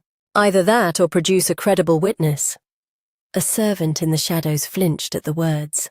Calypso thought, even if I had a line of witnesses, I wouldn't waste them here. The entire move was a gambit. The poison was merely the lure to get her onto the hook. Someone yelled to Liribent, "Fine then, if she's lying, let's just open Bayan up and check for toxins." At those words, Liribent visibly stiffened. Liribent went dead silent, her eyes darting as she weighed the risks. She realized, if grandmother performs the autopsy, the truth will be out in a heartbeat. Gazing at the unreadable Okula, Calypso's mind raced. Was that duel even a contest or a scripted execution? Was it a battle of wills, or did Liribent just keep cutting after the white flag was raised? Liribent shot a venomous, resentful look toward Calypso, the mask of the grieving sister cracking. The little girl met the gaze with a look of absolute, unshakable confidence. Flashes of the plan. I can't name the 7 kingmaker families due to the golden rule, but I can point you in the right direction. Ilya had asked, okay, who are the real eyes and ears of this estate? The ones everyone treats as furniture, the herring clan. They don't just blend in with other species. Their network grows faster than anyone can track. Furthermore, their unwavering, absolute loyalty makes them the gold standard for high-level domestic service. Looking past their fragile exterior, the herring clan possesses rare telepathic gifts. With mutual consent, they can synchronize and exchange vast amounts of intel in a heartbeat. While Calypso was curating her wardrobe, she mused, "Incredible! Just how far does your network extend?" A voice piped up.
Dean is actually a bit of a legend. She offered a modest shrug. Hardly. Dean gave a bashful smile. I only report to my elder brother who happens to be the herring heir. Calypso reflected on the chance encounter that led to this alliance. She recalled the blonde man's earnest words. My sister told me everything. She said if I pledge myself to you, even a marginalized clan like ours can finally sleep in peace. Calypso savored the victory in her mind. The herring clan is officially in my pocket. Faster than a blink, their sensory network has been weaponized for this succession war. She knew all too well that in this cutthroat struggle, internal purges and lethal schemes are the only law. Even Rodison himself viewed the little girl with pure disdain. No one truly recognizes the weight of their existence, despite the fact that they are the silent puppeteers of this game. Even Yahello, despite her regal and untouchable facade, wasn't above exploiting the Beast Clan's unique talents. Calypso was triumphant. Every scrap of data the herrings gathered now flowed directly to her without she lifting a finger. Calypso leaned in and whispered to her shadow operative, "Did you personally witness Bayan's final moments?" The servant stammered, "Yes, I saw it all," her voice cracking as her legs nearly gave out from the memory. It was the dead of night when a blood-curdling scream pierced the corridor. It was Bayan clutching a mangled arm, his entire frame drenched in syrup. He was a broken mess. "Mercy, I've already yielded." Bayan dragged his limp body forward, a desperate animal looking for an exit. The witness choked out. Liribent drove her blade through his back without a second thought. Calypso's confidence was ironclad. Intel harvested this way was her ultimate blade, and she was about to strike. The girl laid it out with a chilling cheerfulness. If this was the honorable duel, Liribent claims, why is Bayan's corpse riddled with poison and cowardly wounds on his back? As the debate turned into a storm of accusations, Okula sat in the eye of it, eerily composed. Then a predatory smirk touched her lips. "It's been 20 years since I've had to personally exhume a disgrace." The declaration sent a jolt of panic through Rodison. "Mother, quiet." She cut him off with a look that could kill. "Seal your lips, you forfeited your right to speak, Rodison." Without a moment's delay, Okula marched toward Bayan's casket to see the truth for herself. She loomed over the body for a tense beat, her eyes dissecting the remains. With a swift motion, Okula flipped Bayan over, revealing 3 jagged, undeniable puncture marks in his back. Suddenly Okula's voice thundered, "Liribent Aqua." At the sound of her name, the girl visibly recoiled. She fixed Liribent with a gaze full of murderous intent, her voice dropping to a lethal growl. "How dare you drag my name through the mud with such pathetic deceit?" The temperature in the room plummeted, and the wind began to scream through the hall, a physical manifestation of her mounting power. Pierre instantly threw up a mana shield. Calypso asked with feigned innocence, "Grandmother is just playing the part of the angry matriarch, right?" He whispered back, sharp as always. Pierre added, "If Mother were truly enraged, that child wouldn't even have a soul left. She's likely keeping her alive because she respects Liribent's raw potential." Liribent looked like a puppet, with its strings cut her knees buckling as she shook with terror. Okula lunged, screaming, "Liribent Aqua," sensing the total collapse of their plan. Yahello interjected desperately, "Have mercy, the fault lies with me, but I swear on my life we never intended to mock you, Mother." The cathedral was supposed to be a place of revelation. Her face was a landscape of fury. "Are you admitting you've been spinning lies in my presence this whole time?" Yahello scrambled to shield Liribent. "No, Mother. The truth is my daughter only fought him to punish the shame my son brought upon the killer whale name." She began to rewrite the last 5 years. "My son was a monster who abducted children from vassal clans and slaughtered them for sport. Still alive. Do you really think I'm that blind?" Calypso was genuinely taken aback by the audacity. "How can you twist the narrative so shamelessly?" Yahello doubled down, "And I have the proof right here." She barked out a name, Aquin Nevera. The man nearly jumped out of his skin. Yahello threw him to the wolves. "He was the accomplice who snatched those children for my son." The man stood frozen, horrified by the betrayal. "Nevera, you swore on your family's blood to confess.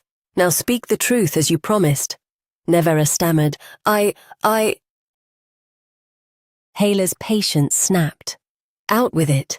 He caved, admitting every word of Yahello's fabricated story was the gospel truth. I kidnapped toddlers 3 or 4 years old and delivered them to Bayan's doorstep." The crowd was in a frenzy. Yahello seized the momentum.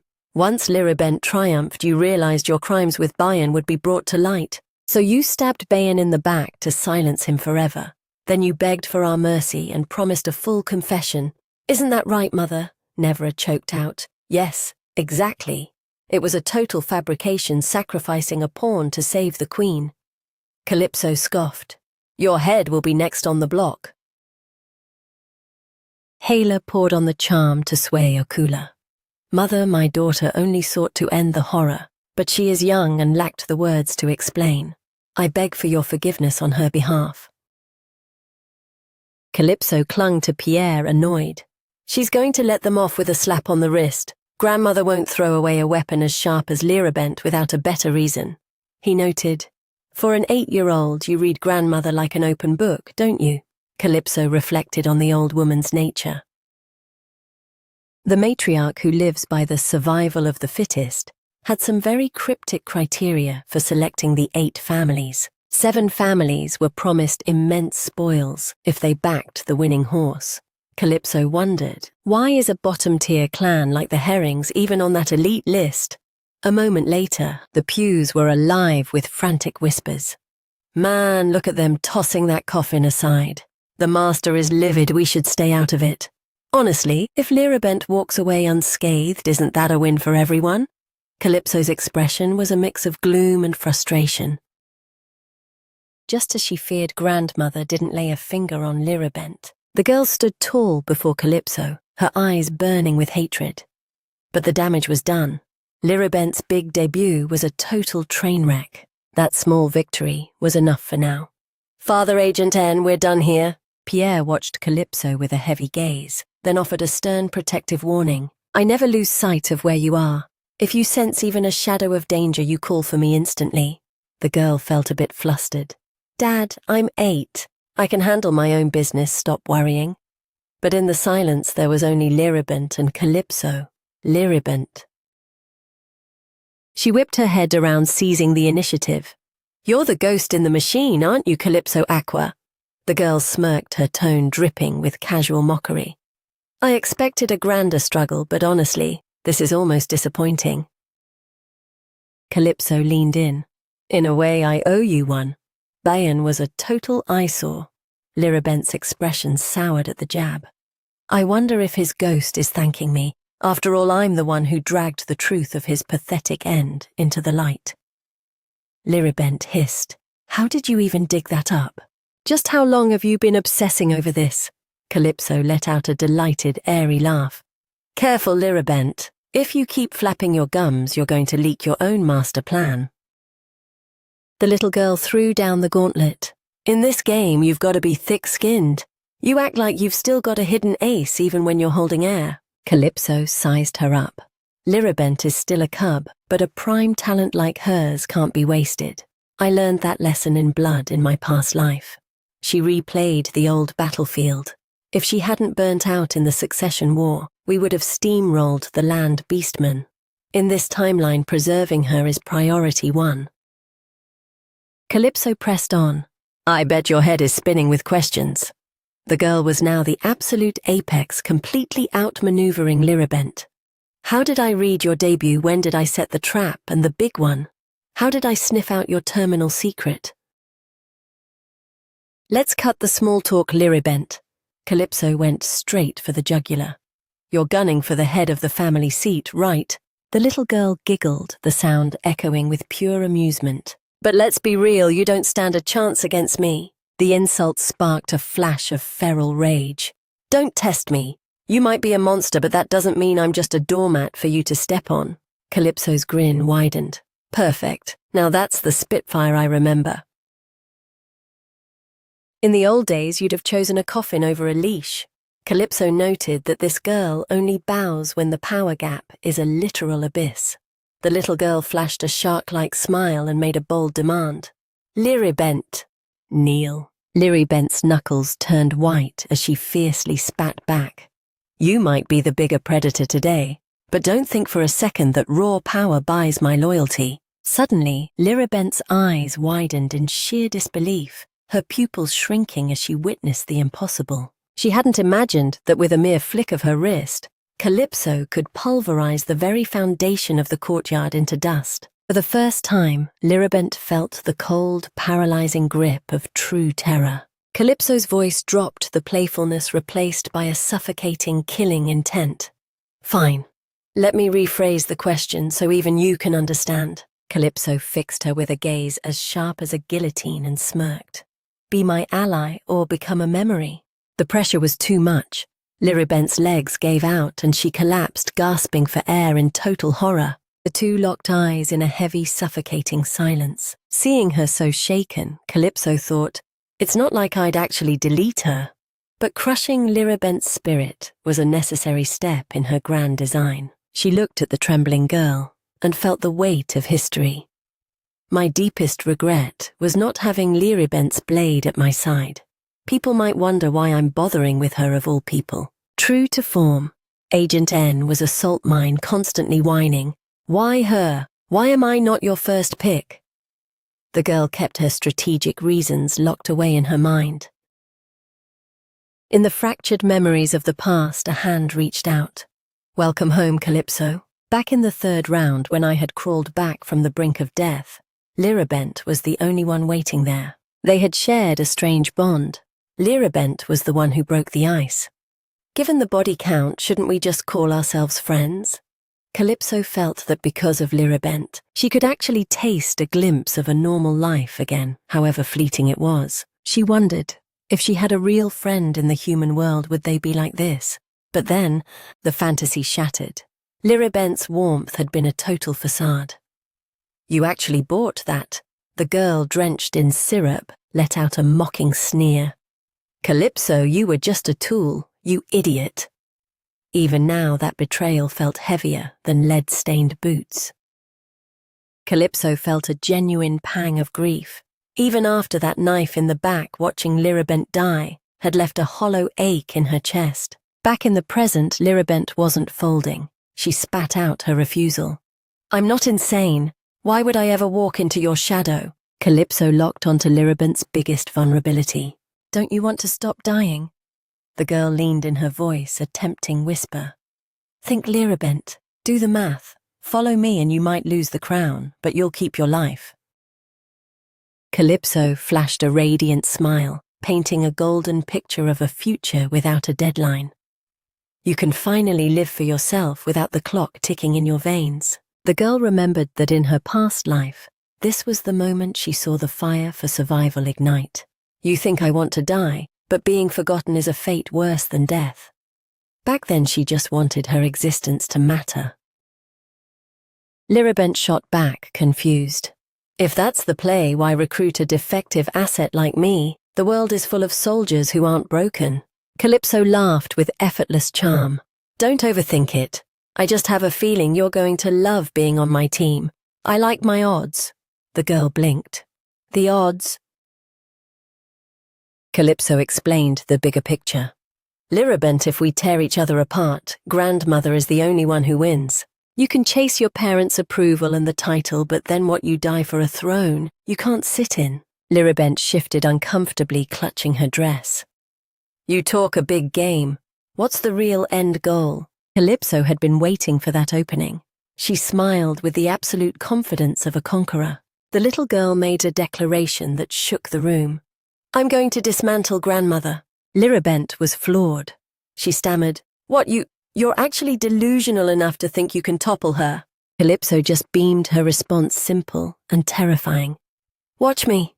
She left Liribent in a stunned silence. Elsewhere, the steady rhythm of carriage wheels beat against the cobblestone road. Inside the coach sat Liribent and Yahello, draped in an icy atmosphere. Liribent remained silent as Yahello's cold voice cut through.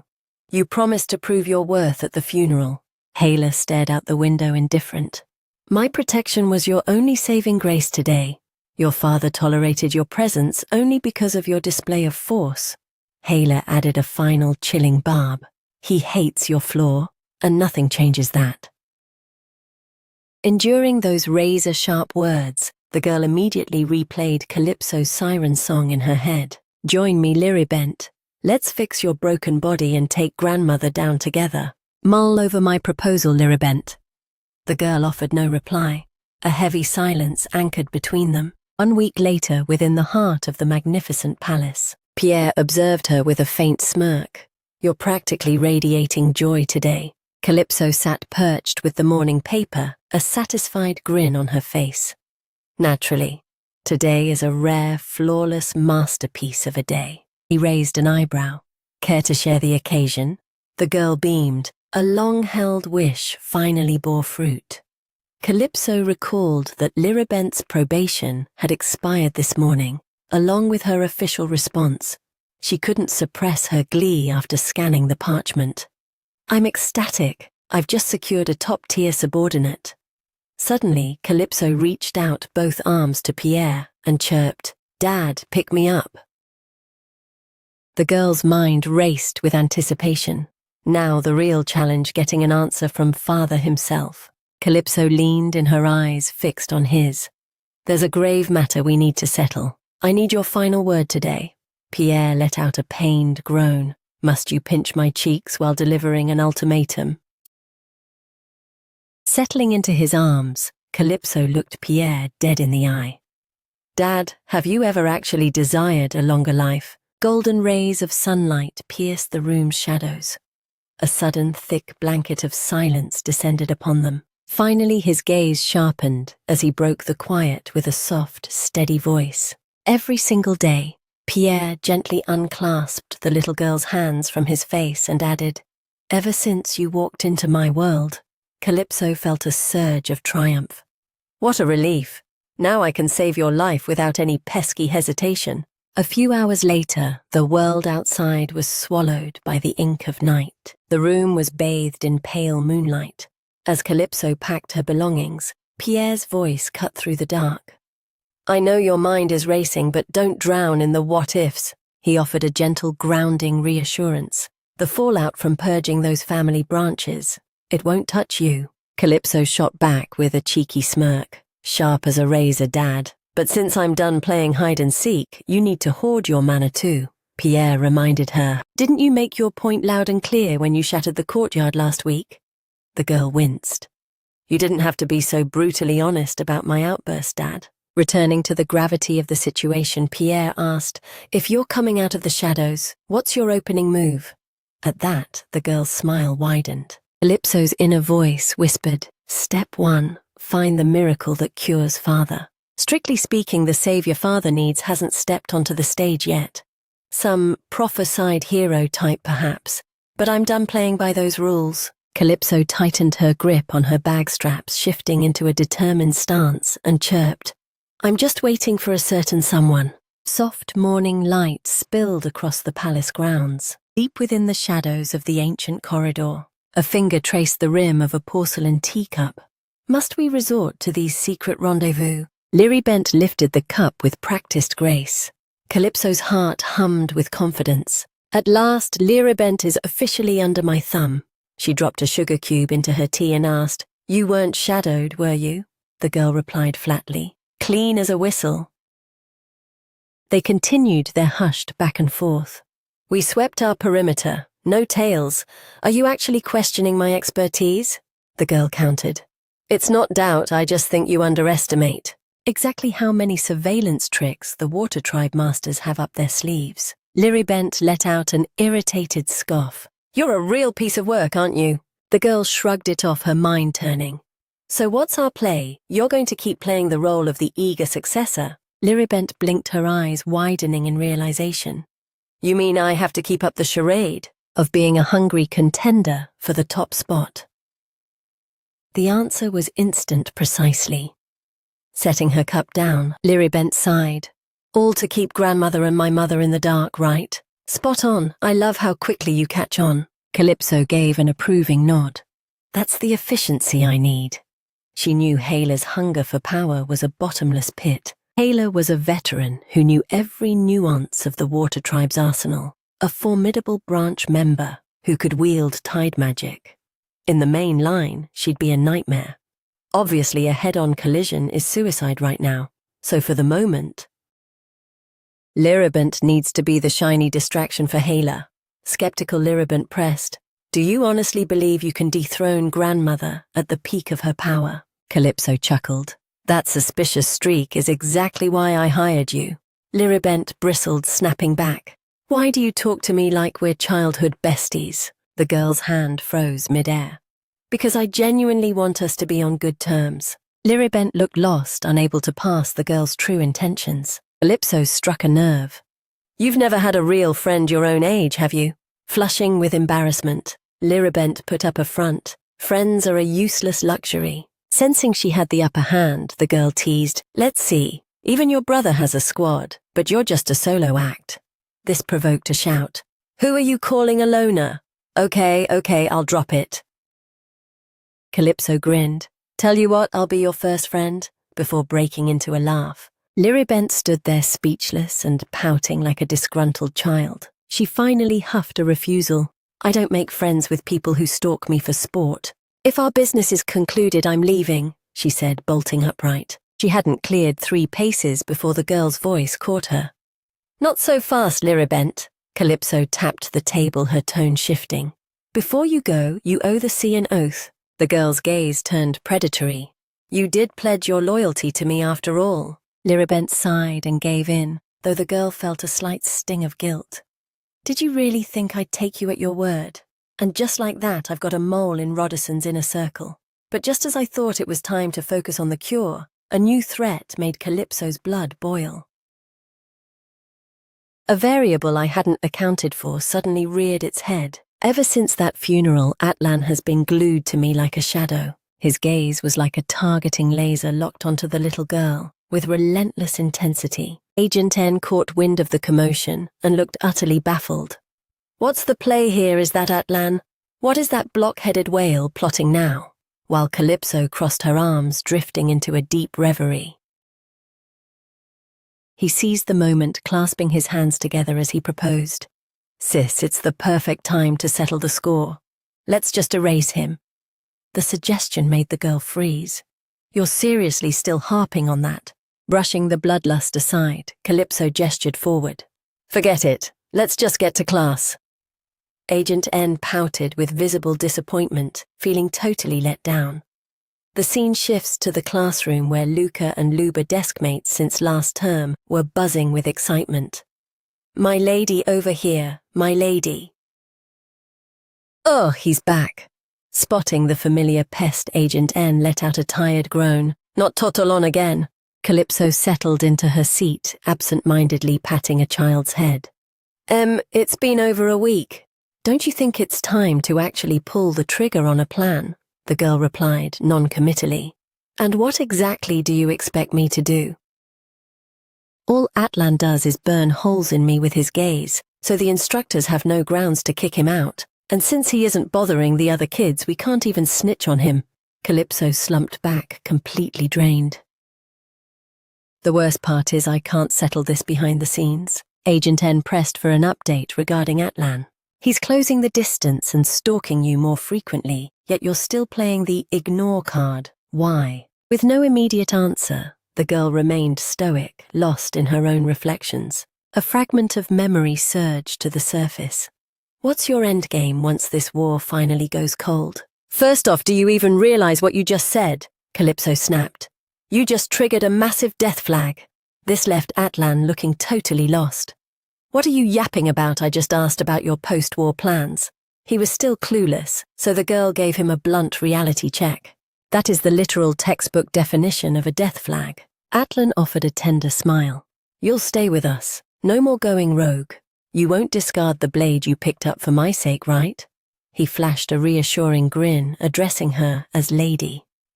Fearing history might repeat its tragedy, Calypso warned, "Atlan, do you understand that saving a life means inheriting a burden?" Aquin clung to her arm tightly while Calypso's lecture continued. "I'm not exactly looking to pile on more responsibilities. With anyone else, things might be different, but I know Atlan's true nature all too well." Lady Calypso tried to create some distance. "Once you best him, he'll be your shadow for life. More importantly, unlike Liribent, Atlan doesn't possess a shred of patience, and his temperament is a perfect match for the cutthroat world of the killer whales. Even if I'm not there when things go south, he's more than capable of holding his own." Agent N looked up. "I'm not sure what your ultimate goal is, but won't you need serious firepower? Isn't it a the more the merrier situation with elites?" The girl nodded. "You're spot on. We need an absolute powerhouse. But I'm content with my current level. Still comparing myself to my peak as leader in the third regression, I'm definitely falling short. She closed her eyes, running the numbers. But realistically, reclaiming that level of power in this time frame is a pipe dream. Ikki stared intently before snatching her hand. Calypso, do you crave power? The question caught her completely off guard. Ikki didn't blink, immediately channeling a spell. I can grant you that power. A violent surge of oceanic energy flooded into Calypso. Is this a water flow? The current spiraled into the girl's palm. The force of the waves crashed within her soul. Feeling the raw energy, the girl was shell-shocked. How did you pull that off? Even if it was just a fleeting spark that was undeniably a water flow. Ikki just stared back blankly. Calypso worried. Is the concept simply too high level for him to articulate? He's using it on pure instinct. I shouldn't expect a technical breakdown. Then Ikki turned to Calypso and asked, Do you have a use for me now? Gently brushing his cheek, she whispered, Ikki, I didn't pull you out of the dark because I needed a tool. I helped you simply because I found you in that wretched place. So don't feel pressured to prove your utility just to be useful. Just eat well, play hard, and grow up into a legend. Stroking his hair, Calypso advised softly. That's it, just like that. If you're tired, just close your eyes. The girl watched him with rising concern. Did he crash because he transferred his energy to me? But then Calypso's blood ran cold. Wait a minute. He was already passed out before I even stepped into the room. Isn't his sleeping schedule getting a bit excessive? Calypso pinched Agent N's cheek and commanded, Agent N, we're moving outside, now. He startled. Huh? What is he snoozing again? The girl shoved him out the door, leaving Agent N burning with curiosity. What's the deal? Why the sudden rush to bail? The girl glanced back at the slumbering Ikki, her thoughts grim. I'm certain Ikki's sleeping intervals are increasing at an exponential rate. It's time I did a deep dive into Tut's research notes. The journal was labeled Classified Report on the Dragon Duke, authored by Tut. Calypso realized 3 days had slipped by since then, yet no decisive moves had been made. The only development is that Atlan's stalking has become a full-blown obsession. I've got a mountain of problems, and this pest is just adding to the pile. The girl slammed her fist onto the desk. Should I just delete him? I thought ghosting him would work, but he just keeps trailing her like a shadow. Lady, oh lady. Is the poor lady gonna cry? Luba mimicked her mockingly. Here we go again, Luca added with a heavy, exhausted sigh. For heaven's sake, my lady, take a breath.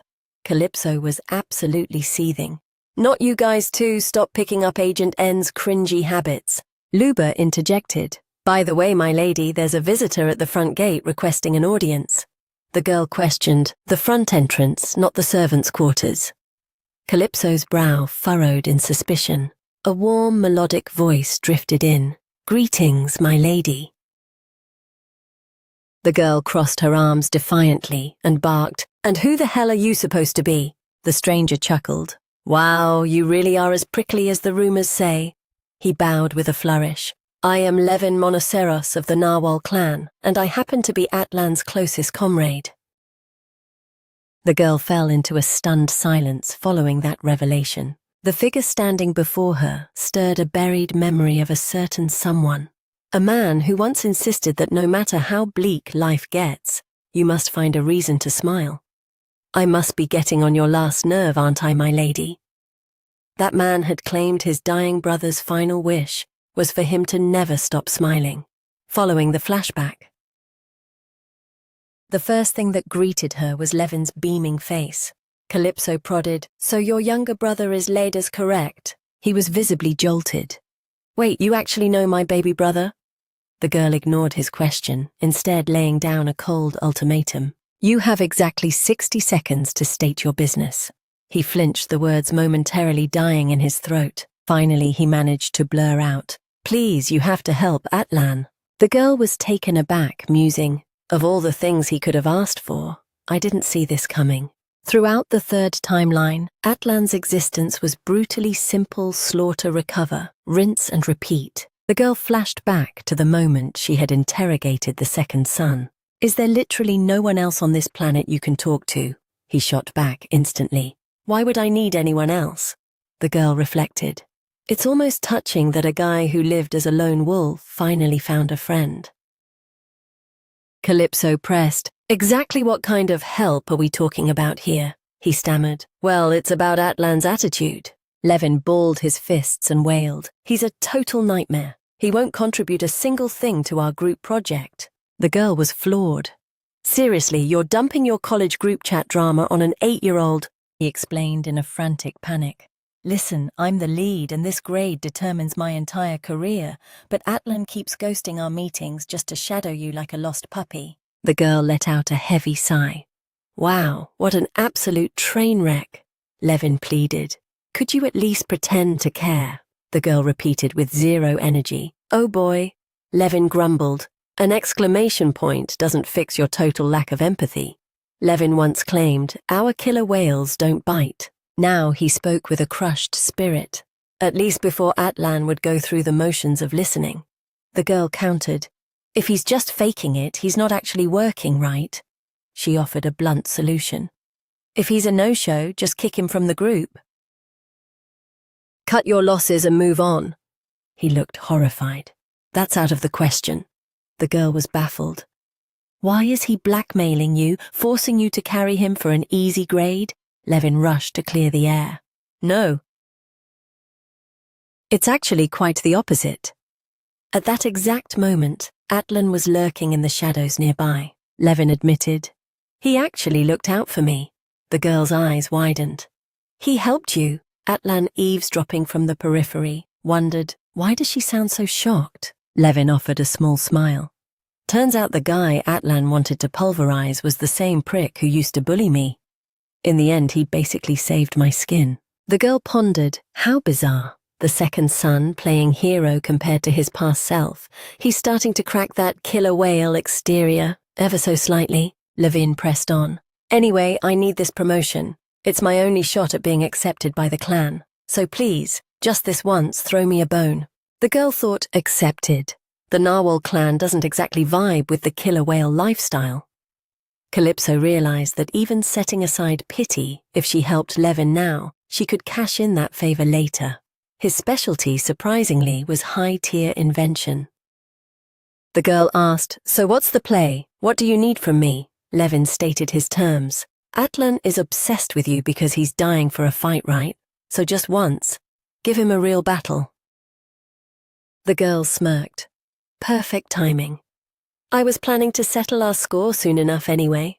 No sooner had she spoken than Atlan stormed over looking livid. Levin leaned in close to the girl and prodded, Hey Junior, you and Agent N are practically besties, aren't you? And you're tight enough with the Villainous brothers to hit up Dragon City.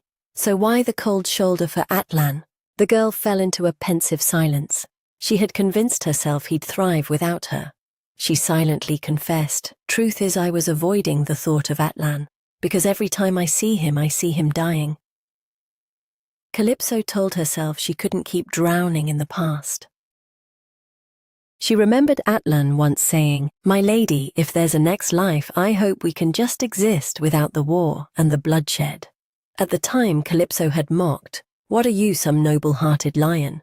Did you take a hit to the head before the siege? Just bring the damn reports and keep up. Atlan tried to explain but only managed, I've done enough killing for one lifetime. I just want peace. The girl had laughed. Sure, like you could ever sit still. Fine, if we meet again, I promise not to recruit you. He roared, What? The girl had walked away, leaving him to scramble after her, shouting, Wait, why don't leave me out, my lady? The girl felt a wave of crushing regret.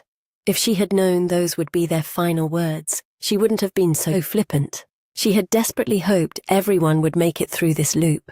She thought of them all that horrific day etched in her mind, the day she cradled a blood-soaked Atlan.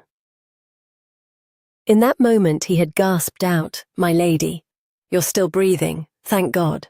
The girl had screamed his name in a panic. Atlan whispered, As long as you're alive. Then my place is by your side. The girl had cried out, Atlan, stay with me, can you hear me? He had struggled for air. The world is going dark. I can't hear you anymore. Yet he insisted, I have to protect you. Calypso realized that of all her fallen brothers, Atlan's death left the deepest scar. For the first time, Calypso whispered to her soul, "I realize some goodbyes leave a void so vast they can never be filled." Left behind, the girl had been swallowed by grief and agony. Now Calypso was resolute. That's why if the universe ever gives us a second chance, I swear I will never drag you into my darkness again. Snapping back to the present, the girl stared at the Atlan before her and mused, "So this is our silent pact." Atlan was fuming, his jaw set in a tight, angry line. Calypso spoke up. "Second son, you're breathing down my neck. Back off a few paces," causing him to freeze instantly. The girl clamped a hand over her mouth, panicking internally. Crap, I actually called him second son out loud. But what truly shocked her was the fact that he actually obeyed and stepped back. In their previous life, the girl had instructed him, "Second son, this is the limit. Stay behind this line, understood?" She had scolded him, "Do you have any idea how massive you are? You can't just charge in like a bull." "See, you almost flattened someone again," Atlan had replied dejectedly. "Apologies, my lady, I didn't mean to." And Calypso had finished, "Fine, just make sure you don't cross this boundary again." Now, the girl was stunned to see him standing precisely behind the invisible line she had drawn in the past. The girl's mind began to spiral. "Atlan, it couldn't be." Calypso saw the heartbreak etched on his face and realized, "Atlan, please don't tell me." At that, the girl's grip tightened on her dress. Did he retain the trauma of his past life? Was that the root of his erratic behavior? She prayed it wasn't true. Then Calypso demanded, "Atlan Aqua, why are you stalking me like this?" Atlan narrowed his eyes, his guard up. "I'm simply doing exactly as I please." The girl's tone turned frigid and serious. "I don't care about your ego, but the one causing a scene here isn't me, it's you." Calypso looked absolutely livid. "If you hadn't started stalking me like a shadow, then I, your friends, and everyone else wouldn't be this fed up."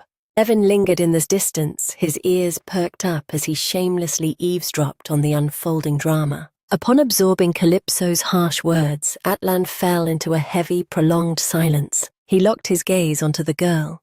Calypso Aqua, the younger sister who materialized out of thin air, turned the clan upside down and haunted his mind for 5 long years. At the start, he didn't even realize those vivid flashes were actually memories. Blurred fragments would pierce Atlan's mind. "You made it. The view is breathtaking, right?" It all felt like a fever dream. The girl in those visions always wore a radiant smile. "Second son from here on out." But then, without warning, the dream clawed its way back to the surface. The moment that vision resurfaced, a sharp, visceral ache bloomed in his chest. A desperate longing for a ghost he didn't even recognize surged through his heart. Memories began to flood back at the most random intervals. Burdened by such alien emotions, even maintaining a normal life felt impossible. After being snapped at, "Atlan, are you seriously napping through a sacred family summit?" When they threatened to bar him from the meetings, his confusion curdled into resentment toward her. He planned to deck her the moment they met, but a primal instinct screamed at him never to lay a finger on her. He was losing it. "This is insane. I don't even have a sister." So for a time he played it cold. Yet even a blockhead like him eventually realized that ignoring her wouldn't silence the ghosts in his head. You wielded terrifying power and a mind like a steel trap. You were the one who wept for the fallen weak when no one else would. More than that, you were always searching for an exit. He felt that if he blinked, you'd vanish into thin air. So he chose to be your blade, because a warrior never discards his weapon. It took an eternity to wrap his head around all of it. And finally, when he made peace with his feelings and his lingering obsession with her, he held on to the hope that you would eventually come looking for him. But you never showed, not once in 5 years. But what if you never truly return? To me, all I've ever known is how to follow your lead. After an agonizing pause, Atlan finally found his voice to protest. Why should the opinions of others matter? There is only one soul in this world worthy of my gaze and my blade. Hearing that raw confession, Calypso felt a jolt of genuine shock. Even if I was the one who turned my back on you first, you have no right to do the same to me, he thought with heart-wrenching clarity. I've been your most devoted guardian.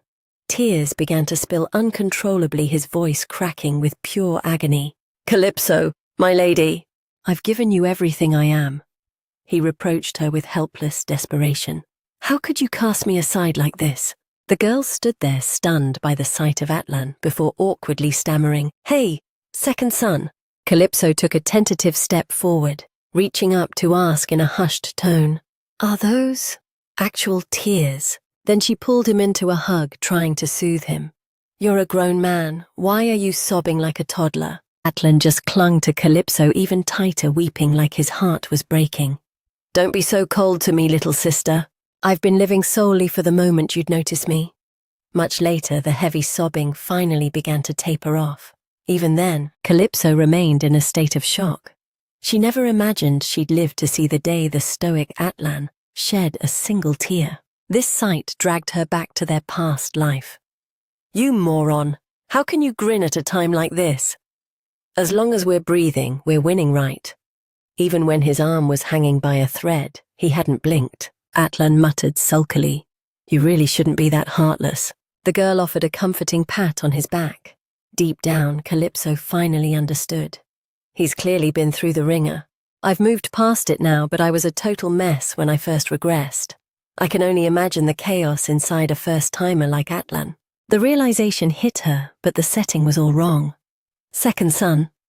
A heartbeat later, Calypso gave Atlan's hair a firm yank. Enough with the waterworks, get your head up. He offered a weak, pathetic resistance. No. The girl's patience officially hit zero. I said, look up, I'm out here trying to save whatever's left of your dignity. But Atlan remained stubbornly buried in his sulk. I said no, the girl barked back. A guy the size of a blue whale crying in the middle of a training facility lobby. Are you for real?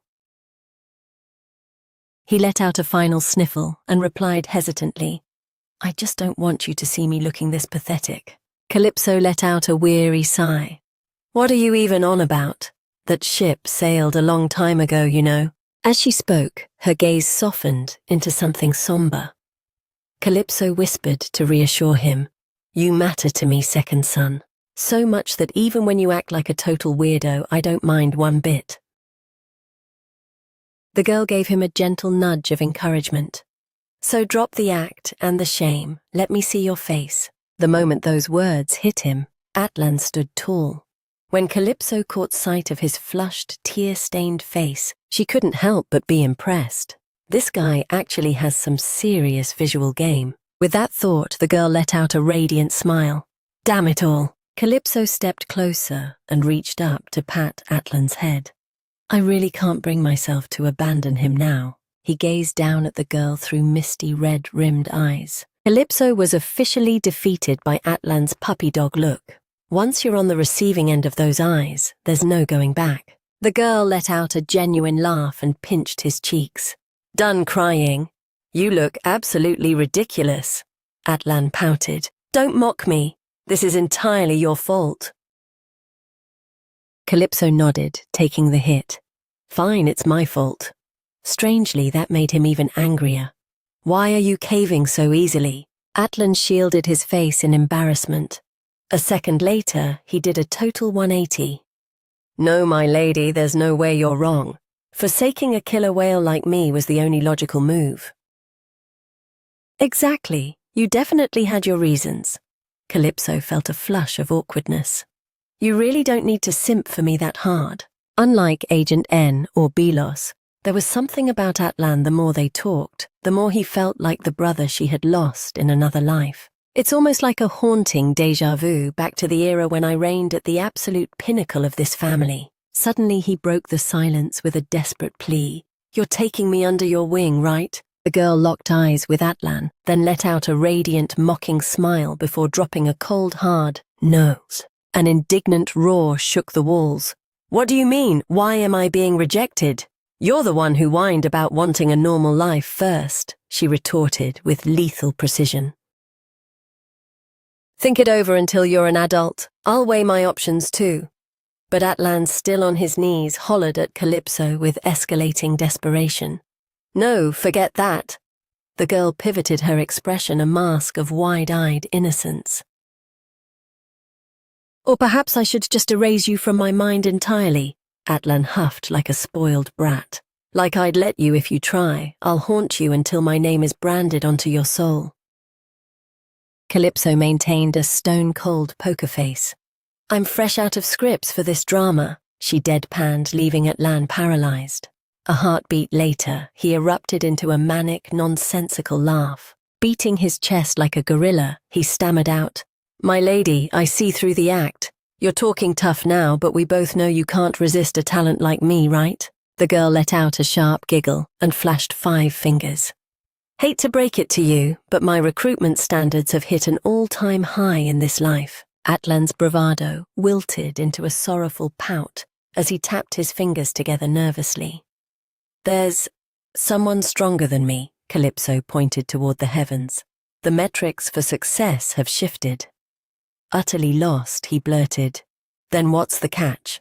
Calypso's clinical response left Atlan looking like a hollow shell, his brain short-circuiting on the spot.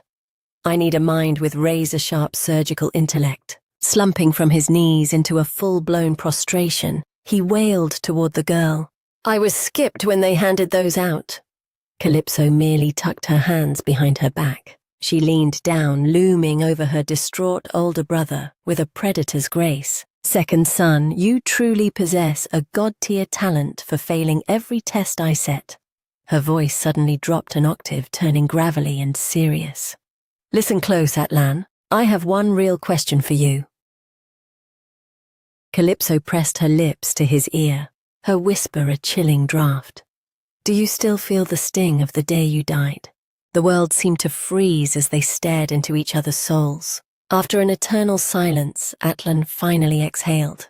No. He looked like a complete dunderhead as he added with a goofy shrug. That part is still a total blank to me. Calypso exhaled a soft, relieved breath. I see. Good. Switching back to her commanding persona, she barked at the figure lurking behind the distant pillar. Senior, he's all yours. He's ready to play ball now. Atlan stiffened his voice, rising in a resentful shriek. You're ditching me again. Button it and head back for now. Planting her hands on her hips, Calypso beamed with the terrifying aura of a matriarch. I'll summon you when I need a blunt instrument. Until then, hit the books, okay? Dazed Atlan could only mutter, understood. Watching the duo vanish into the distance, Calypso felt a weight lift. Thank the stars. Yet the dark imagery clawed at her mind. It's a mercy that I'm the only one burdened with the memory of your demise. I'm truly deeply glad. Standing outside the estate, a grim realization echoed. The fleeting peace we've enjoyed since that bloody day has officially evaporated. Suddenly Atlan kicked the door off its hinges, grinning like a maniac in full bloom. Calypso Aqua, guess who's back? Inside, Pierre didn't even look up from his tome. Iki was a statue of confusion, while Calypso nearly jumped out of her skin at the sudden intrusion. The girl stared at her brother, who was practically vibrating with golden retriever energy, in a state of pure panic. How did this idiot just breach father's inner sanctum? Calypso's heart hammered against her ribs as she turned to her father. Dad, did you actually grant him entry? Pierre remained a void of emotion, replying flatly, Didn't you claim you'd recruited this nuisance? Calypso pinched the bridge of her nose. Yes, but if this hulking blue whale keeps charging in like a wrecking ball, our fragile little Yong-Yung will be pulverized. Pierre blinked, confused. Yong-Yung? Then he shrugged. A pointless concern. Calypso face-palmed, letting out a long, weary groan. I intended to bring him into the fold eventually, but not as a home invader. Just then, Atlan's voice boomed. Who's the kid? He was hoisting a struggling figure in the air, who could only manage muffled, desperate, noises. Calypso stepped in front of Iki, her eyes wary. Ignore him, he's part of the furniture. And you— Atlan cut her off, stammering, "Wait, are you two an item?" The girl's face twisted in fury as she hissed, "If you're here to spew brain rot, get out." But Atlan was already bored of Iki. "Whatever, I didn't come for the brat. The real prize is—" He paused for dramatic effect, thrusting the captive in his hands forward like a trophy. "Behold, it's Levin." The poor boy's feet dangled uselessly above the floor. He was trembling like a leaf, his eyes dinner plate wide with terror. "Greetings, Lord Pierre, and the princess." Calypso winced at the formal title. Seriously, is this an out-of-office thing? Atlan, however, was still absolutely beaming with pride. "You said you only wanted the big brain types, right?" Calypso snapped. "Did the part where I said, 'I'll call you,' just evaporate from your skull?" Meanwhile, Pierre's lethal gaze was boring holes into Levin, who looked ready to faint. So terrifying. Ignoring the mood, Atlan bulldozed on. "So I brought you the ultimate upgrade, a genius-level intellect." He threw a heavy arm around Levin's neck, smirking. "If he signs on that ticks all your boxes right." Calypso hit her breaking point and shrieked, "Just listen to me for once." She clutched her temples, her face pale with mounting panic. She tried to form a coherent sentence, but her brain stalled while Atlan kept rambling. "What's with the hesitation, sis?" He continued his forced camaraderie, with a shell-shocked Levin shooting her a provocatively smug look. "You're taking the package deal, aren't you?" He began to whine and pester her like a child. "He's the crown jewel of the Narwhal clan, pass on him, and you'll regret it forever," Levin sputtered. "Atlan, shut up. What are you doing?"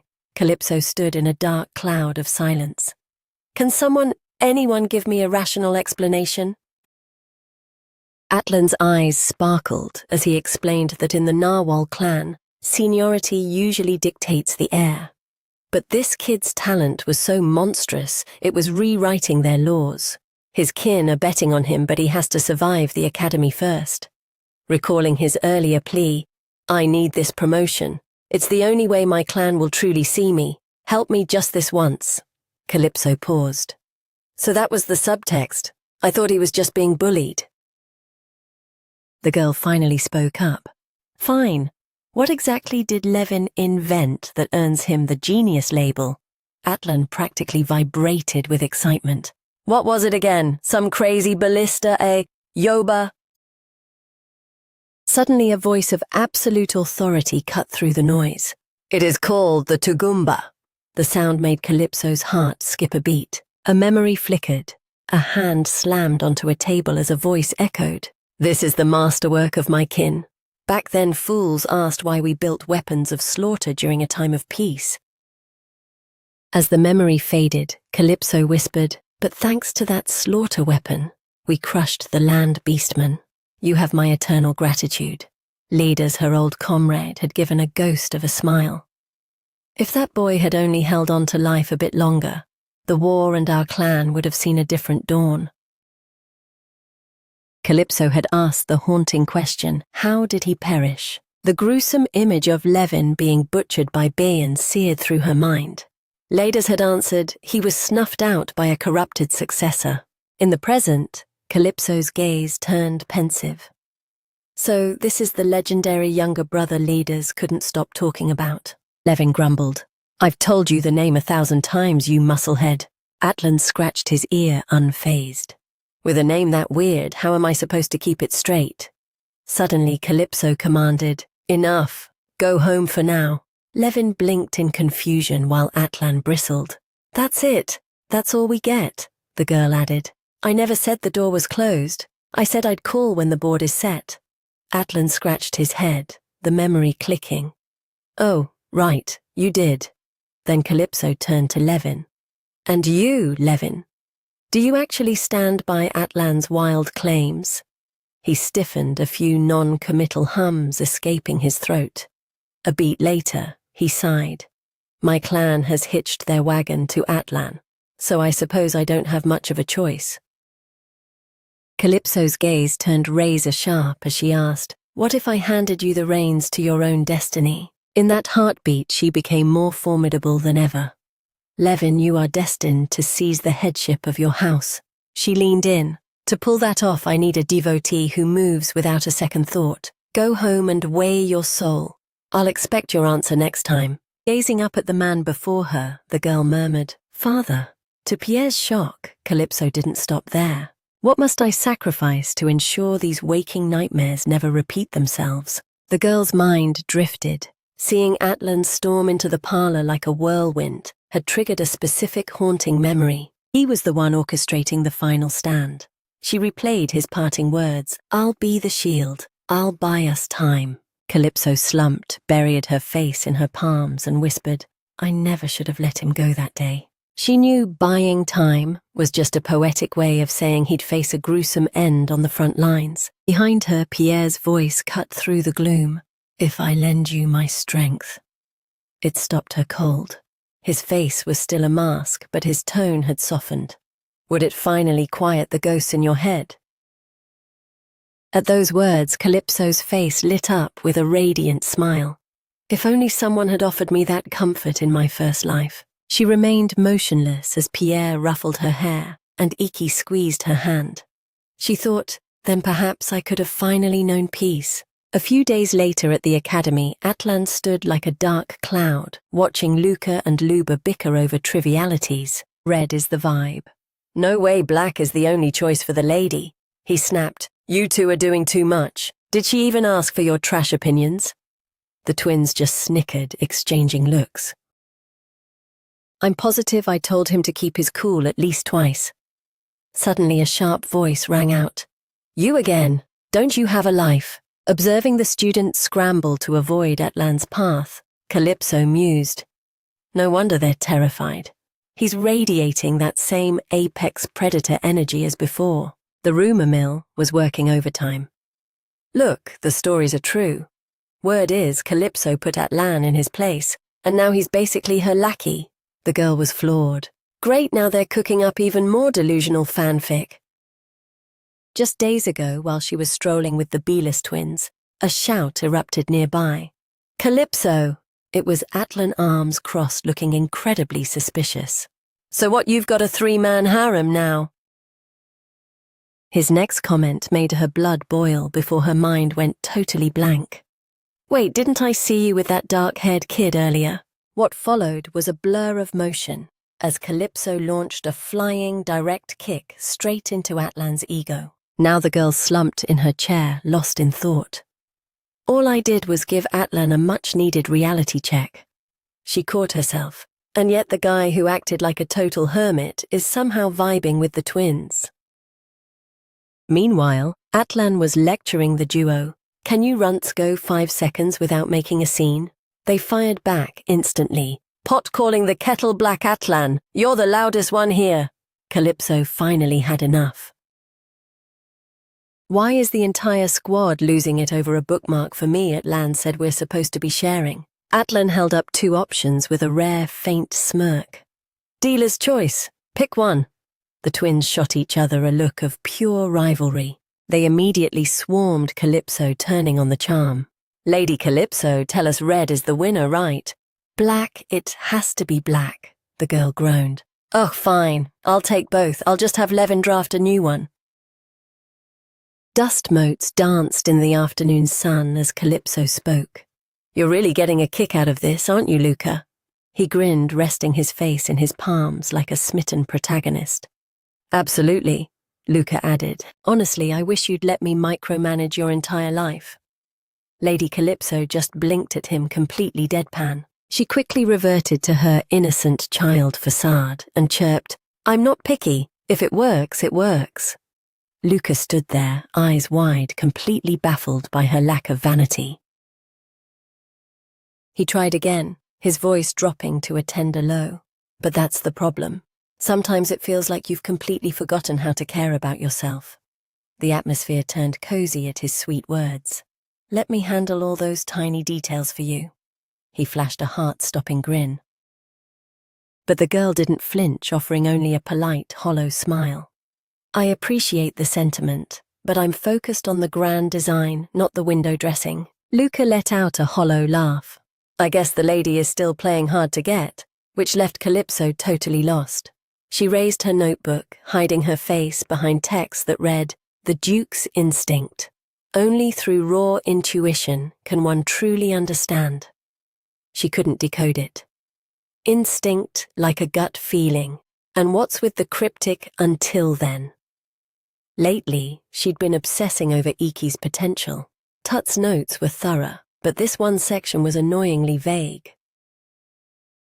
She glanced over at Iki, who was off in his own world, and decided to cut to the chase. "Whatever, let's do some live testing." She beckoned him over. Calypso approached and asked, "Remember the flood we triggered when we held hands?"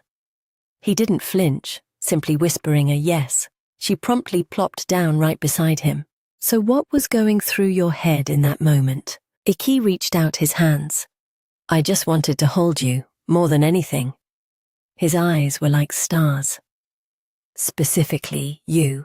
Calypso took his hand, her smile fading. "Is the seal's influence still that overwhelming?" Then she instructed, "Iki, let's go again. Focus just like last time." He sat perfectly still, offering zero resistance, surrendering himself entirely to Calypso's deepest desire. The girl's mind went quiet at the thought. "Something I desperately crave." She began to spiral into her own ambitions. "I want to be untouchable. I want power, so I can be the shield for the people under my command. Atlan Agent N, even a stray like you. I want everyone to make it out alive." Back to the now. Iki leaned in his voice, a haunting whisper. "The flow of time. It's a secret just for us." Calypso's heart skipped a beat. A fragment of her previous life seared through her brain. She realized, Iki and I, we are the masters of the Chronos. She closed her eyes, her voice barely audible. "Iki, tell me you aren't..." A second later, her eyes snapped open in total disbelief. "Are you siphoning energy from the future or the past?" Iki gave a stoic nod, his face an unreadable mask. "Borrow number 1. I claimed it." Calypso's gears turned. "If I can weaponize Iki's time warping, I could manifest the peak power of my third life in this tiny body. No wonder the Empire would kill for a dragon." She gripped his hand, knuckles white. "Iki, can you pull my absolute prime strength into the present?" Iki didn't blink, merely drowning in her intense gaze. Then a sentence that chilled her to the bone fell from his lips. "I might die in the process." Calypso's eyes went wide with pure horror. "Excuse me, what?" Suddenly, Iki's entire silhouette began to bleed a blinding light. He whispered, "Your wish is my command. Let me grant it." A desperate, lung-bursting scream tore through the room. "Stop, no!" Calypso lunged forward, grabbing him by the shoulders. "Look at me, Iki, don't you dare!" The girl quickly cautioned him. "Listen to me, never gamble your life for anyone, understood?" Iki replied, dazed, "Understood." Calypso knelt down and bowed her head. "Let's bury everything that happened today. I've grasped the core logic of your gift. From here on, I'll master the tides on my own." "I refuse to let you die."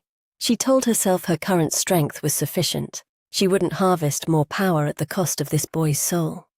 She flashed Iki a soft smile, pivoting the mood. "Enough of that. Let's head out for some fresh air." Suddenly, Iki tugged at her sleeve. "Calypso." He wavered, then whispered, "Don't you yearn to see them again?" Shadows of her past world family flickered through her mind at the mention of people from another realm. Calypso turned her back to him, staring out toward the window. Pale sunlight filtered through the small, dusty panes of the room. The girl replied with a strained, awkward tone, "There's no point. I've closed the door on my parents for good. Knowing Iki's ability is a double-edged sword. I'm left with no choice. I must secure the treasure. Just like in my third loop, I have to track down Linus and awaken the water flow. Since Linus is lurking in dolphin territory, securing a dolphin beastman ally is non-negotiable. In the last life I went in blind and suffered for it, but this time I've got the blueprint." Just then, a heavy thud shook the floor, followed by a frantic cry. "Say what?" Calypso slammed her palms onto the table and surged to her feet, shrieking in pure shock. The entire dolphin clan just up and vanished. Ilya sat across from her, propping up her chin with a strained, weary smile. Fearing for the table's structural integrity, she replied, "Yep, only one poor soul stayed behind to handle the exit permits." She added, "But he's a goner too, leaving any minute." This revelation rocked Calypso to her very foundations. "No, that's a total disaster. He's the missing link to my father's salvation." Pierre approached Calypso, who was currently a mess of despair clutching her head. "What on earth could possibly cause you to crumble like this?" He stood there idly weaving water between his fingers, while Calypso asked, "Father, if someone abandons their home to retreat to their roots, what's the real motive?" Pierre weighed the girl's question before slowly responding. "Usually it's either a deep-seated loathing for the place or a threat they can't outrun." "I knew it. I need to get the truth from him directly," she whispered to her soul. "Well, if there's a silver lining, it's that the last dolphin left is that specific guy." Vivid flashes of her past life hit her. A man buried under a mountain of paperwork groaning, "Please, just let me clock out for eternity." Calypso had replied with a hint of guilt. "Relax a little, overwork won't kill you." That man was Levi. He had crawled up looking like the walking dead. "In the next life I'm scrubbing you from my destiny." At the time the girl sipping tea while scanning a report had deadpanned, "Too bad, I'm never letting you go." Levi scrambled to gather the scattered documents.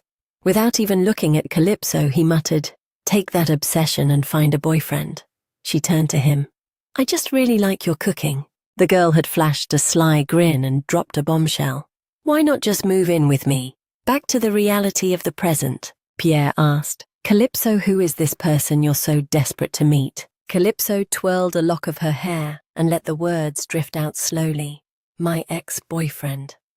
Suddenly, the water spheres, Pierre was manipulating in the air, lost their tension and crashed to the floor simultaneously. His eyes were wide with pure, unadulterated shock. "I met you when you were 3 and you already had a boyfriend back then." Calypso let out a laugh and waved him off. "I'm just messing with you. He was just my ride-or-die best friend."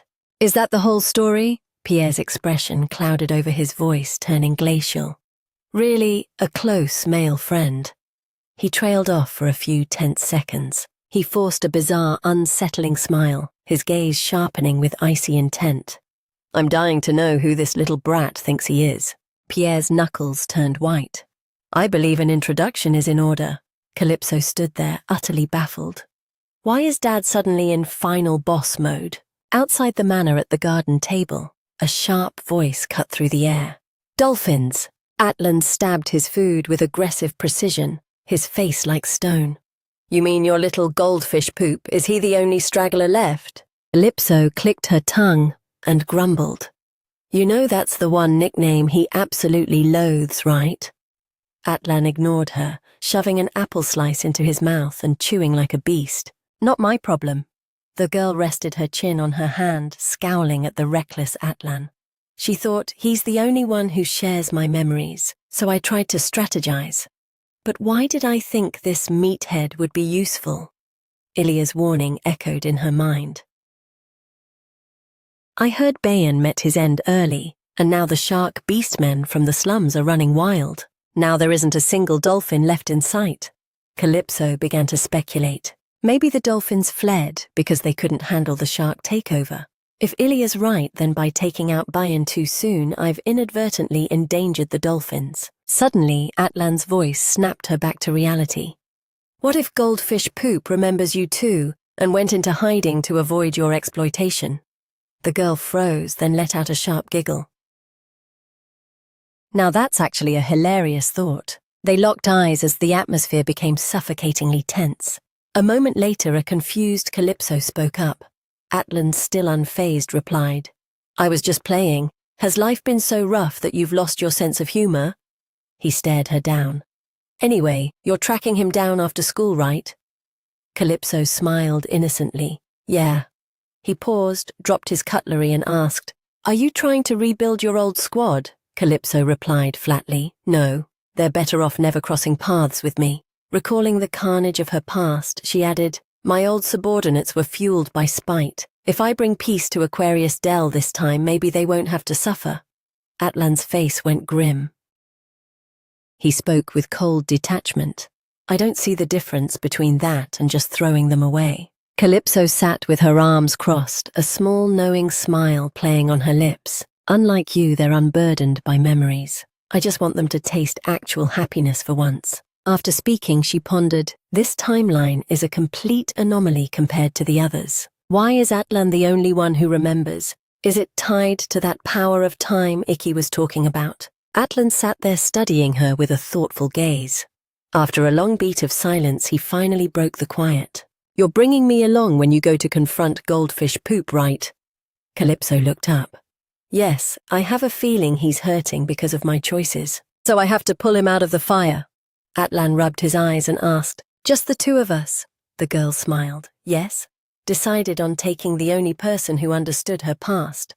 Suddenly, Atlan erupted into a fit of joyful laughter. This really feels like the good old days. The scene fades into a residential district where chimneys are belching smoke. Jagged mountains loom in the backdrop. A figure is sniffing the air, tracking a specific scent. A brown-haired man strokes his chin and mutters, "There's blood on the wind, isn't there?" A scar-faced thug, brandishing a wicked blade, chimed in with a snarl. "The scent is thick here. I'm telling you, the rat is close." They were clearly hunting human prey. On the cobblestones lay a white rag, crimson with fresh blood. Scarface snatched it up, cursing violently. "We've been played." This damn bandage was just a decoy. The brown-haired merc sighed, his frustration peaking. "Mark my words, I'm dragging that filthy dolphin brat to the boss in chains." Their heavy footsteps receded along with their threats. "The blood on these scraps is still warm. Fan out and search elsewhere double time." Tucked away in a shadow-drenched corner, Levi bit down hard on a strip of cloth to bind his mangled arm, hissing a silent, "Damn it all." He used his teeth to wrench the knot tight until the fabric groaned, then collapsed against the cold stone head hanging as he calculated his next move. They'll assume the bandages were a ruse to lead them away. That should buy me a few precious minutes of peace. Gasping for air, he fought back the rising panic, praying that his mother and sister had reached the safety of their home. Dark blood began to blossom through the fresh dressing, but he ignored the sting, his mind racing.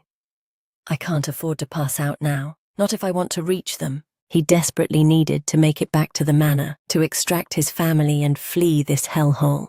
He replayed his final warning to Levin, "Lock the doors and don't open for a soul until I return." Levi kept his spine pressed against the wall, eyes squeezed shut, as he drowned in his thoughts. As long as I keep breathing, this gash is nothing. He was so far gone he didn't even notice the approaching footsteps, until a massive shadow eclipsed him. A voice sliced through the silence. "Bleeding out in a gutter like this?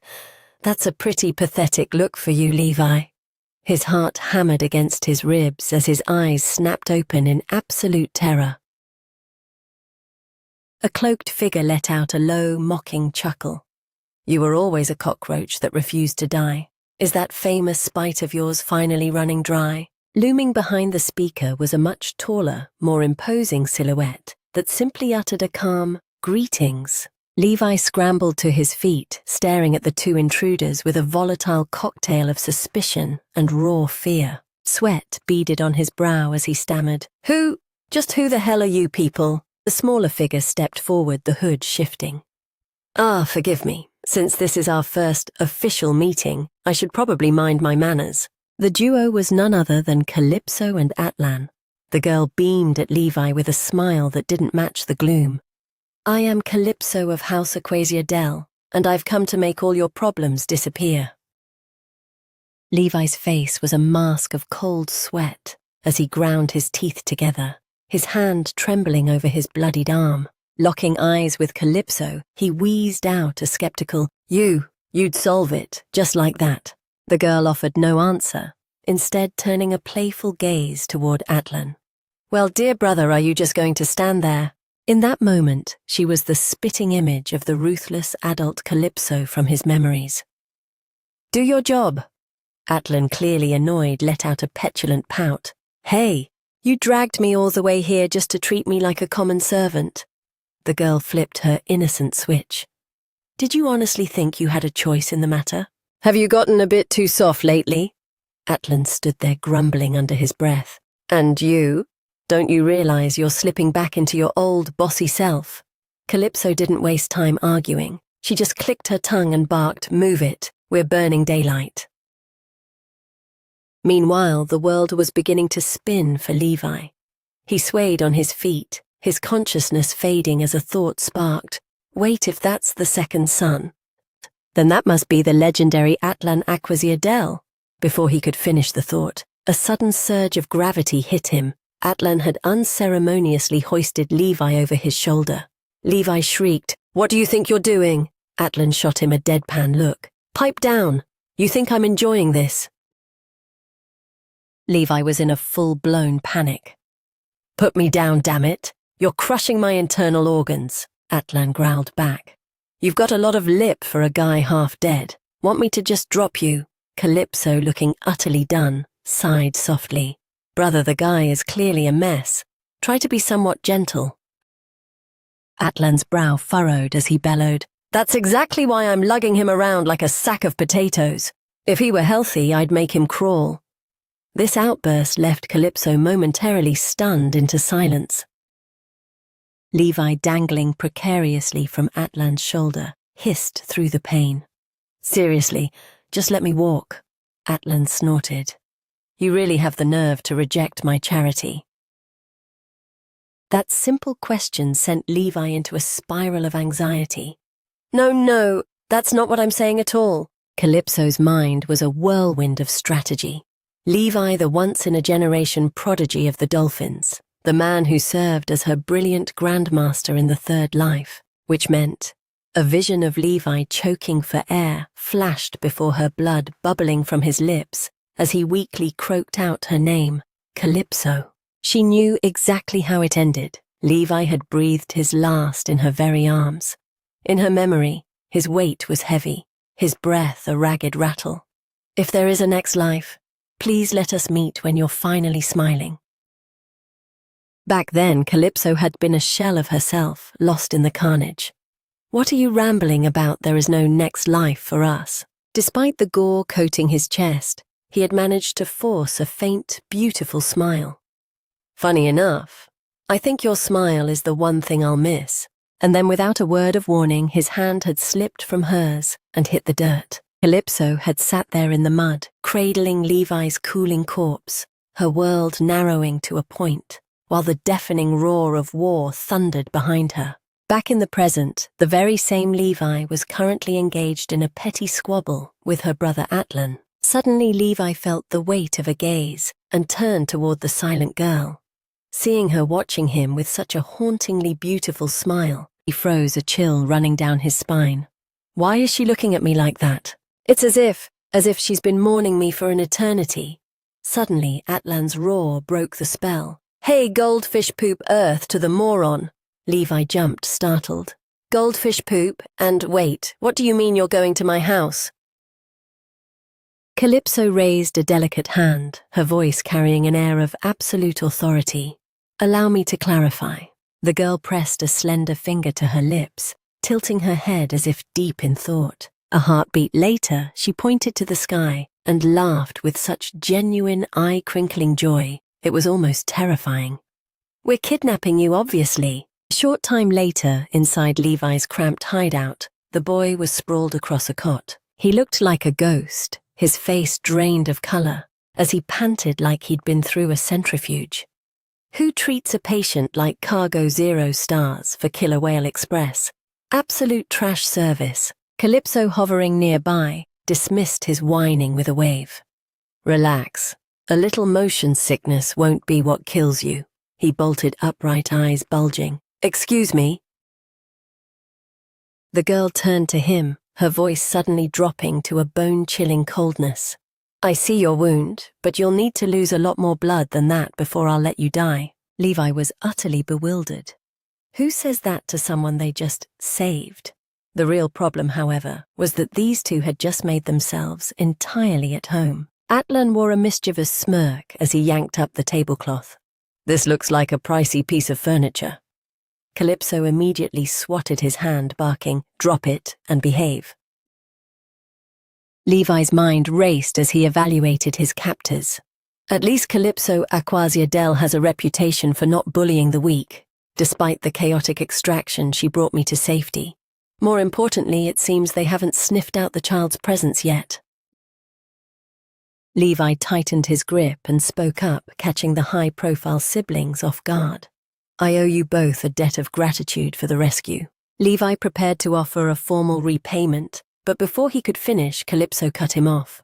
"Save the thank yous. This wasn't a charity mission." The vibe in the room shifted instantly to something far more sinister. The trio locked eyes, a confused "huh" being the only sound Levi could muster. Calypso let out a chilling chuckle, her aura darkening. "What, you didn't think a killer whale's assistance was free, did you?" Memory flashed back the moment the girl arrived and whispered, "Rotting away in a corner isn't your style, Levi." A seed of suspicion sprouted in his mind. Wait, she knew my name from the second she laid eyes on me. He clutched his head, the weight of his oversight hitting him. "I was a fool. My injury clouded my judgment, but I refused to meet my end here." Levi gritted his teeth and forced out the words. "My lady, I will ensure you are compensated for today's intervention." He offered a stiff, respectful bow. "Now, please depart. I would swear an oath upon the great sea itself if—" But Calypso showed zero intention of moving, instead firing back. "Why the rush?" which caused Levi to freeze mid-sentence. The girl closed the distance, her voice dropping to a steady hum. "Hiding some secret treasure in this dump? Or are you planning to pull a disappearing act?" As she cornered him, Levi recoiled in a panic. "If you doubt my word, I'll swear by the tides that I won't flee." Without warning, Calypso hopped up and unceremoniously plopped down right beside Levi. "Relax, I despise being in anyone's debt just as much as you do." Levi remained on high alert, his eyes tracking her every move. "You speak to me with a familiarity that's unsettling," Calypso replied with eerie calm. "I know you better than you know yourself." She leaned in closer, a playful yet piercing smile fixed on him. "I happen to have a very dedicated hobby of researching handsome specimens like you." This left him utterly floored. Staring at the captivating girl before him, it seemed Levi's guarded exterior was finally starting to crack. Suddenly, Calypso was hoisted into the air by the scruff of her neck, as a booming voice interrupted. It was Atlan. "That's enough." Atlan shot her a stern look while holding a dangling Calypso.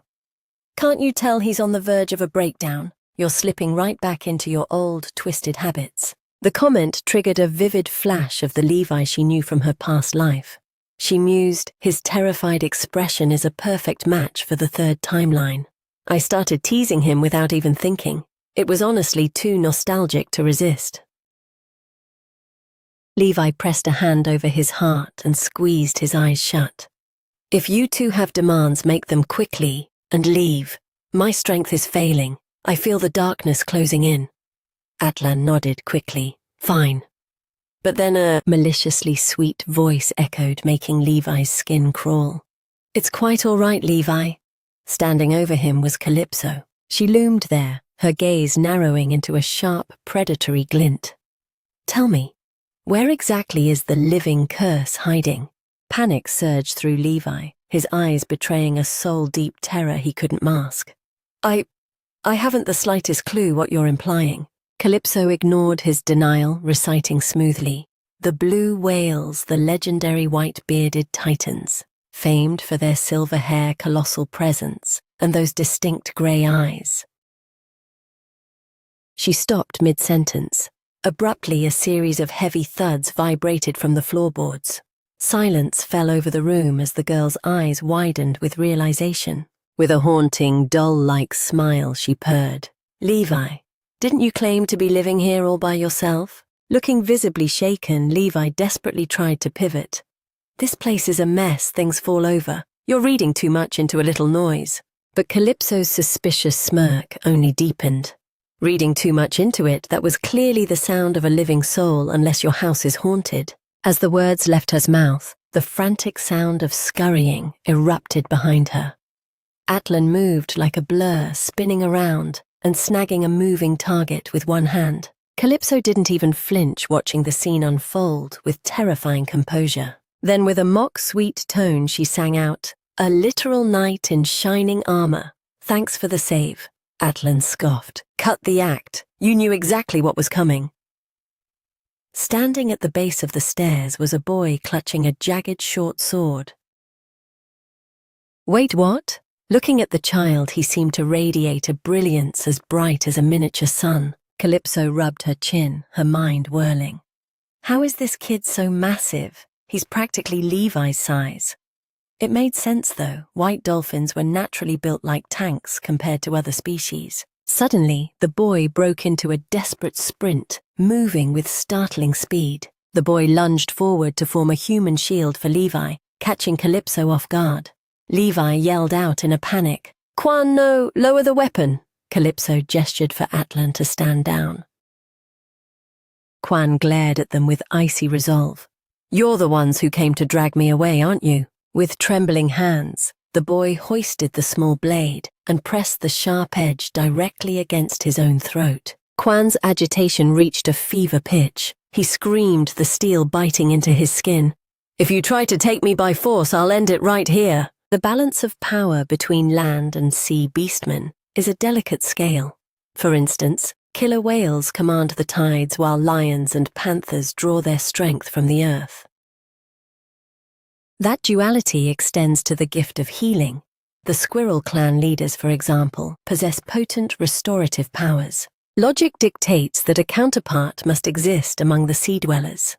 Calypso realized this was a lesson from her third life, but it had come too late. In that past, Levi sat nursing a teacup and turned to her. "Have you written your final will yet?" Hearing that Calypso had looked at him with a mix of bewilderment and irritation. "Stop with the grim talk. At this rate, I'm the one who'll be writing a eulogy for you," Levi continued as if she hadn't spoken, his gaze distant. "I'm the guardian of a certain grave." Calypso's annoyance flared. "Hey, are you listening to a word I'm saying?" Levi stared into the infinite night sky and whispered, "Just let me vent. That grave belongs to a boy who was a brother to me. If I fall, he'll be forgotten. Please take this address and visit him." Calypso sipped her tea as he added, "That child was the very last white whale beastman on this earth." In that timeline, the species had been officially wiped out. Not even the dominant killer whales knew the truth. It was a silent genocide. The sharks had torn them apart in the dark. Levi's voice cracked with a heavy, lingering sorrow. He leaned forward, the weight of the past crushing him. "The day I smuggled him into the manor, the sharks caught the scent. If I had known it would lead to his slaughter, I would have never looked back." The sharks, the apex predators of the deep, their innate bloodlust was woven into the very fabric of their beastman nature. Only their most violent instincts remained. Years ago, the killer whales and sharks fought a brutal war for dominance, and the sharks were broken. Beaten, they retreated to the land's darkest slums, nursing a dream of bloody retribution.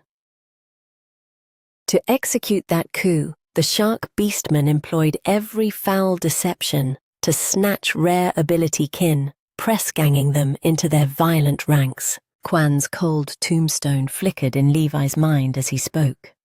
The world's final white whale was butchered by their merciless hands. Back in the present, watching Quan desperately shield Levi, Calypso mused. In the original timeline Sazan lived, they stayed silent, paralyzed by fear. But since that bastard bit it early this time, the sharks are off the leash. Levi's barely a man and his little brother is drowning in even more trauma. A moment later, Calypso's voice cut through the air, sharp with reprimand. "Is this really the best survival training you could give a kid?" Levi flinched at the sting of her words. He tilted his head, eyes narrowing in suspicion. "How could you possibly know I was the one who coached him?" Calypso kept her mouth shut, smirking internally. "Please, this all-or-nothing insanity has your fingerprints all over it." She began a slow, predatory prowl toward them, her eyes locked on her target. Then, with the speed of a striking viper, she lunged her fingers reaching to disarm the trembling Quan. A sharp, lethal whistle tore through the stagnant air. Calypso's grasp found only empty space. A stunned Quan had gritted his teeth and executed a frantic retreat sword still in hand. The display earned a dark smirk from Calypso. Is this brat actually packing as much heat as his frame suggests? Before Quan could even process the narrow miss, the girl unsettled him further with a haunting taunt. Hey, little one, think you can dodge the next wave? Refusing him even a heartbeat to recover, Calypso unleashed a lightning-fast kick that blurred in the dim light. The short sword was sent spiraling out of his grip. Eyes squeezed shut and teeth bared, Quan recoiled as the blade whistled through the air. It struck the floor with a resonant clink, burying itself deep. If Levi hadn't moved to steady him, Quan would have been flat on his back. Calypso noted their refined reflexes. They'd clearly been hunted like animals before. Quan recovered instantly once again, planting himself as a human shield for Levi. A soft call of Levi made the wounded man's shoulders tiff slightly in recognition. Calypso brushed the dust from her mantle and declared with icy poise, I'll place every dolphin under my personal protection. If my name lacks the weight, she let the silence hang. Then how does the House of Aquaria Dell sound?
Levi's gaze remained cynical.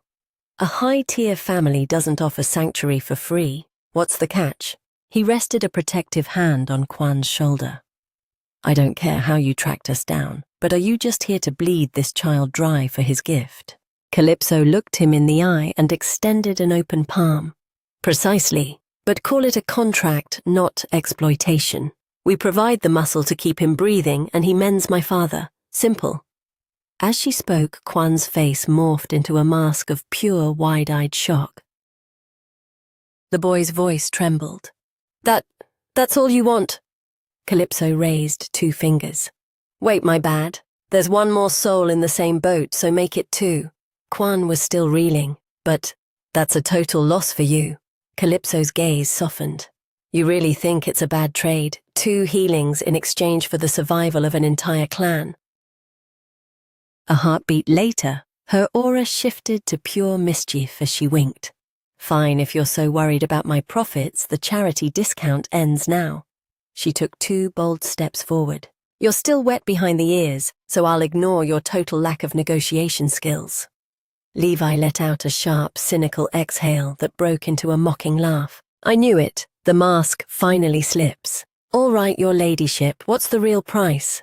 The girl didn't rush the reveal, letting a cryptic smile play on her lips. Suddenly, a bolt of pure intuition struck Atlan. Why am I getting such a massive red flag vibe right now? Abruptly, she leaned into Levi's personal space, her voice dropping to a hauntingly calm whisper. You? Levi froze, his pupils dilating as he stared back at the girl. But his shock was irrelevant. Calypso was already beaming with predatory joy. I want you. Meanwhile, back at the estate, the sound of knuckles cracking echoed through the study. It was Pierre brooding in his high-backed chair, with a finger pressed to his temple. I have a disturbing premonition about this. Suddenly an ear-splitting shriek shattered the mood. Absolutely not! It was Atlan losing his mind and throwing a tantrum with white-knuckled fury. Rescind that statement. This instant. What did you just say you wanted? An innocent-looking Calypso shot back. What? Why the sudden drama? Do you really want another round of time out? Across from the chaos, Quan was fussing over Levi's gash, while Levi himself was breaking into a cold sweat. I'm genuinely terrified for my life, he thought. Calypso blinked up at Atlan, feigning confusion. What's the big deal? He squeezed his eyes shut in pure exasperation. Everything, take it back now. The girl gave a slow, deliberate nod. Fine, fine. Only after he got his way did Atlan finally set her back on her feet. Immediately, Calypso pivoted back to the duo with a sweet, disarmingly sincere expression. Become my sworn subordinates. A dazed Levi managed to choke out, beg your pardon. The girl's smile widened into something radiant. Trust me, anyone is a better boss than those bottom-feeding sharks. Levi looked down, his fingers tracing the edge of his blood-soaked sleeve. He bit his lip, lost in a tactical spiral before finally blurting out, Fine, I'm in. A short while later, inside a high-end hotel owned by the Acquasier del family, a discreet servant trotted into the suite, maneuvering several heavy crates. He came to a halt before Calypso and Atlan, bowing low. I trust everything is to your satisfaction, my lady. A muffled click echoed from the depths of the largest crate. With a dull thud, the lid was thrust open. Levi emerged, gasping for air like a man who'd just escaped a tomb. On the other side, Quan scrambled out, his face still pale with residual panic. Calypso glided over to them. So enjoy the ride. This place is saturated with the scent of high society life. A far cry from your hovel. You're off the grid now. No one can track you here. She paused, thumping her chest with a smug, triumphant grin. And more importantly, those shark mutts wouldn't dare breathe wrong near a killer whale's territory. Ignoring the 2 refugees huddling together in shock, the girl turned away with clinical focus. Now business. Since we've secured the perimeter, explain the mechanics of the treatment. Quan eased Levi onto the plush sofa. Atlan stood as a silent sentry in the background, while Calypso took the high-backed chair opposite. Are we doing a live demonstration? Quan nodded awkwardly. Yes, it's a power that borders on a miracle. You have to see it to believe it. Levi locked eyes with the boy. The floor is yours. Quan, overwhelmed, could only whisper, brother, in a daze. Calypso, watching intently, prepared for the reveal. Easy there, kid. Everyone in this room has sworn a blood oath to the sea. Your secrets are locked away with us. Just breathe and treat Levi exactly like you normally would. These soothing words finally began to melt Quan's icy wall of anxiety. The boy's trembling fingers slowly began to unravel the stained bandages protecting Levi's jagged wound. Quan channeled a sudden rhythmic surge of power into the injury. After a heavy silence, the boy's voice drifted out, a salmon's swim bladder petals of a red apocalypse, and 3 pristine drops of morning dew. Levi's expression turned grim as he tightened his grip on the items already clutched in his palm. He fanned his fingers out, displaying the exact 3 components that had just been demanded. A sudden pulse of raw energy sent those ritual objects spiraling into the air, suspending them in a mid-air dance to the ethereal melody of trickling water. The mystical display before her caused Calypso's eyes to widen in pure awe, her gaze locked on the spectacle, without even a blink. In an instant, the deep gash on Levi's arm had vanished entirely, leaving behind skin as smooth as if no blade had ever touched it. Levi finally broke the silence, though his tone held a trace of guarded hesitation. As you've witnessed, Quan possesses the gift of restoration, but to be more precise, pausing to let the gravity of his words sink in, he added, "It is a miraculous healing governed by the laws of equivalent exchange." Currently, Quan's trust didn't extend past Levi, so he remained huddled close, clinging to Levi's arm as if it were his only lifeline. Levi explained further. The price depends entirely on the severity of the affliction. Quan identifies the cost, and only once the ritual materials are gathered can he manifest his curative magic. Calypso stood frozen, the gears in her head grinding to a sudden, speechless halt. A heartbeat later, her composure snapped. She bolted upright in a frantic state and shrieked, "Why on earth is it so damn complicated?" The girl's brain was short-circuiting as she grumbled internally. In every other isekai, the FL gets a magical poof, and she's healed. Why do I have to play a high-stakes scavenger hunt for every single scratch? She visualized Quan sitting there like a total dunderhead, with a bucket on his head, monotone muttering, "To fix that paper cut, I'll need silk bandages, a silver needle enchanted thread, and a dragon's breath lighter." Fueled by a wave of petty indignation, Calypso squeezed her fists tight. Is this some kind of sea beast man nerf? Why is our peak utility gated behind a shopping list? Noticing her visible frustration, Levi asked, "Are you catching an attitude?" Calypso kept her gaze glued to the floor, her voice barely a mumble as she lied. "No, I'm perfectly calm." Levi continued, "Consider us lucky. He's never demanded a human life as payment. It's always raw components from nature or humans." She snapped her head up to meet Levi's eyes. "Well, thank God no one has to die, but equivalent exchange implies that if the curse is rare, the ingredients will be legendary, right?" Levi nodded instantly. "Exactly. The more lethal the poison or deeper the wound, the more impossible the ingredients become." "Understood," Calypso noted solemnly. "So let's get to it. What's the grocery list for my father's condition?" Levi replied with a gentle, tempering tone. "We won't have a blueprint until he performs a direct diagnosis, just like he did for me. So the kid needs to be face-to-face with Pierre." Just as the words left her lips, Quan and Levi suddenly recoiled, clutching each other in a panic, while Atlan's gaze darted toward the right with predatory suspicion. Calypso spoke up instantly to anchor the 2 spiraling refugees. "Stand down, everyone. No need for the theatrics." The girl flashed a radiant, confident smile crossing her arms as she declared, "This is a guest I've personally invited to our little party." Right on cue, a melodious voice echoed through the suite. "Greetings, my lady." It was Ilya. She stepped into the light, gracefully removing her wide-brimmed hat. Calypso returned the courtesy. "Lady Ilya, I see you've arrived solo." Ilya offered a soft smile. "Hardly. I brought the whole family. The little ones are currently wreaking havoc with my husband on the ground floor." She beamed and added, "We're using a family getaway as our cover story." Atlan watched the exchange, his expression a mix of confusion and deep thought. Calypso chirped back to Ilya, "Perfect. It's high time we all shared some quality high-stakes bonding.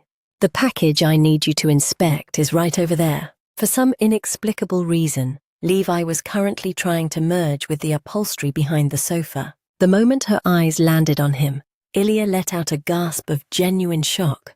"Good heavens, is that really you, Levi?" He responded with stiff military precision. "It has been far too long, Lady Ilya." Calypso pivoted back to Ilya, her tone turning business casual. "We're racing against the clock, so I'll give it to you straight. I need the Beluga clan to provide sanctuary for Levi's crew. Specifically, Levi and his core circle."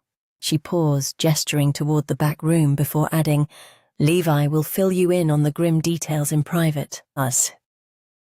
Then she turned with wide, commanding eyes and said, Atlan, you're on guard duty inside. We can't account for every variable. The command left him looking utterly bewildered. Behind the heavy reinforced door, the world was cut off. Not a single whisper of the conversation within could escape. In the main room, only Kwan remained looking small as he huddled on the massive sofa. Across from him, Calypso maintained a tactical silence. She just sat there with her arms folded, studying the fragile boy before her. Suddenly, Calypso shattered the oppressive quiet. I'll be the one looking out for you from here on out, Kwan. The boy looked completely lost, his voice cracking as he stammered, Why would you do that? So suddenly. Before he could spiral, Calypso stated bluntly, If you're a priority to Levi, then you're a priority to me. It's that simple. Besides, I've been itching for a one-on-one with you. Internally, she mused. I didn't banish Atlan to the other room just for the scenery. Fair enough. Then Calypso looked Kwan in the eye and asked, Does every white whale carry a gift like yours? The boy's answer was slow and measured, yes. Reading Kwan's hesitant expression, she wondered, Is he holding back? Does he have a confession to make? Unexpectedly, the boy took the initiative to bridge the gap. But there's a secret even Brother Levi isn't privy to. We can only manifest our gifts for very specific individuals. Calypso froze, her jaw dropping in shock. It took a moment to regain her mask before she asked, Wait, you're sharing a secret with me that you kept from Levi, why we're basically strangers. Kwan didn't flinch, his gaze steady. My late mother left me with a final piece of wisdom. When you encounter someone truly special, don't overthink. Trust your gut and move. Calypso felt a wave of rare hesitation wash over her. And you think, now is that moment? Kwan's nod was immediate. I do. The boy continued. We belugas can literally taste human kindness. It's how we identify who is worthy of being saved. That's why we're known as the guardians of goodwill. At that, the girl's eyes began to shimmer with intrigue. She pressed a hand to her heart and asked, Is that so? Tell me then, what kind of soul do you see when you look at me? Kwan scratched his head and blurted out, You're actually not a good person. Calypso mused to herself. The brat's intuition is terrifyingly accurate. She then countered Kwan, almost as if trying to convince herself. Does the world even contain such a thing as a kind-hearted killer whale? Suddenly, Kwan stammered, his resolve wavering. But you're someone who would throw yourself into the fire for the sake of justice. And because of that, I'm putting my life in your hands. Calypso tightened her fists, a sense of dread washing over her. This is a disaster. Looking into Kwan's eyes, she saw a level of blind devotion that mirrored Iki's. She wore a cryptic smirk and warned, Trusting people so blindly will get you killed, kid. The boy pouted bashfully. I'm only making an exception for you. 1 month later, within the Pierre estate. An exuberant voice echoed, Father, the time has come. I'm finally introducing the dolphin ally I mentioned. Pierre's retort was a cold splash of reality. The one hiding under the beluga's wing, isn't this surprise a bit overdue? Calypso sheepish murmured, My bad. I wanted the perfect moment, but I kept overthinking it. Pierre pressed her. So tell me, why is this dolphin so desperate to crawl back to his homeland? She widened her shimmering eyes and let out a quick explanation. A traitor in the clan sold them out to the sharks. His family was marked and his trust in the world was shattered. Pierre looked down at Calypso, his gaze piercing. Yet he found it in himself to trust you. Suddenly his tone turned sub-zero. I'm guessing this history you two share involves a romantic past? At that, the girl scrambled behind a chair, looking genuinely offended. Gross, no. It's not that kind of trust, it's deeper. And I told you I was just trolling before. Pierre remained unconvinced, his eyes locked onto his daughter. She stood there, eyelids twitching, thinking, emergency abort, mission change, the subject. before flashing a brilliant smile and chirping. So did grandmother summon me for another round of interrogation today? His focus shifted, his face becoming an unreadable mask. She has been demanding your presence quite frequently of late. Calypso grumbled, her annoyance peaking. For real? She treated me like a ghost before. Now that I've flexed a bit of power, she's acting like my obsessed fan. She sighed inwardly. Her messengers are constant. I haven't even had a window to smuggle Quan in. Pierre stepped closer and placed a comforting hand on Calypso's head to quell her rising temper. My mother has always been a creature of opportunism, but the more unpredictable I become, the more your stock rises. He let a rare, genuine smile slip and added, simply because you are the only person on this planet who can pull my strings. At those words, the girl's eyes danced with delight. Do I really wield that much power over you, father? Pierre replied with a tender gravity. You're only just realizing my leash belongs to you alone. I suggest you never let it go. He ruffled her hair affectionately. Suddenly, a small, firm hand snagged the hem of her skirt. She glanced down, startled. Icky, what's the move? Icky spoke with the nonchalance of someone ordering dessert. Calypso, I can give you one of those too. A leash, I mean. After the bold declaration, he puffed out his chest and dived into Calypso's arms. In a voice thick with sincerity, he whispered, It's yours, Calypso, my leash. She spiraled internally.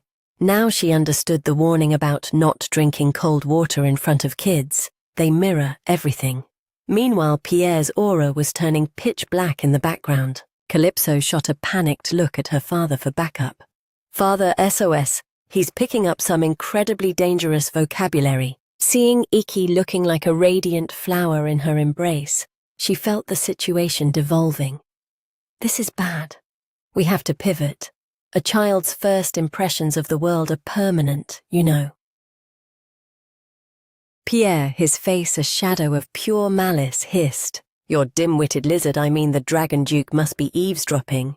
It's high time for a disciplinary session. Calypso gently raised Icky's chin and offered some sage advice. Icky, a leash is a sacred thing. You only hand it over to someone you truly desire to own you. Pierre, hovering nearby, interjected, Shouldn't you be teaching him to delete that word from his brain entirely? Both children peered up at him, and Calypso countered, but surrendering.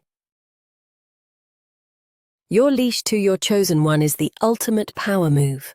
That way I have the moral high ground to seize theirs too. She smiled, patting Icky's head triumphantly. But then Calypso dropped a bombshell that left Pierre floored. Don't you feel that same hunger, father? He stood frozen, pinching the bridge of his nose, actually debating the logic.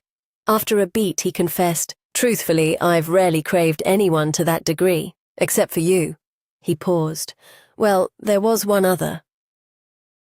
In the depths of the Pierre estate's basement, the atmosphere was electric. Today was the day to redefine the hierarchy. Since the formalities were skipped, she summoned the entire squad.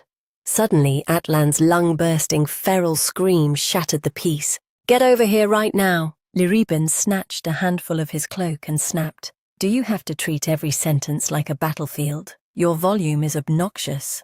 How barbaric. Atlan was so livid he could only sputter, his voice failing him. The two locked eyes as if a localized thunderstorm were erupting between them. Calypso stood back, arms crossed and unimpressed. This basement has officially become a high-stakes zoo. Pierre, mirroring her stance, whispered, Is this really the plan? The girl gave a nonchalant shrug. I'm stressed, but hey, I hand-picked these monsters myself. Calypso added with a spark of pride. They're the future titans of House Aquasia Del. She noted to herself, even if they're currently just a bunch of chaotic brats. Her small hand tightened around the leg of a nearby chair. A second later, the chair was airborne launched with such ferocity that the bickering boys were forced to pivot, looking utterly blindsided. Liriben vaulted backward, while Atlan, looking like a statue of ice, snatched the flying furniture out of the air with one hand. Calypso clapped her hands and beamed. All right, squad. Has everyone finished their friendly introductions? Liriben answered with sharp military precision, loud and clear. He was surprisingly cordial. Atlan's face twisted in a grimace, pointed at Liribin and barked, "You expect me to play nice with this runt? You've got to be joking." He looked genuinely distressed, his eyes searching hers for sanity. "Sister, are you feeling okay? Why in the world would you recruit her of all people?" Calypso simply uttered, "Brother." She drifted into a momentary silence. Trust the process. Seeing Atlan fall silent, clicking his tongue while eyeing her with a mix of betrayal and sulky confusion, Calypso thought Atlan is the one who vowed to end Liribin's life in the past, so this must be a total mind trip. But this isn't the third life anymore. Suddenly a hand shot up, accompanied by a voice dripping with mischief. "I haven't had my hello moment yet." Calypso noticed it was Argento. Shaking off her reverie, she replied, "Oh, then the floor is yours." But what escaped Argento's lips wasn't a greeting, it was a challenge. "Is a greeting even worth the breath?" His expression was blindingly radiant, but his next words hit the room like a physical blow. "Why should I bow to someone who's even more pathetic than my own sister?" With that parting shot, he closed his eyes and flopped onto the ground at Calypso's feet, leaving the room in a thick, awkward silence. She then spoke up, breaking the tension. "Hey, do you guys want to know the absolute fastest way to bond?" Calypso flashed a predatory smile and answered her own riddle. "By getting absolutely trashed in a brawl." This left the trio standing there in a daze. "Say what?" they bellowed in unison. As for Pierre, he looked genuinely touched, joy practically radiating from his soul. "She's finally taking my lessons to heart." Meanwhile, in a different corner of the world, before Ilya's eyes, who was paralyzed in pure bewilderment, a sharp voice cut through the chaos. "Master, hold on a second." Liribin, drenched in sweat and looking completely spent, wheezed, "Are you insane? This has gone way beyond standard training." Atlan pivoted and barked, "Hey, shut it! Can you guys just muzzle yourselves for once?" Argento had a single glistening tear pooling in the corner of his eye. "I didn't even do anything wrong." Calypso indifferently closed her eyes and interjected, "Brother, I'm well aware you guys have been secretly throwing hands behind my back." Moments later, Quan arrived. "Am I the last to show I'm so sorry?" Pierre stood there observing the scene, silently judging. How pathetic. Calypso gently reassured him. Quan, no, the others were just over-eager. She then turned to Ilya. "Where are the little ones?" Ilya softly patted Quan's head and replied, "Right here." "I've managed to bring the two of them back in one piece." Standing before the girl was Levi, sporting a disguised hair color, protectively hugging Quan.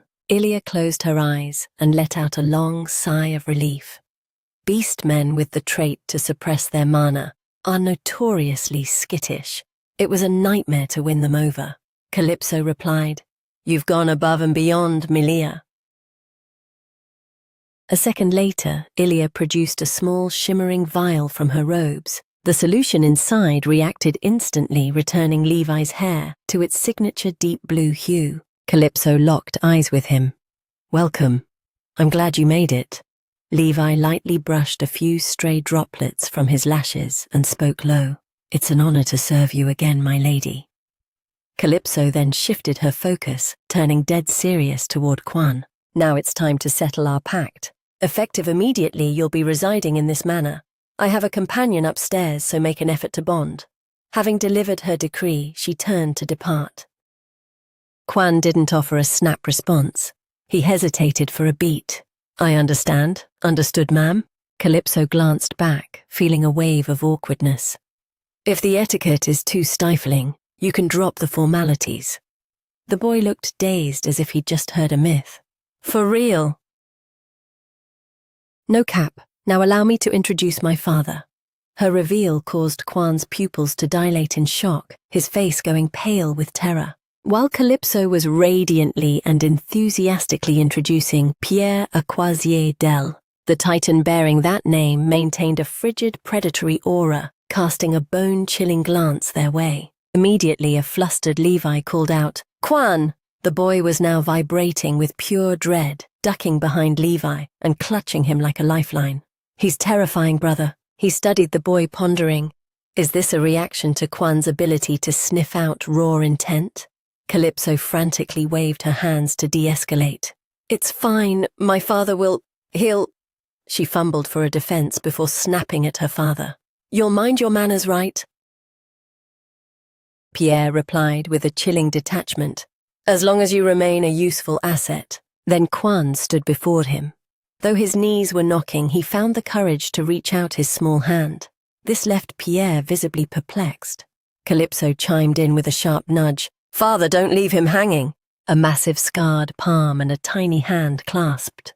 Kwan squeezed his eyes shut and unleashed his latent ability. Calypso stood there, anchored by anxiety, her knuckles turning white as she watched. The two of them remained locked in that handshake for an eternity. One onlooker whispered, "Who's the kid holding Lord Pierre's hand?" Another muttered, "Must be a rookie, probably some low-level recruit." Liriben tossed her long tresses and asked with wide, curious eyes, "So that brat is officially ranked below me?" Argento puffed out his chest with arrogance, hand on hip, while the other masked a bored yawn. "Just so we're clear, you and Atlan are both beneath me in the pecking order, right?" Atlan's brow twitched as he growled, "What a load of garbage." Argento's ears perked up. "I heard that Atlan didn't flinch, firing back. And you want to run those fade again?" Calypso stood there stunned. Why are they so pressed about rankings? Then she let out a relieved breath. Well, at least the murder vibe has finally evaporated. She projected her voice to the group. "I'll use this lull for a quick roll call. The handsome fellow over there is Kwan, and the sharp one beside him is Levi." Calypso pivoted and pointed toward the remaining three. "And these are Atlan, Argento, and Liriben, my personal squad. Every soul here is a future pillar of my empire." Levi was visibly rattled by the declaration and cut in, "Hold up, I never signed a contract to join your crew." Calypso didn't blink, simply staring him down with an intense, unmoving gaze. A moment later she spoke, causing Levi to recoil in a cold sweat. "Consider this your fresh start." Atlan, looking grim, pressed him. "You were actually thinking of bailing?" Levi scratched his head nervously. "I mean," Calypso's lips curled into a sly smirk as she spoke in an unsettlingly sweet tone. "Follow me." The small girl loomed before Levi. She didn't look him in the eye, just tilted her head with a teasing edge. "I mean, I'm a pretty top-tier boss, right? So you're really going to say no to this?" He was caught in a trap, managed only a strangled hum from his throat. Levi's face was flushed a deep crimson, with pure embarrassment rendering him mute. Seeing this, Calypso thought, silence is just a loud yes in disguise. Levi would have shut me down instantly if he truly wanted out. Turning back, she noted, "But we need to address the situation with Pierre and Kwan. They're still locked in that handshake. What's taking so long?" Even Levi looked at a loss for words. "This is a first, even for me." He looked genuinely unsettled. Even when Kwan pulled a man back from a fatal stabbing, it was over in a flash. Calypso asked, her voice trembling. "Is he in danger?" Levi answered firmly. "Kwan's gift is harmless to both. If it's taking this long, it means the price is astronomical." Just as the words hung in the air, the two hands finally broke apart. Calypso watched her breath hitching. "Is it done?" Kwan's parched lips parted slightly. The boy's first requirement was a single slice of green apple. Calypso felt a wave of confusion. Apples, that's light work. But then came the relentless avalanche of items from Kwan's mouth. Frost-kissed acacia leaves tail hair from a decade-old white stallion. The core of a blue wasabi herb, eternal snow, mint blossoms, sapphire beans, rito resin. The brain of a crimson frog, golden carp roe powdered wolf claw. A hermit crab's husk, abyssal seawater, coral crab feed, southern current water, moss from a century-old marsh, a white elephant's tusk, bay dock roots, 1,000-year cactus meat, boo-boo tubo leaves the spleen of a 20-year-old stag mistletoe from a centenarian oak blue bird tail plumage, and a laundry list of other impossibilities. He rattled off so many ingredients that Calypso was left standing there, like a stone monument. The girl stood paralyzed, her fists white as she absorbed the insane demands. Beside her, Levi was frantically scribbling down every syllable Quan uttered. Calypso remained catatonic, her brain unable to process the sheer scale of the task. Argento chirped up curiously. What was all that gibberish? But before he could finish, Atlan slammed a hand over his mouth. After standing in a frozen trance for what felt like hours, Calypso finally found her voice, though it was hauntingly hoarse. The sheer volume of the list is a nightmare. But for real, white elephant tusks, feathers from an extinct blue bird. At this realization, the girl's voice dropped to a sub-zero chill. Those species have been wiped out for centuries. Calypso buried her face in her hands and shrieked in pure agony. This isn't a cure, it's a death sentence. Levi stepped forward to steady her trembling frame, his voice a low, soothing hum. Maybe we're looking at this the wrong way. Suddenly her fury hit critical mass, her mana erupting and carving a jagged crater into the floor beneath her boots.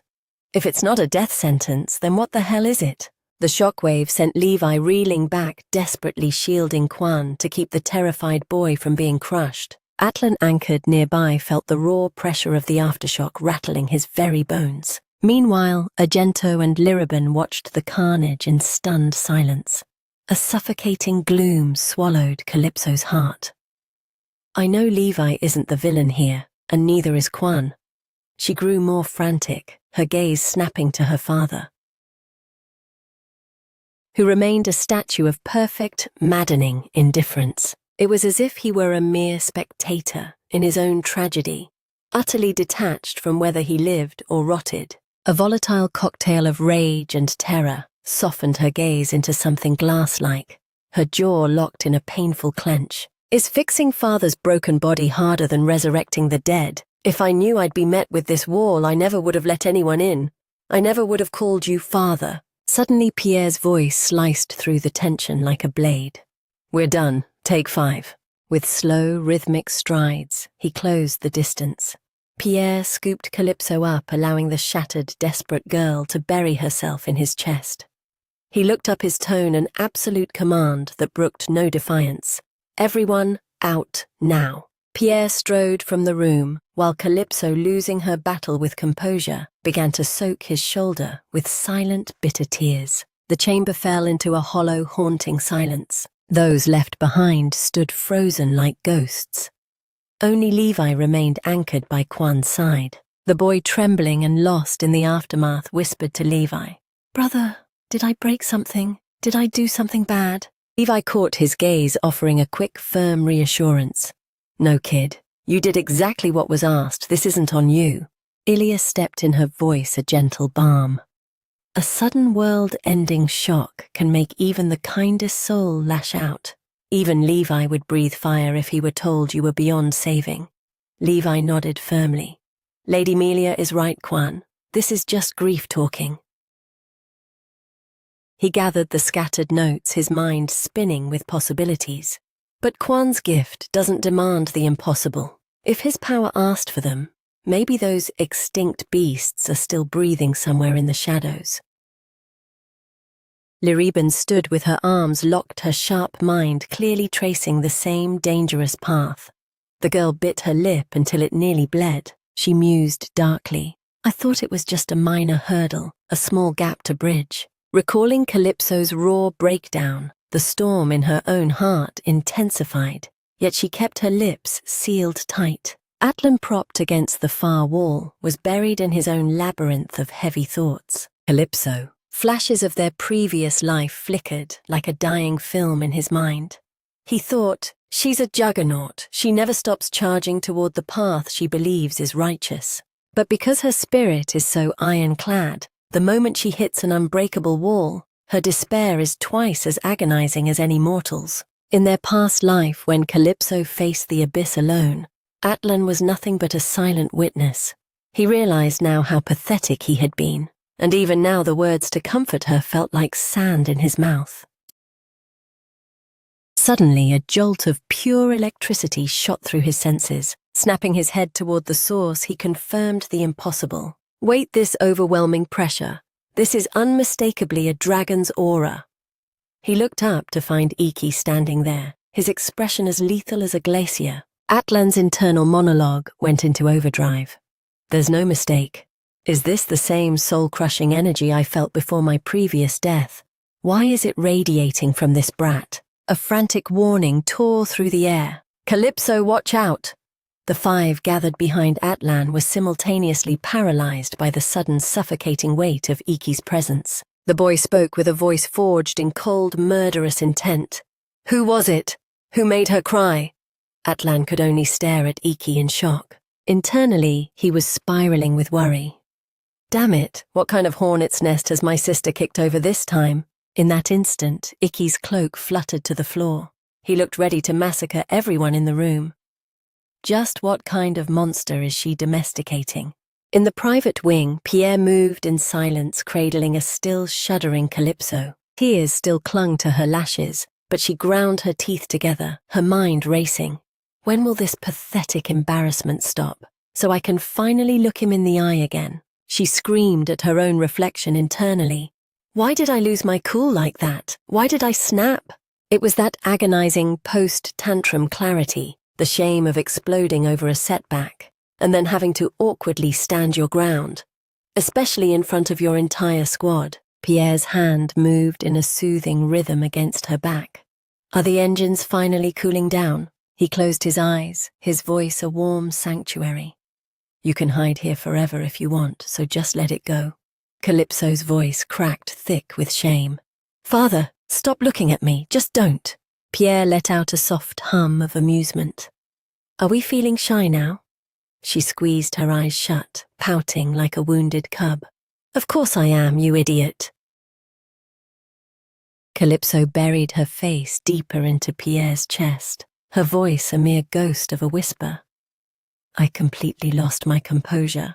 I failed to stay objective. She bit her lip, mortified, while Pierre maintained his maddeningly gentle tone. I don't think it was a failure at all. He looked down at her with a rare, tender gaze, his eyes brimming with uncharacteristic warmth. You were burning with rage on my behalf after all. Calypso's eyes snapped wide as she looked up at him in shock. Father! But the warmth vanished instantly as Pierre dropped his next line, sending her plummeting. Though if this tantrum is the best you can do at full throttle, I must say I'm a bit underwhelmed. She instantly flared back up. No, I was pulling my punches because I didn't want to bring the whole mansion down on our heads. Pierre brushed her off with a flat stare. So that was you holding back, really? How pathetic. At that, Calypso roared with renewed fury. Fine. See if I ever worry about your old hide again. She glared at the floor and barked at Pierre. Put me down this instant and go get Levi. He reluctantly conceded to release her, though his tone turned sub-zero. Is that dolphin brat truly functional? Calypso shot him a look of pure bewilderment. The girl then squared up before Levi. He hesitated for a heartbeat before breaking the silence. You requested a private audience. I'm listening. Calypso countered. I'm here for a straight answer, no games. She scrutinized Levi from head to toe with a suspicious glint. But look at you. Did you crawl through a war zone? Your attire is a total wreck. Enough pleasantries. I'm not sugarcoating this. Levi, how long is the mission clock to secure every single ingredient Quan demanded? Levi stared at her with a hollow expression and muttered, There is no timeline. I lack the medical expertise to even begin a projection. Calypso cut him off instantly. Drop the act. You're gunning for a career as a pharmacist, aren't you? After a heavy pause, she added, And your mentor was the legendary white dolphin Quan's mother. That's why you're playing Guardian. The last of the white dolphins. A secret even your own kin haven't sniffed out. I'll gatekeep that truth until my last breath, along with ensuring neither of you ends up as shark bait, obviously. Levi was visibly rattled. I didn't expect your intel to run this deep, but even if I bend the knee, trust isn't something I give away for free. Calypso offered no explanation for her omniscience smoothly pivoting the conversation. Actually, I missed a crucial clause when I drafted you into my service. She let a faint smirk play on her lips before turning deadly serious. I Calypso Aquazir Del pledge to shield Levi and Quan until my heart stops beating, and I swear this secret dies with me. Levi stood paralyzed by the sheer gravity of her vow. He stumbled back, his composure crumbling into stutters. What kind of madness was that? Calypso remained unfazed. A blood oath to the sea. You clearly weren't buying my word, so I raised the stakes. She chirped, hands clasped behind her back. Feeling a bit more secure now, Levi could only gape at the tiny, formidable girl standing before him. He finally found his voice, though it was strained. I sensed it the moment we met, but you truly are ahead of every move. Pierre loomed in the shadows nearby, his aura darkening. If that peasant touches my daughter one more time, he's a dead man. Calypso barked, her patience wearing thin. Back to business, the ingredients. How long? Levi shut his eyes, calculating the impossible before answering flatly, a decade. Calypso immediately ordered a massive cut to the lead time. Levi blinked, stunned, and stammered. Shorten?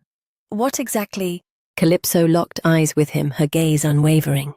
I'm backing you with a literal army and an infinite war chest. Now slash the timeline. He wavered. 5 years. The girl rubbed her chin with a wicked, mischievous grin. Keep going. A defeated Levi clenched his fist. 4 years. That is the absolute limit of human capability. Without missing a beat, Calypso chirped. Then deliver it in 2. The demand hit Levi like a freight train, effectively flattening his soul. He snapped his head up, his brow furrowing with genuine irritation. I apologize, but do I look like an automated dispenser? You don't just push a button and have miracle herbs pop out. Calypso felt a twinge of guilt. How'd he read me so easily? She lowered her voice, attempting to maintain her cool boss persona. But you didn't say it was impossible, did you? Levi ran a hand through his hair and sighed. To secure my life and Quan's future, I'll make it happen. The second he finished, Calypso's voice rang out toward the silent, brooding Pierre.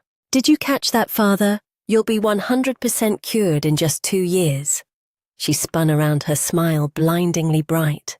Isn't this the best news ever? Witnessing her joy, Pierre allowed a rare, affectionate smile to surface, thinking, it's genuinely terrifying how much of my blood runs through you. Meanwhile, shifting back to the rest of the squad, the entire group looked like they'd just crawled out of a disaster zone save for Ilya, who was sporting a very forced smile. Surveying the wreckage, Calypso pondered, why the funeral vibes? And why does my brother look like he's been living under a bridge? Before anyone could offer an excuse, Atlan barked irritably. Hey you and your little mercenary shadow. But the lecture died in his throat. He just rubbed his temples and let out a weary groan. Never mind. We'll settle this later. Atlan's uncharacteristic retreat left Calypso biting her lip in confusion, but she bounced back instantly, addressing the assembly. Listen up. The mission is a 2-year sprint for these ingredients. In the meantime, our Octas needs to level up, and Lyri needs to expand her reach. Argento looked completely lost. Isn't my sister already a powerhouse? Exactly how much more broken do we need to be? Atlan grumbled. For once I'm with Argento on this. Calypso looked like a blooming flower of doom, as she explained with a sweet smile. True peak performance only awakens when you're staring death in the face. The confusion in the room doubled. Atlan pressed, and your point is... Calypso's eyes gleamed as she crossed her arms, dropping the bombshell. We can't start a civil war at home yet, so we grow our legend elsewhere. We're heading to Dragon City. It's the ultimate play since I'm officially the dragon's fiancé. I have a duty to uphold anyway. It's the perfect sandbox to train without turning our estate into a crater. This cold, tactical breakdown left Ilya gasping, her hand flying to her mouth. Calypso pressed on without a pause. More importantly, certain extinct ingredients only exist in the half-beast territories. Dragon City is the global trade hub for both worlds, the only place to finish our list. Atlan finally snapped, pointing a frantic finger at her. Have you lost your mind? Walking into Dragon City as the fiancé is literally asking for an execution. Calypso's tone turned soft and playful. Brother, have I ever steered you wrong? She smiled brilliantly, thumping her chest with absolute confidence. I've got the whole game mapped out. Atlan stood frozen. Looking at her expression, he realized it was the exact same look she wore when she declared war on the status quo. A few days later, within the manor walls, Calypso looked down and sighed. Everything is falling into place, but this one variable. Sprawled out before her was Iki, trapped in a deep, unnatural slumber. Calypso whispered, "Why won't you wake up, Iki?" She stared into the void, her voice trailing off into a heavy silence. Then she sank to her knees, resting both hands on the small, motionless form. Her mind drifted back to the chaos. The moment I stepped out of that basement, I was floored to find Iki collapsed in the hallway. At the time, she was so livid she decked Atlan. "You moron! How could you leave a child face down on the cold floor? He's hurt. What do I do?" Atlan winced, clutching his side and firing back. His mana goes nuclear if you get within 5 feet. How was I supposed to predict you'd go full mama bear? According to Atlan, Iki had been in a feral rage before suddenly crashing out in a cold sweat. Even when Atlan tried to intervene, Iki's aura lashed out like a cornered beast, leaving him no choice but to keep his distance. Atlan's voice turned thin and defensive.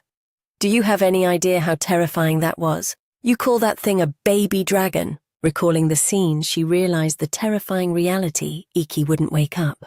Even Kwan's healing was useless.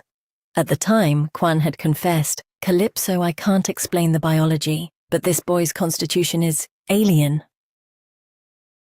Kwan gently tucked the blanket around the sleeping dragon and added, "That's the extent of my understanding." Rummaging through the past, Calypso mused.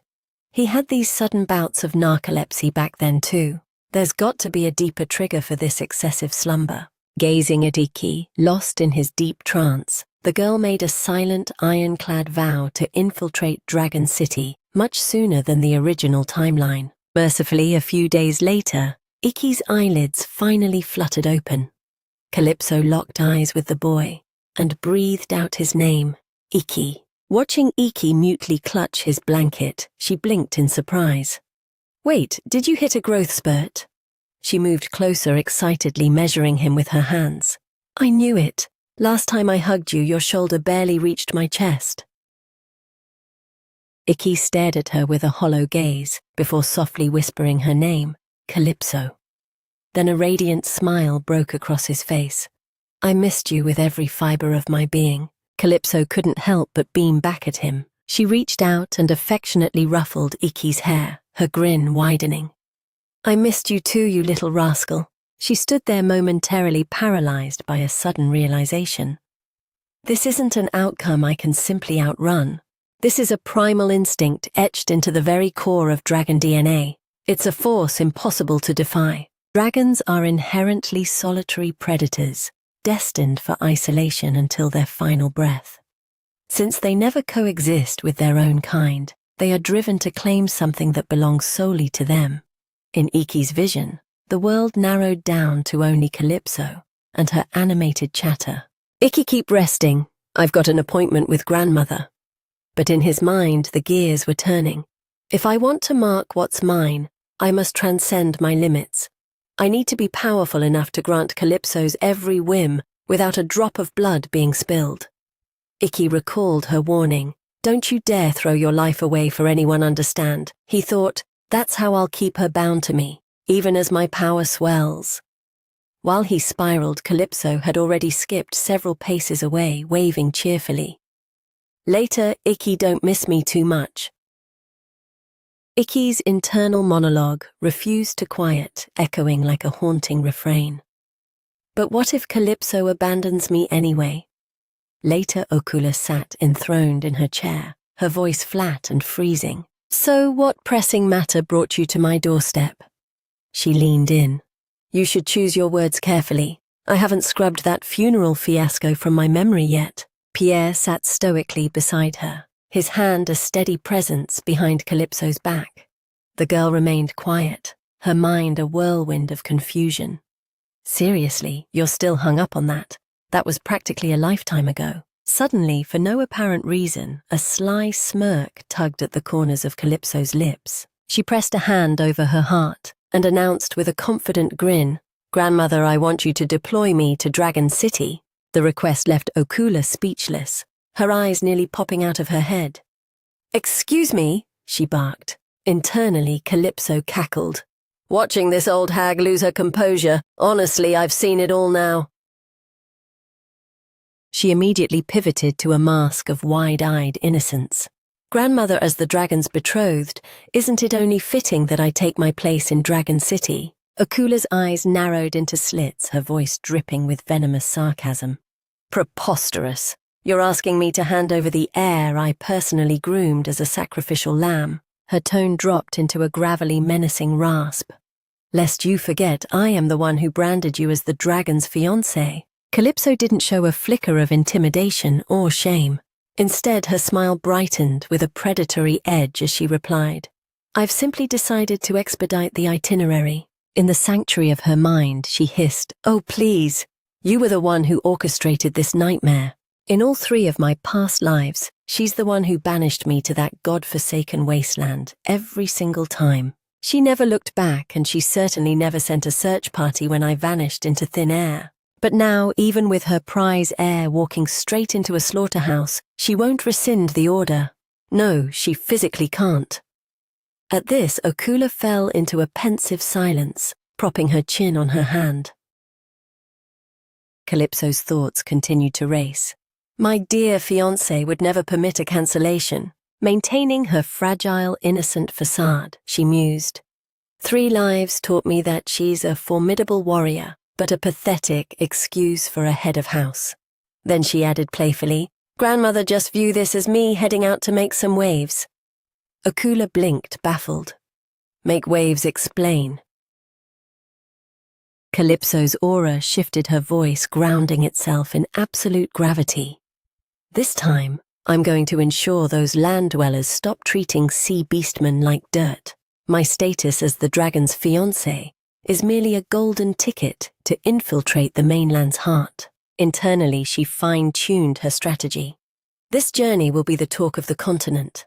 My true mission is to harvest those ingredients and reclaim my destiny. If the puppet playing the Dragon Duke suddenly vanishes, it will inevitably trigger a tidal wave of suspicion. So I'll just have to stage a catastrophe so massive it buries our tracks forever." This time, Okula actually cracked a smile, finally entertaining Calypso's gambit. "Very well. If you actually pull this off, perhaps you'll finally be worthy of me acknowledging your name." Calypso let out a soft giggle and chirped, "Thank you so much," but her heart remained a block of ice. As if I give a damn about her validation. She can stay fat and happy on that throne for now, right until I personally drag her down into the dirt. Later, once the father and daughter were alone, Pierre turned to Calypso. "I have a meeting to attend. Head back to the manor without me." The sudden dismissal left the girl dazed and blinking in confusion. Suddenly, a sharp voice echoed through the hall. "So this is where you've been hiding?" Calypso looked up at the source and gasped in genuine shock. "Big brother!" Bellows glared down at her with icy contempt, his arms folded tight. "Are you still delusional enough to address me that way?